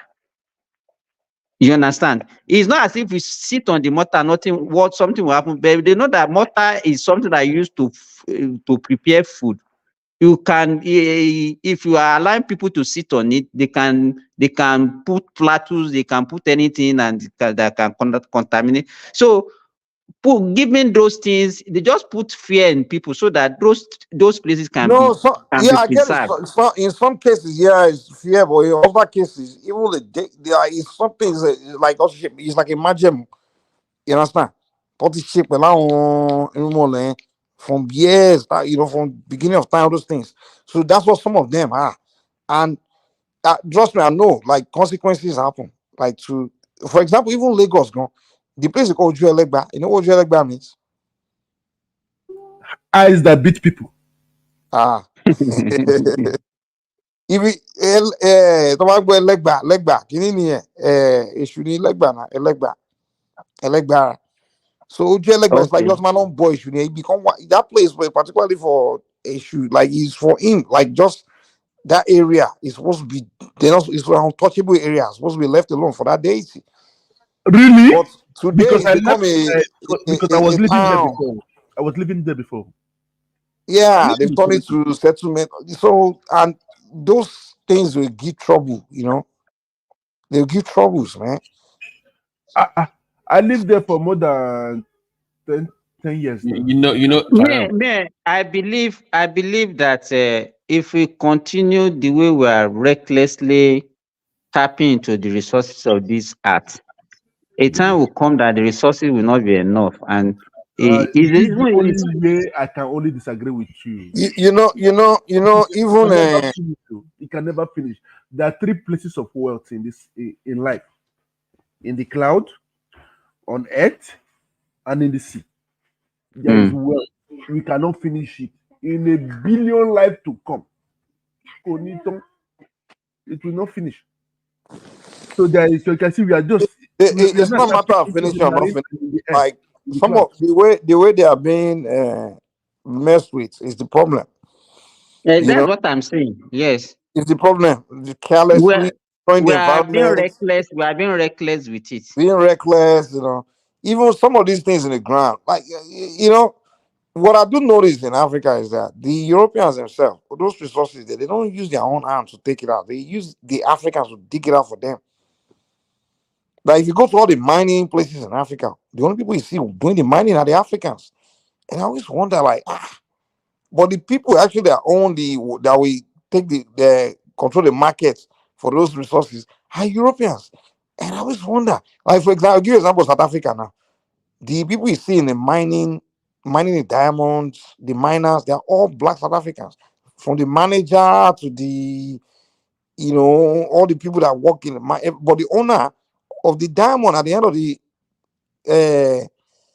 at the end of and what's the word that when it's extracted where would they own it is the bear, a British company. No, you are even talking about okay. Mike, if you go to Kenya, that's always been the case. Just like any other thing, the person that controls the distribution, okay, is the one that controls the market, because you have to give access to the consumers, right? So all those black people just mining, they just do manual labor. Some of them get paid. They get paid pretty well, but they don't control the market. More value. People don't even know the value of what. If you know the value of what you have, like. Well, but then they never did. Before the white man came, we were throwing diamonds in trash. Let's put it that way. It's not the white man that came and told you that your diamonds are worthy, that you can use them for engagement rings and whatnot. Okay. The question I want to ask, Prince Daddy, why do we put so much value on all those things? What is their usefulness? What are they? They are not useful. They are useless metals. But we just put value on them. No, say anything has. We create value out of anything. Well, okay, what does gold do for a human being? Even diamond. It's good for okay. Let me give you an example of what it's good for. If you look at the Hubble telescope right now, the Hubble telescope is the biggest telescope that can see into the farthest in the world right now, into the universe, right? It is laced with gold. They found out. But you want to tell me that if it's not laced with gold, it will not perform the same function? Yeah, that was what it was meant. It was designed. The gold on top of that surface is what makes you get that far. It's not true. It's not true. I don't think so. It is true. The thing is that what they are saying. You're telling that that's what they said. That gold design. Okay, said that's what they said. But no, to you, as a scientist, do you believe that? Value in a lot of things? Just like if you look at society, the reason why a lot of things have value or they even worth anything is because the white man chooses to do something with it and create value out of it. And the reality is that again, diamond didn't come to Africa because the white man showed up at the shore of Africa. Diamonds is always been there. But what were we as black people using diamonds for? Nothing. We didn't create value out of it. Do you know that the most valuable thing in Africa back in the days was cowrie shells from the sea? That was the money back then. Okay. But we're not creative enough to see. If you don't see it on the tree, if you don't see it on the ground, we don't do nothing. Okay, let me give you an example. You know what Prince is talking about. So when the white man came to America, right, and they met the Native Americans never valued the soil, like the land. To them, it was nothing. So when they were finding those people that, okay, give us land, though, they were laughing at the Europeans, like, who buys land? Because they didn't place any value on dirt. So they didn't place any value on the land. Go look up the story. They never put any So to them, they thought they were scamming the white people. It's not because, and Prince Daddy as well. It's not because the Europeans are just smarter. It's just because you look at the European soil, look at the European environment. They don't have anything. So by the time they got to these other places, they saw things. They're like, wow, And by the time they take these things to Europe, everybody in Europe it means a lot because they've never seen it. So that's just what it is. But good point, Mike. But I tell you this: go look at the Scandinavian countries where Remy is, right? Look at their society with what they have. Look at what they've done. Do you know how many sports games that they've come up with based on their natural environment? Do you know how many? Do you know how much money they make on sports based on their natural environment? It's never. If the white man had been born in Africa, we also do a lot of things with our environment. Like what? Like what? Do you mean like what? A lot of things. Give us an example now. Give us an example. One sport that we did. Tell us. We do things in our environment. A lot of activities. Mr. Mike, explain now. I'm learning. What do you mean, like? Okay, what exactly are you saying they do in the environment? Like, you create sports? Okay, they do competition on. Okay, for example, maybe because they have because of the weather, is ice everywhere. They have ice hockey, skiing, and all those things. Skiing. You understand? Skiing, snowboarding. You heard about the exports. Let me tell you. See, at the end of the day, this is what I've been able to synthesize. I tell you, it's not about what you have. It's about what you can do, what you have. Let's give it to the white people. What are you saying they do? What they have? Hold on. Yeah, okay, are they exporting this? First of all, and this sport you are talking about is something of recent. No. Wait. You telling me Europeans were doing this sports this thing years ago? Is it not recently that they just started all this? No, it's not recent though. Was it for profit? I mean, sports like you try skiing. We're talking about creativity and what you can do with your environment. Do you know how many? For example, Mike. There's so many sports. The point here is that it doesn't matter if the white people had been in Africa. Trust me. No, they trust me. They wouldn't have done shit, man. Dude, they wouldn't have done nothing. They would just be enjoying that good weather. They will as lazy as all. They wouldn't have used it to advance. So, Mike, is that so? You are saying now that is weather the conducive we had environment everything. Okay, that made think about us the to be psychology. lazy. That Simba, made us not think to about the be psychology, lazy. Simba. In Africa, you literally cannot, you don't have to wear clothes year round for one. Two, in Africa, every villages have the water source. They have soil that can grow food year round. They pretty much have everything in nature, like where to survive. So they desire to God now bless start. Africa so much now. God Yeah, bless that's what I'm Africa. saying. So the desire to start look a bit desperate for something else. It's Let me just give you it's just the reason it's not there. But in Europe, for example, let me give you their an example. weather is not like they usually have to wear clothes. You have to cover. The winter is coming. The soil cannot grow for after If some you time. even So they see in become the, they desperate to have a start lot of, thinking. No, and another thing, Mike, that's not they have a true. lot of That's epidemics that true. wipe up, that have controlled their population. You said Epidemics, yeah, they the have other a lot of diseases. you know Yes. when it kick this thing kick started, the idea to start looking for new world, to start sailing to another world, to go and find new world was during that and the Black Death now, when they had an epidemic disease that wiped out for their population. That's when Mike, the whole thing kick started now. the world exploration, or the global exploration did not only happen with the white people. The Chinese did it. The The Arabs did Africans it. were sailing the world too now. We were traveling now. With what? The With Moors. what? Have you What? not heard about? Do you know Africa were Europe? Do you know the Moors? They did Are you sail kidding me? Prince. You know the Moors were in Italy. Across the world too. They did sail across the world. But my point is this to you, Prince, Mike. If It depends on the reason why you are listen, sailing. Now, if you are sailing for fun and you are sailing for business, it's different now. no, Simba. Actually, Africans sailed to Portugal to study. Yes, before slavery. Did you know that? Before slavery, yes, Africans were The studying. Moors were even Europeans. There was the Moors. The Moors were giving the navigation, all those things. I mean, come on. Forget the Moors for a second. Even Africans, go look it up. They were going to Europe to trade and to study in Portugal before slavery. Yes, look it up. But my point is this: if they had the opportunity to have our waterways, what happened to sports with water? Water sports, like all those events that you can make money off from sport. Look at Lagos, for instance. They have that sports events on that water every year. What happened to it? If it was to be No, you can imagine we have more water than them now. Yes, We have more water body, and we cannot even swim. We don't make money off of it. We cannot even swim. We just became disorganized. We're now organized. That's one Look thing. at the Olympics now. Look at all the sport that involves water. The And we have medals in swimming, the medal in swimming alone is more than any other sport. Look at it.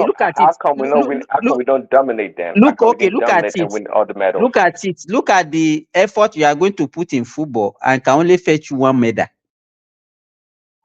Football.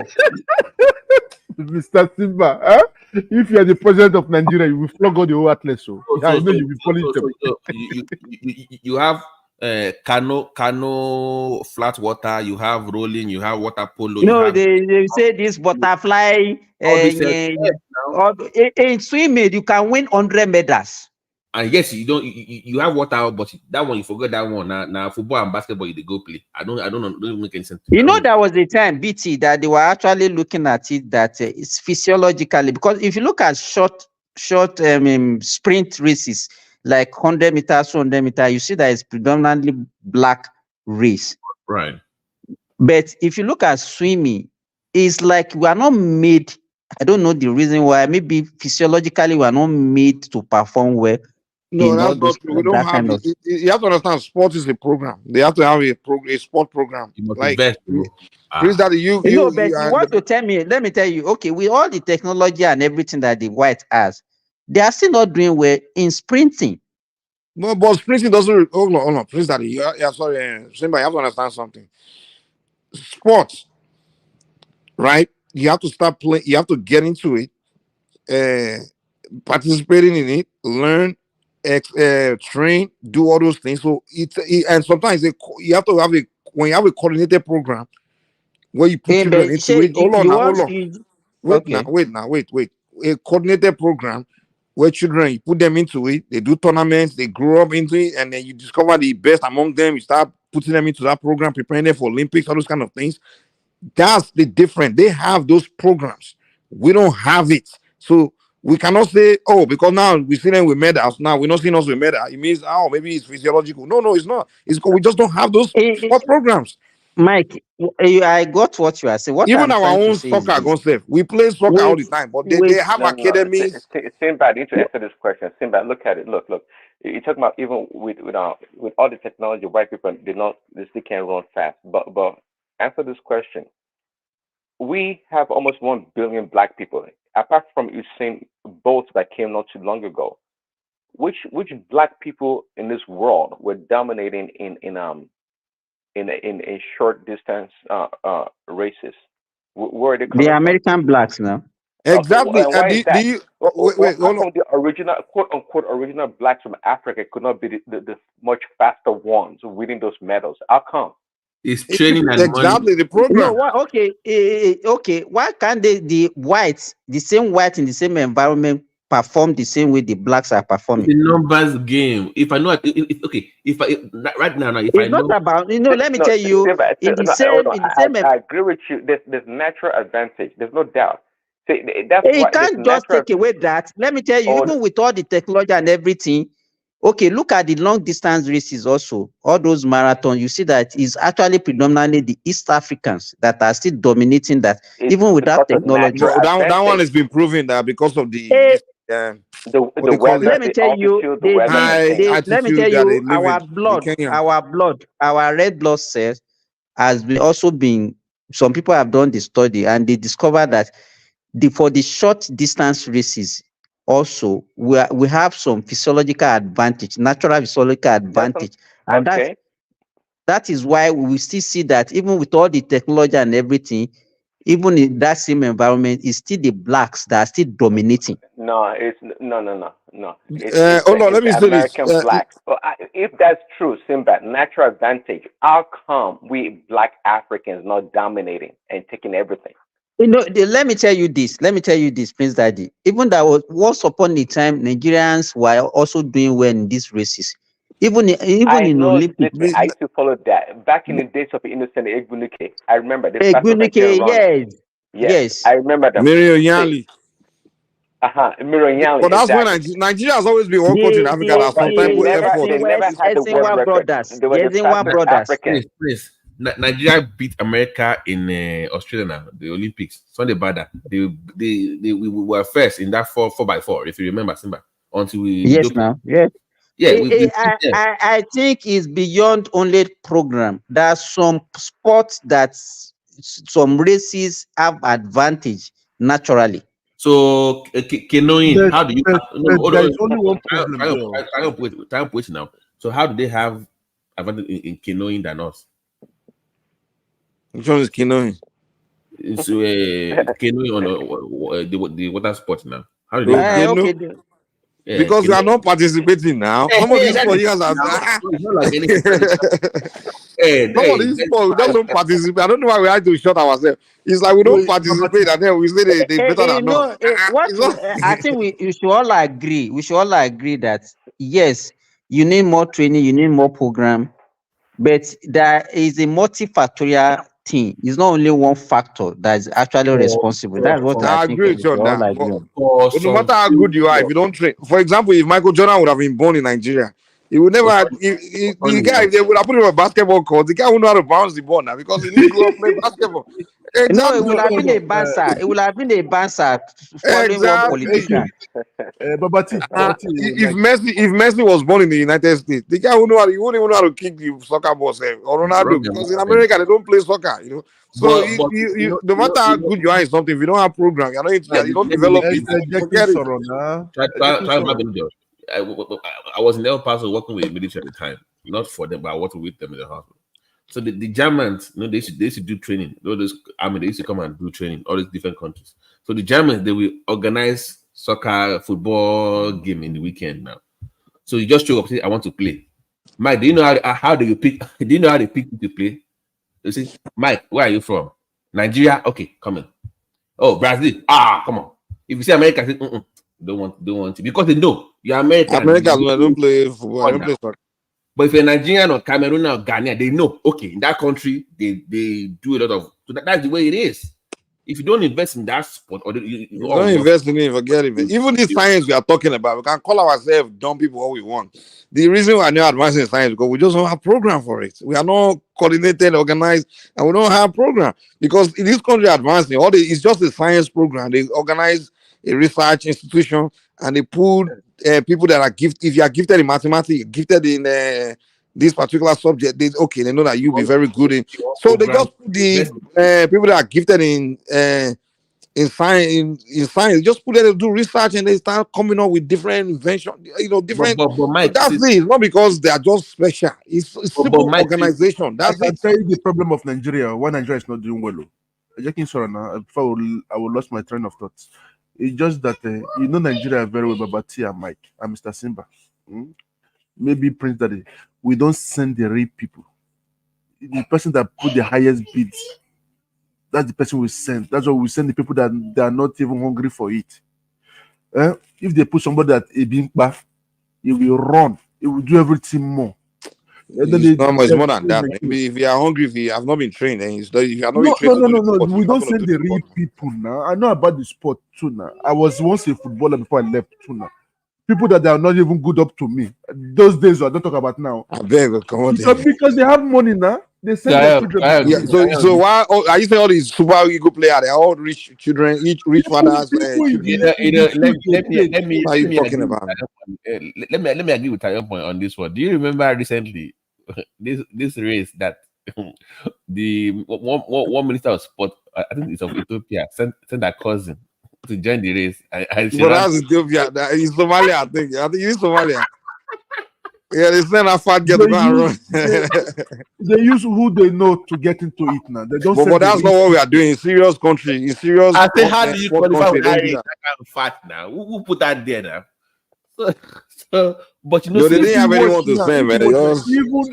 Even the people that qualify Nigeria for the race, they're not the people going. I can bet. Really?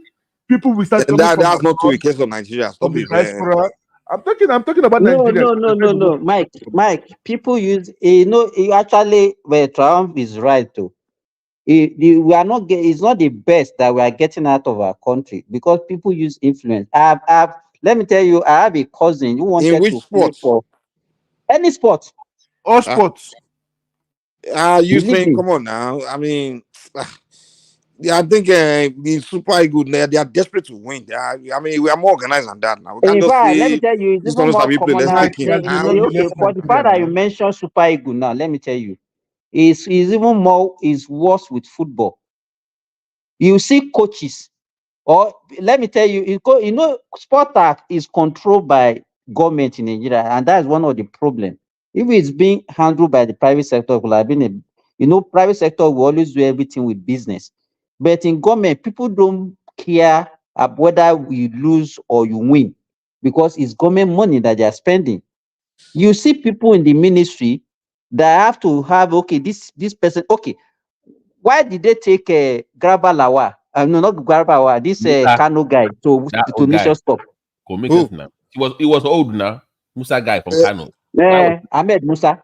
Why was he in the team? No, it was the choice of the coach. Oh no, calm down. No, it was not. Mike, it was not. Wait. You guys don't understand football very well. In a team, you always want to take a guy that has experience of winning in it because he had that experience of winning that last Nations Cup. What did he do? He did not even kick. Bro, that's not where football works. I'm telling you, I went to coaching school. I coach football. I play football. I coach football. I know it and understand the psychology. There's more to be playing on the field. That's some team psychology. That's very important. You need a veteran player on a team where his job. Why did we win Atlanta 1996? Dude, calm down. Man. Let me learn what I'm saying. Sometimes the psychology of the team is very important. You understand? And what they do is they when a coach come in or the technical advisors, they study the interaction of the players, right? And they always know that one player that knows how to organize the rest of them or lead. You understand? And that player, they always want to have him around because they know when the coach is not always going to be, they always need those players alone sometimes. They always need that guy that always talk to them or rally everybody and get information out of those things. That psychology of the team is very important.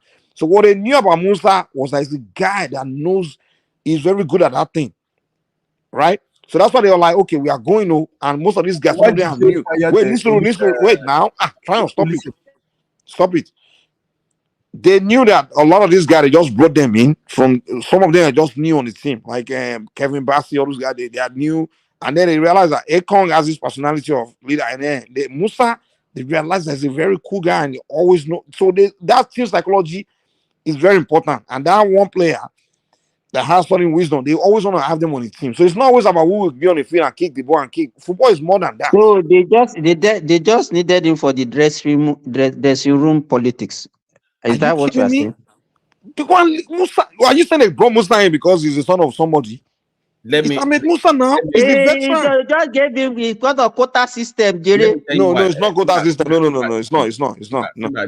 Mike, let me read this headline to you from. This is from Daniel Amakachi. You know who he is. Of course, you know who he is. Let me read this headline to you. Players pay to play for national team, says Amakachi. So even they know. Amakachi said it, or someone said Amakachi said it. Yeah, no, it's a Vanguard story. Because come on, you know all these guys. I know how they come on. Because it's been going on for years. This is nothing new. Come on, who has come out to say I pay to play? Come on, stop it. Let me tell you this. Somebody has asked me before. Okay, wait now. If you're a star player on a team like Victor Osimhen, of course you're going to play. We know you are good. Forget that one. Me discuss. So Kevin Ekong is paying, Abi. Kevin Bass is paying. They are middle tier, lower tier. They pay sometimes to get. Yeah, you are talking about somebody that wants to make his way to something somewhere, grabbing someone to connect him to go and see it. But at the end of this issue, hold on. At the end of the day, what you are saying now, you are saying that there is no corruption in our sport. Is that there is corruption in our sport? There's no question. But I'm talking about on the selection level. Is the coach? It might not even be that obvious at a Super Eagle level, but the other age. Yeah, we're talking about that lower level. This thing, yeah, we get that. Age group competition, and that's why we are not doing well again. Before they use Principal Cup now, Mike. That is where they used to choose all those under 17, under 20. You understand? But these days, people is like they submit names. Yeah. On that lobby. level of wait. You have to lobby to get in there. Yeah, I mean, not disagree with you on that one. Like, so if you have to lobby, that means you can't. It's not the best that you bring. What they used to do, coaches used to move around. They used to move around and select the best from all over the regions. But now people will submit them because Okocha can say this one is my cousin. Please help me take this one, or this one belongs to. This is the list from the Minister of Sport, or this is the one that the Commissioner for Sport from those states submitted.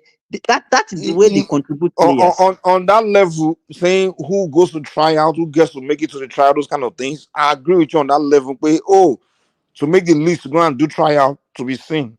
Those people are connecting, they're selling their own people they know. I agree on you on that. But if you are talking about the Super Eagle coach, like Jose Pereiro or whatever, is the Super Eagle coach that knows his job is on the line. Winning is determines his career. His winning record is very important.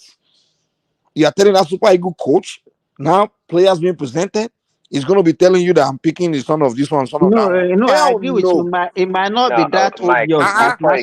I know football more than that. That's what I'm telling you, man. Don't play that one. The coach is not the decision maker to that. No. The coach at the end of the day is one that will pick. No. The coach at the end of the day is one that will pick his 25 players that he's taking to a tournament. No. It's to manage the team. It's to manage the team of the coach. He determines the 25 players, or else he's not signing any contract because his career is not only tied to that country. Let me tell you something about FIFA. Bros. Coaches is not only your country that the pick. Coaches come from all over the way. All our coaches come from foreign. Coaches, their football career, their coaching career is tied to how they perform in tournament, how they win, how many record win to lose, all those things, and they move on from country to country. It's not that they stop. They move from country to country. Like this guy now that coach Nigeria Super Eagles. Hold on, this coach wait now, calm down, let me land. I don't like what you're doing. Chill out. I'm making a point. You just keep diverting me. For example, this guy that just coached Nigeria Super Eagles, the guy is in the beginning when he came, the way Nigeria was performing, the guy was like, God, no, this career. In fact, the last team he coached, it was Colombia, I believe. He did terrible, where his coaching career was declining. And then when Nigeria gave him that job, he was like, oh my God, I cannot do this. He started off on the wrong foot, where his reputation was even coaching resume was dropping. But luckily, the players performed. The guy took Nigeria all the way to the final. The moment he got to the final, I mean, his resume went on. He quickly quit that team because you know that the next team they're going to offer him big salary because he took Nigeria to the final. Now his resume has grown. You understand? So these guys are focused on their resume. So if you're now approaching and saying, hey, this player here is the one that will help you win this tournament, you are going, that will help you build your resume. Oh, but don't take him. But take this one because I don't know how to play shit because the son of a minister. Hell no, he's not doing that. Okay, let me interject quickly. I will argue with you, Mr. Mike. I know Nigeria. No, let's Prince Daddy talk. Okay. See, that coach you're talking about, number one, is probably a B-class, B-level player coach or C coach. He's not a high world coach. Anyways, coaching. What do you mean he's a C-level coach? That talks about his resume. But forget about that. Are you kidding me? Here's that. A national team coach is a C-level coach? Are you kidding me? FIFA? From where it's coming from? Just because he's a white man? Just because no. It's not because of skin color. No. You guys don't even know how FIFA coaching license work. For you to coach a national team, you have to be A-level. There different FIFA coaching license. There's A, B, C, and A, B, C, D, and E. A rich country. No, it's not it's not about rich country. No. To coach any national team. It's team. not good players neither. It's not a great fucker nation. Do you know anything about FIFA? I don't have to. Their level of what do you mean you don't have everything. To? You're arguing against facts now. Anything. What are you talking about? Okay, you don't believe that they have levels in everything. You don't think. No, we're talking about FIFA. We're talking about FIFA. We're talking about football here. We're not just talking about anything. But listen to something. Look at the private chat, Mr. Mike. No. You have to, okay. By the way, the point here is that look, before the coach is just a coach. The coach coaches whatever players Nigerian I don't know, soccer or football association gives him that. No, that's not the way it works. No, that's not the way. They don't give him players. No, it does. How can that coach? What do you know?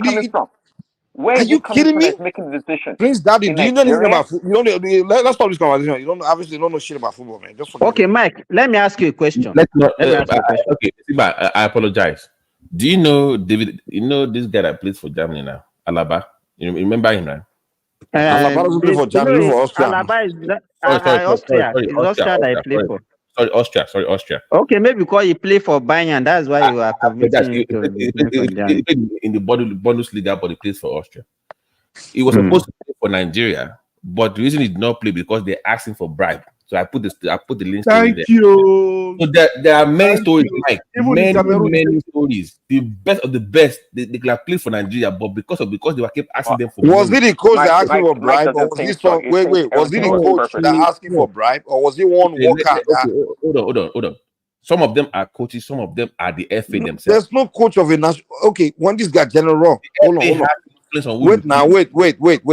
When General, General, the German coach, right? When he was coaching Nigeria, or say this last guy, Jose Pozero, this Portuguese guy coaching Nigeria. Are you saying what's this Nigerian boy that play for Bayern now? The half Nigerian. Musiala will tell General, I want to play for Nigeria. General will not tell Musiala, hey, come and pay me bribe. Are you kidding me? He said, okay, let me quote. He said he was asked to pay bribes by the Golden Eagles coaches. He accused the coaches. Golden is not Super Eagle now. Golden Eagle. No, I'm telling you, she's part of the Nigerian national team. No, it's like Mike wanted to exonerate the foreign coaches. Okay, at some point in Nigeria, we have local coaches as our national team coaches. Those people, don't you think they cannot compromise? Well, anyway, let me just leave it. He doesn't understand who the doorkeepers are. He doesn't understand the gatekeepers. Let me give you one more. Actually get on the team. Hold on. I was asked to pay £5,000 for Super Eagles call-up, Saki. I put them in the private. There's too many players. Like I can't even put the. Yes, it's in the private mic. Go and read the private chat now. Even in Mbappe, that played for France, he went I want to give Cameroon, he Mike refused. examples. I want to even give Mike examples, even in Premiership, even in Bundesliga and all those big clubs. The club dictates they will only give you the players. You are not, the coaches don't even have a say on who to buy, Exactly. who to buy, or who to sell. Yes, and that is why some coaches will say they don't give them free hands, because how many clubs actually allow coaches to buy players on their own? Most clubs they don't. You can bring, but you cannot. You can propose, but you're not the one. Exactly. You can make proposals. You can make suggestions. 2014. You don't call the shot. You're just a coach. You don't control everything. You don't control the club. You just have a job. From 2014, Chinedu Obasi said he was refused to play in the 2014 World Cup because he refused to pay bribe. 2014. I'll put the link there. There are so many players that have come out to say that the reason because they refuse to pay bribe to those coaches and the FA. There are too many players. If you go on, just type in Google bribe Super Eagles, you will see all those stories. Not the best. It's a lot, man. Mike, you can't deny that, man. Okay, I'm not denying that there's no corruption. People asking for bribe. I'm just saying, like, the head coach of any team in the world. You know what? Mike, what you are saying. The head coach is an employee. He doesn't own the team. Prince, this is just a worker. You must take the power away from the FA. Find a private sponsor of the Super Eagles. That is the only way. If the FA is the one paying, government is the one paying, they will be controlling who plays for Nigeria. That's the reality. That's just the sad reality. If they are paying you to coach, they will tell you who you. I hope, Mike, you know that all these foreigners. Also, the 2 World Cups ago, actually, sometimes, and it depends. We all know this guy, that German player that became the U.S. national team coach, Klinsmann, right? Georgian Klinsmann. Yeah. See, okay, we know he's an international player, big time coach or whatever. He took over the U.S. National team. Okay, he signed his contract. Obviously, he wanted to sway more power. So they give him the power to choose the players and do whatever. This player, London Donovan. Yes, London Donovan, yes.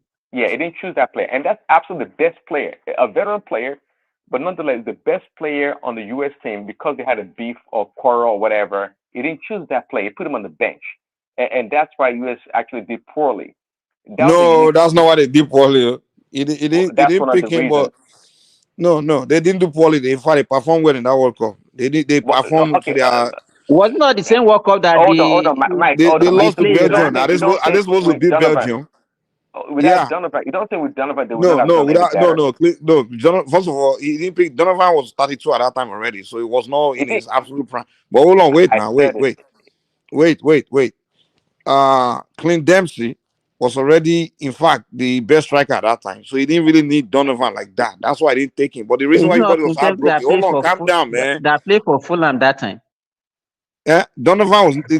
Yeah, Clint Dempsey was playing in England. Donovan was playing in MLS. So Clint Dempsey was more in his prime. Exactly. So Dempsey was even a better striker than Donovan. So Dempsey was the main guy striker now for them. So when the thing is, when the American media, Donovan was their darling son, and they were just talking Donovan, distracting the team. And during training, the media will come there, be interviewing Donovan when everybody is and the guy is just irritated. He's a German, so he didn't like the way Americans' attitude towards the game. It was just being irritated. So it's like, you know what? Let me just drop this guy. It's not that special because first of all, Donovan is not a guy that play for one big European team or anything like that. It's just an average, So I understand, but so it's dumped him. But for you to say they didn't perform well, they performed absolutely well in that World Cup. Because Mike, it's subjective. That's your own opinion. No. The way they hold on. The way they measure how you did is if you beat team you're supposed to beat. Yes, they were not supposed to beat Germany for one, and they were not supposed to beat Belgium. And those are the only 2 teams that beat them. But the rest, they performed well. They kicked Portugal out of the tournament. They outperformed Portugal. They beat Ghana. They did well. They did what they were supposed to expect. And that's why the guy kept the job. Well, with Donovan, okay, I thought they would have done much better, actually. No. That's your opinion. No. I just because But my point is that this was a unique case that Klinsmann had the authority actually to control who plays and who doesn't play. Okay, but most of the time that's not the case. Even the big leagues, the coach is not the one that calls the shots. The coach is just the coach. The owners, the managers are the ones, just like NBA. Anyway. Was it not Klinsmann that called his shots? Huh? I think they give Klinsmann a lot of power to call the shots. In soccer, the coach speak is 25 because he's the one that's okay, Mr. Mike, let me ask you this question. See Nigeria sport entertainment. I go today. It's the same thing. They run the politics and the businesses. If you do as you are told when they give you a contract, you will still be there. If you don't do as you are told, they will fire you. Look at that. Look at Southgate in England now. They fire you. What has he achieved for England, and he still remain there? Let me tell you, the sport administrators actually has a major role to play in the selection of who play for the country. So why do they fire the coach when they don't win? They fire you because you don't perform. Exactly. I can argue like you want to pick the players. The coach can just say, wait, I lost because they allow me to pick the guy I wanted to pick. So you're giving the coach okay, let me use fair. The coach is supposed to play, use the players is given to use. He doesn't call the shot. When they hire this coach, they pay them big salary and they let the coach do his job. They give him free hand. And then when he doesn't win, they fire him. Have you ever asked yourself? Let me tell you, you see some coaches, they will still perform whatever they presented to them, they give the materials they give to them. And then at the end of the day, you see them saying, okay, after this tournament, they will have performed well, they will say they are quitting. So why do you think they quit? And some will not even perform well, and they will be there for years. Thank you, Mr. Simba. You have to understand, Mike, he's a politician, he's who you know. You just do look at that. Look at Southgate. Look at Southgate for England now. What has he achieved for England? Yeah? Even the media have been calling for his head, but the England FA, they didn't see anything wrong in, and they still made the guy is still there. But the guys will performing now. He took them to Euro final. What are you talking about now? What has he achieved for England? He took them to Euro final. He took them to World Cup semi-final. What are you talking about now? What is he supposed to do? Mike, the moment you do as you are told, he has to win the World Cup before you know. Mike, look at now in Europe. This is how I learned it the hard way. I was opening my mouth as an African in Nigeria. Everything passed in front of my nose. The moment I learned their system, you keep quiet, do as you are told. Nobody disturb me to date. I have everything I want. Mike, it's a different world though. This is not American that you can talk. Well. They say Americans are all loud makers. And that's true. You're just proving it to me now. That's true. Even though you're in Nigeria by bet. But now you said earlier that now you're throwing away Nigerian passport now. That's what you said though, according to my conclusion. But for me, the world today, the moment you open your mouth, I think you're a spy. We all know we know the nature of spy. I've been listening to you guys. I beg. Yeah, come to take notes of what we are saying here. I don't know. Mike, do you know that I put a link in the comment section? I can't confirm the report, but the report said that even our former coach that took us to Nations Cup, even himself, they pay FA bribe every month to keep his job. Exactly. No, he even pay. Let me tell you, before he got the contract, he got contract, BT, he will have had an agreement with the people in the FA. How much he will collect, how much he will give back to them. Forget about it, Jerry. He was paying them. I'm not doubting that Nigeria is not a corrupt this thing. Corruption is going on. He was paying them 20K a month from his own salary. That is their own share on the side. That's what the report says. They increase his money. That's the way they increase it now, as the politicians do now. They balloon the price, but he has his own share and tax-free, and the rest is for the others. So everybody has peace, chop by chop. This where you work is where you eat. So that's what I used to tell people. Where you work, where you eat. So that's not my business. So Nigeria has players. So, but he was like, how did this one make BT, do you remember when Siasia coached the Olympic team and he won bronze medal? Mm-hmm. You know, he has to source for funds to you know, they were in Atlanta. They were in Atlanta for training, and when they were supposed to move to Brazil, they said there was no fund. They got to Brazil 2 hours before their first game. Was it the And that game was against Japan. They still won. No, they beat Japan. In fact, I remember there was a billionaire from Japan that actually gave them $560,000 because he was wondering. Japan has been in Brazil for 2 weeks training. Then Nigeria just got to Brazil 2 hours before the something. They just went for accreditation and went to defeat and still defeated. He was wondering that who is this coach that performed this magic? He gave them 560. You know, when they were now asking for the contact of Siasia, the FA people, they said no, that he should write the check through the FA. Even the girl, so that they can use the money. Even the girl that went to play the World Cup in Australia and remember, was it this year or last year? I think it was this year that went to play the World Cup, Women's World Cup. The FIFA paid those girls directly. They didn't trust the FA. They paid the Nigerian women. No. Triumph. They paid Nigerian women. I agree with you guys 100%.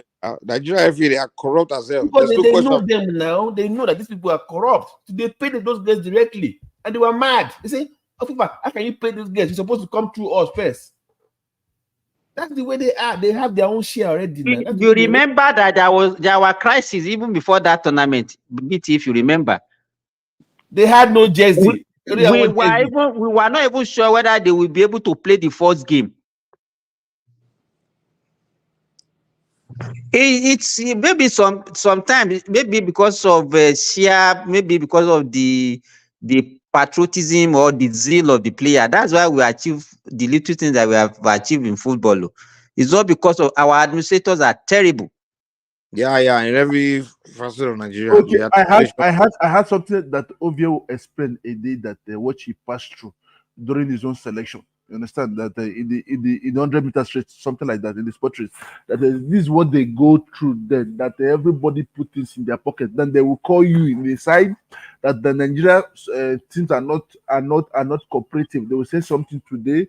Later, there will be somebody going to go and tell the board directors that they will be able to be shocked. Who is the spy within there? That leakage. You understand? So you can see that Nigerians, we are the problem. Eh? We are not all that united. We are not one. Everybody, no use your own for my own. Now my opportunity. So I don't blame them. Do you remember this girl, this woman? Aisha Falode. Yes. Okay, the AIT woman that time. Yeah. Remember, she used to be in the media. Now she joined FA. Same thing with them. That's Nigerians for you complain about something for so long. When they not give you the opportunity to work, you Nigerians, let me tell you, our complaint is not because of we want things to be good now, because we are complaining because it's not getting to us. Well, everybody, have you ever seen somebody who even look at the way Kiyamo and everybody used to be critical about government. Can it be that critical about any government now? You understand? Continue, Mr. Simba, continue. Okay, no, so Kiyamo is performing. We have the best though. You think Kiyamo that help him to get his this thing? You guys give the man a little bit of flour now. For what? Yes, no, yeah. Is he the one that fought Yema to fight against the peace for London? Exactly. I did something. And Onyema is crying now that they're not beating the price lower than his own price now. I don't put him out of the business. The man is because the man wants to. Is it serious? Of course. He wants to become. That was almost expected. He wants that monopoly now. To take market share. What do you think they're going to do? They're going to allow him to do that? It's a price war, and I think they have more arsenal in their chest to fight Onyema. They can bankrupt him. Don't be surprised if you take him $200 flight from Lagos to London. I'll be happy. I'll be happy. Even $50. I don't care what that is. $50. This guy wants to get into bankruptcy. Yeah, just like America here, anywhere. When there's competition, you can expect price war. They can price it so low that they can make it miserable for Onyema to compete. I'm telling you, they can go that dirty. It's part of the game. At the end of the day, you know, you may lose the route, but guess what? The consumers will enjoy We win. those That's the prices. point, right? We win. That's the point. But he wants to be the Dangote of the skies. He wants to be the only one. Why don't we have more Nigerian companies flying that out? We want more people flying, bro, not just you. So I don't know what he's crying about. Then, but how many billionaires that wants to invest in the aviation company? No, Triumph. The guy made a mistake. You don't go down that far with your price. If BA is charging 1.5 for a flight, you don't go to 500. You do like maybe 1.4, 1.3. How many billionaires want to invest in He aviation went too companies? fast. That was a In dumb. That airlines? was a dumb move. And he's complaining that now everybody's now reducing their price. Just want to make him bankrupt. That how come that formerly people pay two to 3,000 pounds to fly, now is less than 1,000, and people are now competing with him. That's life. It happens. Even me in my own business, it happens to me too. Everybody beat their price because I was competing with one of those guys here, all those big groups. They beat their price before me, so I have to use the connection of Google to win them. If not, I'll be out of the market also. So it all depends. One thing is that forget to sometimes when they keep the price high. Continue, Prince Daddy. Minimum price that's so high. Okay, they maintain a minimum price that's so high that they won't charge below that. But until someone like Oyema comes into the marketplace and try to compete and lower the price, and now they're gonna play dirty, and they too gonna lower the price. And this is the way they do it. They have other countries they fly to. They use from that other country's benefits to complete the one of Nigeria, just to put Oyema out of business. And Oyema is not. I don't. If only because, and again, their government supports them here in Europe. I'm aware of it. And if Nigeria government did not support him, he has to sell shares to the people for him to keep on the business. And Nigeria should patronate him. If not, in 5 to 7 years from now, it's only God knows. I don't want to wish him negative. Now, you are talking about 5 years. You talk about 6 months, sir. Let's give him the grace now. Let's give him the grace. No. If he survive that long, then he will be able to survive forever. If he can do 1 year, if he can survive the fourth 1 year, then he will survive. No. In every business, Mr. Triumph, you know that this is airline business. There's not 5 years long term. In 1 year's time, you will know if Oyema is going to be in that route or not. If it's going to be. And that's what I'm saying, please, Daddy. That's what I'm saying. And I heard that they are unfair with him, Mr. Prince Daddy. That they even it's the reality. It's the reality of the competition. It is the reality. That they have to put him very, very far at the end of the airport there. That's where he used to pick his passengers, and they used to send the trolleys and everything that is having difficulties there.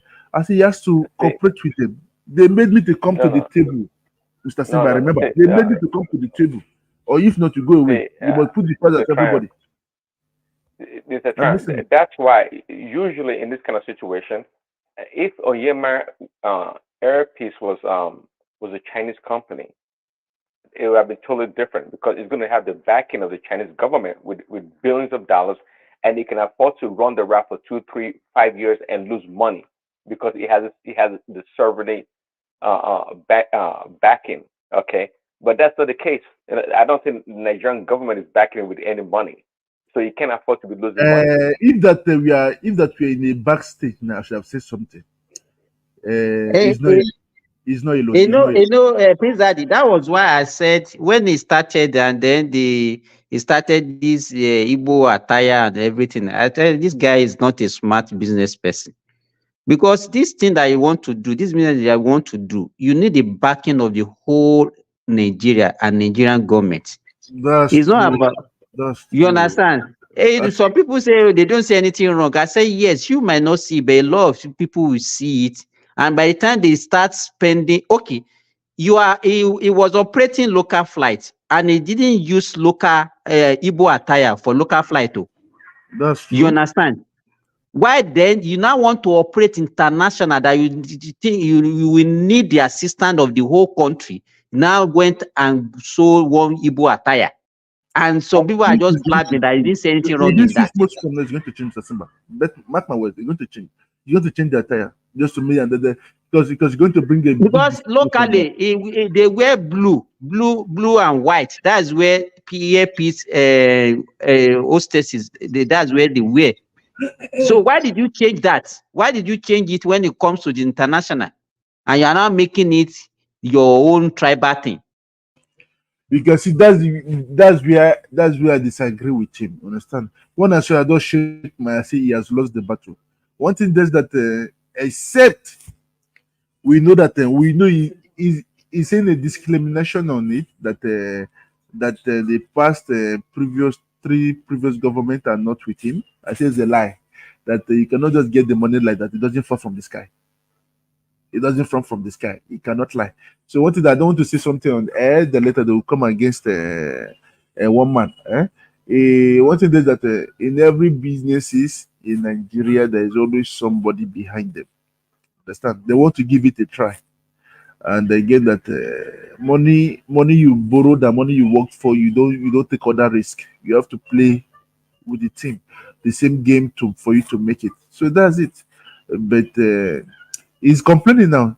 He's complaining now. Anytime we see him on telly, on TFC and what's it called, channels and these or that arise, it's just to complain. Apart from that, everything is good with him. We don't see him. When there is problem, you see him on air complaining. And people that complain too much, I don't like them. I hate people that complain. I like people that have positivity, that have hopes. You understand? That's just it. But I wish him all the best. You know what I observed, Mr. Trump, before this earpiece saga started. Anytime, like, okay, there was a time, okay, sometimes last year, I wanted to book my return ticket back to Saudi Arabia. And I discovered that if I decide to book from Saudi Arabia, it's cheaper for me to book from Saudi Arabia than to book from Nigeria. It cost me more to book from Nigeria. Thank you. That's what I wanted to say earlier. Thank you. You understand? So I have to call my friend to book for me from Saudi Arabia to get out of Nigeria. It's like I'm paying like ×2 or ×3 of what I will have. And I don't know why are they doing that discriminatory this thing? Everywhere in Nigeria, that's what they do against us. We are complaining the government are wicked. Even the fellow citizens are even flogging us, flogging the people, not me, flogging the rest. What on no one? They want to make us out. They want to make everything out from Nigeria. What did Nigeria do? Huh? I think that this Israel they are calling is not the real Israel. Nigerians are the real Israel. But the way they are making the people, sometimes I pity them. Sometimes I cry. I say, Joe, take it lightly now. Nigerians have suffered though. Forget though. So that we are all talking. Thank God that we all Nigerians suffer. We suffer from our shenanigans now. It's Nigeria that suffers Nigerians. That's true. Not outside that. Oh no one. They don't want even I remember the last time I went to Nigeria. I was reaching in the airport. Somebody called me. Come. I said, what? What is the problem? Anything for the boys. Woman no telling me anything for the boys. Bobrisky is become Bobrisky now. I was looking at it. I said, Eleike. Then I said, take little €10. He said, don't worry. Another person came again after. They used to send us, go and meet him. He has. So what shall I say that I don't move around with cash. It's just what I used and bought something on the way. I can only move in. They say, let's go to the machine and redraw. I say, oh Lord, magic. Did they send you guys? Then when I shouted, they all disappeared. They left me. I said, what kind of rubbish? I was living the same thing. All those mopo that used to stay at the airport. As I just landed, the guy didn't even know mathematics. I wanted to take part of his money. Then he was calculating in my font. Money from nowhere. Money that they wrapped in their pocket. I saw it. You know what they say? They were stretching this calculating money. I say, just take this and let me go now. They say, it's too much. It's too much. They want to even give me. I say, this guy does not know mathematics, so he did not know mathematics. So, and these are the people there. They bribe or they work their way to that place. Because I know that everybody is fighting to be in the airport today. I know of that one. We know of that one. And there are many ghost workers there. Many of them that are in abroad still collecting salary. One thing is that I should have, if I say this thing again, but Prince Daddy will shout at me. They should just do another sensor. Like now in Kenya, and I heard that they're not trying that chipping system. For us to know the real numbers of people that lives in Nigeria. We don't know them. We don't know the total numbers. We don't know the total numbers that live in Nigeria. They're just ballooning the numbers. I don't understand election and everything. At least I believe that it's in Lagos you have the highest population in the whole Nigeria. Nobody can doubt that one. At least I will bet everything I have for it. So for us to know how many people in Nigeria, what goes in and what comes out, we don't even know the real data till date. Nigeria. When I see the way the what we call it, even at the workforces on the road, they stop cars. When I say your car is not all that new, they'll stop you. When I say your car is all that new, you say this one a big man. Oh, let's put him aside. Let it be. The person start going. You can see. So one thing is that I just shake my head. I say, Nigeria, where are we? Where are we going? What are we going to do? What are we going to do? I know that it's not that easy for us back home. But they have to work with us. They have to work with everybody. And Nigeria don't even love Nigeria. I went to go and I was walking. I just saw something side of the road. This what do we call it? This pier that they roast, Mr. Simba. This pier that they roast, and I stopped my car. Then I just came down. I just say how much the price double. I was looking at the price. I say I want to test it now. It has been long. The price double. I said, I just shake my head. I still prayed and I went away. I said, Nigeria, the moment they say a big man don't come, big man don't come. That's why I just like putting on t-shirt and short and put on my trainers and I march and I take the taxi to another city. They stop me. I say, taxi, you can go. I'll call you back. So nobody knows who I am. For me to just be free to enjoy. People tell me, but one thing they will still know. They say your skin is fresh. An accent also put me in another problem. They're looking at me strange. But then that's just life. I just believe that Nigeria will be great too. Whether they like it or not. It must be great. It must be great too. And it's only diaspora that will make it work. I believe in the next two or three elections, not this next one, that everything will start moving at hand. We'll know everything. At least I believe that Tinubu is paying the price. That's what we are. That's what the problem that they have in Nigeria today. He's paying the price. Everybody will suffer it together. Then later, that prosperity will come out. As from 2 to 3 years from now, you people start enjoying it. Let me see. Nobody will start complaining again. During the time of Jonathan, they say so. You have to pay the price. You have to sow before you reap. So he's sowing it now. So Nigerians, Mr. Trump loves you guys. No love you go. Bisou. Let me kiss to you guys. I love you guys. Have a nice weekend. And God bless you all. Mr. Prince Daddy, Baba T, Mr. Simba, I have other things to do this morning. Bye. Take care. Okay. All right, Mr. Triumph. Bye. So, Prince. Yeah. Are we blowing shit up or not? You're the Israeli, so I mean, at this point, I don't know. It is.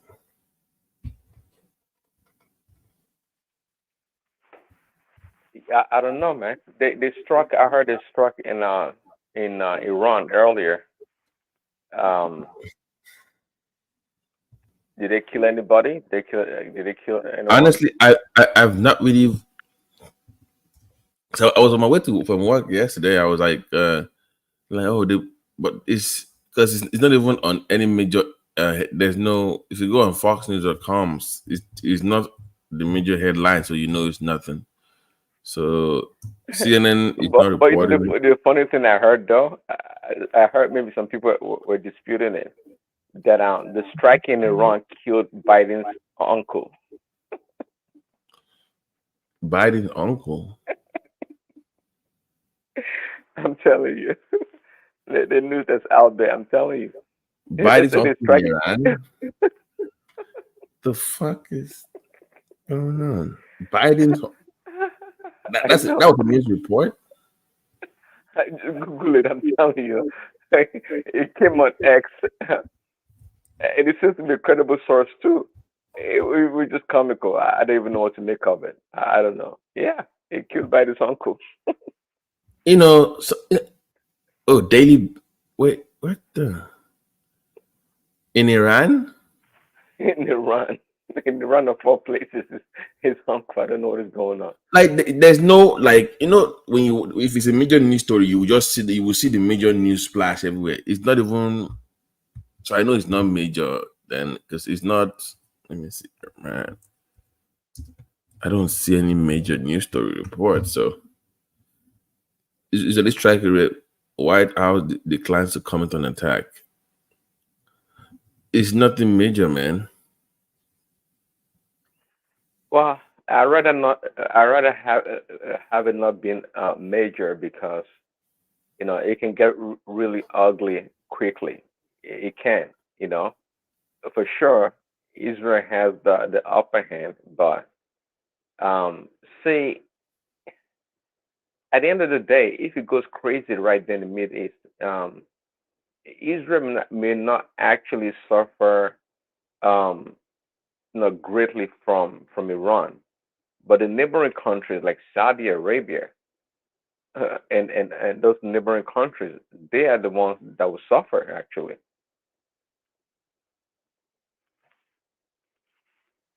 Well, I don't know.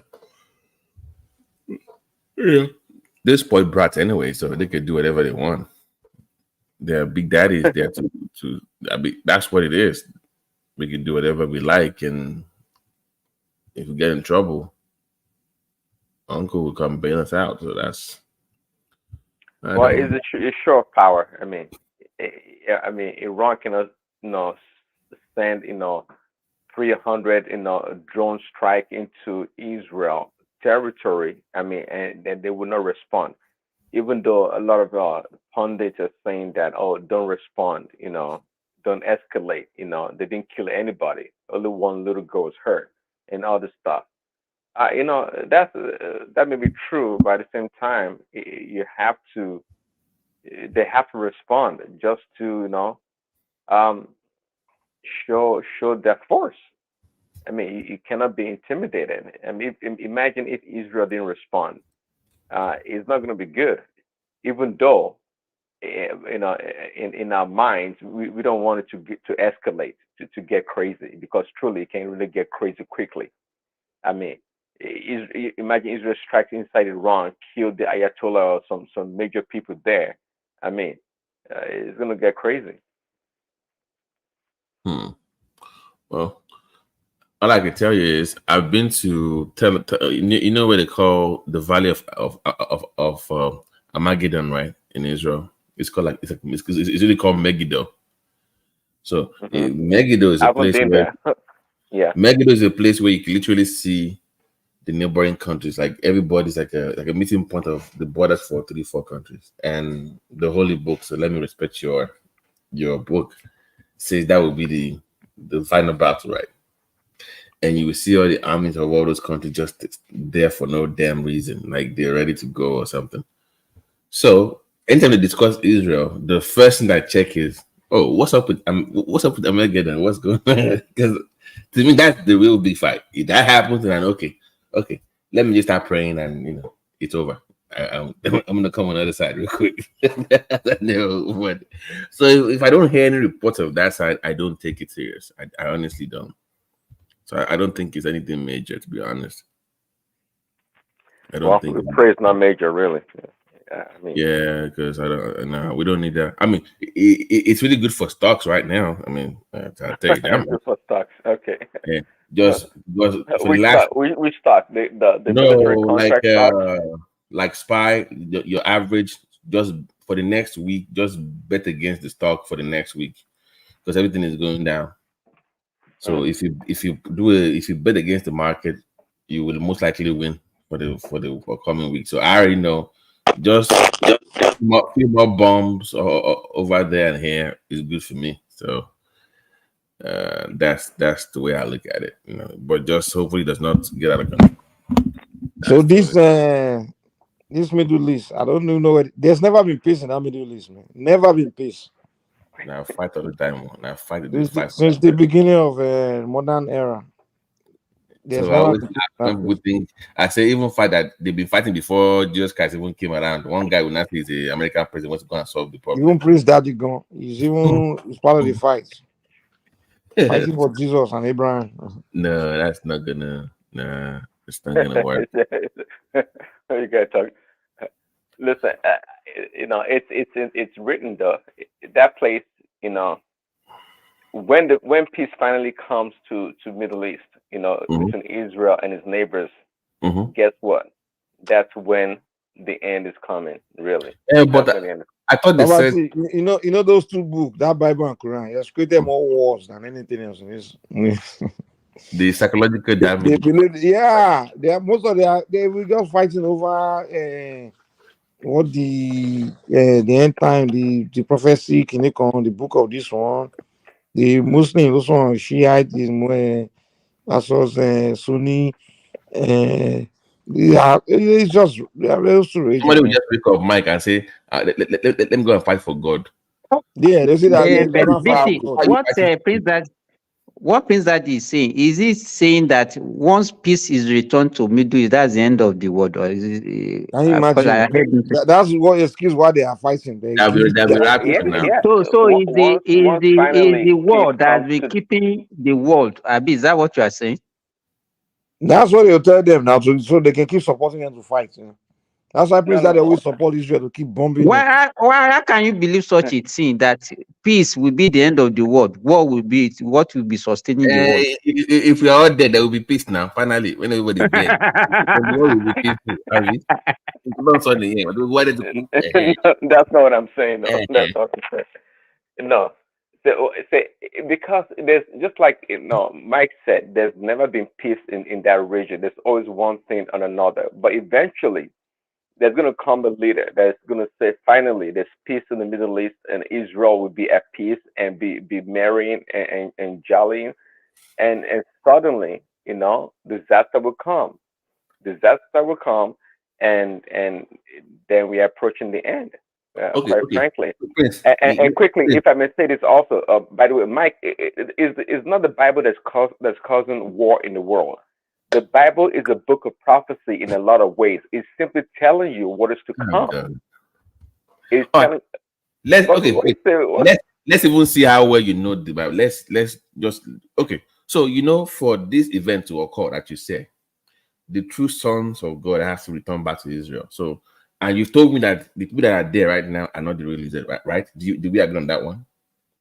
The people are there, they're not the real Israelite, right? We don't agree on that one. I never told you they were not. So the text says when it is ready, the real Israelite will now move back to that place. They will build the temple, right? Right? They will build the temple. Right? The third temple. Yeah, they will rebuild it. That's what it says. Trust me, I know the real Israelites are the Igbos. Yeah, they will go back there, then they will build the temple. And when they build the temple, they will have Wala, and the man of peace will show up. The Mujahideen that the Muslims call their own savior, but is the Antichrist. Then they see the Wala, and there will be war, and 7 years of this, and there will be rapture and all of that. Okay. So, what part of what is the level we are in that process now? What is the state that we are closer to that stage? Are we closer to that Mujahideen coming back to? Where are we? Where is the man of peace? We're closer. I mean, the miraculous creation of the state of Israel in 1948 by the Zionist movement is the beginning of it. You got to keep one thing in mind also, that things work. Even Jesus Christ himself, he said that as if immediately he died, that was when the end of the world will come. And this is over 2,000 years. We are still waiting. Same bad. But To God, 1,000 years is like a day. don't misquote their word though. In that context, it is the one that the Jews are expecting, not the one that so because of the Jewish people, Christ is not their king, it's not the savior. They are still waiting for the savior. So when that, according to them, when that person now shows up, that person will be the first prophet, right? Prince, am I right? I'm on page, right? That person will be, to them, that person will be Jesus, it will be their savior, but it will be a false prophet. That's what they claim. Yeah, that's the thing. But the savior's already come. But that person to the Islam, they're waiting for the savior to come, but the savior's already come.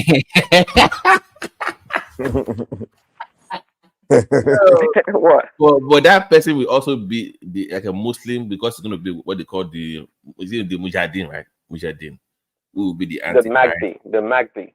Yeah, that guy. So once we see that guy, yeah. So where's that guy right now? Where is he? That guy, if we're talking about the same person, Christ has already come. No. Not the one that you believe in that already come. The one that they think is coming or is already here. So he's talking about Jesus Christ coming back. He's coming back now. That's what he's saying. It's coming back. But they are expecting it's coming, whereas it's already come and it's coming back for the second time. But that's what I'm asking you. Like, where are we in that is coming? Where are we now? Are we close or? Well, they missed the boat. It's already come, so they missed that part. All the way. I mean, they say it will come like a thief at night. Yes, the second time around. Yes, but when is exactly that? What's going to happen? That one? Hey, what do they mean? Prince Daddy, can you explain why what they mean when they say it will come like a thief? You know the Bible. Nobody knows when it's coming. Prince Daddy, you want to it's coming explain like a thief in the night. What if you get shot, man? You come like a thief in my house. I get guns. Get guns. Okay, Mike. You know, Prince. I was reading something recently where they said there's a program that they're conducting now. They're going to have some systems in space where they can beam imagery into the sky that will look like something is coming in the sky, and everyone, so they can make that illusion happen, and the whole world will see it. And I was watching the whole, I've forgotten the name of that project. Like, they will make it look like something is in the sky and they can do whatever they want to do. So to my mind, it's into, you are designing. So, but I am not saying it is true or it's not true. So I will not disrespect the holy book like that. All I'm saying is just let me know where I am. Maybe phase 1 or phase 2. What is your plan? If you know where you are now, you'll be you'll be spending all your money. We enjoy life. You know what?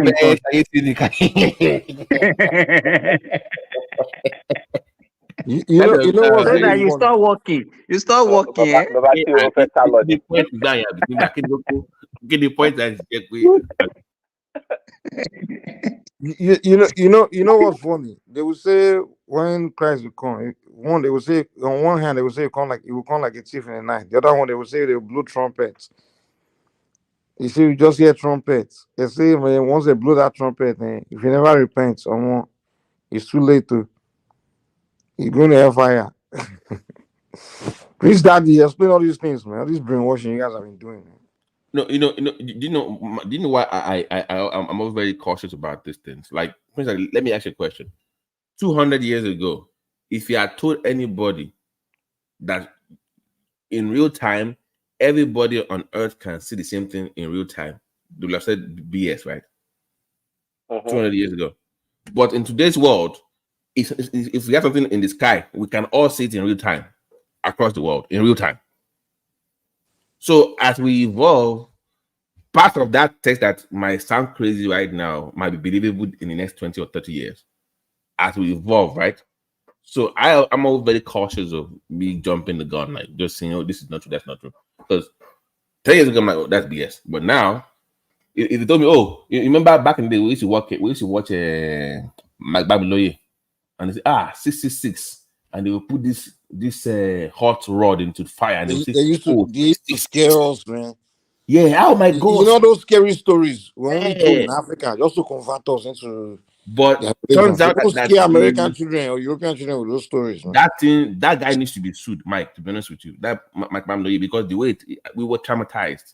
Yeah, as kids now, we all just ran to Christianity. Like the game was so deep, man. Like but it was but it was only the one, because we used to have this book that time that also now they used to write all those Bible stories. They depict it with diagrams and all those things that they said that because witness one. in fact, they said that the sky was actually very low. That because people are they are constructing a structure that they want to get to the sky. That was why the God was angry and put the thing very high. You know all those stories. I don't know why they came about it, and they just feed us with it and we swallow everything. So that's the issue we have. And turns out that if you're going to have the mark of the beast, it's going to be some chip somewhere, just in your blood. You know, turns out that's what the reality. If you're going to have a mark of the beast, though, it will not be some mark on your head with 666 all over the place. It should be some kind of chip in your skin somewhere. That would be what it's going to probably be. So the way people have been lied to in the past is I have issues with the point that, to be honest with you. That my Babiloye stuff was because unfortunately, for full disclosure, they use one of our properties for their movie. Not him, but I think it was Goshem or something. One of his affiliates. They were doing this back in the days, and they would be shooting all this stuff in our living room and all. And it was. That's a. Do you know that all this evangelism in Africa, the missionaries that brought in all these countries, they spent billions pushing these things, man. Just to convert Africans to Christianity. But Mike, but that is Abrahamic religion. You know? But it's true fear. It is true fear. Yeah, they use fear, propaganda, blackmailing. I mean, they just. I mean, like the British. I don't know what they are. Those Western countries. What they are. I'm like, why are you guys so interested in Africans? Just making us become these people that you want. They just want to convert us and change us to who we're not, you know, and they've successfully done it for the most part. So I figured. And what's the end goal? Have we become better people? We become even worse human beings, man. We lost our cultural values of family and community, man. That was lost in that whole experiment. Mike, the end goal is to save your soul. Mike doesn't have a soul. So my soul right now is what? It's not saved. It's in what? Saved from what? Is he in captivity? What is wrong with you guys, man? God, Lord, man. If you're saved, that's fine. But they did numbers in your mind, man. They did real numbers in you guys' mind. So all your ancestors, your grandfather, all of them are never. Do you know, Mike? They used to lock us up in a room back in my church going as kids, and they will force us to start speaking in tongues, Lauren, and we'll be there for hours. So many crazy things. Whatever you have in your mouth, just say it. It will come to you. And as a kid now, you want to just start saying, just to impress. The one they used to do, they used to come to the neighborhood. Man, they would do this big screen to show us. You know the one they do in Lagos. I don't know if you witnessed it growing up. They will come to our neighborhood. They will one of the streets. They will now bring one big screen. I don't know. It's like they bring one big white shirt, and they will use what's this thing? They play one of those movies, Christian movies. How maybe about one of those Christian movies that they just play for the old children in the neighborhood, and then they will just send all those guys to come and recruit the children, come and preach to you, invite you to this thing. They give you food. They just want to convert us so bad. Those pamphlets. They would have those pamphlets. I'm like, they say they are going to save souls. And then they will tell you to invite your friend to save his soul. You guys are so desperate to save African souls like that? Is that what we need? Soul saving? We got poverty problem, we got all this problem. You don't care. But the number one thing we want to do for us is to save our souls. They used to Really. call it, back in my church in the 80s, we used to call it let's go out fishing. Do you know where let's go out fishing Fishers is? of men. Yeah, it's good. Let's go out fishing back. We go They to make all us sing that song. I will make you fishers of men. Oh God. Oh my God, man. I need to sue some people. I'm telling you. Some people need to be They did numbers on that. Oh Well, boy.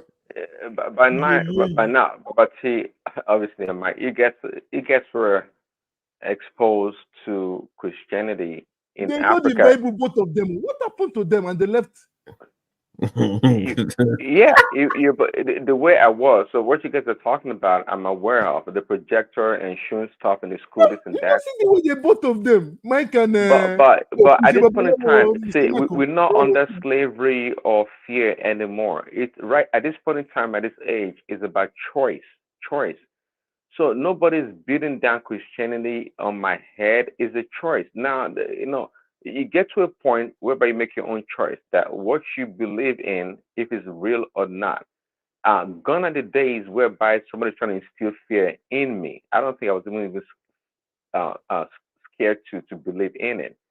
But nonetheless, people try to preach or spread the gospel to the best of their ability, and it's nothing new, anyways. Because even in the Bible, in the early days of Christianity, they tried that also, and there were a mixture of human culture, tradition in Christianity, and that is normal. But at this point in time, you guys should know clearly. I mean, it's not for everybody to know, but you get to a point of maturity, not because I'm mature as a Christian, but you get to a point that you know certainly that there's a God and there's Jesus Christ and He's the Savior of your soul and He came to die for you. This is not a struggle. Anytime you see me talking about Christ or God with people, I don't get angry because there's no reason to get angry. I'm always at peace. It's not a forceful thing at all. It's not like beating anybody on the head. It's just like, do you know or you don't know? And I heard you said earlier, Mike, that I'm always trying to push people to the Bible. You're an engineer, and something tells me that when you were in college, you were not reading. When it's time for your engineering exam or to study engineering, you're not reading psychology book or some other books. You were studying What is your your point? engineering textbooks. So Mhm. why shouldn't I direct people to study the Bible for themselves? Where else are they going to So learn about what God? is the Bible supposed to do? What's the point of the Bible? What's the purpose of the Bible? Well, it's just like your engineering textbook is gonna allow Yeah. you to learn more about God and Christ About who? and what you believe in. Okay, and just Wait, like you said, wait, wait, wait, also wait, wait. You drawing the wrong goddamn analogy, man. You can't be using engineering book. We on that. We understand. We get that, but you can't say the Bible is a book to tell you about God. Are you kidding me?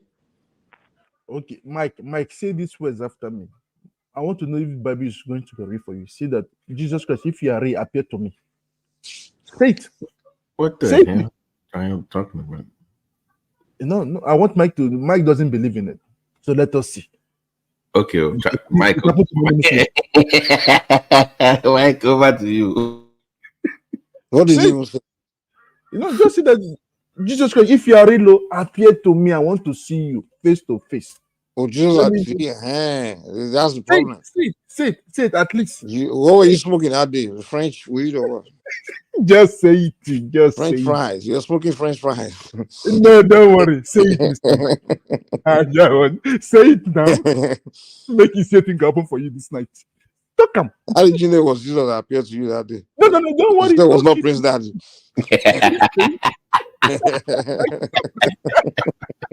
That Nigerian blood, there's some Mr. Mike.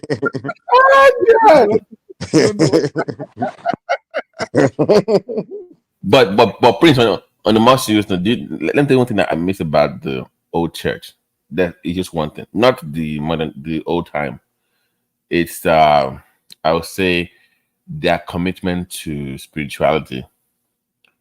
Those that came from those Orthodox churches into the Pentecostal, because back in the Pentecostal days, people didn't really study the Bible. It's what like Catholic Church, we didn't really read the Bible, right? It was more whatever they told us on the altar. That was it. Yeah, I So think people trying to learn what God was and spirituality was. Of course, everybody goes on their spiritual journey. So me traveling across the world, I discussing Cairo, Israel, was my own spiritual journey. Okay, so everybody has that experience on a different level. But what I do appreciate about the old church back then was they need to learn about God in a different way, different dimension.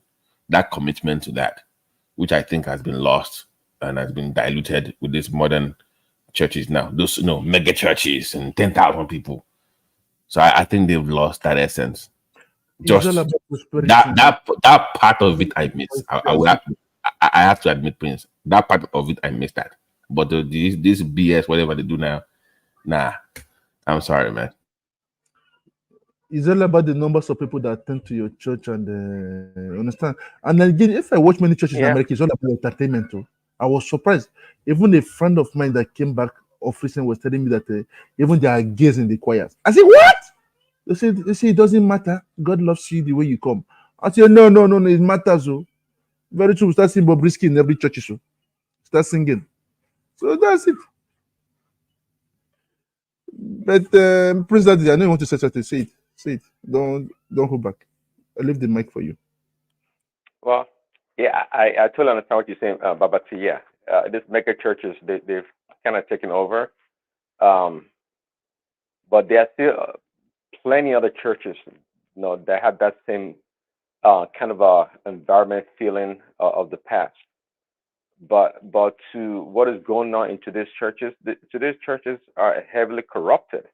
Yes, Mr. Triumph, there are plenty of Bobriskis in the church, plenty of them. If you know, here in America also, they have their own church. They have their own church. Really? As Babati will tell you, they have their own church with their own with their Babati, have you sign visited on. one? Have you visited one? I would like to know. Yes, I did. I didn't know. I didn't know exactly. Yeah, it was a good experience. They read the Bible, but I just didn't get it. I mean, they read the Bible. They say they believe, they read the same Bible, but somehow, some way, they don't think they're doing anything wrong. It's kind of confusing. That's But as a Christian, we don't condemn anybody. you people should start condemning now. You should condemn. That's why I like the Muslim. You don't mess around with them. That's one thing I like about the Muslim. No, we don't condemn them. I mean, with this, The problem with sin, Christians, they give us the cheek. If now you don't have the second other side of the cheek, what will you do? What will you do? They slap it off from you, from your head. You understand now? The Christians are, I'm sorry, Christianity is now getting out of hand. It's not going away, fading away. It's fading away. I'm sorry. You can see the Muslim very strong. The traditionalistic. I've never heard about the traditionalist. That is a gay. I've never heard about it. Lie to date. I've that what? That the traditionalists, people that like Babati and Mr. Mike, that they're gay. I've never heard about it. I've not heard about it anywhere in the world. Because you've not heard about it. Of course they are. There are plenty of them. There are plenty Babati, confirm it too. Mr. Mike, confirm it too. Confirm what? That they are gay in what you practice. What? The religion, the culture, the stuff you practice now, that they are gays in it. That's irrelevant to what we're talking about. I don't know why you brought it up. But Prince, you get my point though. The dedication to spirituality, like, even if you're not a Christian and you just heard those teachings of the 80s or late 90s, you are drawn to it. Like, I remember, okay, Mike will be shocked if I say this. One of my favorite sermons that even till today, I still have the recording, even though I don't practice that anymore, is Pastor Duboy in 1989 to 1991. He had this series called talking about Elijah and Elisha. And he had this series, like different tapes about living faithful and life and the value of life. And he does it for issue that I still have it till today. You don't have to be a Christian to just listen to what he was teaching. That was when he used to teach back in the days. And I think he became more, it was him and Kumi back in the days. Yeah, it was him. But that I will still hold on to. So, Prince, my point is, I miss those kind of Christianity, those kind of sermons. That's I thought what it was supposed to be, but you don't get that anymore. It's gone to, I don't know what it is now. I don't even. So that is what I'm talking about, where somebody says, "Okay, holiness or faithfulness, living your life." I see what you said. I see what you're saying, Bati. You have a That is gone. nostalgia for the past, but I'm telling you, there are more teachings like that, beautiful teachings like that in today's. Man, I'm telling you, there are so many good teachings out there about the scriptures, about the Bible. So it's not missing, but the way things are in today's world, you think they are lost out there and it's overshadowed. But I'm telling you, Babati, there's so many good, great teachings out there to learn from. So I can appreciate Adeboye back then and Kumi, though I never heard them. I'm glad you even said it actually, because I didn't know that they were that they actually teach the word. Oh, I back didn't in know. the day, they should call it. That was when Redeem was still small. The camps, they should have sessions, teaching sessions, like no beer, like teaching, real teaching, in depth, man. Man, I'm glad I you miss said that because I So look at Adeboye, I look at these people, I'm like, this way they do not not like I need somebody to entice me to be a Christian or anything, but what it become today. And that's one thing I would say though. We have to be careful when individuals or institutions lose their way. We have to be careful. Adeboye in the past. Now, can you say that Adeboye in the past is the same today and he still remain truthful to the word? I can attest to that. Maybe you can. But from what I know of him today, I don't think much of him. And perhaps what I know about him is overshadowed by the internet and some other things he does that to me is totally relevant to Christianity or serving Christ. right. So I don't know. Yeah. So let me give you one. So Winners Chapel back in the days, around that time, they used to have this business summit meeting for men. And I have seen it change people's life, literally. I'm not kidding you, no BS. Like people would just go to Winners Chapel, they are poor, struggling, and they would start going to those business meetings. Of course, it was laced with gospel teachings and stuff. And you can literally see how their life changes from that. That used to happen in the 80s, in the 90s. I'm telling you, that used to happen. It was called a business something for men, and they would teach you business with God's principle or whatever it is. And you can literally see people like, I know this guy before now. This guy had a bolo. So they used to have a reputation for churches back then, that when you are struggling and God wants you are struggling to pray, you go to CAC to go and pray. When you want to then hear the word, you will go to Deeper. When you want to praise God, you go to Redeem. When God is now blessing you, want to blow up, you go to Winners. That was the thing. It was a thing back then. Like when the bread is coming, the next thing is Living Faith. That was the name back then. I don't know when it became Deeper Winners. It used to be called Living Faith, right? Am I wrong? It used to be called Living Faith. Yeah, that was the name before.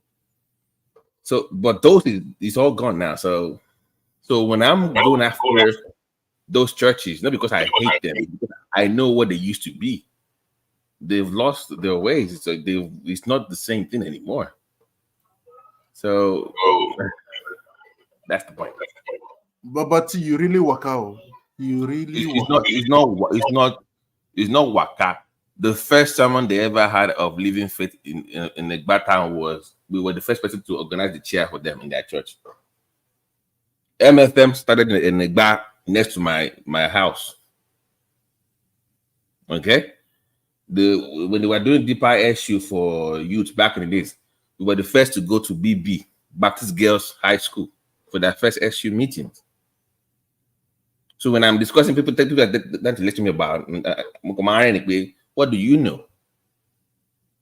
I was there when this thing started, so I know what it was before. And you want to lecture me? Shit. Man, let me But don't make fear catch me. Oh.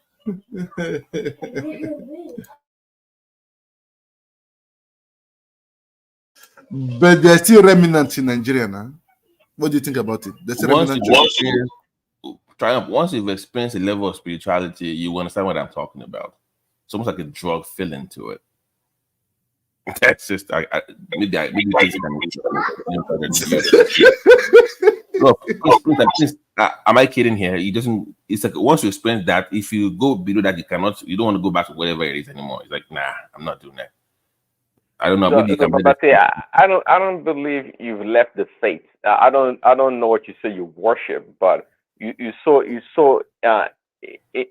what's the name of that movie? You saw deep into it. It's not the name of the movie, but you so knee deep, you so head deep that I don't know if you can actually live the faith. No, I think you're surprised. Like I know so much that to you it's hard to. I'm not surprised you do. I mean, you told me about your background, but for you to say you've abandoned the faith and you do something else, I wouldn't use the word abandon. That's a strong word. Like I said, the teachings that I still hold on to, I value. Okay, but I'm not practicing like I'm going to go whatever they do. I actually practice traditional, which is fine. I do that. But there are teachings in different faith that you will still listen to. It doesn't mean you are a purist. I'm not a purist of what I do. So, but I will listen to other people. If an imam is talking about life in general, I will listen. I will still listen to what they have to say if I agree with some of them. But I'm not a doctrine practicing Christian, if that's what you're saying. Is that what you mean, Prince? Doctrinal practicing Christian. What does that even mean anyway? I don't subscribe to doctrines, or I'm more spiritual. Well, I always ask people, I don't get too deep into extra biblical stuff or otherwise. If you believe in Christ, that's just the bottom line. To me, I mean, you can not subscribe to the doctrines, but if you believe in Christ, that's just the bottom line. Nothing more.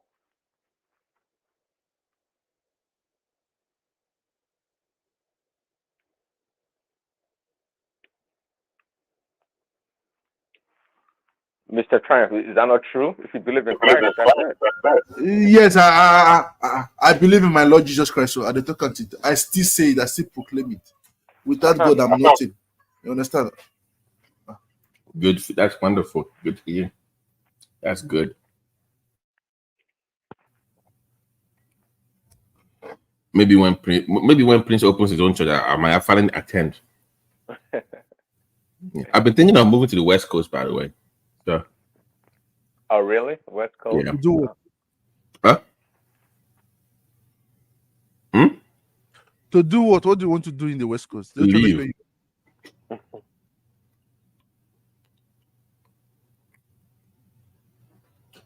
But to leave is life. I'm just waiting for this kid to move out of the house so I can get out of here. To be honest. Yeah, well, West Coast is chill. I mean, it's laid back for the most part, Not like I'm like not California though. Yeah, no. Oh no, yeah. Nah. Oh. I might do Arizona. Arizona? Well, no. If you don't Compromise. mind the hot, huh? If you don't mind the hot weather, I guess so. I guess Arizona